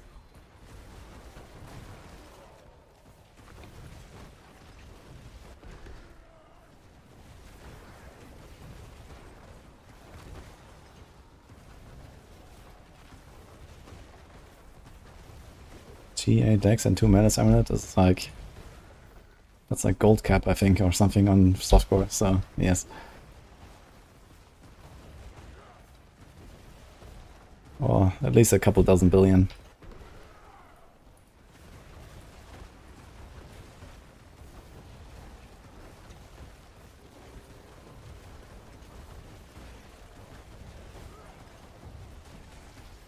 Oh, on hardcore. Well, even on hardcore it asks for a billion at least for something like that.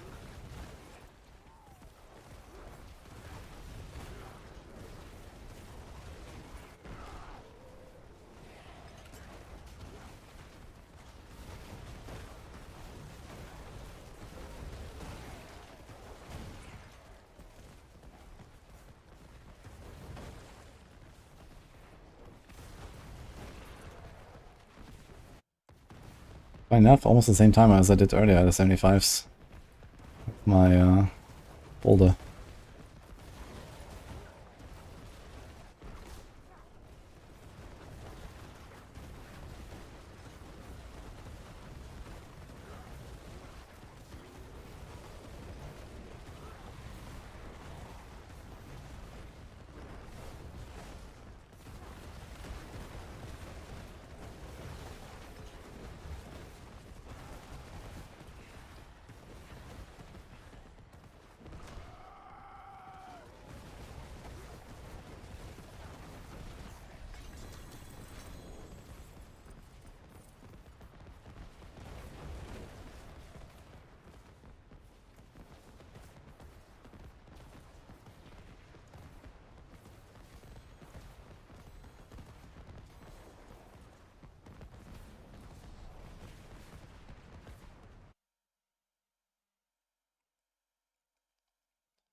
Not changed anything else but Marshan build.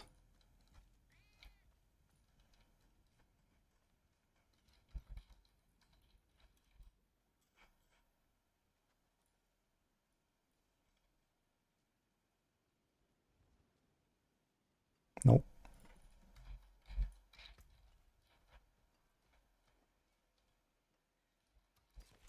Could save this one Necro maybe. I think both the Necro builds I want to play need 2-handed weapons, right?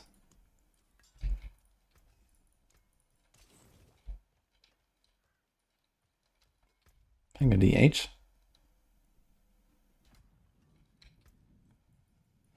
How many ranks do you have in Nature's Reach? 7.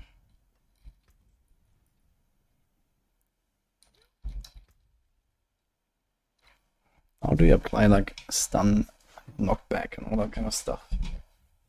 Do we do that?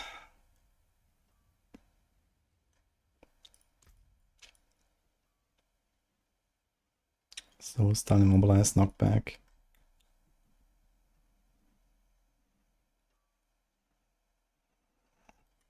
Ah, there's a 25% increase in the initial area. Okay.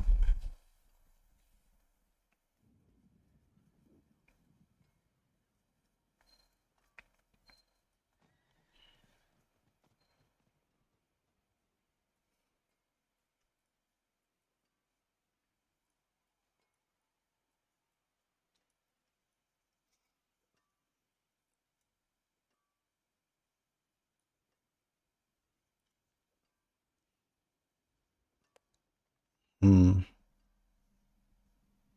think we could just do Neo Rune and we can drop the companions. I feel like the companions don't really help us if anything. They're like mildly tanking something.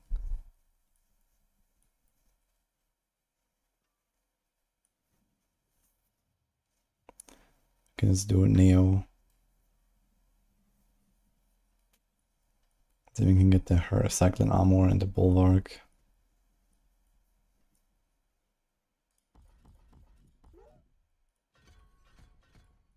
Not that we really need the toughness right now.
It's like nothing to take here, really. More willpower.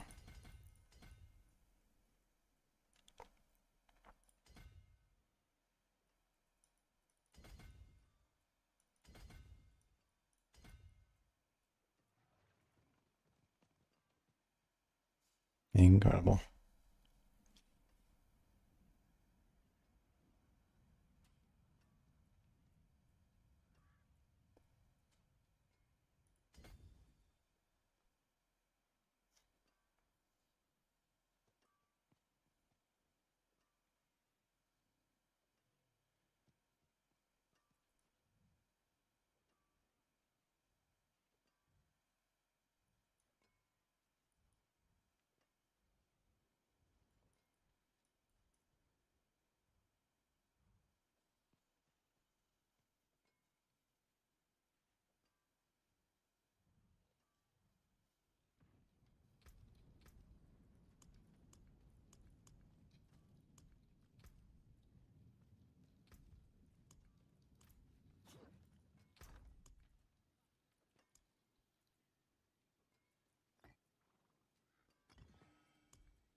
Welcome to my home away from home. It's 77. I think you have some glyphs to level there, right? Ah, they're all 78. Okay. This 5 won't have a chance. I mean, it's getting like a, I don't know, roughly ×2 buff, and then roughly a ×2 on the gloves. But I mean, Vermint is like somewhat of a playable build in Torment 4 as far as I know. So a Torment 4 buff is not gonna make it like meta for anything. But you know, it might be fun to play with Gores. I think I should make Gores the way it was, where you could like control the explosion.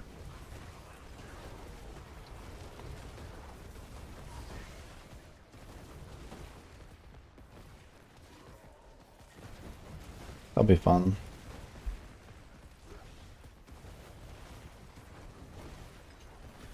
I think Ghost was actually like really good design when it originally came out, before they changed it.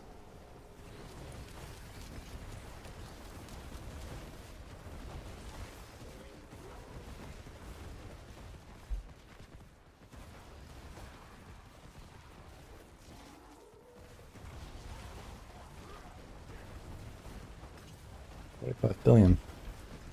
Wow. Actually, if both of them hit 45 billion, I was gonna... Dude, can I get a slow or something?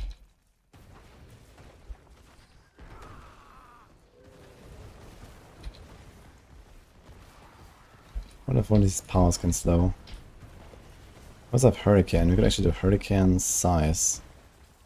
So it can be at range and slow. And apply the thing for nature's reach.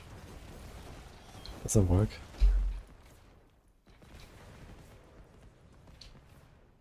Slow stun knockback. Slow. Yeah, it does work actually. Hmm.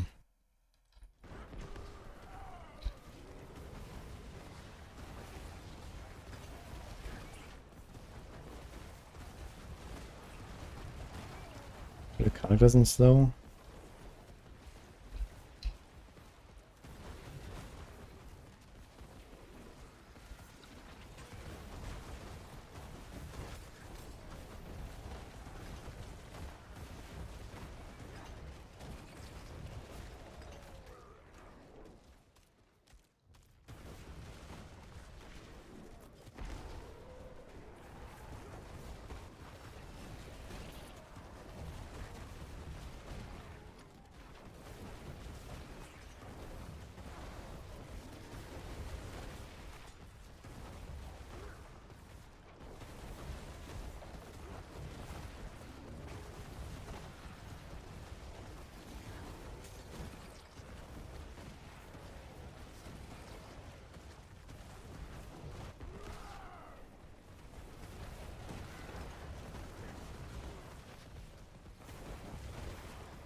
I wonder how like a T4 Ashan would feel also, but it should be pretty fast kill.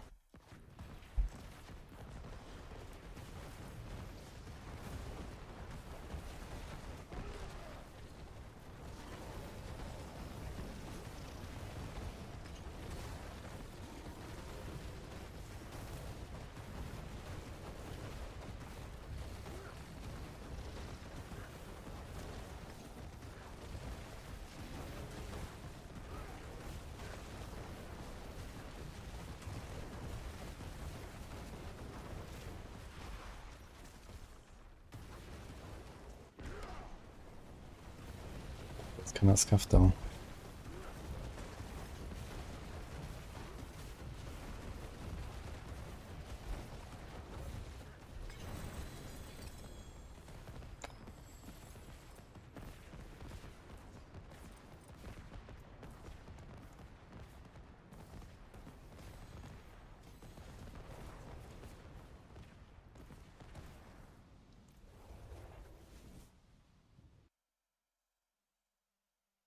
Kinda doesn't overload poison slow. Yeah, true, we have the poison slow here. I forgot.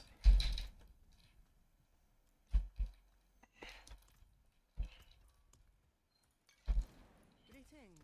How's yours it well? Okay, what can I do to do more on the boss?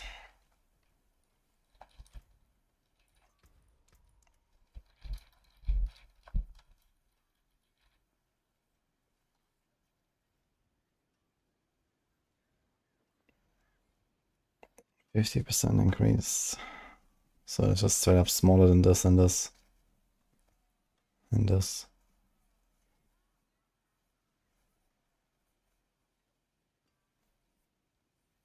Mm-hmm.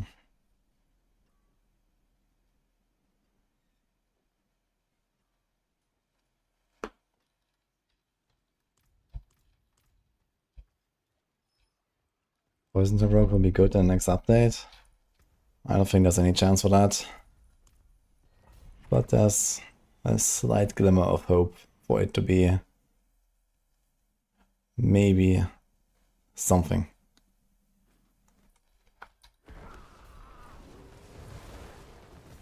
Could do 78, let's see.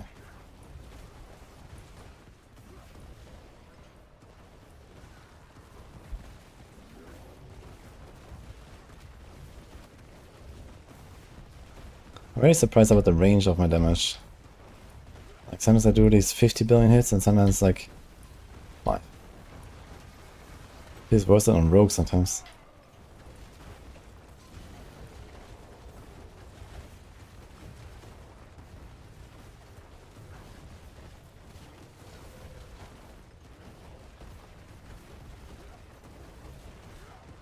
Feels like a weird skill to play, to be honest. Stone Burst.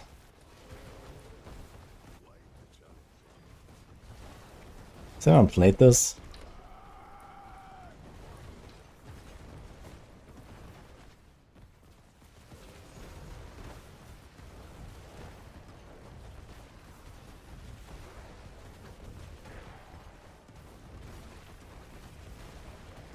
Ah, does the Ola produce one number only? Not 2? Could be it actually. This look like 2 numbers though.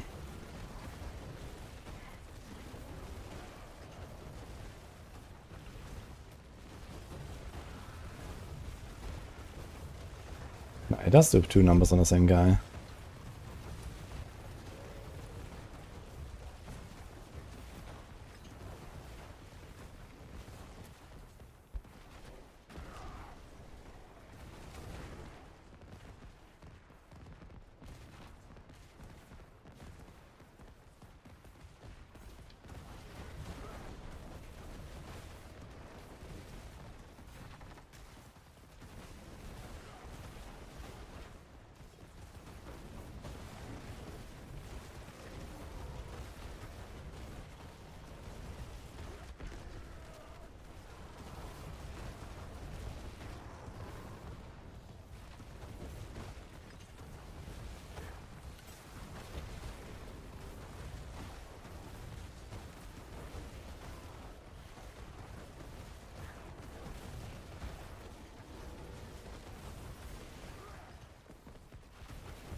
It is kind of fun. But I feel like I need to be a few tiers lower.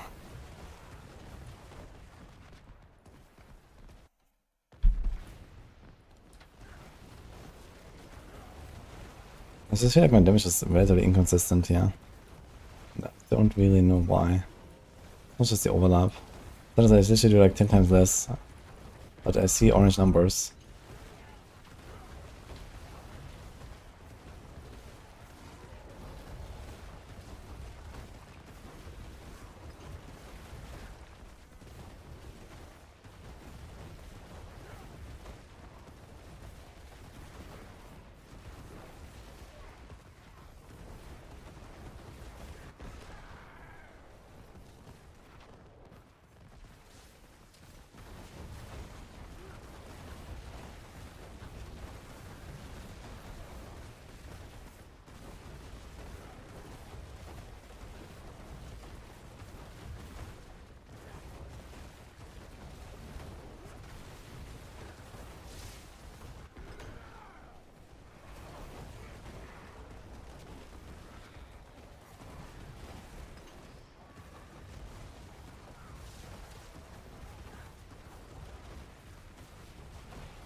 Good cast listen sometimes.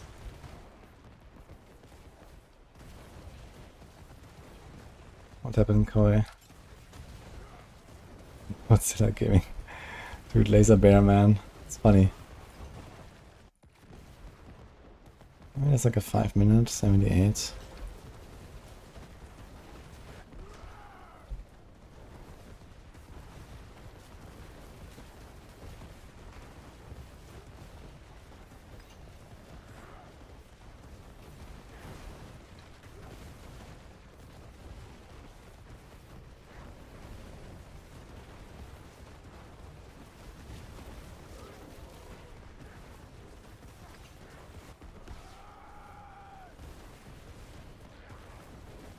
Big Zavik is so little stagger, man.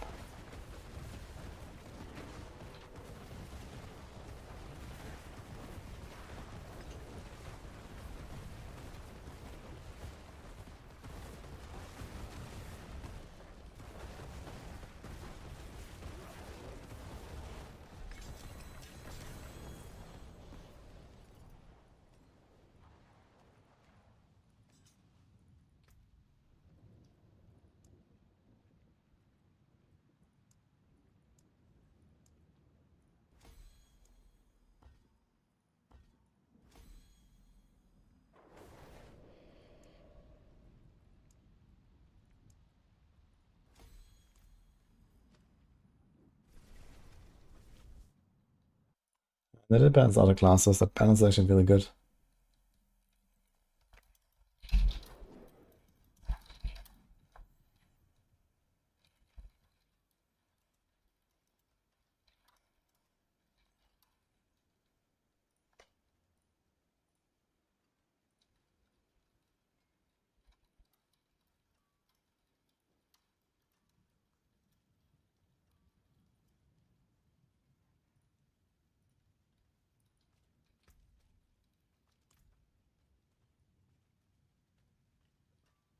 I can get it close easily by just running the pit or Nightmare Dungeons or something.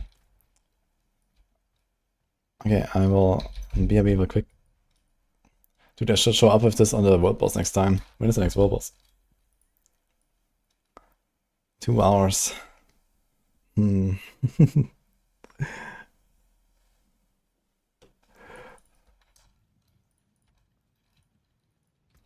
Okay, BRB, guys.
Okay, we found a dog, guys. Okay, also the Kuna, thanks for the sub.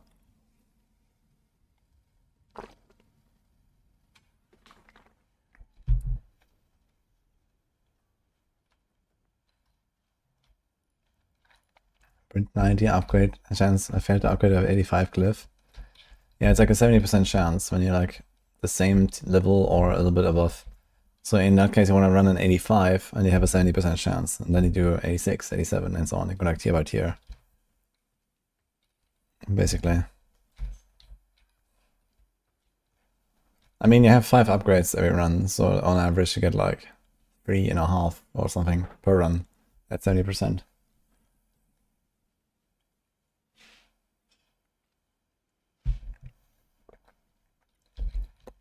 Yo, anxious Apatosaurus, thank you. Let's do a bit more, guys. Do we just level the glitz a bit more? 79, let's do 79.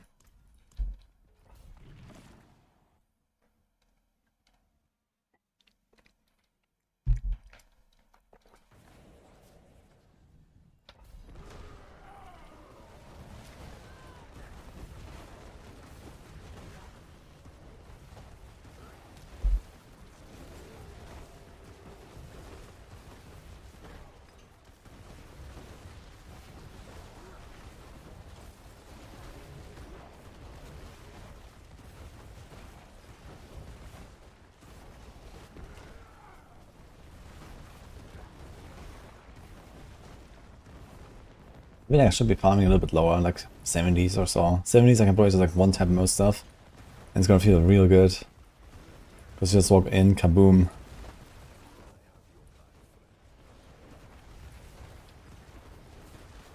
Like here these guys have like...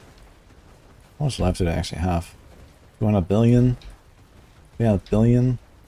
It's like a few Belials, that's what I need to...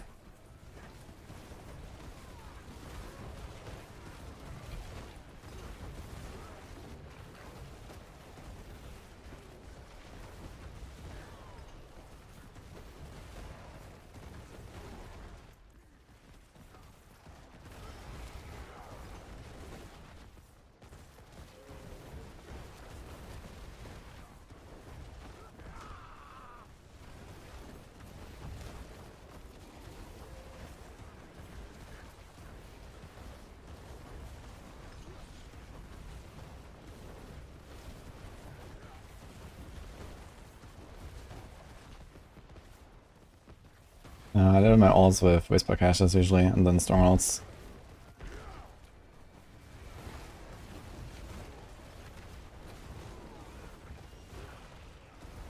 So once you have like one character at 60 in tier 4, you just take a few of the Whisper Caches. Put them on your alt, and you can like do 1 to 40, 1 to 50 with a few caches. And then you just like do like half an hour of Strongholds and you're done. Pretty quick like this, and it's not really a trouble. And you get a nice head start with your alt as well, because you get a bunch of temper manuals. You get legendary temper manuals on those caches. Tons of glyphs, bunch of ancestrals, you know. You kind of got like a bunch of things to just get started with your alt right away.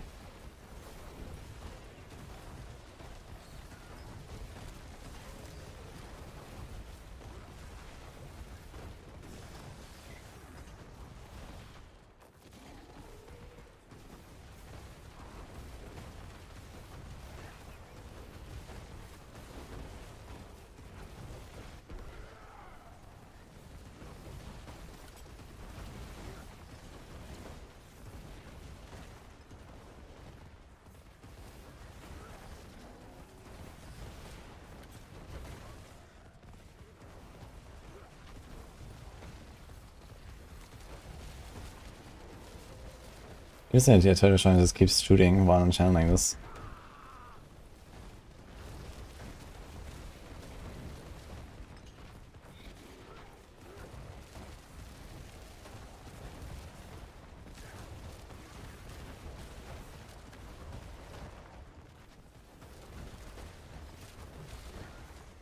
Snowman's ass out. Ah, true, people told me about that actually yesterday.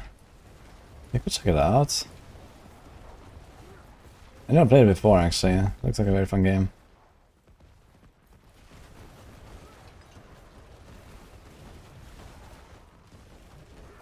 Yeah, it was like in patch day mode, so I didn't think about it. Because we had work to do today. Also, we got some stone bursts stuck there that are not exploding for some reason. What's going on there? Okay. There's a stone burst on Maxwell. Playing all the builds from danger right now. Almost. I think there's like one or two more that I'm not playing.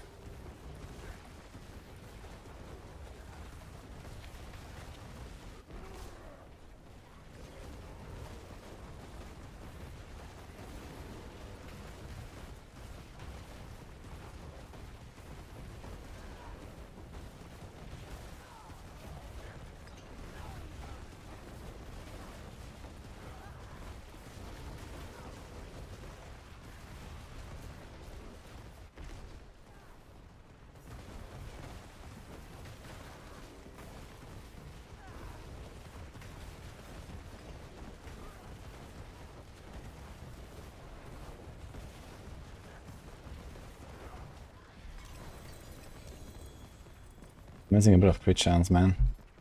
Like this knife here needs to be like a GA crit, for example. I wonder if I could actually make that. Oh, I could master the crit here. Wait, didn't I have like a second ring? Or did I vendor it? Need to check that again.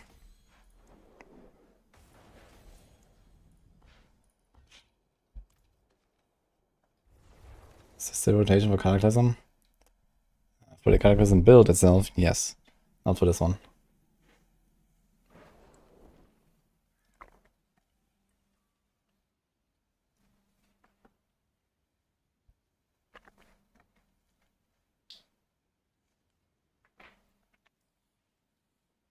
Wait, what do you mean, Falcon? The current learning guide, the ultimate passive shows 3 of the 54 points not in a tree. Wait, what's going on? The leveling guide, you say?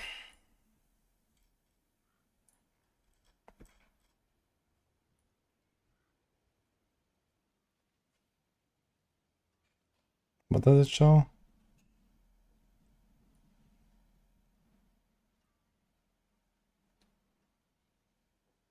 Yeah, this one.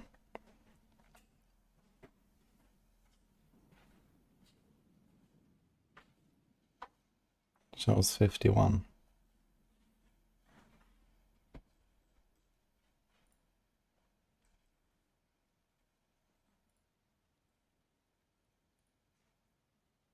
Here it shows 54. Wait a minute.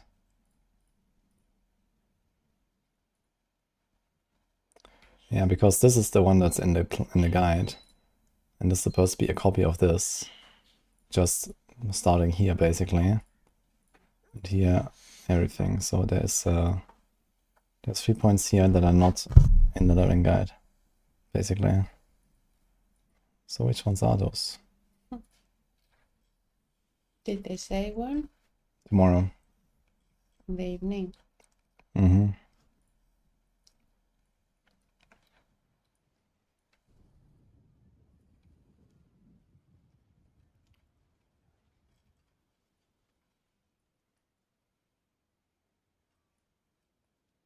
Did they make a post about it? No, it was just Adam Fletcher bamboozling us.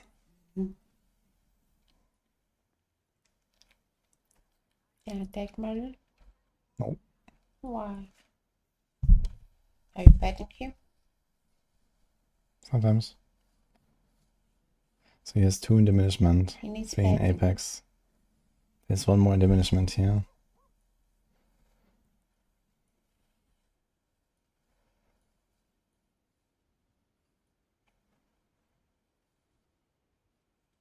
How you doing? Trying to fix my shit. Wish your ball.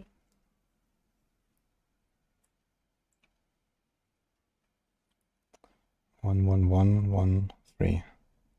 1, 1, 1, 1, 1, 3. So there's 1 more here, which is initiative. But he's only 51 spent. Yes, this one spent. Not this one, so this is 1 to 1. What about potent? You don't have potent.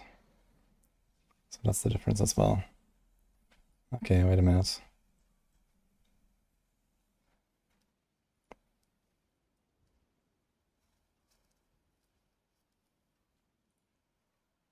And is this the same then? No, it's reversed, okay.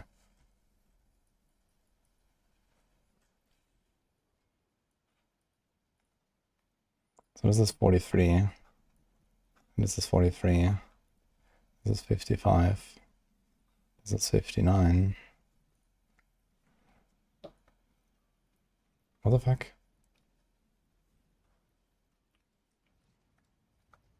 I wonder if I actually did a mistake or this is something with the planner. Because this is 68. It's not even all the points. What the fuck? Yeah, I have to check that out later. But even either way, it's like a pretty minor change, right? So as long as I have to find this tree at the end. Okay, we'll see that later. As someone just started the season, what build would be a fun one to play? And probably easy to gear. Start Dance of Nice and then Death Trap. I knew you would say Death Trap afterwards. Tell them. Death Trap. See you guys. But you need to start as something else. What should I start? Yeah, thank you for pointing this out. I'll check this. He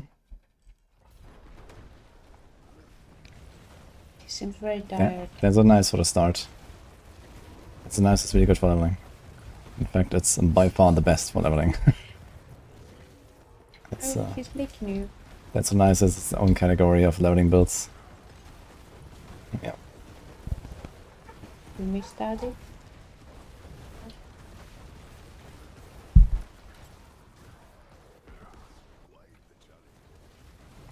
I should remove my jar rune here. Should I build those eggs for you? It's fine.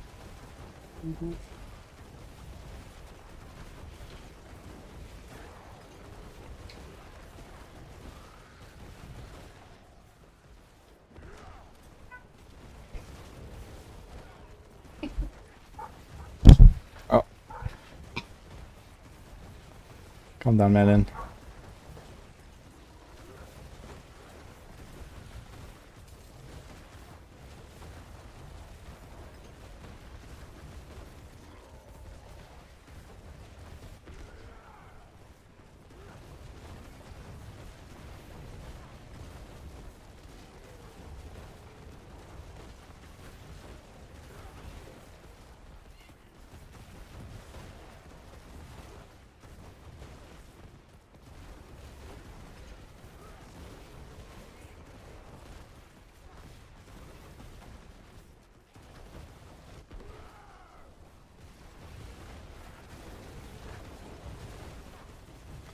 Such an odd build. It does feel kind of odd. But I mean, it's very unique, I guess. This playstyle. It's a bit like Flame Blast from PoE, basically. Just that you channel it shorter. Maybe in PoE you also get to similar attack speeds.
Bonk. Hide your egg.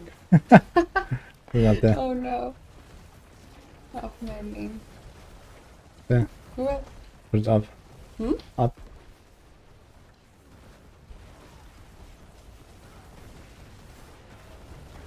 Is he so hungry? Oh, Okay, I'm gonna give him a piece. okay.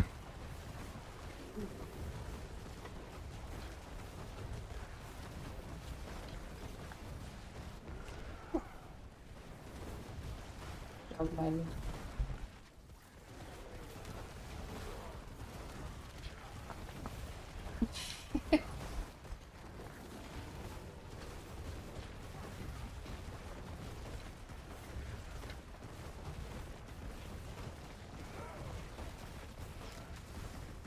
He got banned for zero reason. He was just trading all day.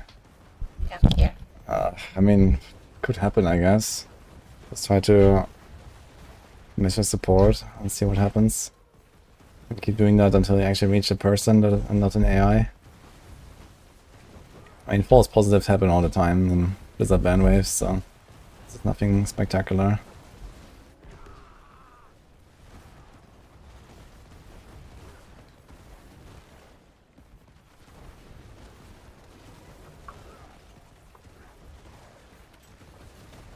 She yoinked the dog.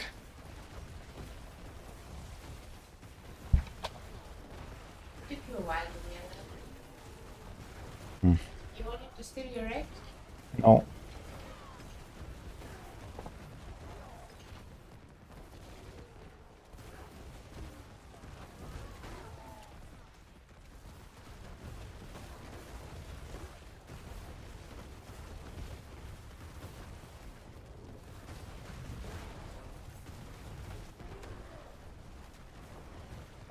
$76 billion there. Holy.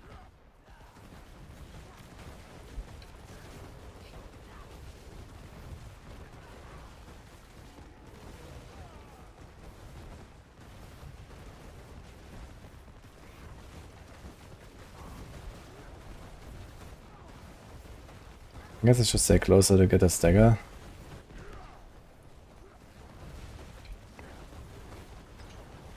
Okay, yeah.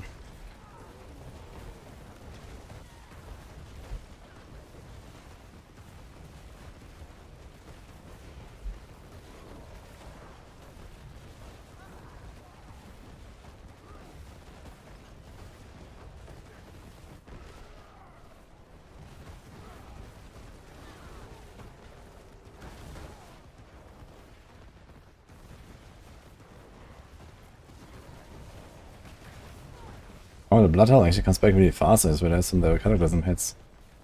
Actually kinda big.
Use it well.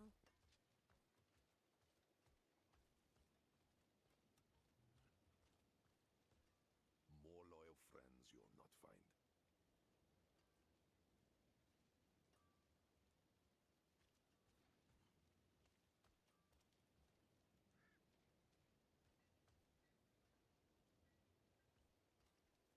The Druid influencer. Well,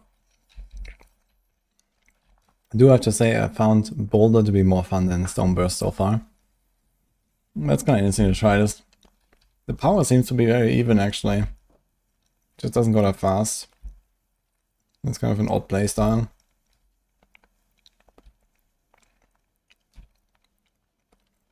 Yeah, the companions are only for the runes. They don't really give you anything else.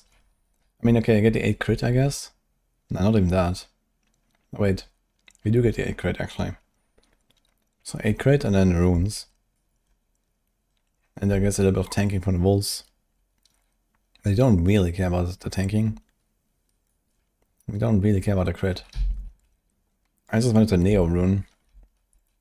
Which is like pretty comparable to the Nagu. Actually, it's like basically the same. This is 100 offering per second.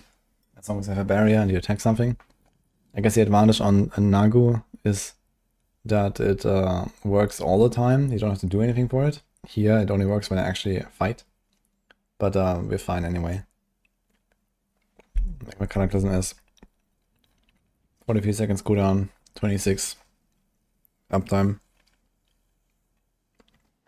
So basically the Zac rune and Neo, I get double the amount of cooldown recovery. So my cooldown could be 53 and I would be fine. So basically there's like 9 seconds where I can just not fight for every cataclysm and I'm okay. And 9 seconds is a lot.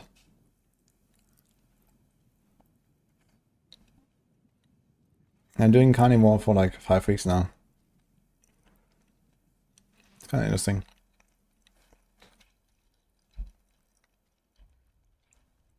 Rank PoE and D4 0 to 10. Well, you know how it goes. PoE 2 out of 10 and D4 out of 10 as well.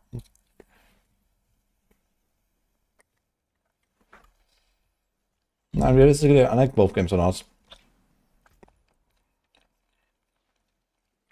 So as much as I like both of them, I want to give them a high ranking. I also have high standards for the future. So if I give them a high ranking now, then this would imply that there's not much room to grow. But there is for both games. And they will.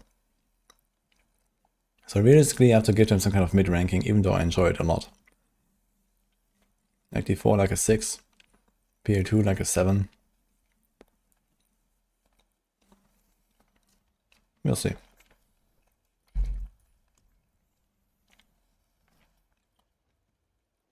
It's another 80, or actually 79.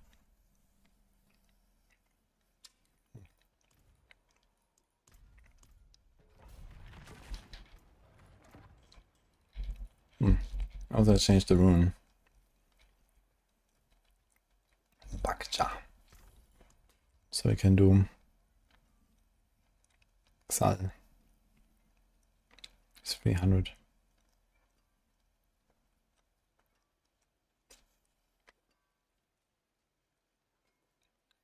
Yeah, the good thing that I have, without the companions is I have Bulwark and I actually have a Unstoppable here. I mean, realistically, I don't expect to die in a CC anyway. There needs to be some ridiculous CC. We also get out of CC faster. Well, 10% faster.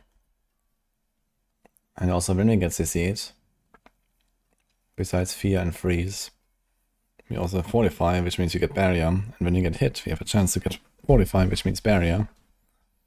So realistically, this build is pretty much unkillable. So I could do the companion stuff.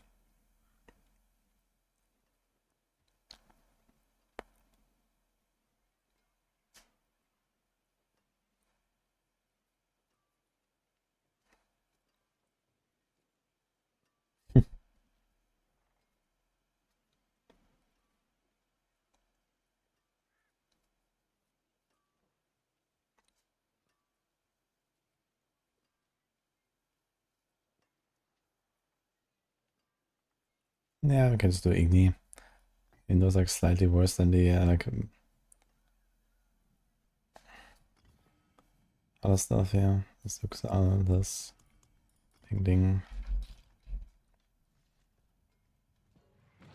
Last time I said Druid was unkillable and polarized Druid died to the sea hack. Oh boy. That was a long time ago actually. I don't remember exactly what happened there.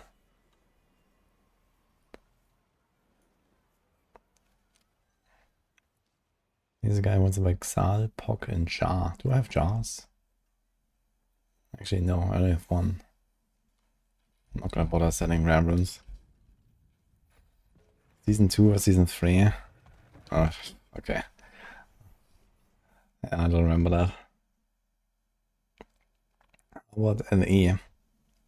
Well, if I give 6 to D4 and 7 to PoE, then I guess at least like at a 5 right now.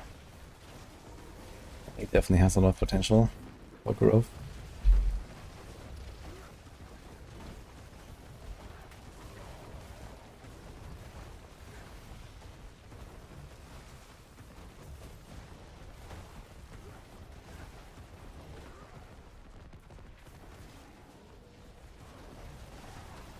I do prefer boulders so far. But I will stick to this for a little bit and, you know, play it and see what we learn.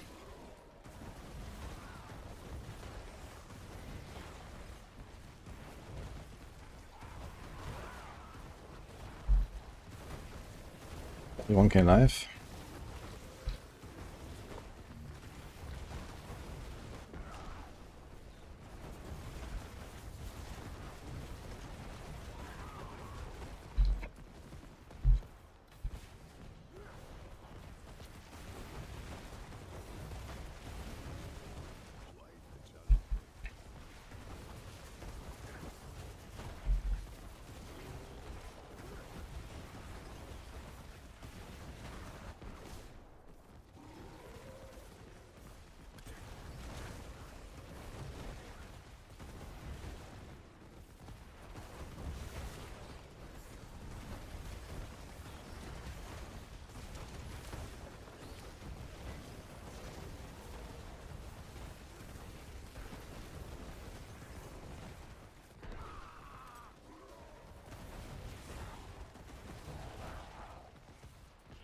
Apparently can't get no longer snapshots.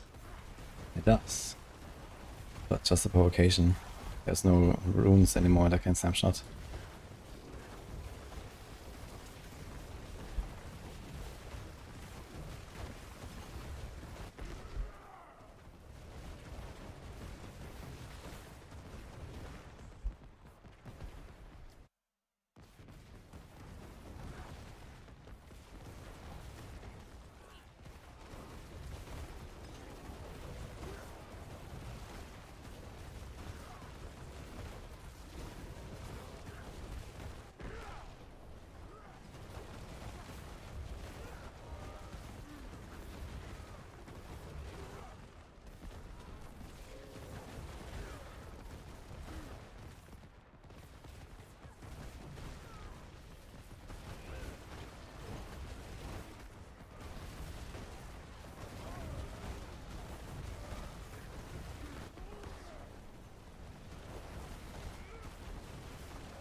We have billion one pop, man.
Who has the most potential to be crowned the true modern ARPG? Yeah, PoE for sure. PoE is pushing the genre, the other two are chilling. I mean, okay, Ellie has innovated, especially in the crafting department, I think. And itemization department. So that's one thing that last Epoch has been most creative with. I D4 also pushed a little bit, you know, they introduced the WSD early and, you know, the open world shenanigans. I mean, this is also very unique to D4. But yeah, realistically, like, you know, from Blizzard we don't expect much innovation. So, it's PoE.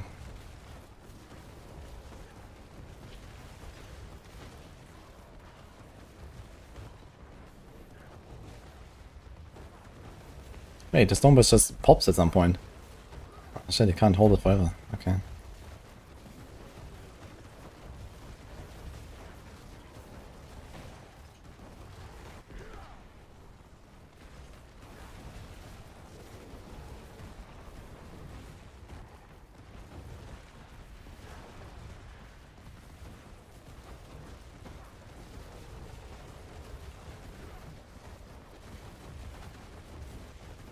Wait, the Alliance Purchase just despawned. Fuck.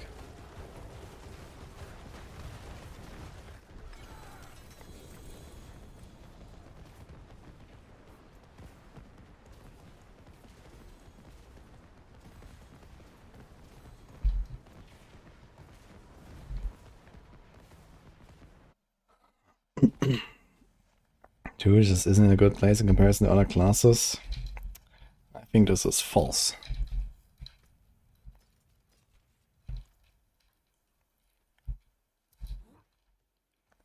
I think people have 17 damage PTSD for no reason, and that's it.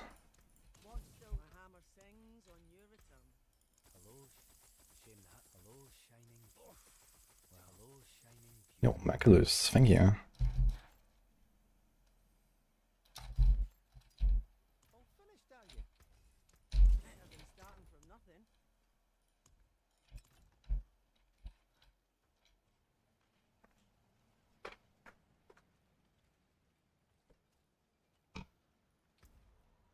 $80.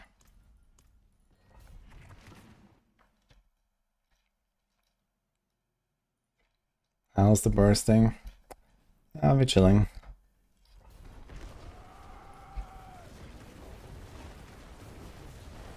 Going up. Letting me some glyphs. I mean, it's quite powerful. I also did not forget to change my jar rune this time.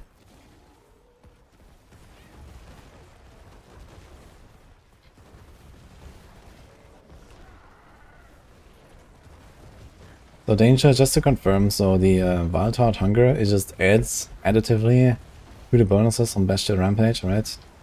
Or is there something else going on? So it's like 90 damage, 40, 80 attack speed? Or what?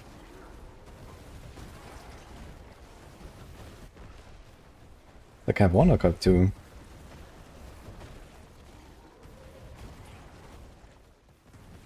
The beam is the Wandering Death power. It works for channel skills. All the channel skills have like a huge power up this season compared to all other builds. Because they have the beam.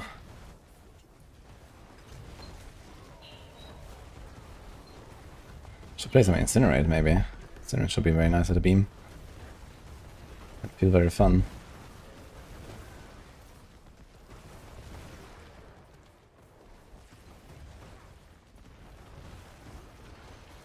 Yeah, YouTube chatter says it's multi to Bestial, but Danger says it's additive. I mean, it says increases the value of the Bestial bonus. I mean, just the text of it says that it's basically additive. So I would be very surprised if that would be a multi. I guess we can see that very easily if we look at our attack speed actually. Which is 116.8.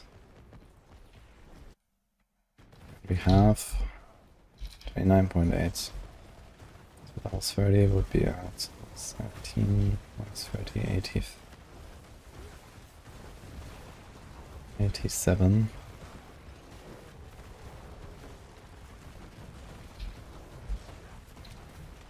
Where do we have attack speeds?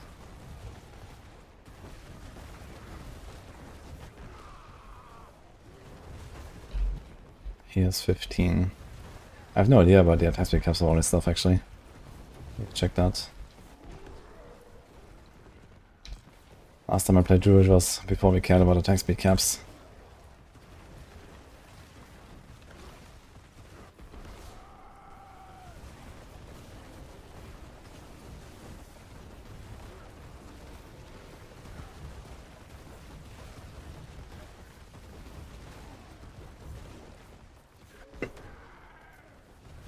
We consider getting some new classes. Bunks yo.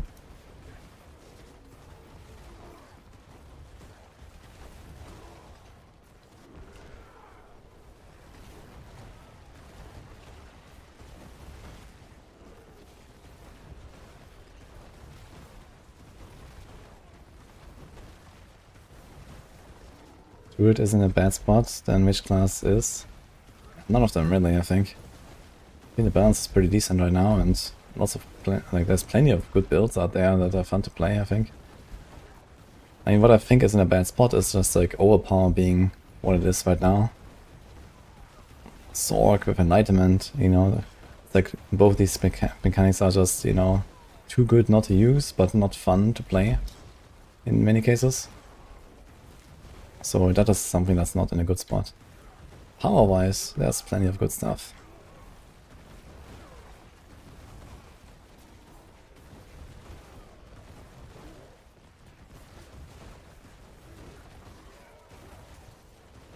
And farm 75 pit comfortably is definitely not a bad spot to be in, yes. Like, I'm not sure what you want to do exactly, like what pit tier do you want to farm? If not like 75, I mean 75 is a very good pit tier to be able to farm.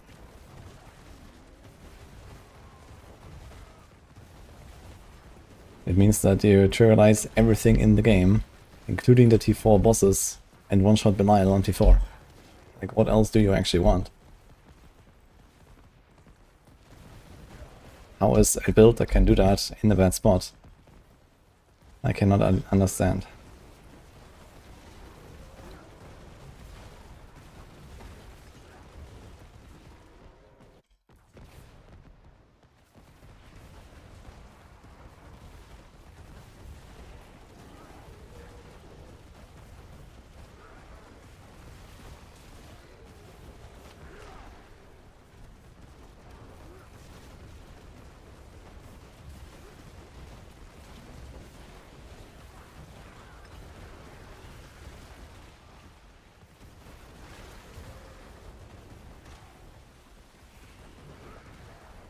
I wonder if my bulwark is strong enough to keep me unsolvable.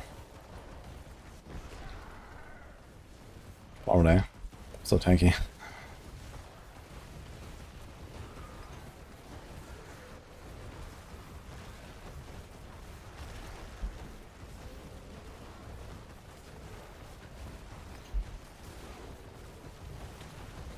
Yep.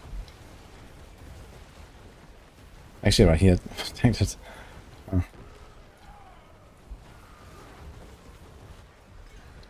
Let's just swap these two.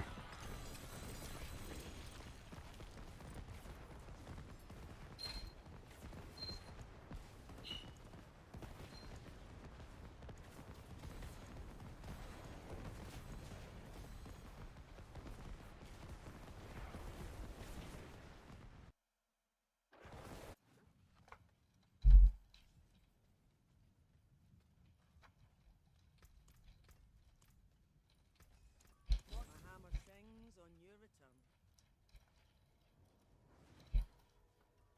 Okay, let's check this out real quick.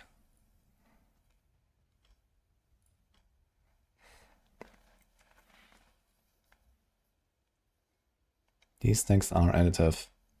So sorry, YouTube chatter, but you were wrong. But now we learned it.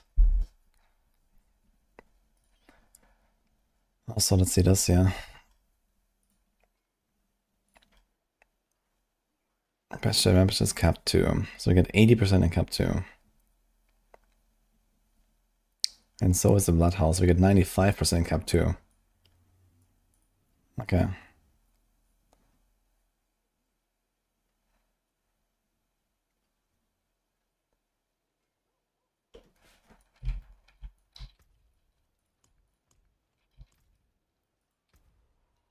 81.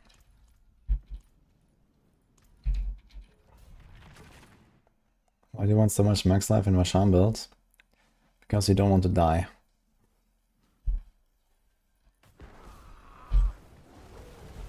You're playing a Spiritborn. Spiritborn like to die very quickly.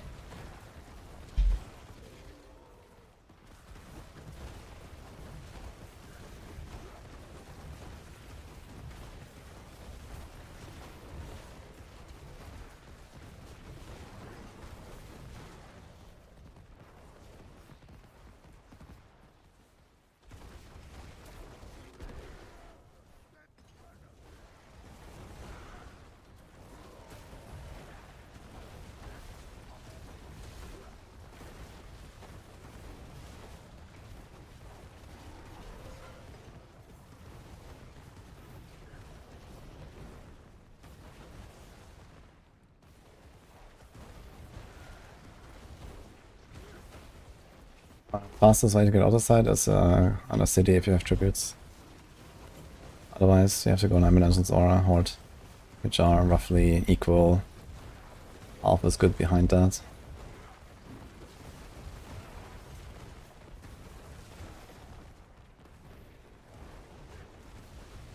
Every season you roll Druid to start since launch, and except for when Venado was king, I've always ditched it for another class.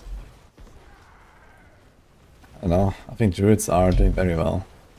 They have gotten like insane update after insane update, like season after season. Every time I play a Druid I feel really powerful on them.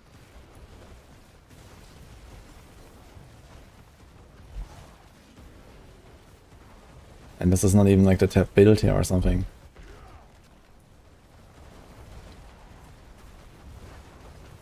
Like Druids are unkillable. You know, they have like pretty easy playstyles. They have decent power to just destroy everything. I don't know. They even have really fast builds. Cataclysm is super fast. Boulder is super fast. I can do 90-second runs on Boulder. I mean, that's plenty fast to farm Paragon to 300 if you want.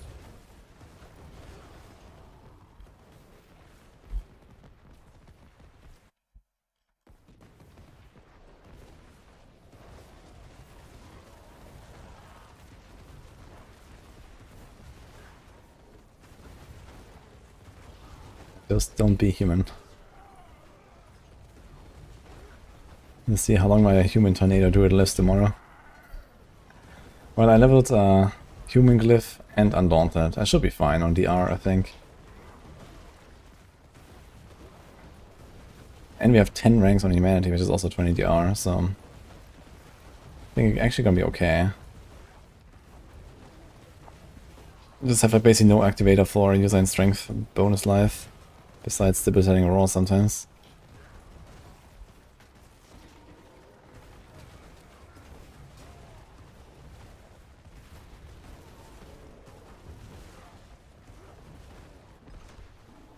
Which Shred Blast is T111? Shred. I'm not sure how Shred is doing right now actually. I played a bit of Shred, when was that actually? Not too long ago, actually. Actually, I think I did play one Druid since the expansion, right? Did I make a Druid at some point? I think so. I played a Shred very briefly, but I didn't like it. It was just not really that fun to play. I had like no clear, and then the jumping around, I don't know. I didn't really like it in the end. I think if the game was a bit slower paced, Shred would be more interesting for me. Like in a game where you know, one-shot entire screens and other builds. I felt like the Shred just didn't really feel like it was impactful enough.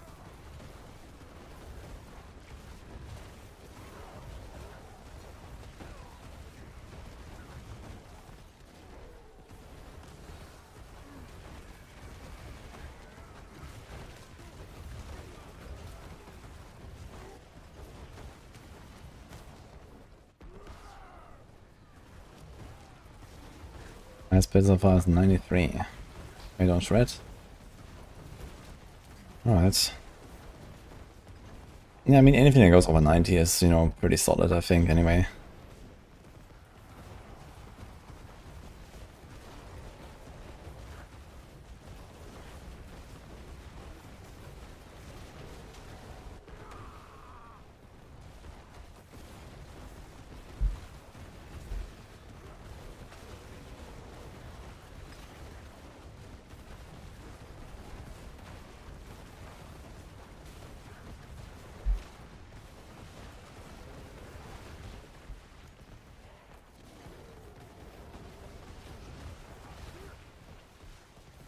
Crazy how this guy just does like 10% of my barrier or something. What is going on? You might be a tad too tanky for this game.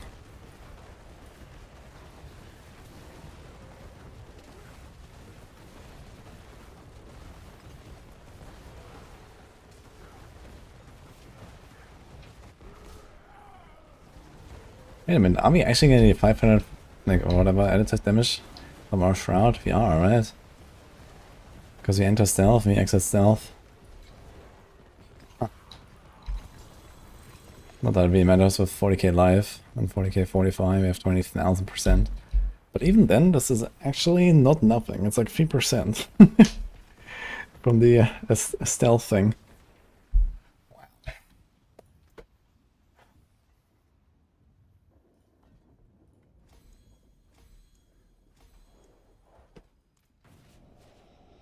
You guessed it, it's overpower shred. Everything's overpower. Wait a minute, is there like any build that is not overpower, besides something like Blight actually? Like anything that can overpower, is there anything that is not overpower? Like in the entire game? I don't think so, right? The Crazy Rage version is 80k life without Doombringer. What the fuck, dude? Wait, do we get extra life? Yeah, right? No, we get 45. Huh. How the hell do you have that much life?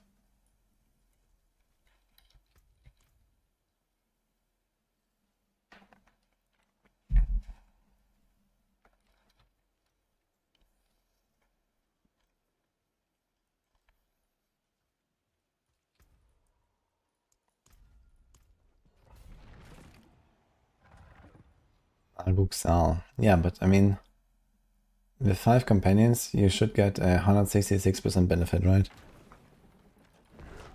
On Exile. So instead of 20, you get 33%. Right? Unless you have another pet somewhere. But you have 3 ravens and 2 wolves.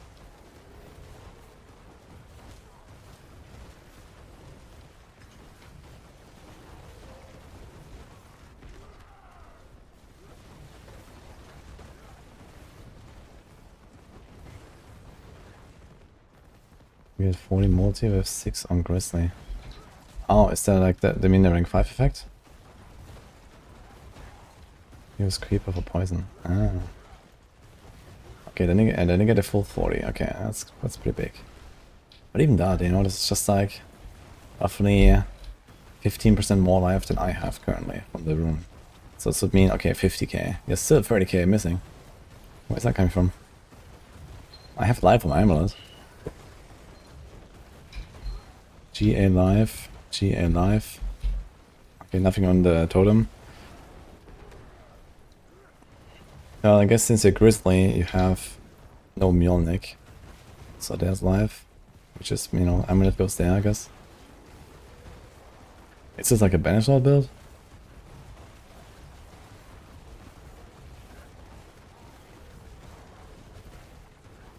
Dude, how does Crown of Lucian interact with Mjolnir Ring and Banish Lord? Can you like giga stack up your resources? Wait a minute. So when you use Shred, and then you get an overpower on the Shred, does the entire Shred combo overpower? No, right, it's just the individual hit, I guess. But I think you do stack resource spent with Shred, even though you don't spend resources.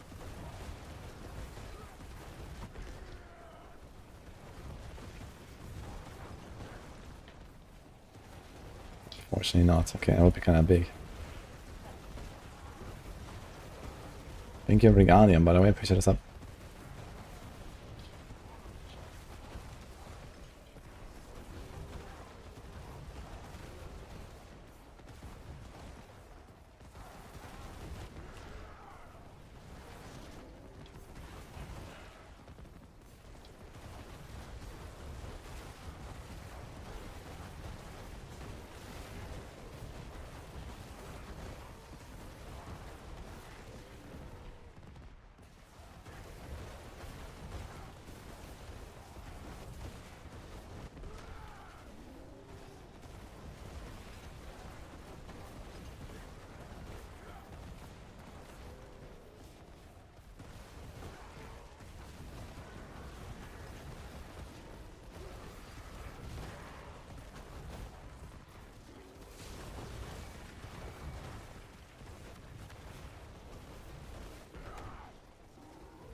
What about the Vashan tech abuse of Druid? Yeah, we can consider that. But I don't know if you really want to like farm up a lot of Druid stuff to go cooking. I thought by now someone would have done it. But I'm not sure if, like, I don't know what people have done with Druids. There's plenty of potential good stuff on Druid that could abuse it. You have the companions. You have storm slides. You have the Kanak does not hit a lot. Like there's so many things actually to try.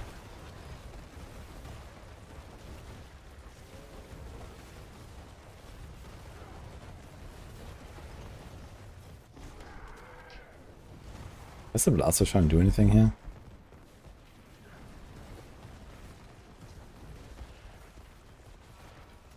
Actually it does. 117 billion actually. These guys are 4 Belials.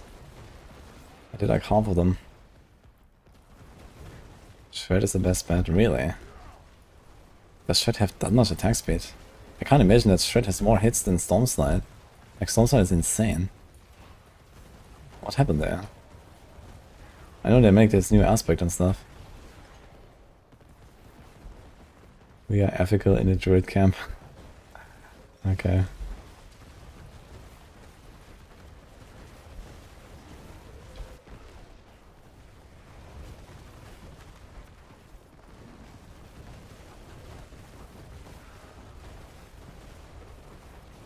If I get bored of this, I might cook a little bit on Druid.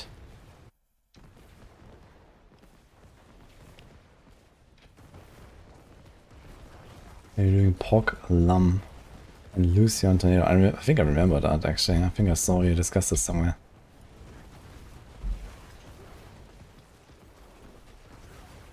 I mean, I'm planning to straight up go full like Sun, Tornado. But that's like the only overpower source, so that's gonna be a bit scuffed.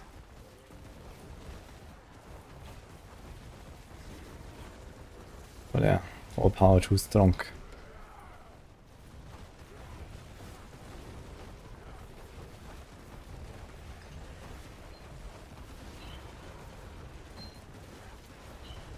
How much damage does she do? Can probably tank Lilith with her, right?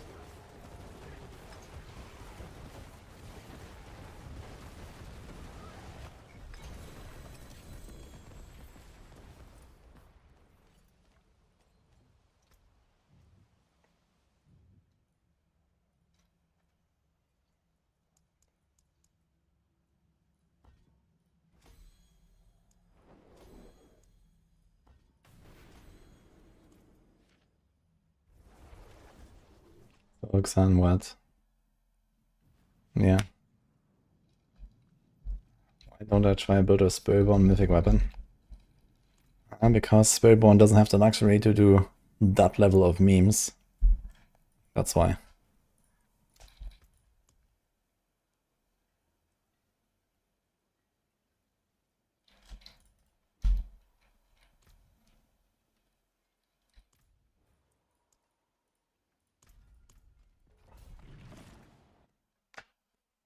And let's go to 100 now. Dang rats. This build seems slow. I can try to go to like a speed font here, like a 70 or so. I think like 2.5 is probably doable, but yeah. Very fast since you have to stand and you know, you always have to stand and channel for like a second to kill a pack, even if you one-shot them. And other builds can just like keep bolting through, right? And if you kill like, I don't know, let's say 30 packs in a run, or 40 packs, I don't know how many packs you actually kill. You'll count that at some point. But yeah, in 1 second each time, and that's like, you know, the minimum. Then this just adds like half a minute, 45 seconds to a run that other builds don't have to spend. So yeah, around 2.5 minutes is probably like where you want to aim with a build like this for speed farming.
Pretty hilarious danger.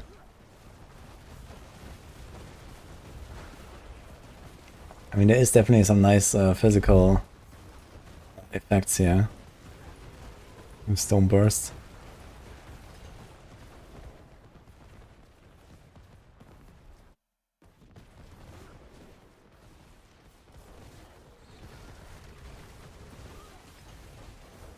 Holy. Okay.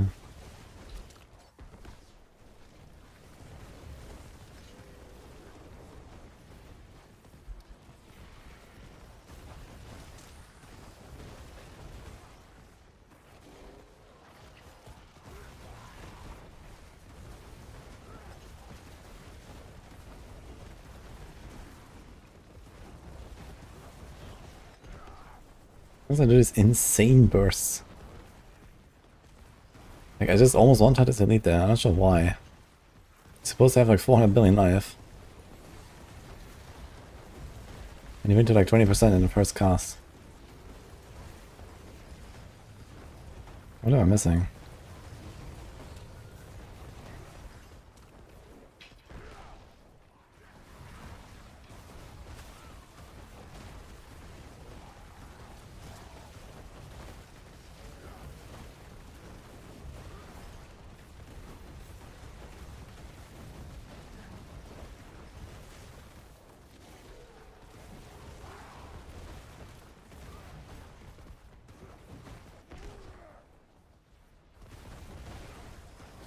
Source of crowd control. And hurricane slows. Cataclysm slows. Knockback with cyclone armor.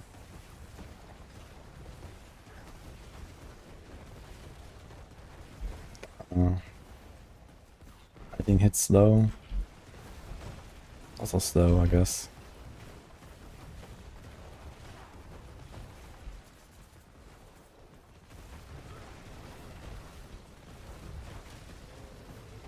Mariana knockback or knockdown.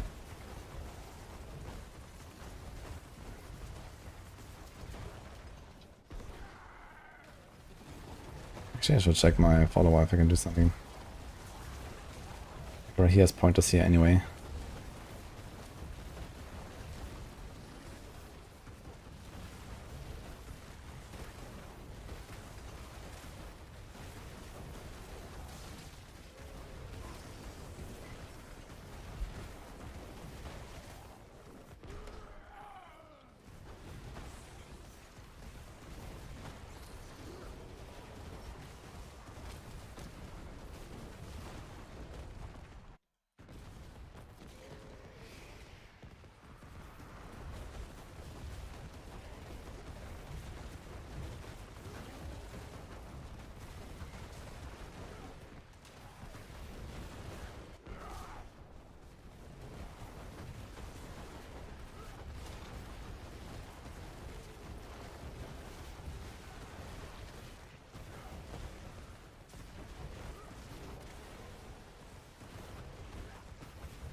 I'm trying to T4 rush down just for the lulz.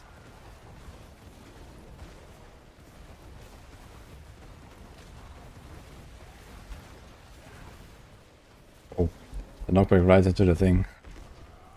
I still don't know if they actually shotgun or not. I imagine they do, but I'm gonna try it.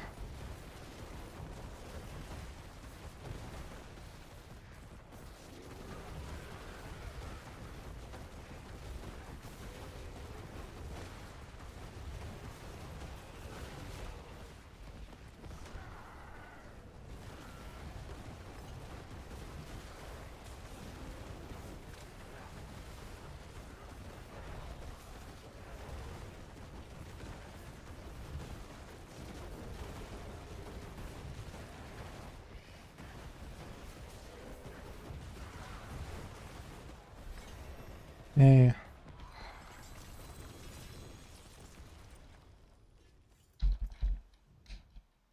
A huge stuff of the crown, man.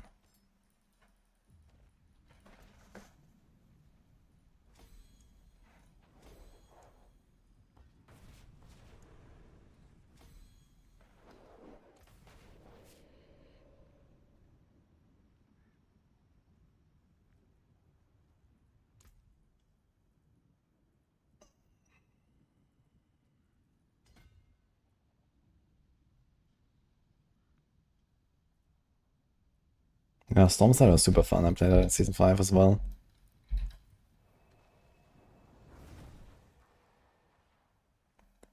Are you able to gain enough currency for the rewards and a premium battle pass? No, premium you have to buy. Like, you can unlock, I think, 2 of the reliquaries for free. Yeah, so you can get the first 2 for free. And then the last 2 you have to buy, basically.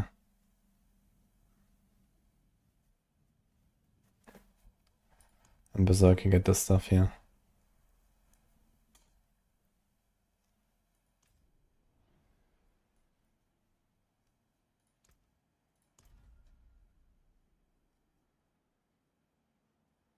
Yeah, you need to go quarterstaff, C6.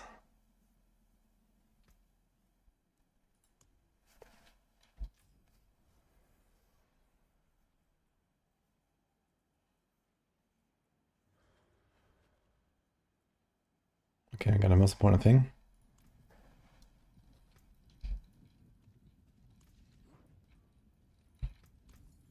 Follow the stars.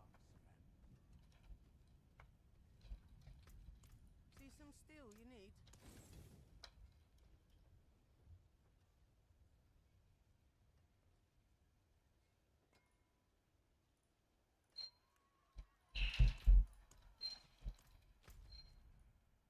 What was this in 1 hour 12, right? I want to try like a 70 and see if I can go fast. Let's go back to Jabron. You can also end Shred. Oh. There's no point to have any of this here. Let's do this.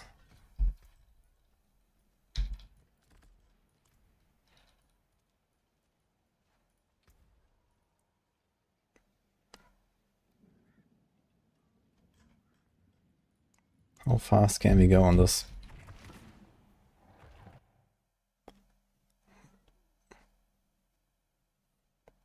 Hi to that burn its best minion. I don't know what your question is exactly, sorry. What are you asking?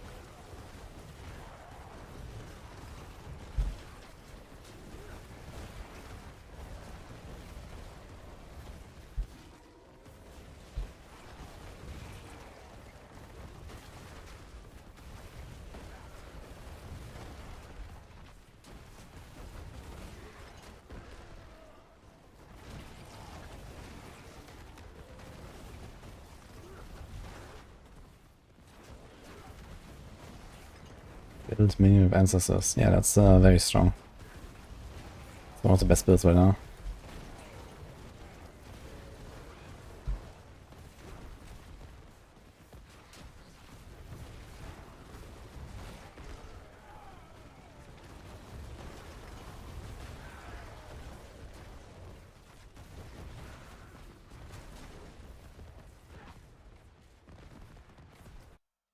Yeah, Koala.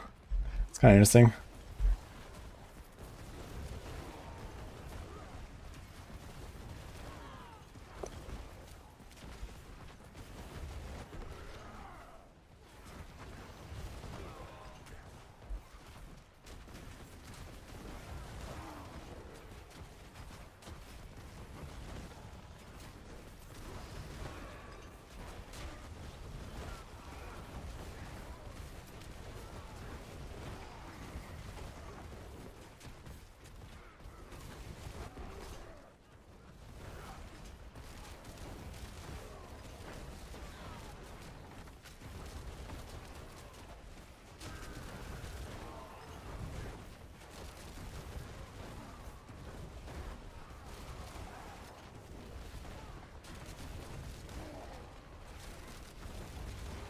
Actually, not too bad, to be honest. We try a little bit. 2 minutes. 2:20.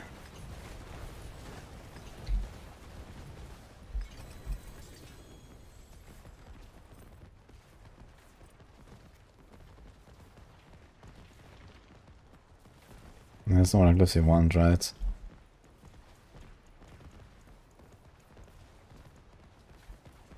Oh, get it up. I've tried 2 builds today. Well, I already played Boulder yesterday, so I've been going on that a little bit more. There was a bit of testing I've done on the Spiritborn earlier. Now we're doing this. Let's try again.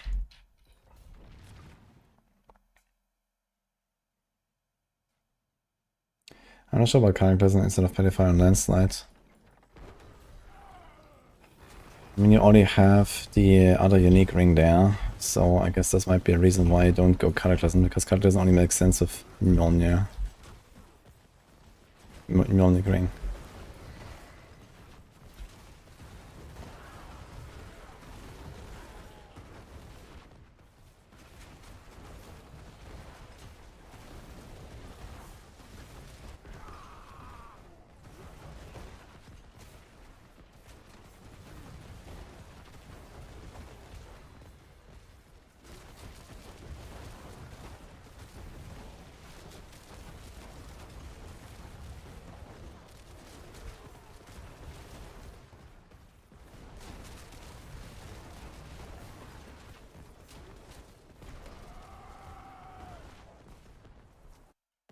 Speed is actually kind of okay, because you have the guaranteed overpower, just always basically one-tapping in pack is kind of consistent.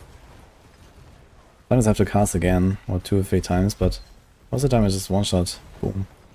But then this guy lives for some reason. I'm not sure why sometimes these guys take so little damage compared to others. I guess it might be a poisoning diff, because then they're not slowed, I lose Earth and Might, Nature's Reach, and Heightened Malice, and there's a lot of poison stuff, and Venom.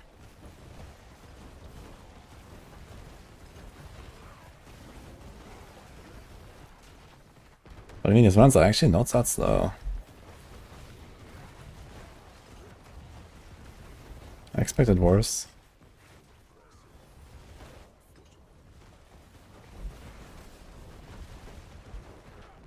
Another 2 minutes.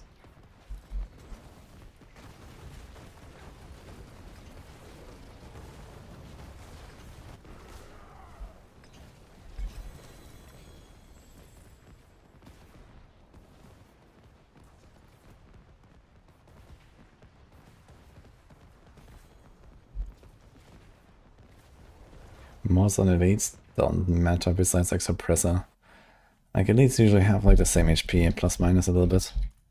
So it's kind of weird that I walk into a pack and there's 3 elites stacked on top of each other and I one-shot 2 of them and one lives with 80%. Like, that's kind of weird. You know, I don't know how that happens exactly. I mean, even if I count like, you know, Envenom and you know, all the poisoning stuff together, and you know, maybe the other 2 got poisoned by Cataclysm and this one didn't. Like, it doesn't really add up that I do 5 times the damage to one guy and not the other. So, I don't know. Sometimes it's weird. But it could be that, you know, maybe he was only, you know, in one of the AoEs and not both.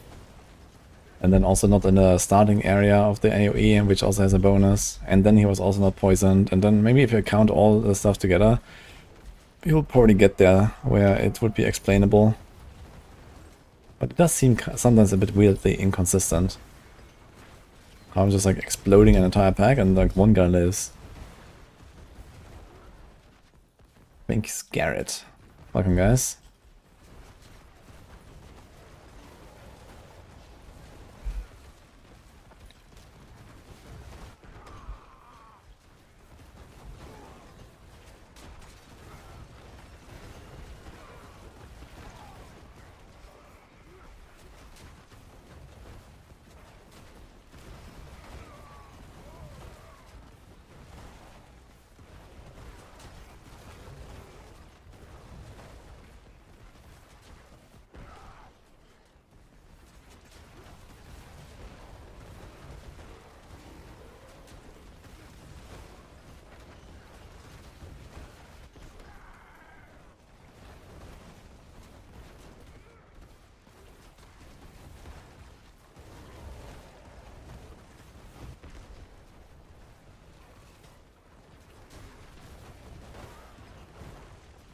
The same is with Pulverize, and into pack there's 3 elites, all stacked, 2 insta-die, the other doesn't even lose more than 20%.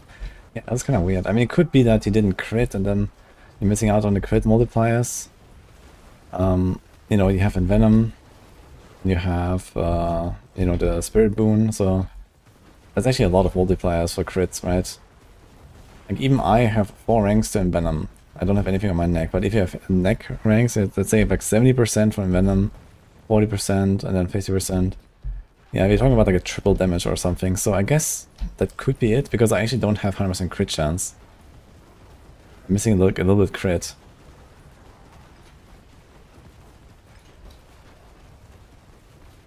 Which am I missing though?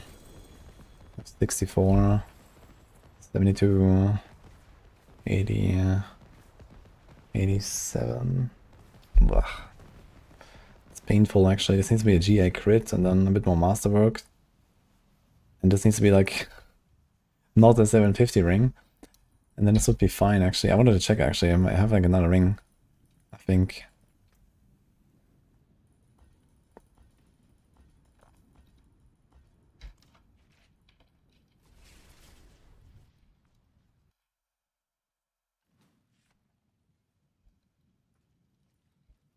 What do you say, Josh?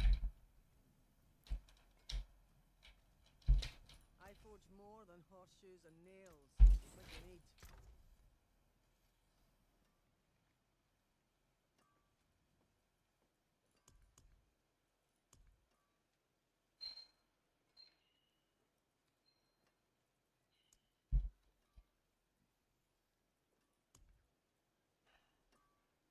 So you have this, which can be masterworked. 6.3. This is a max roll crit. Meh.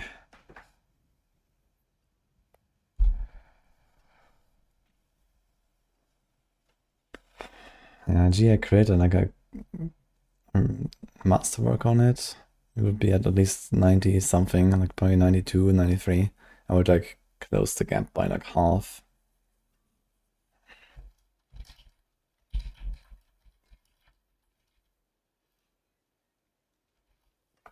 Yeah, just critting versus not critting is actually times 3 multi, and I don't have any Venom ranks. So I guess that explains most of it, actually. Why it happens. So if I had 100% crit, this would be even faster and more consistent.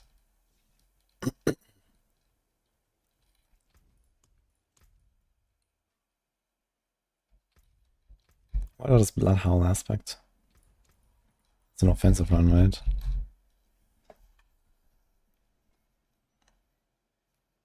Yikes.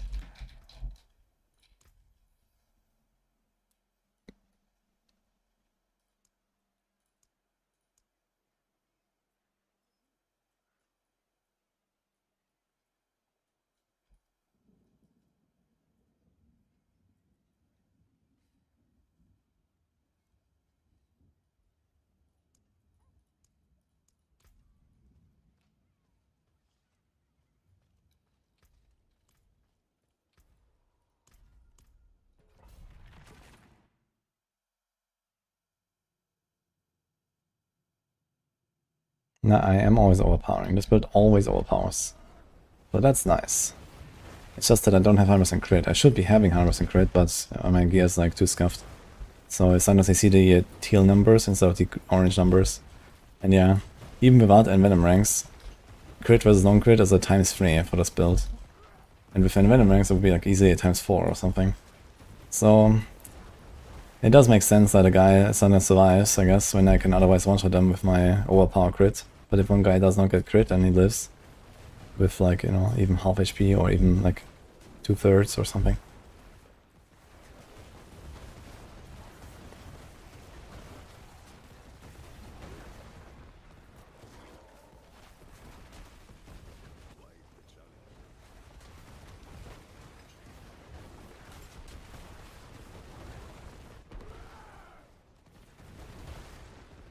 I don't think they will update the way crystal drops this season, at least.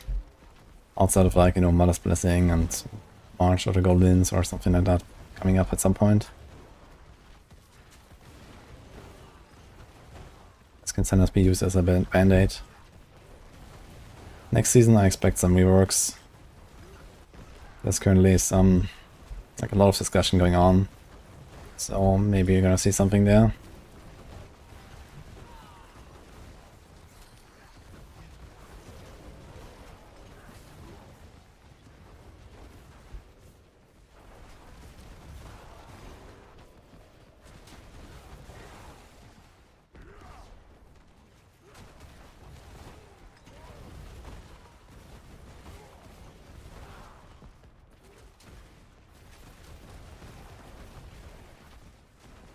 Actually kinda cool that I can do 2-minute runs of this build, man.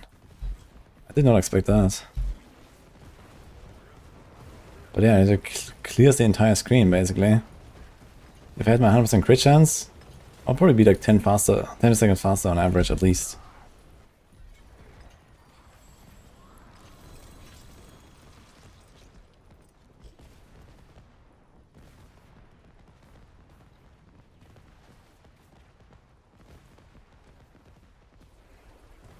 Spent 5 minutes trying to get one temperature roll at least once. Unlucky. Yeah, with crystals, it's just farm more bosses, there's not much to it.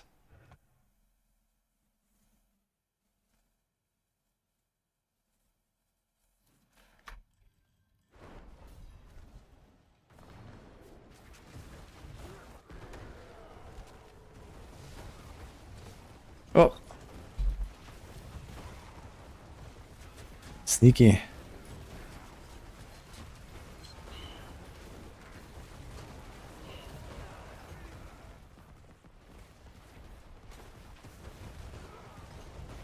But I'm gonna go 5 tiers down and see again. I'm gonna pop a crit potion. Just because. That will almost close the gap.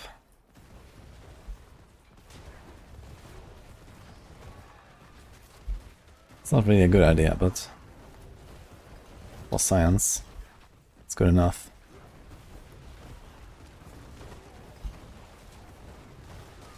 I wanna see how fast I can do this.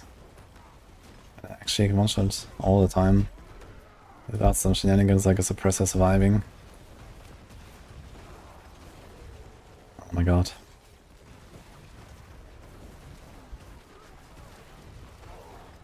Where's the exit?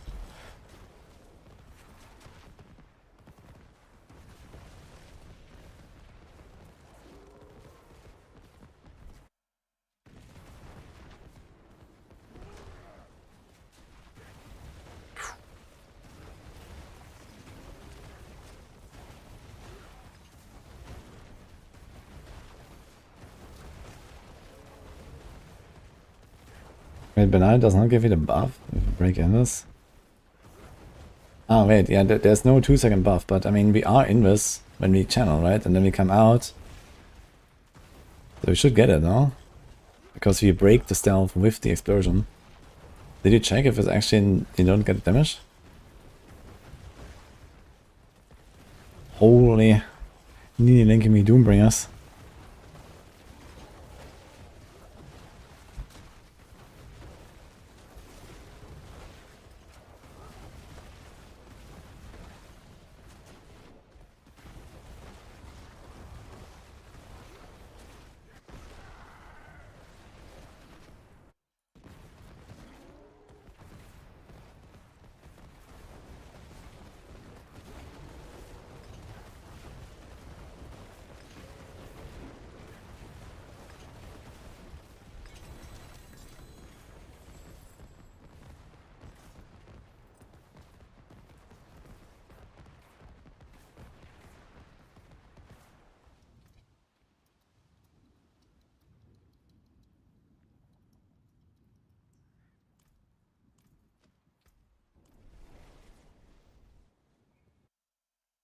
You should stun yourself when you dash into walls. It's an excellent suggestion.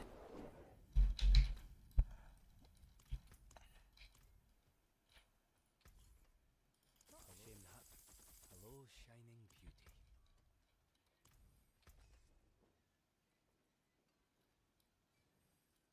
Better than starting from nothing. Okay, that's right. Where's the crit?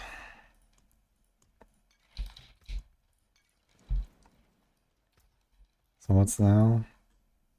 70, 78, 86, 90, 93. Yeah. Yeah, if I had more crit here, this would be all fine. Or here. Or here. T6, yeah, let's go 1 down. Maybe it's fine.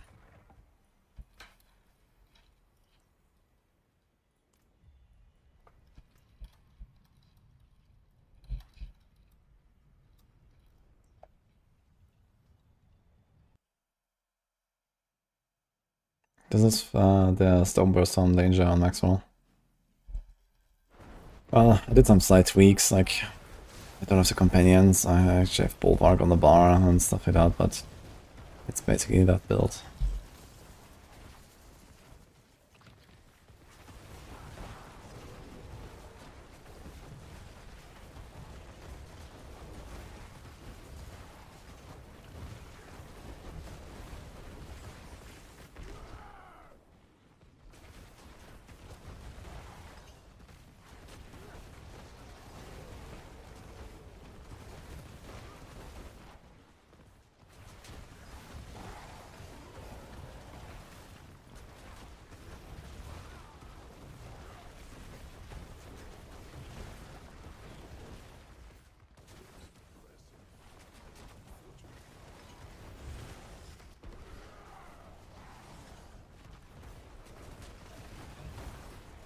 A new Druid Hell is not currently used in any meta build, but it's gonna get a buff tomorrow.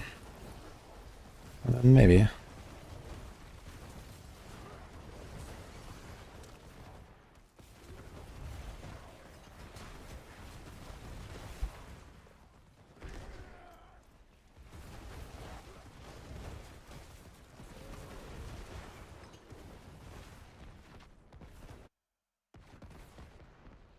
Don't think it's you play a build without Jar. I mean, why would you ever make a build without Jar? That's the question.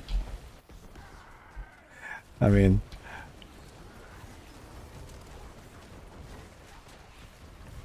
Have you played Diablo 2?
Well, I mean, I lose a little bit on the style rune value by not having the companions, but other than that, the companions don't do anything.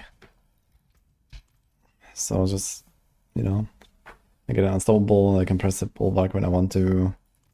Not that it really matters, I'm fucking tanky, but it feels a bit more comfy. And now we also have Shred for some farming, which is kind of nice.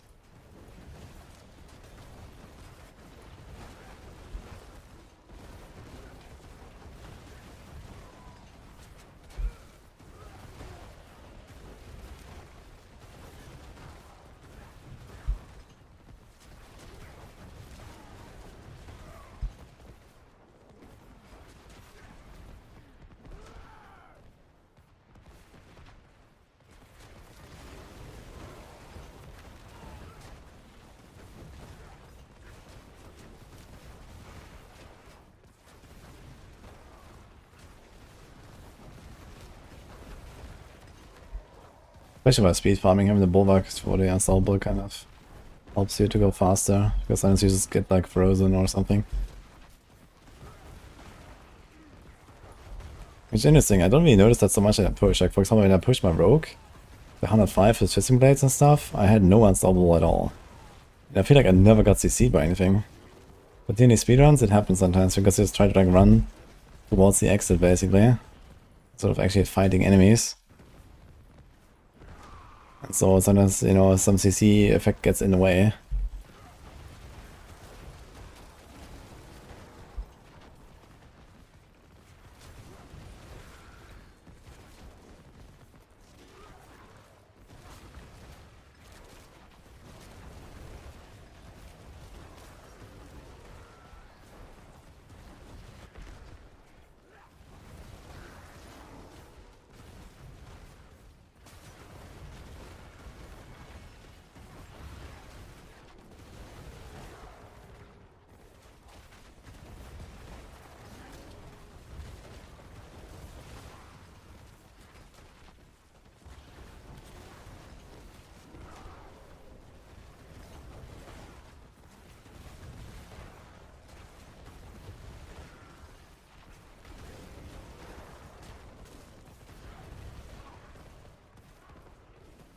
You could use a boulder throughout then and run.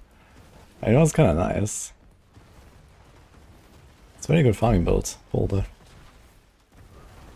It's hard to go fast on this build, but we do these 2-minute runs sometimes, but this was 2.5 now for example.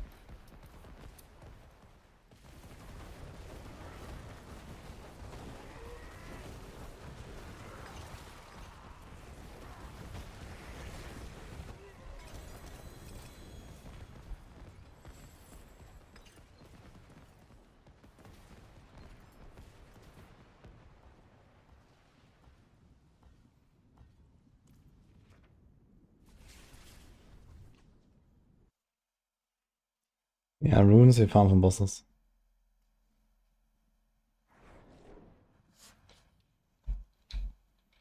Should have prioritized in D4 of the side farm or upgrading glyphs to legendary.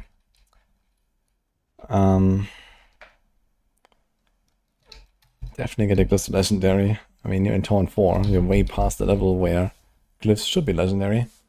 So that's step 1. And then, yeah, I mean, off the side, at least get your Master Works to 8, I would say. That's pretty easily done. Then you can work on more.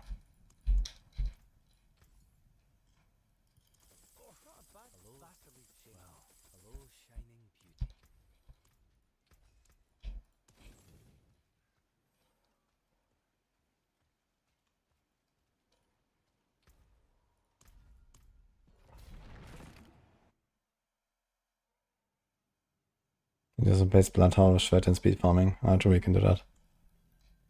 I have both, because... Wait, what else did I have there? The armor. Yeah, whatever, I guess, so...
I cook.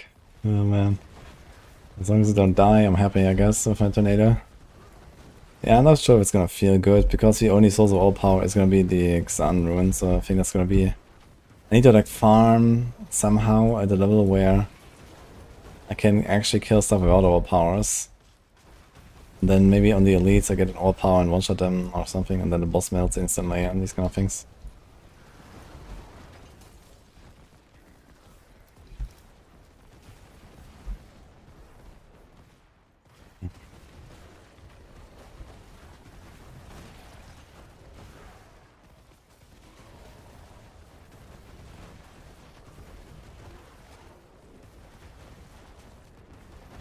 Last bit I've done with that Druid, I just did like an 83 or something in like 6 minutes, I think.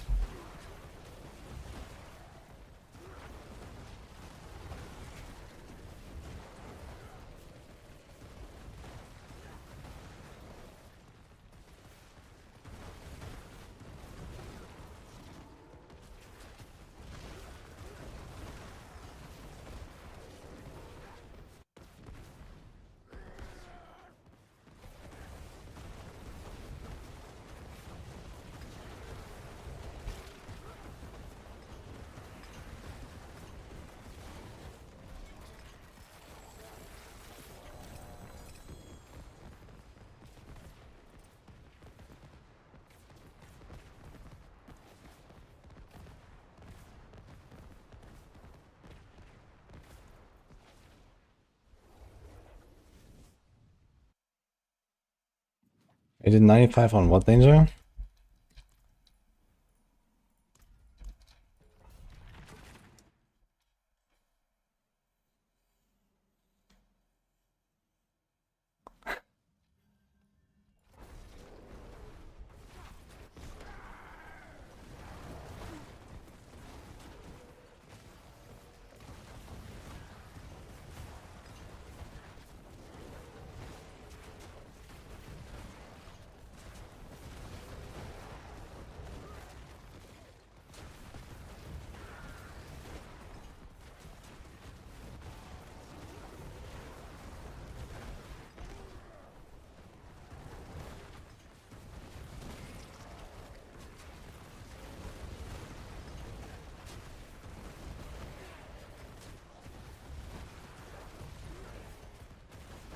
Although 95, damn.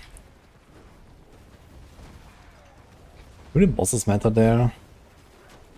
Besides like some that like go to invisible or something? Not really, right? You don't really care about ads. And there's like a little bit from height and matters. Anything else?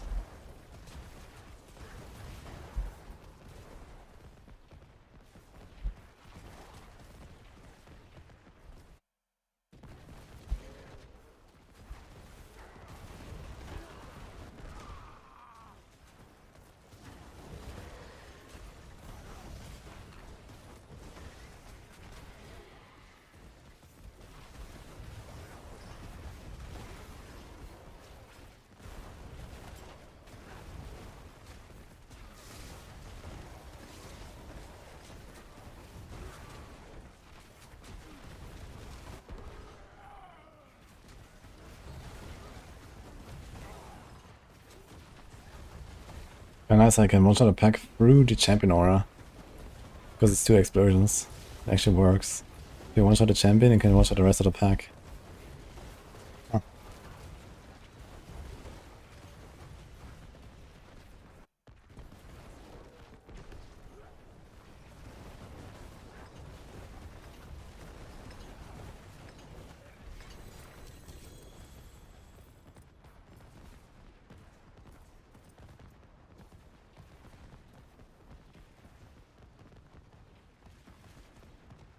Right hander better than CC glove. In Death Trap build. I mean, they're definitely not doing 4 times higher damage. But yeah, when you CC enemies, then you will do something like, I don't know, 10% more or so with control, or maybe even 15. But then you will do basically around 20% less when you don't CC the target. And especially when you care about higher tiers, which is like, you know, the only thing that Death Trap could ever have any kind of issue with. Like pit 100 plus. Well, you fight a lot of stuff when it's not crowd controlled, and Death Trap actually has the advantage. It has no need for investing a lot into crowd control modifiers like many other rogue builds. You don't have even a legendary neck to put frigid finesse ranks in most cases and these kind of things. You don't have anything like frostbitten aspect, or you don't even have cheap shot board. So the damage between CC targets and non-CC targets is actually pretty comparable. But the most other rogue builds where that's like at easy times 5 or times 10 or something. All the multipliers are ramped up. This means also don't care about staggering the bosses and so on, and most of the damage will just be done outside of stagger phases on the higher tiers, where Headhunter does something and Control does nothing, most of the time.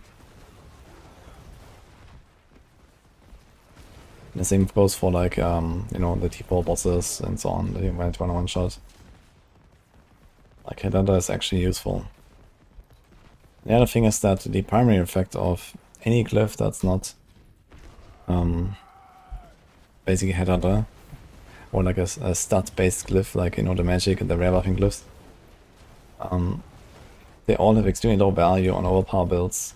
Like Death Trap is a build where you can reach like 50k life, 50k fortify, and if you have that, then you have 25,000% increased damage, roughly. Which is basically trivializing every other increase to damage that you can think of, including, you know, a glyph that gives you like 500% or so fully stacked, like the Control glyph. Like, it's just worth nothing basically in comparison.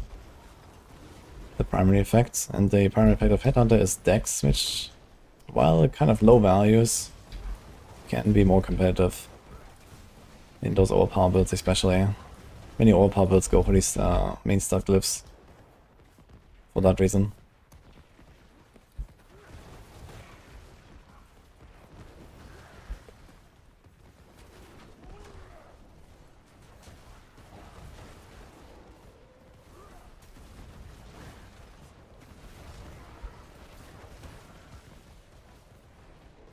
Every unique can drop at every boss, but you can target farm it at 0.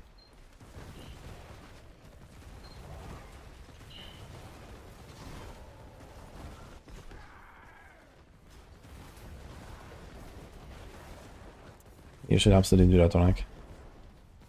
It's a one-time thing anyway, so you get it for the next season.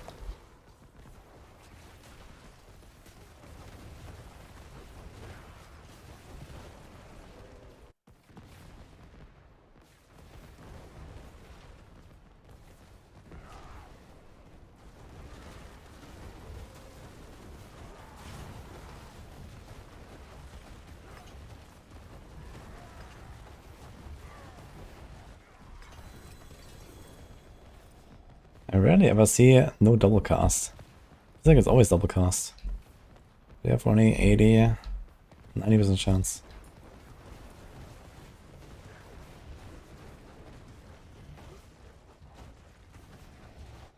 I just realized, I think it's always a double cast, but why?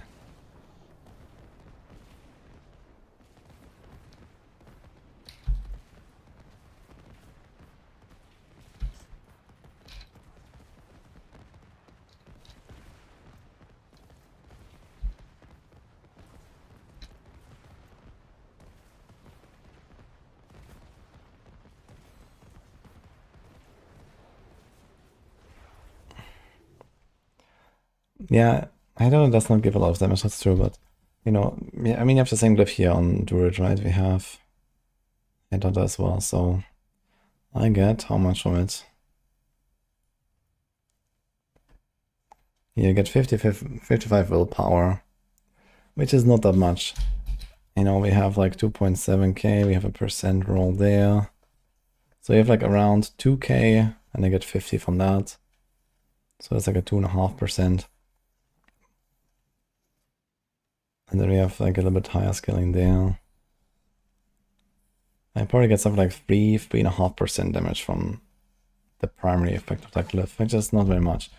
But funny enough, that's still more than, like, you know, a Control glyph that gives you 300% additive or so when you play an overpower build. You know, that additive damage is just worthless on overpower builds.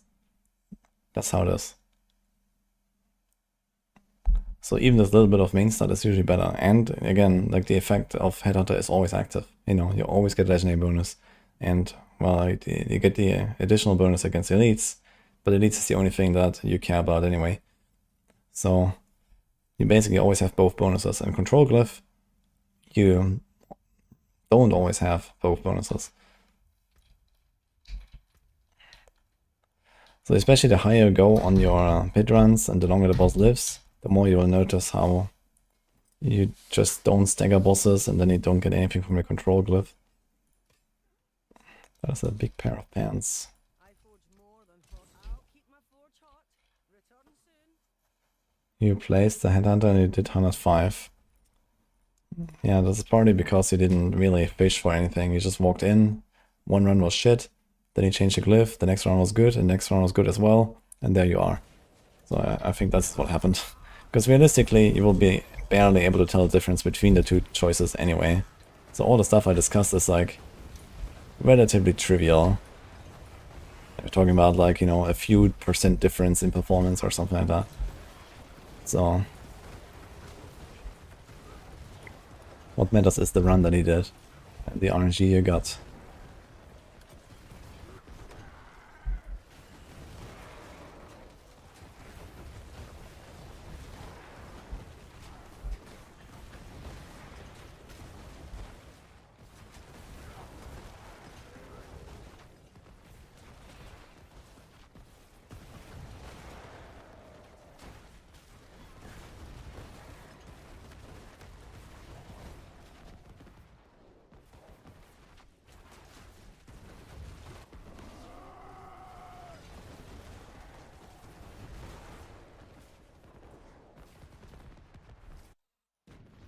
Yeah, I'll probably like swap the stuff around, maybe I get a few more points.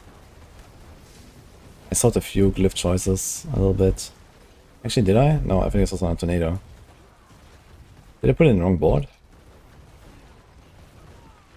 But either way, if you have more Paragons, then you can do some stuff, I guess.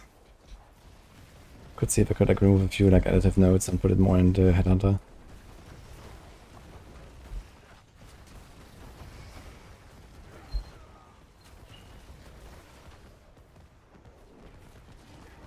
Hello, Speedy.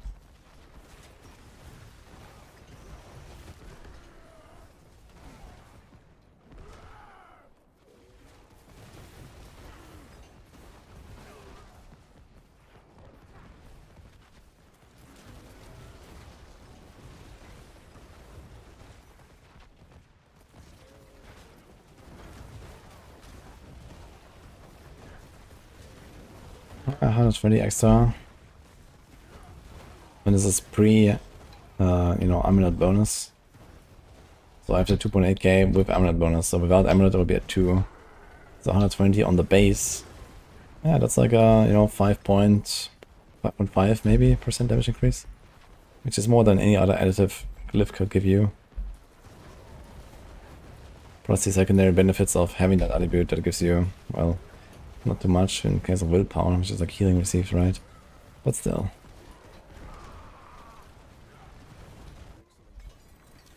And a bit more overpowered by itself, actually. But that's really trivial.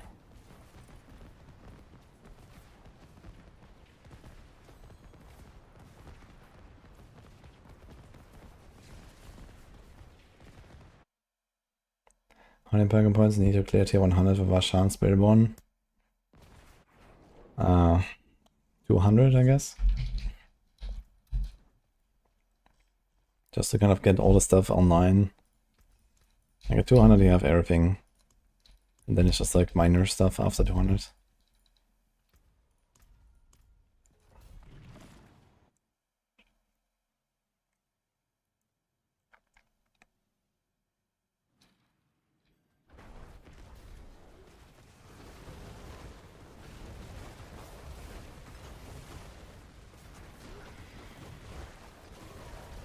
We must start.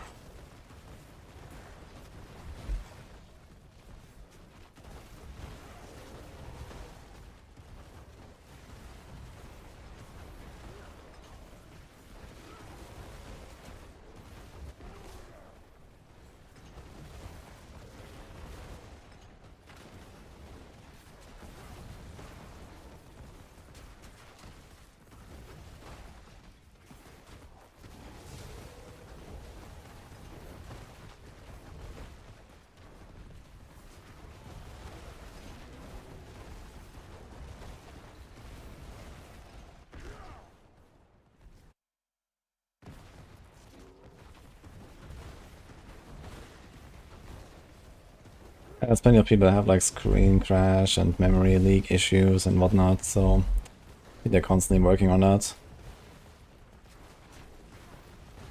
But other than that, I mean, I can't really say much.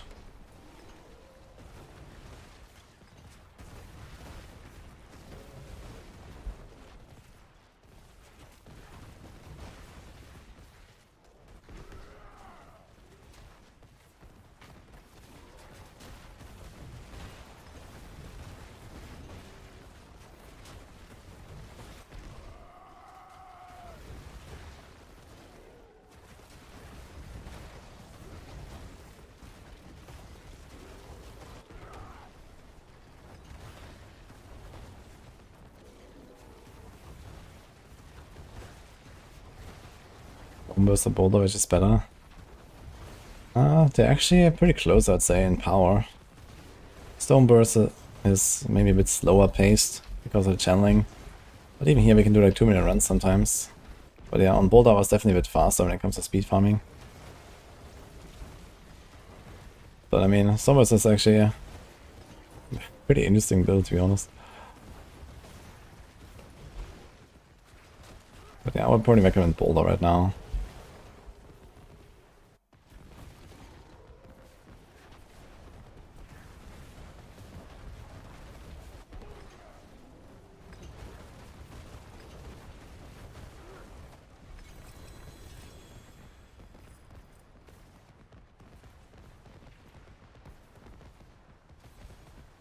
But again, those glyph ups here, look.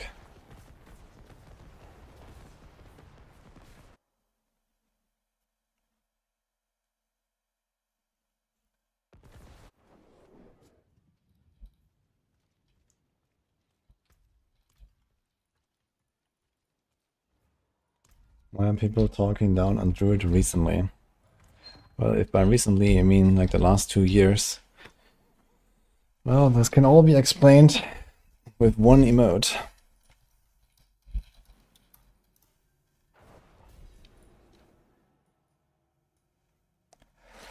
Besides that, I mean, this is what it is.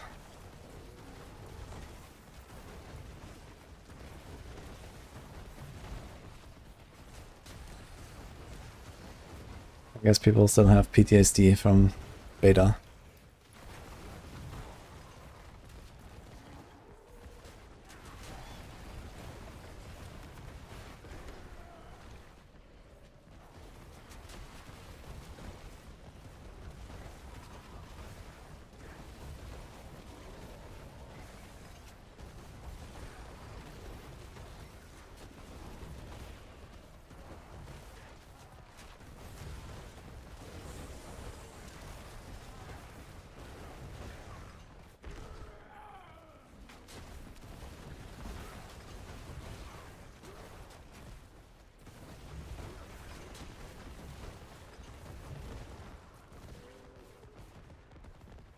Dude, open beta weekend was so much fun. Remember when that 17 damage meme came up, and then I started cooking a little bit, and I did the provocation hurricane snapshot. And I was taking it for like, I don't know, 300 or some shit. Actually just one-tapping everything. And like, I don't know, the boss died in like 3 seconds. That was some cool shit. Dude, open beta weekend was so fun, dude. Never gonna come back.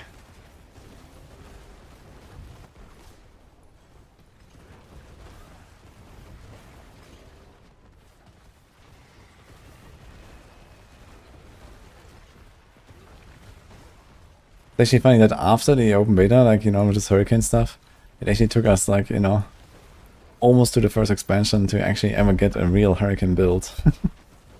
But it was a thing.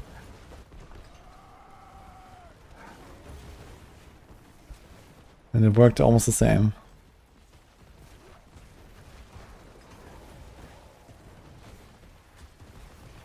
The build started it all for me.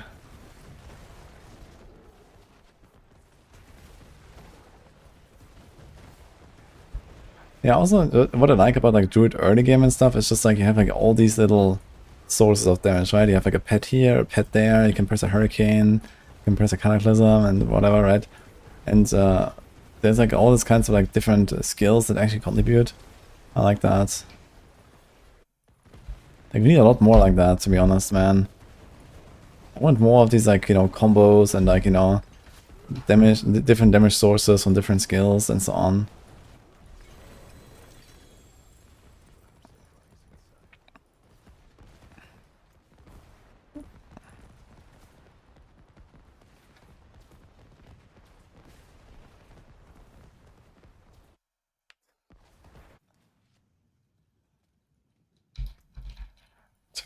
Took 15 minutes to get Duriel and campaign at level 25. I mean, level 25 Duriel, isn't he like level 40 or something?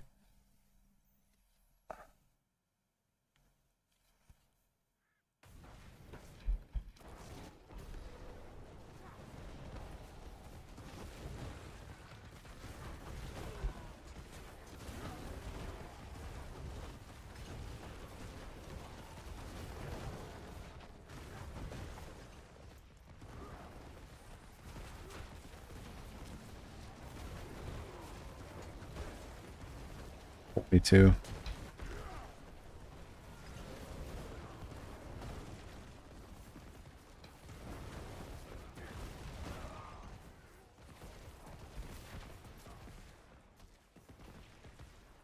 Mini Necro Explorer Center, Sword of Seer, huge buff.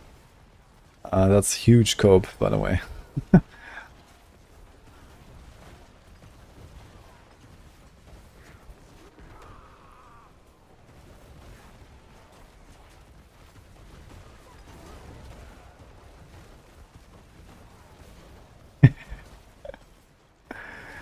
Oh man, that Ashava solo was really cool, man. That was fun.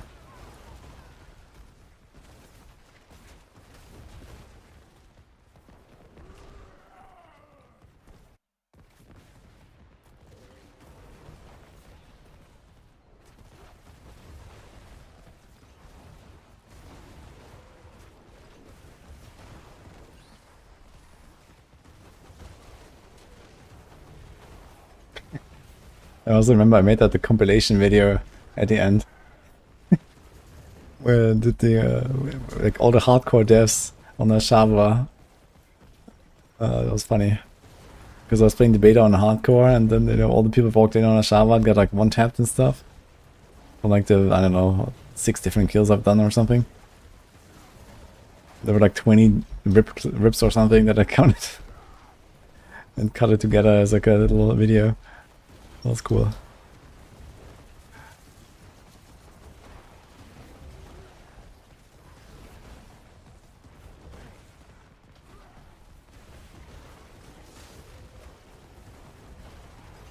I know World 7.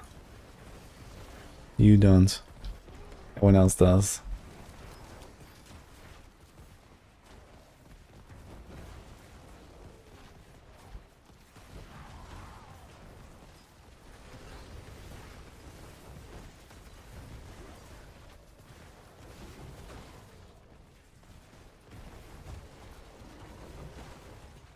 Was this a 17 damage meme? Yeah, this was this video from Rax.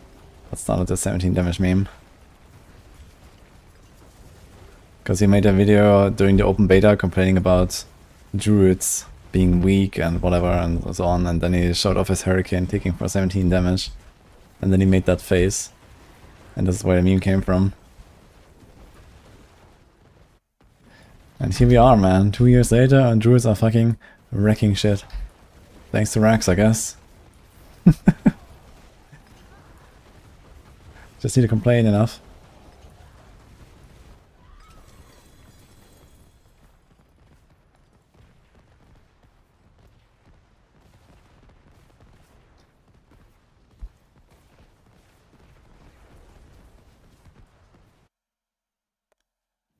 The only thing you can do is remove Quack's rune block here. So if you're really annoyed by it, or like you just have too much downtime because you don't get it back, then you can do that. Remove Quacks, you can put in Ohm, or try the Wolves. Try the Wolves.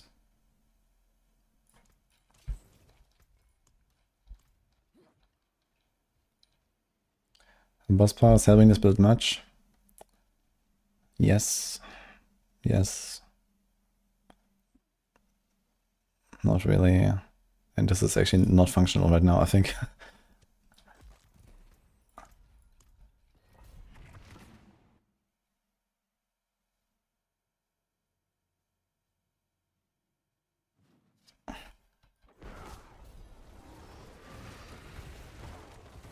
What's the highest hurricane tick you've seen recently?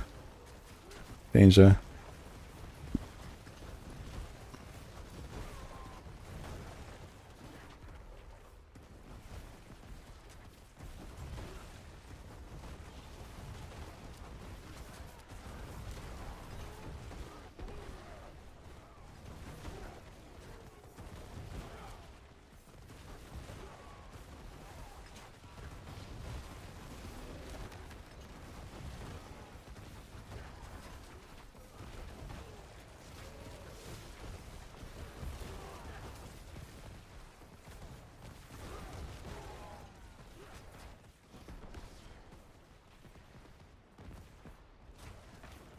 $17 million. That's more like 17 billion these days. But yeah.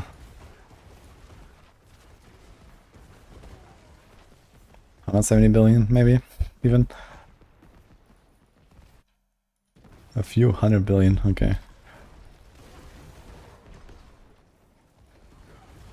You know, it's just like 10 extra zeros.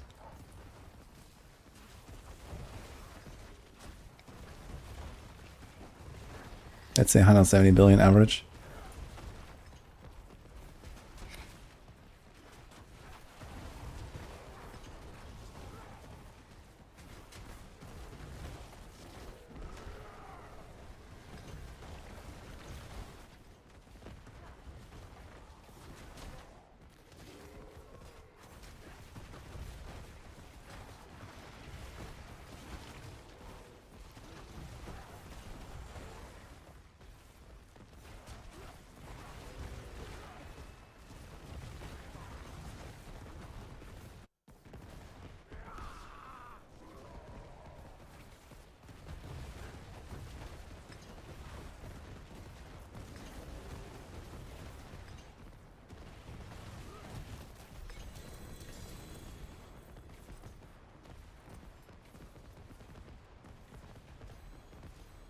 Two in a row.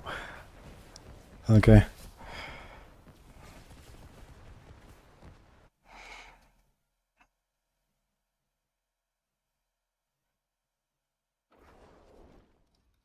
Hurricane Cycle is a boulder. Interesting.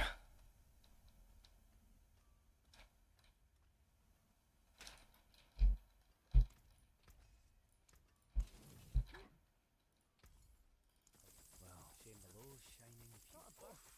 Hello, shining beauty.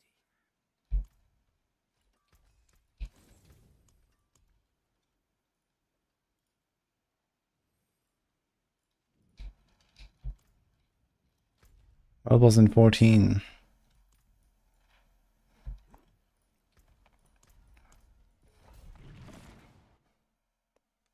Is the Nature Druid banned right now? I don't think it's bad. Tomorrow we're gonna play some Tornado Druid actually. With the human helm.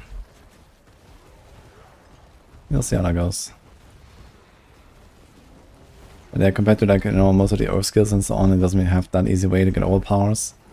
And all powering is kind of the way to play the game right now.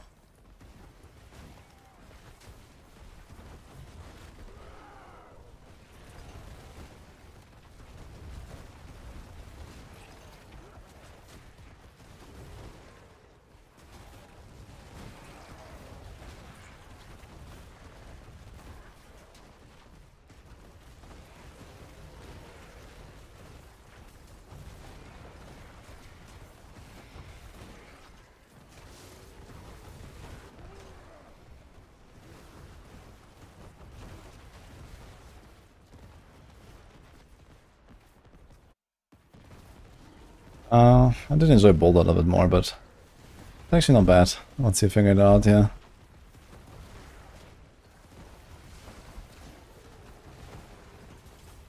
Does have really cool, you know, kaboom, which is fun.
What do they fix for 9 dungeons next season? XP, loot.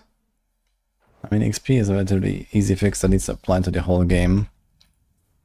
And that has nothing to do with 9 dungeons by itself. And the loot is also not that terrible, I think. But it's just not the same as running pits, I guess. More importantly, they need to make 9 dungeons interesting. Which right now they're not. Like, they removed basically everything that was interesting about them. And just left them there since the expansion, right? Like, they don't have tiers anymore. They don't have like kind of like a feeling of pushing or something. They don't have like even like affixes really that do anything anymore. Like, they removed most of the affixes. Like, yeah, in general, there's like nothing going on in dungeons, right? They're just like mildly upgraded normal dungeons. That's basically it. So there's a lot of room to do stuff. And what they said is new 9 dungeon activities and dungeon escalation. Whatever that means. But it means probably there's a lot of shit going on. And this is exactly what dungeons need. A lot of shit going on. So let's see.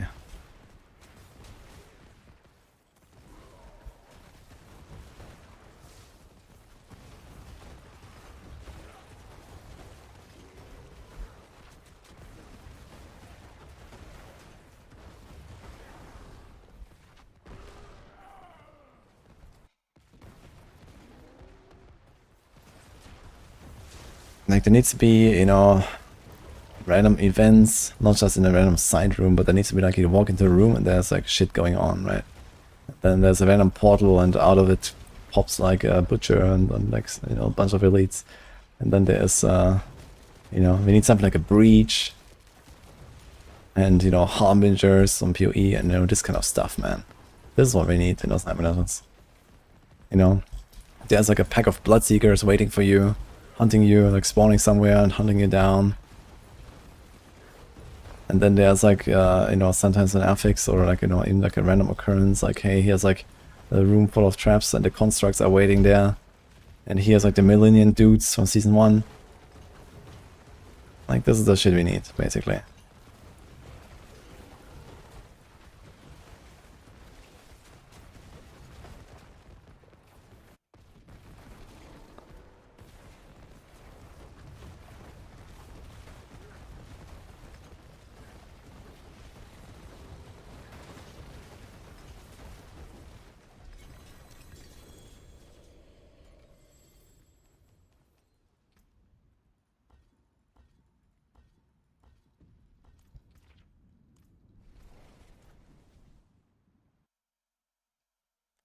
What's more fun, Burst or Boulders? I did enjoy Boulders a bit more.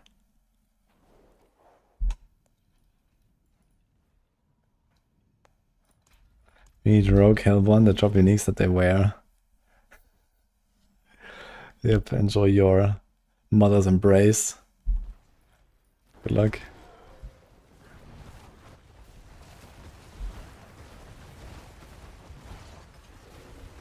I mean, an alternative way of farming uniques wouldn't hurt, to be honest. Of some sort. Because I don't know if I want to do bosses like 5,000 times every single season. I mean, they tried with Infernal Hordes, and then they just said, fuck it, you're gonna put them on the bosses anyway. Like, you know, at least we had some uniques that came from a different source, which I found great. And now they're just like, fuck it, you're gonna put them on the bosses anyway. Like, nice.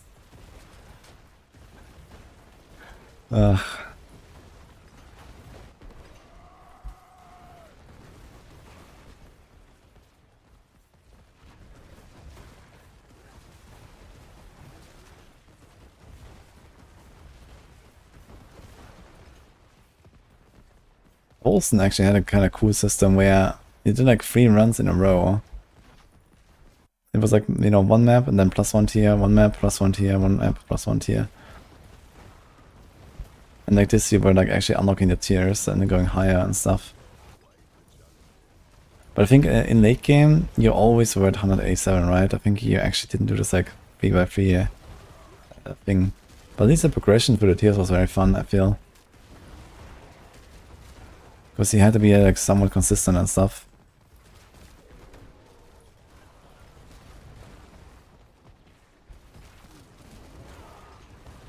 Grizzly Rage variant is the best for Stone Burst. Huh. Maybe. Do we care? Oh no. We just pop. Pop. Wow.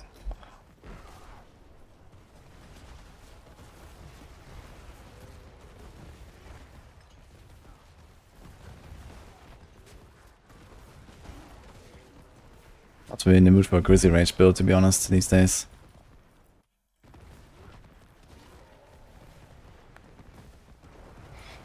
But considering how long you can keep Wild Heartseeker up these days, it's actually gonna. I'm not sure. Would you even play it with Yosign? I mean, Yosign is pretty strong too, but Bestial is kind of OP. And you can actually keep up Wild Heartseeker, right?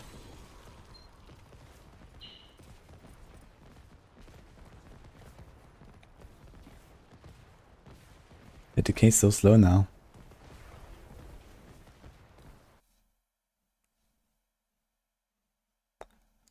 This push is like roughly similar as Boulder, I think, somewhere in the 90s. What was in 5? I can do one more.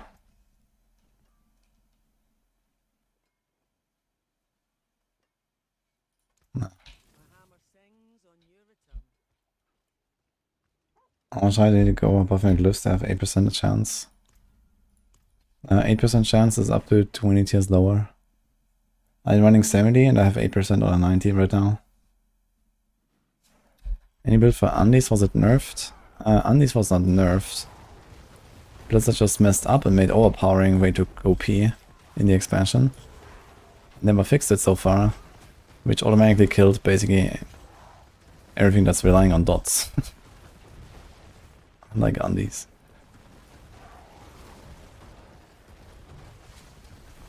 There's like basically no dot builds in the game.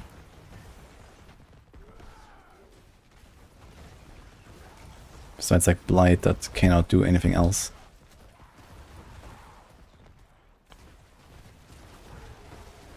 Or Incinerate, I guess, or something like that.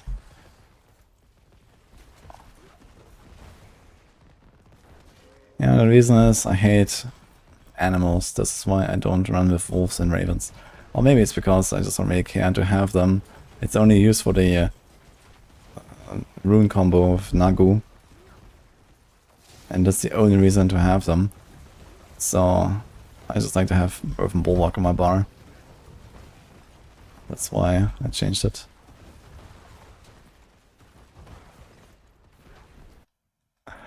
True, I don't hurt Merlin actually.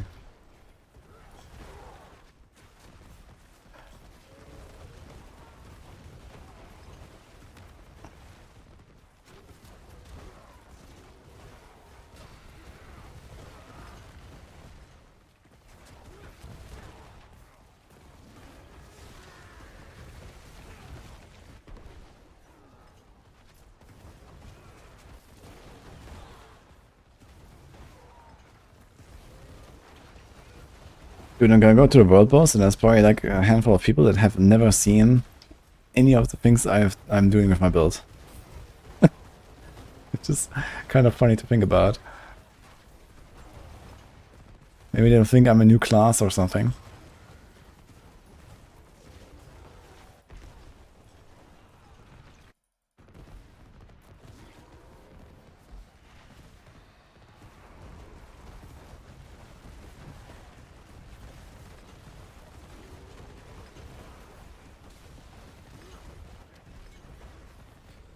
World boss in 2. Repeat. World boss in 2. Log in. Oh, look now, it's 1%.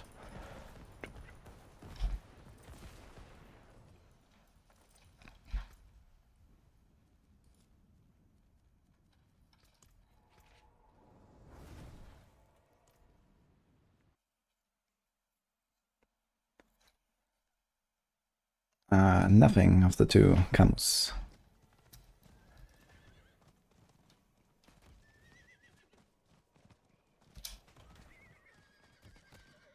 Like rocks more than Merlin.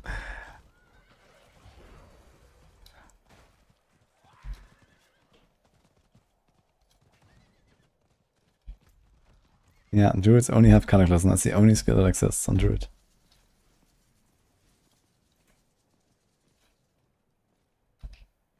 No, it's the other way around, Winterheart. You need to be 20 levels below your glyph to have 8% chance. And then up to 30 levels below, it's 4%. So as long as you can farm 79s, you can get a glyph to 100 with 8% chance per upgrade. So this is like 2.5 runs per level up. And pit 79. Why the hell am I alone? Fuck.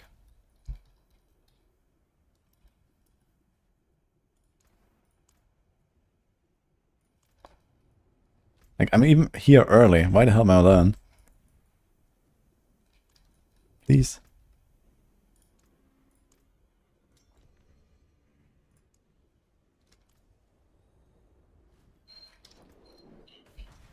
Uh-oh.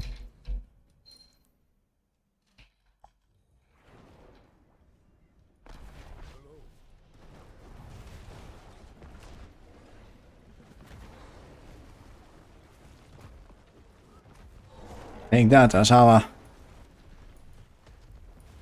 This guy's melting.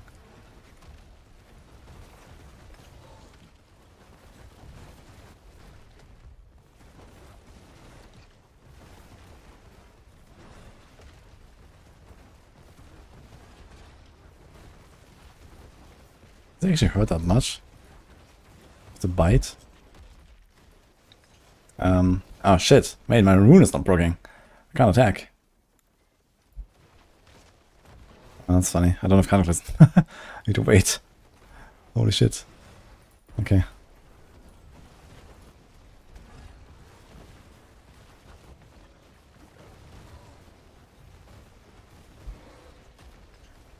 Also, my barrier is kind of fucked. He's not actually doing that much damage, it's just my barrier is not working properly, right? Oh my god. Why is he so scuffed in his world bosses? Still.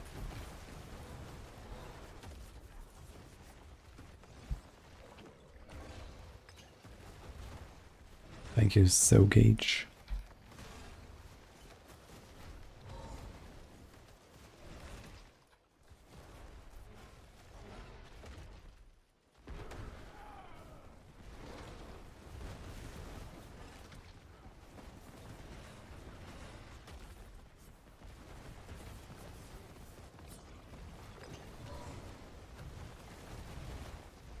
Okay, gotta say, Danger setup wins.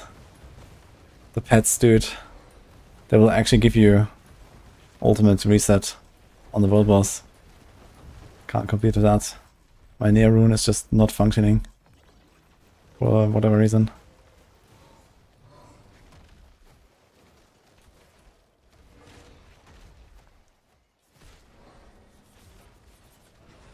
Get him! I don't have resource.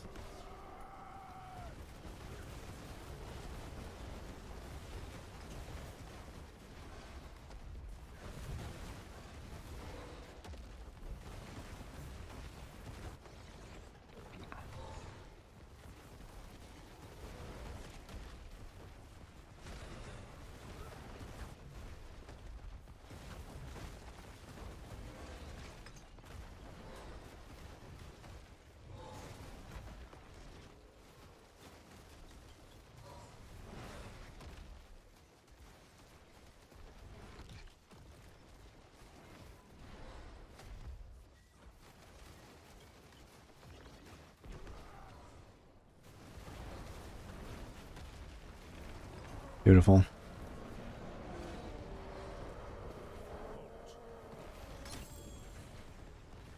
That Sorc is completely carrying me. That's actually untrue. Because on World Boss, everyone's DPS is roughly the same actually, no matter what. Thanks to the resilience mechanic. It doesn't matter how strong your build is, basically.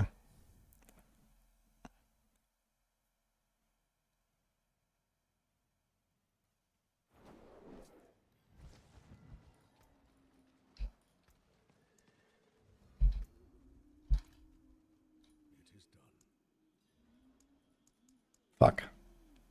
take that, I guess. You can't be ZDPS if everyone is CDPS. Yeah, basically what the resilient mechanics does is it gives you like some kind of like DPS cap. And that is very low. So basically any shit build will reach that. And it will just like normalize the DPS across the entire fight. And everyone else's as well. So the only thing that matters is actually the number of people present for the fight. And then, okay, there's like a little bit of things that improve your damage. But realistically, you know, no matter how strong a build is, you need like 10 minutes to kill the boss solo. And if it's 2 people, it's like 5 minutes. If there's 3 people, it's like 3 minutes, and so on. So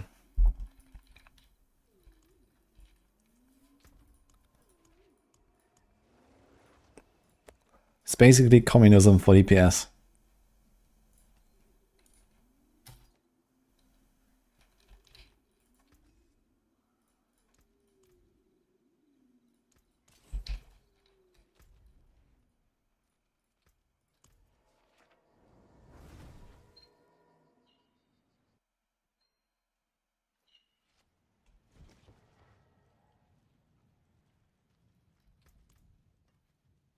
Greetings. How shall I get by? Stormclaw Druid when? Holy.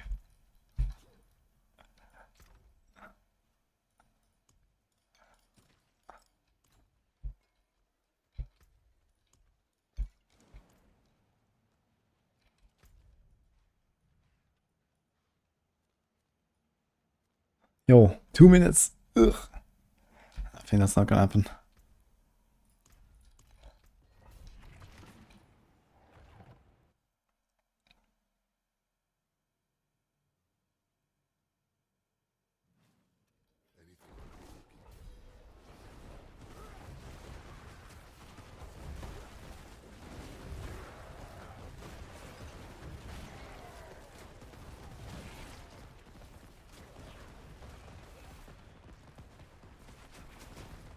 Never said thank you to the guy. Wait, who was I in party with? I just clicked on someone and now the party is gone. I forgot who it was. Fuck.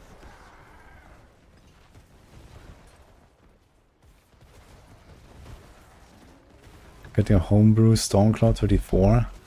Holy.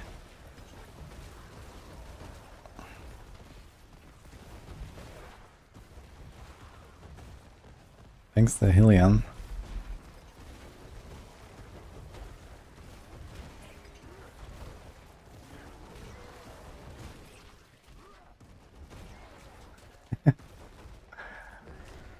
We should do most.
Wolf is like okay, Jeremy. Definitely playable. I think I'm gonna play some good old Pulve next season. I've played, you know, a bunch of like Druid stuff now that I've never really tried much. And I'm gonna do some good old Pulve again at some point.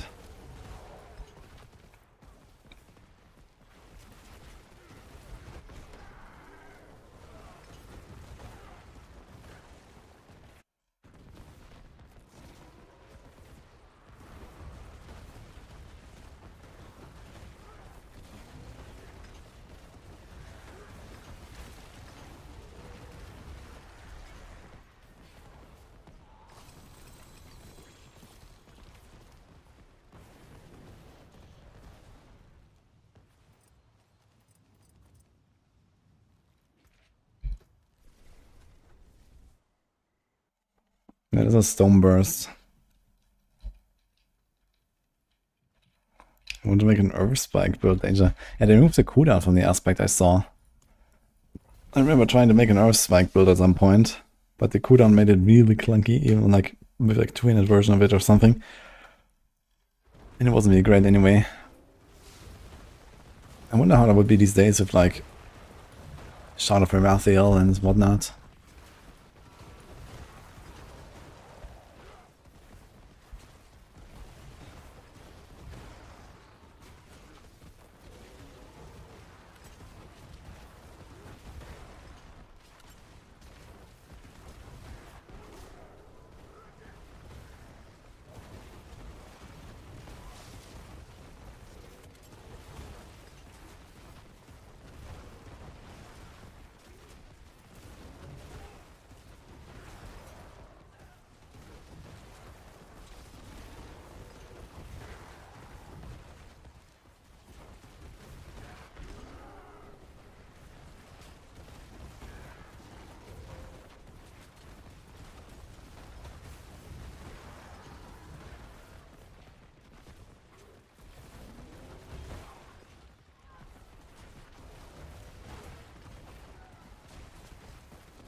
Dude, does he have that much SHP than the other bosses? I can actually really notice this on this it's actually a very good build to test HP values of bosses and stuff. I'm not sure if anyone has done that recently. You need some big bonk build like this.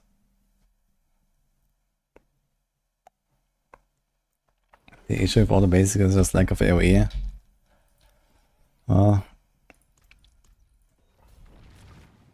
It's kind of true, because basic skills are, well, basic and don't really offer much in terms of like crazy effects or something most of the time. Or like AoE size or anything. We're definitely playing a meta where we have builds that are just like so good at clearing. Lightning Spear, Death Trap, you know, like nothing can compete with that basically. When you have to like whack enemies one by one. You can one-shot the entire screen, or you can one-shot one guy. Yeah? What do you choose? So.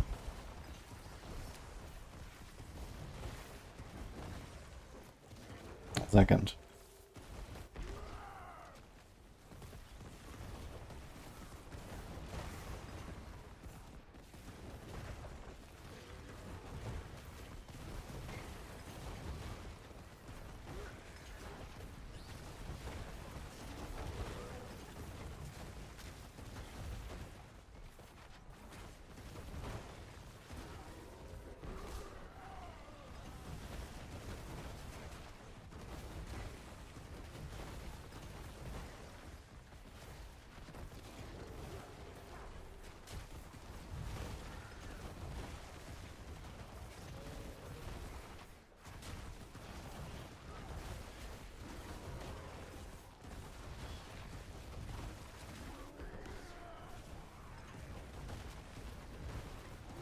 I'm done.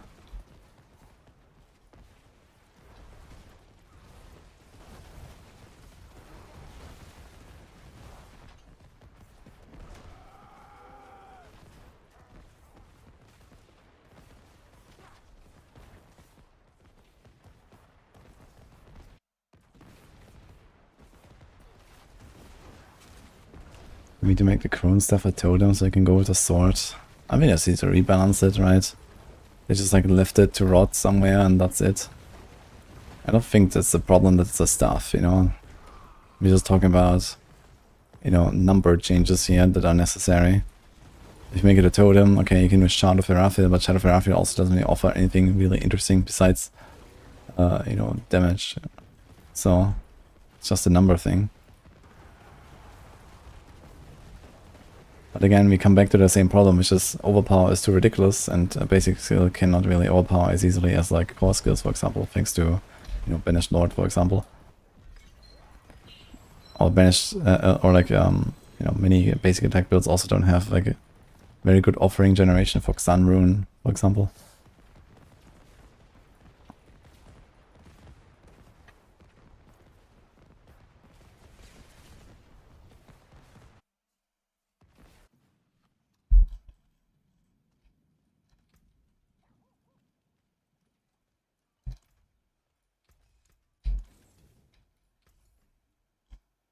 Hello, shining. Not a bad. Hello, two. Hello, shining. Well, shame that. Go one more. Oh. Ah shit, no, that's the wrong one. Dude, there's like two of these aspects. This is 75 against crowd control. And there's a 65 against everything.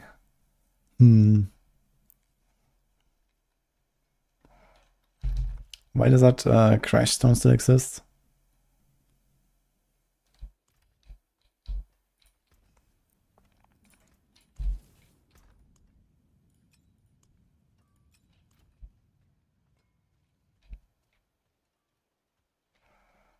Yeah, it took them a while to make Stoneburst actually into something, but it's actually a thing now. And it's very unique for sure. We don't have anything like it.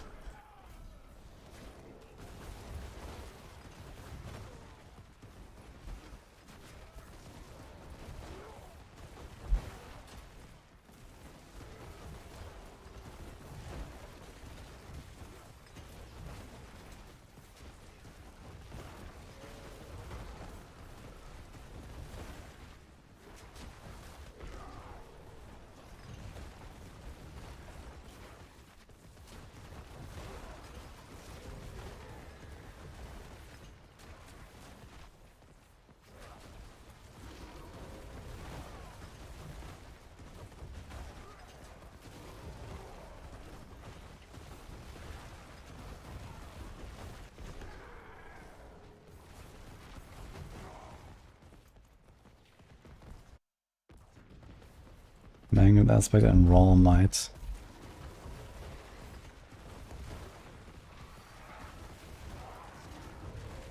Ooh, what is what? The Raw Might, something with stuns? No idea what Mangled. Something with resource, with bear or so?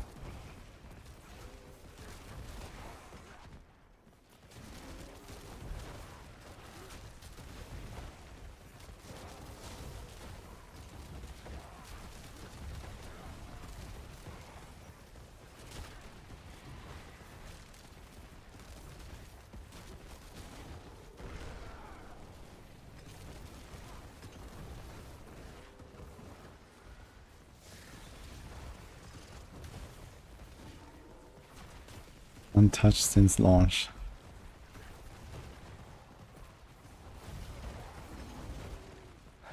I mean, I don't mind that if they're doing like a big like aspects rework at some point anyway.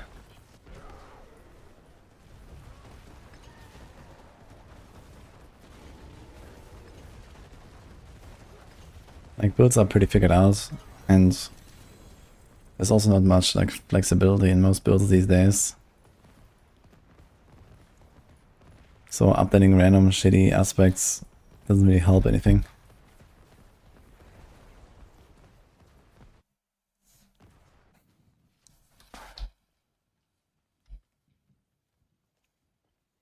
Like how Blitz took away random CC, but we're all still CCing like crazy. Yeah, I think there's still too much passive CC from many sources.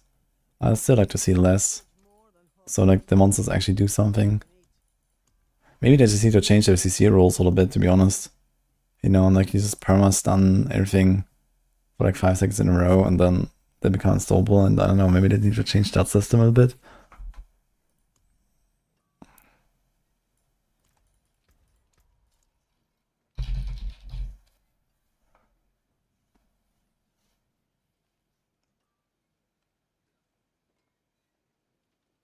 Yeah.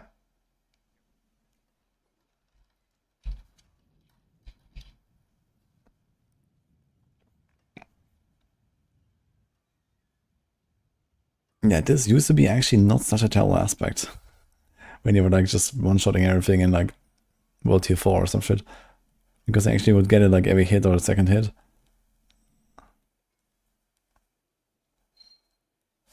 Yeah.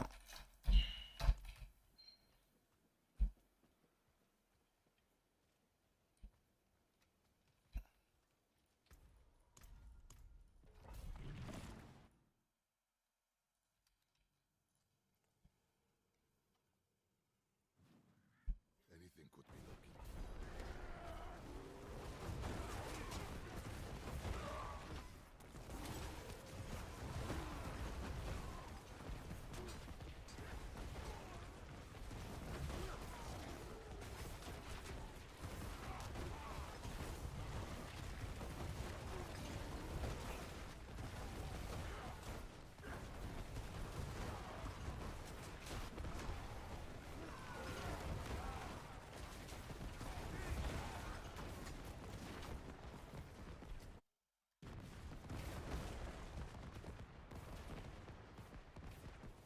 Half a stone burst every 8 seconds. Log in, dude.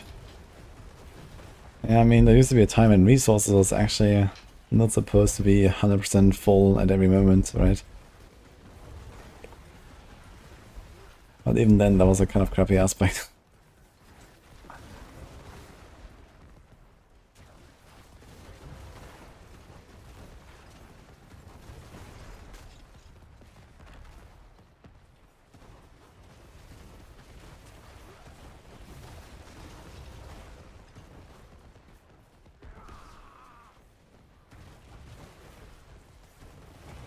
Do I prefer Diablo over Path of Exile? Did I say I do? Well, currently, the Path of Exile League, where I have done everything in solo self-found, including all of the pinnacle bosses on tier 4, and the Simulacrum on tier 4, it's like soon 6 weeks old. And the Diablo season is around 2 weeks old. So it's much more recent, and the more recent, the more interesting it is usually. But don't you worry, PoE 2 is coming.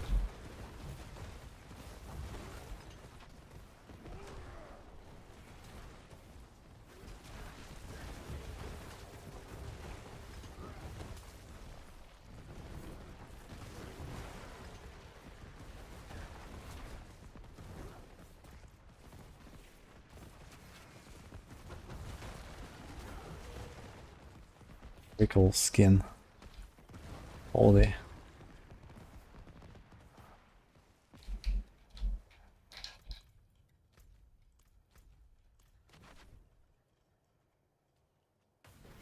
It's not fawns anymore, by the way. They actually made it into something that may be potentially useful. If you really want to YOLO.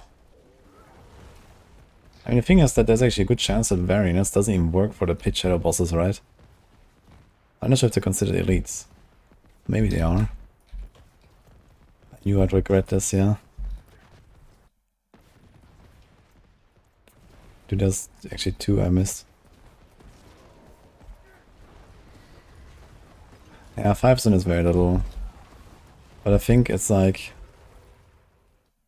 It's like fine. You know, like it's not really a choice you consider, but I think the other choices are okay, and like having like an open, like there's like just the problem that this is an offensive choice, right? Like this is like utility resource, but I mean resource is close to utility, let's say. This is the defense, and then there's this, and if this is like a damage multiplier, you just grab that again, and that's it.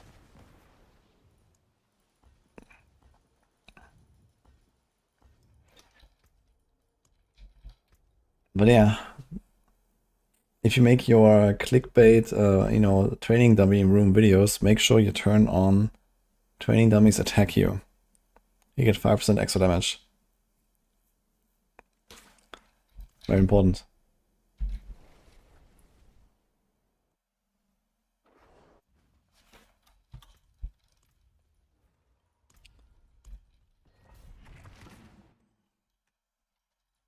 Try this.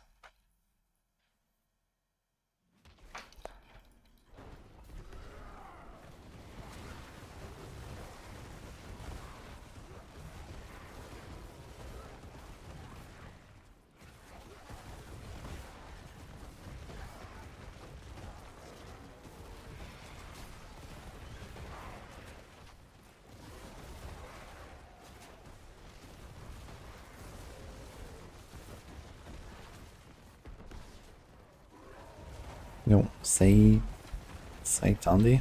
Thank you.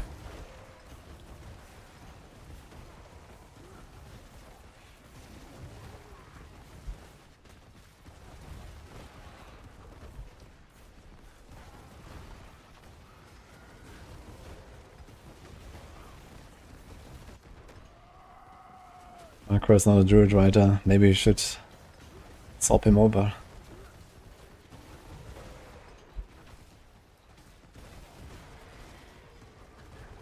Can't you tell me the 5% works? Maybe they did an oopsie and that 5% is actually 500% and no one knows. No one has ever clicked it.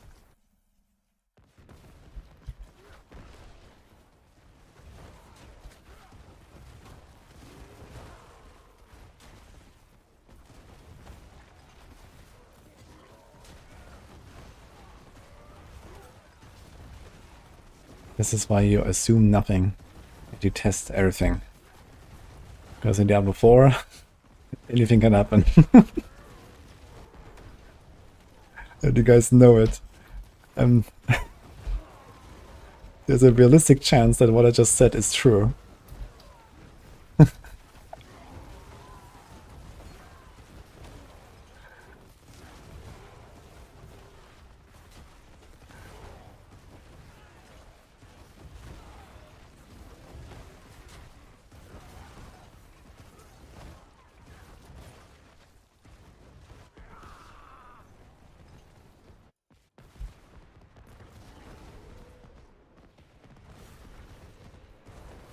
What's my recommendation on what to play after Spiritborn? If you like the fast classes, then just try Rogue maybe. I'm maining Spiritborn and Rogue these days. They're both really fun.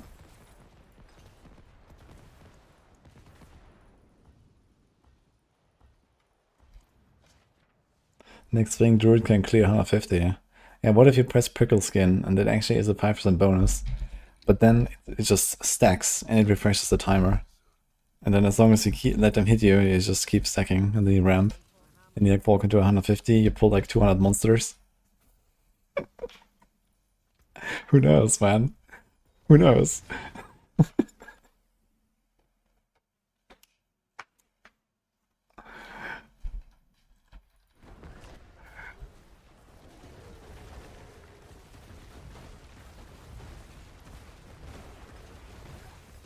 And then you need to keep like one dude alive to hit you every 5 seconds.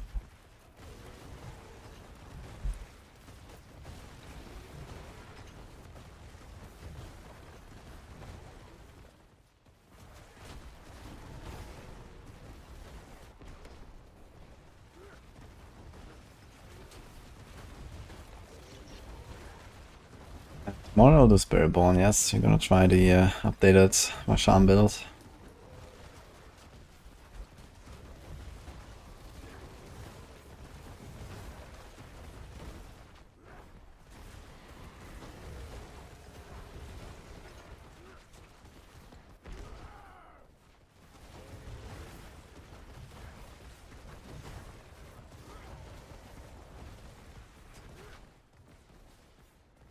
It looks badass. I can bank Mr. Danger Stin for that.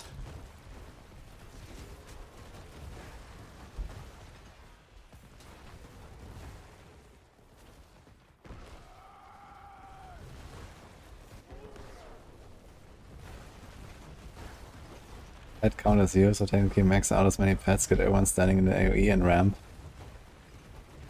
I mean, honestly, it might even work with pets. This is actually not far off. maybe they proc it. When you have like a fucking wolf out. Maybe actually just get 5% all the time for having the wolf.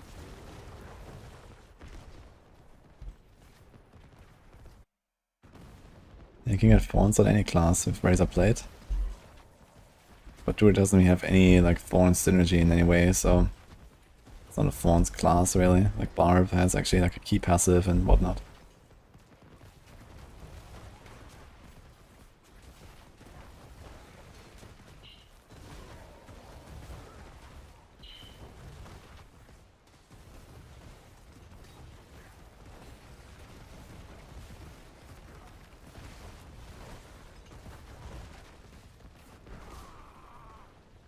Kind of funny how the canyon map, it's always so bad when you do like a farming run.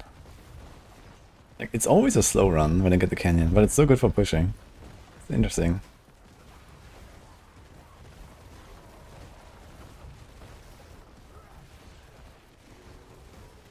Look, this is like 3 minutes. It's like the slowest run I've done. And I wasn't even like backtracking.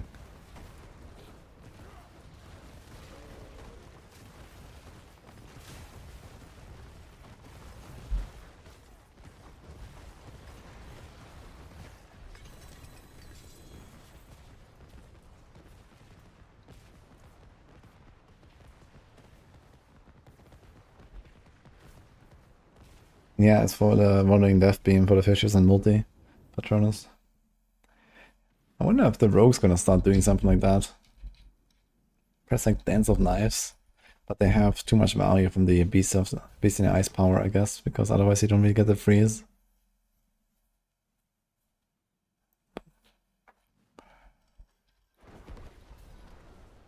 Let us know, Quakes. Or maybe don't.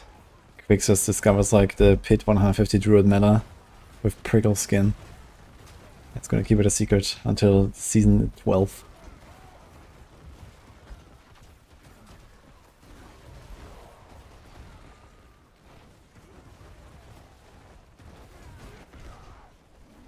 I don't know if it even has like a buff icon.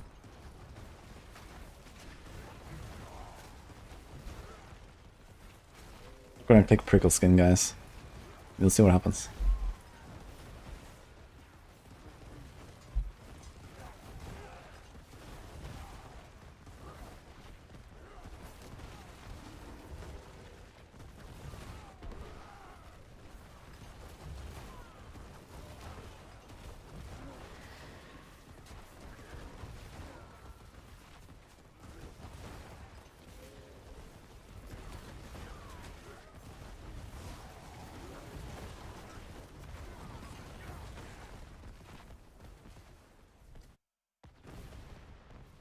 Human, Prickle Skin, Razor Blade, 150 Pit Bush.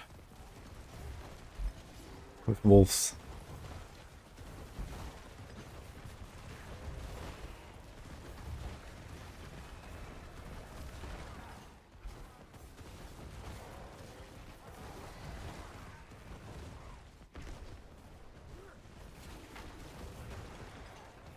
What is this? This is a Stoneburst Druid. It's in the description, how cage.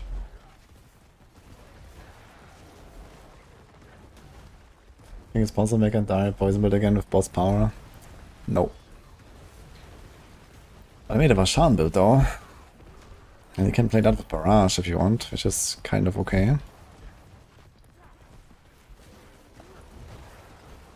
It's also a dot build basically, so...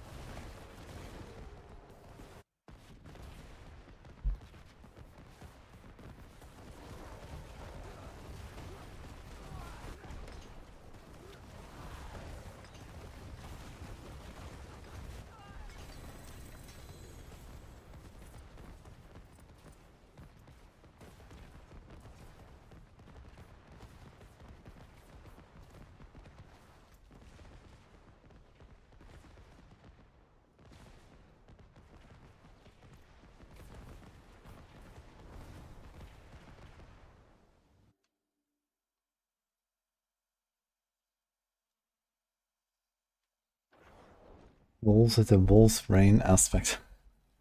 Dude, this might actually be very good for Varshan Druid. Wait, does the Wolf's Rain aspect work with the Spirit Wolves in the rune? Probably not, right?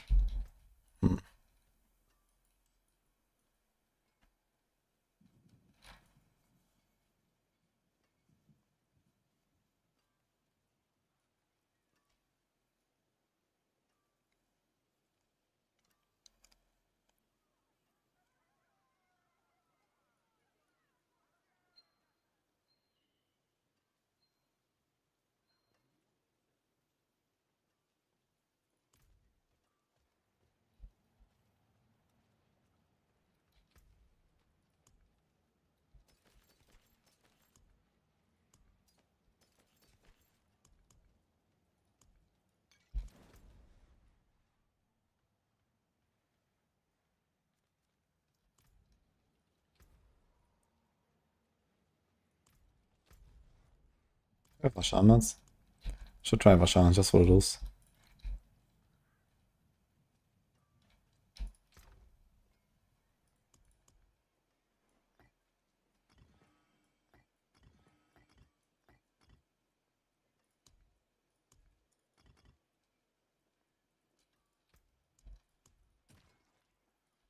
Would be nice if I like, if I click this into the wrong inventory, I would just go with the right one here. So I don't have to swap.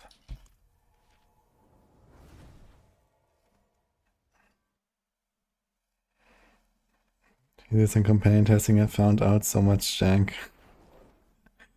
Oh god. I know they fixed some things. But yeah, not much I guess.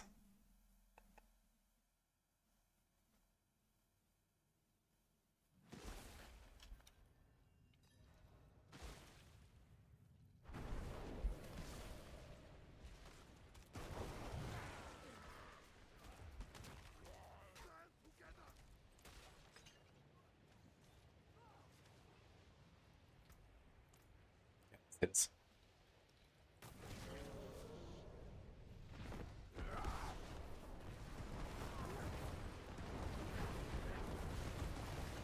Oh. Kaboom. Okay. Very nice actually.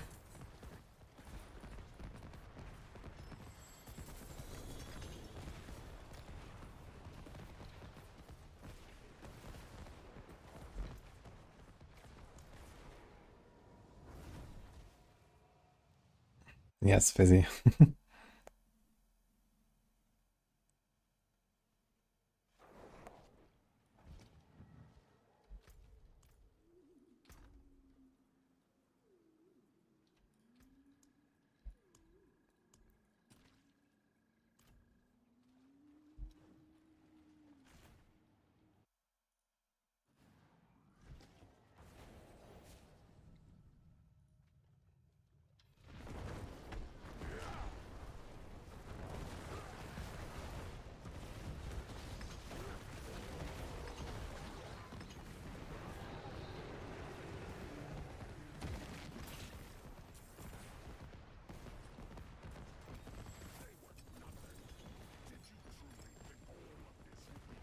Now comes the real.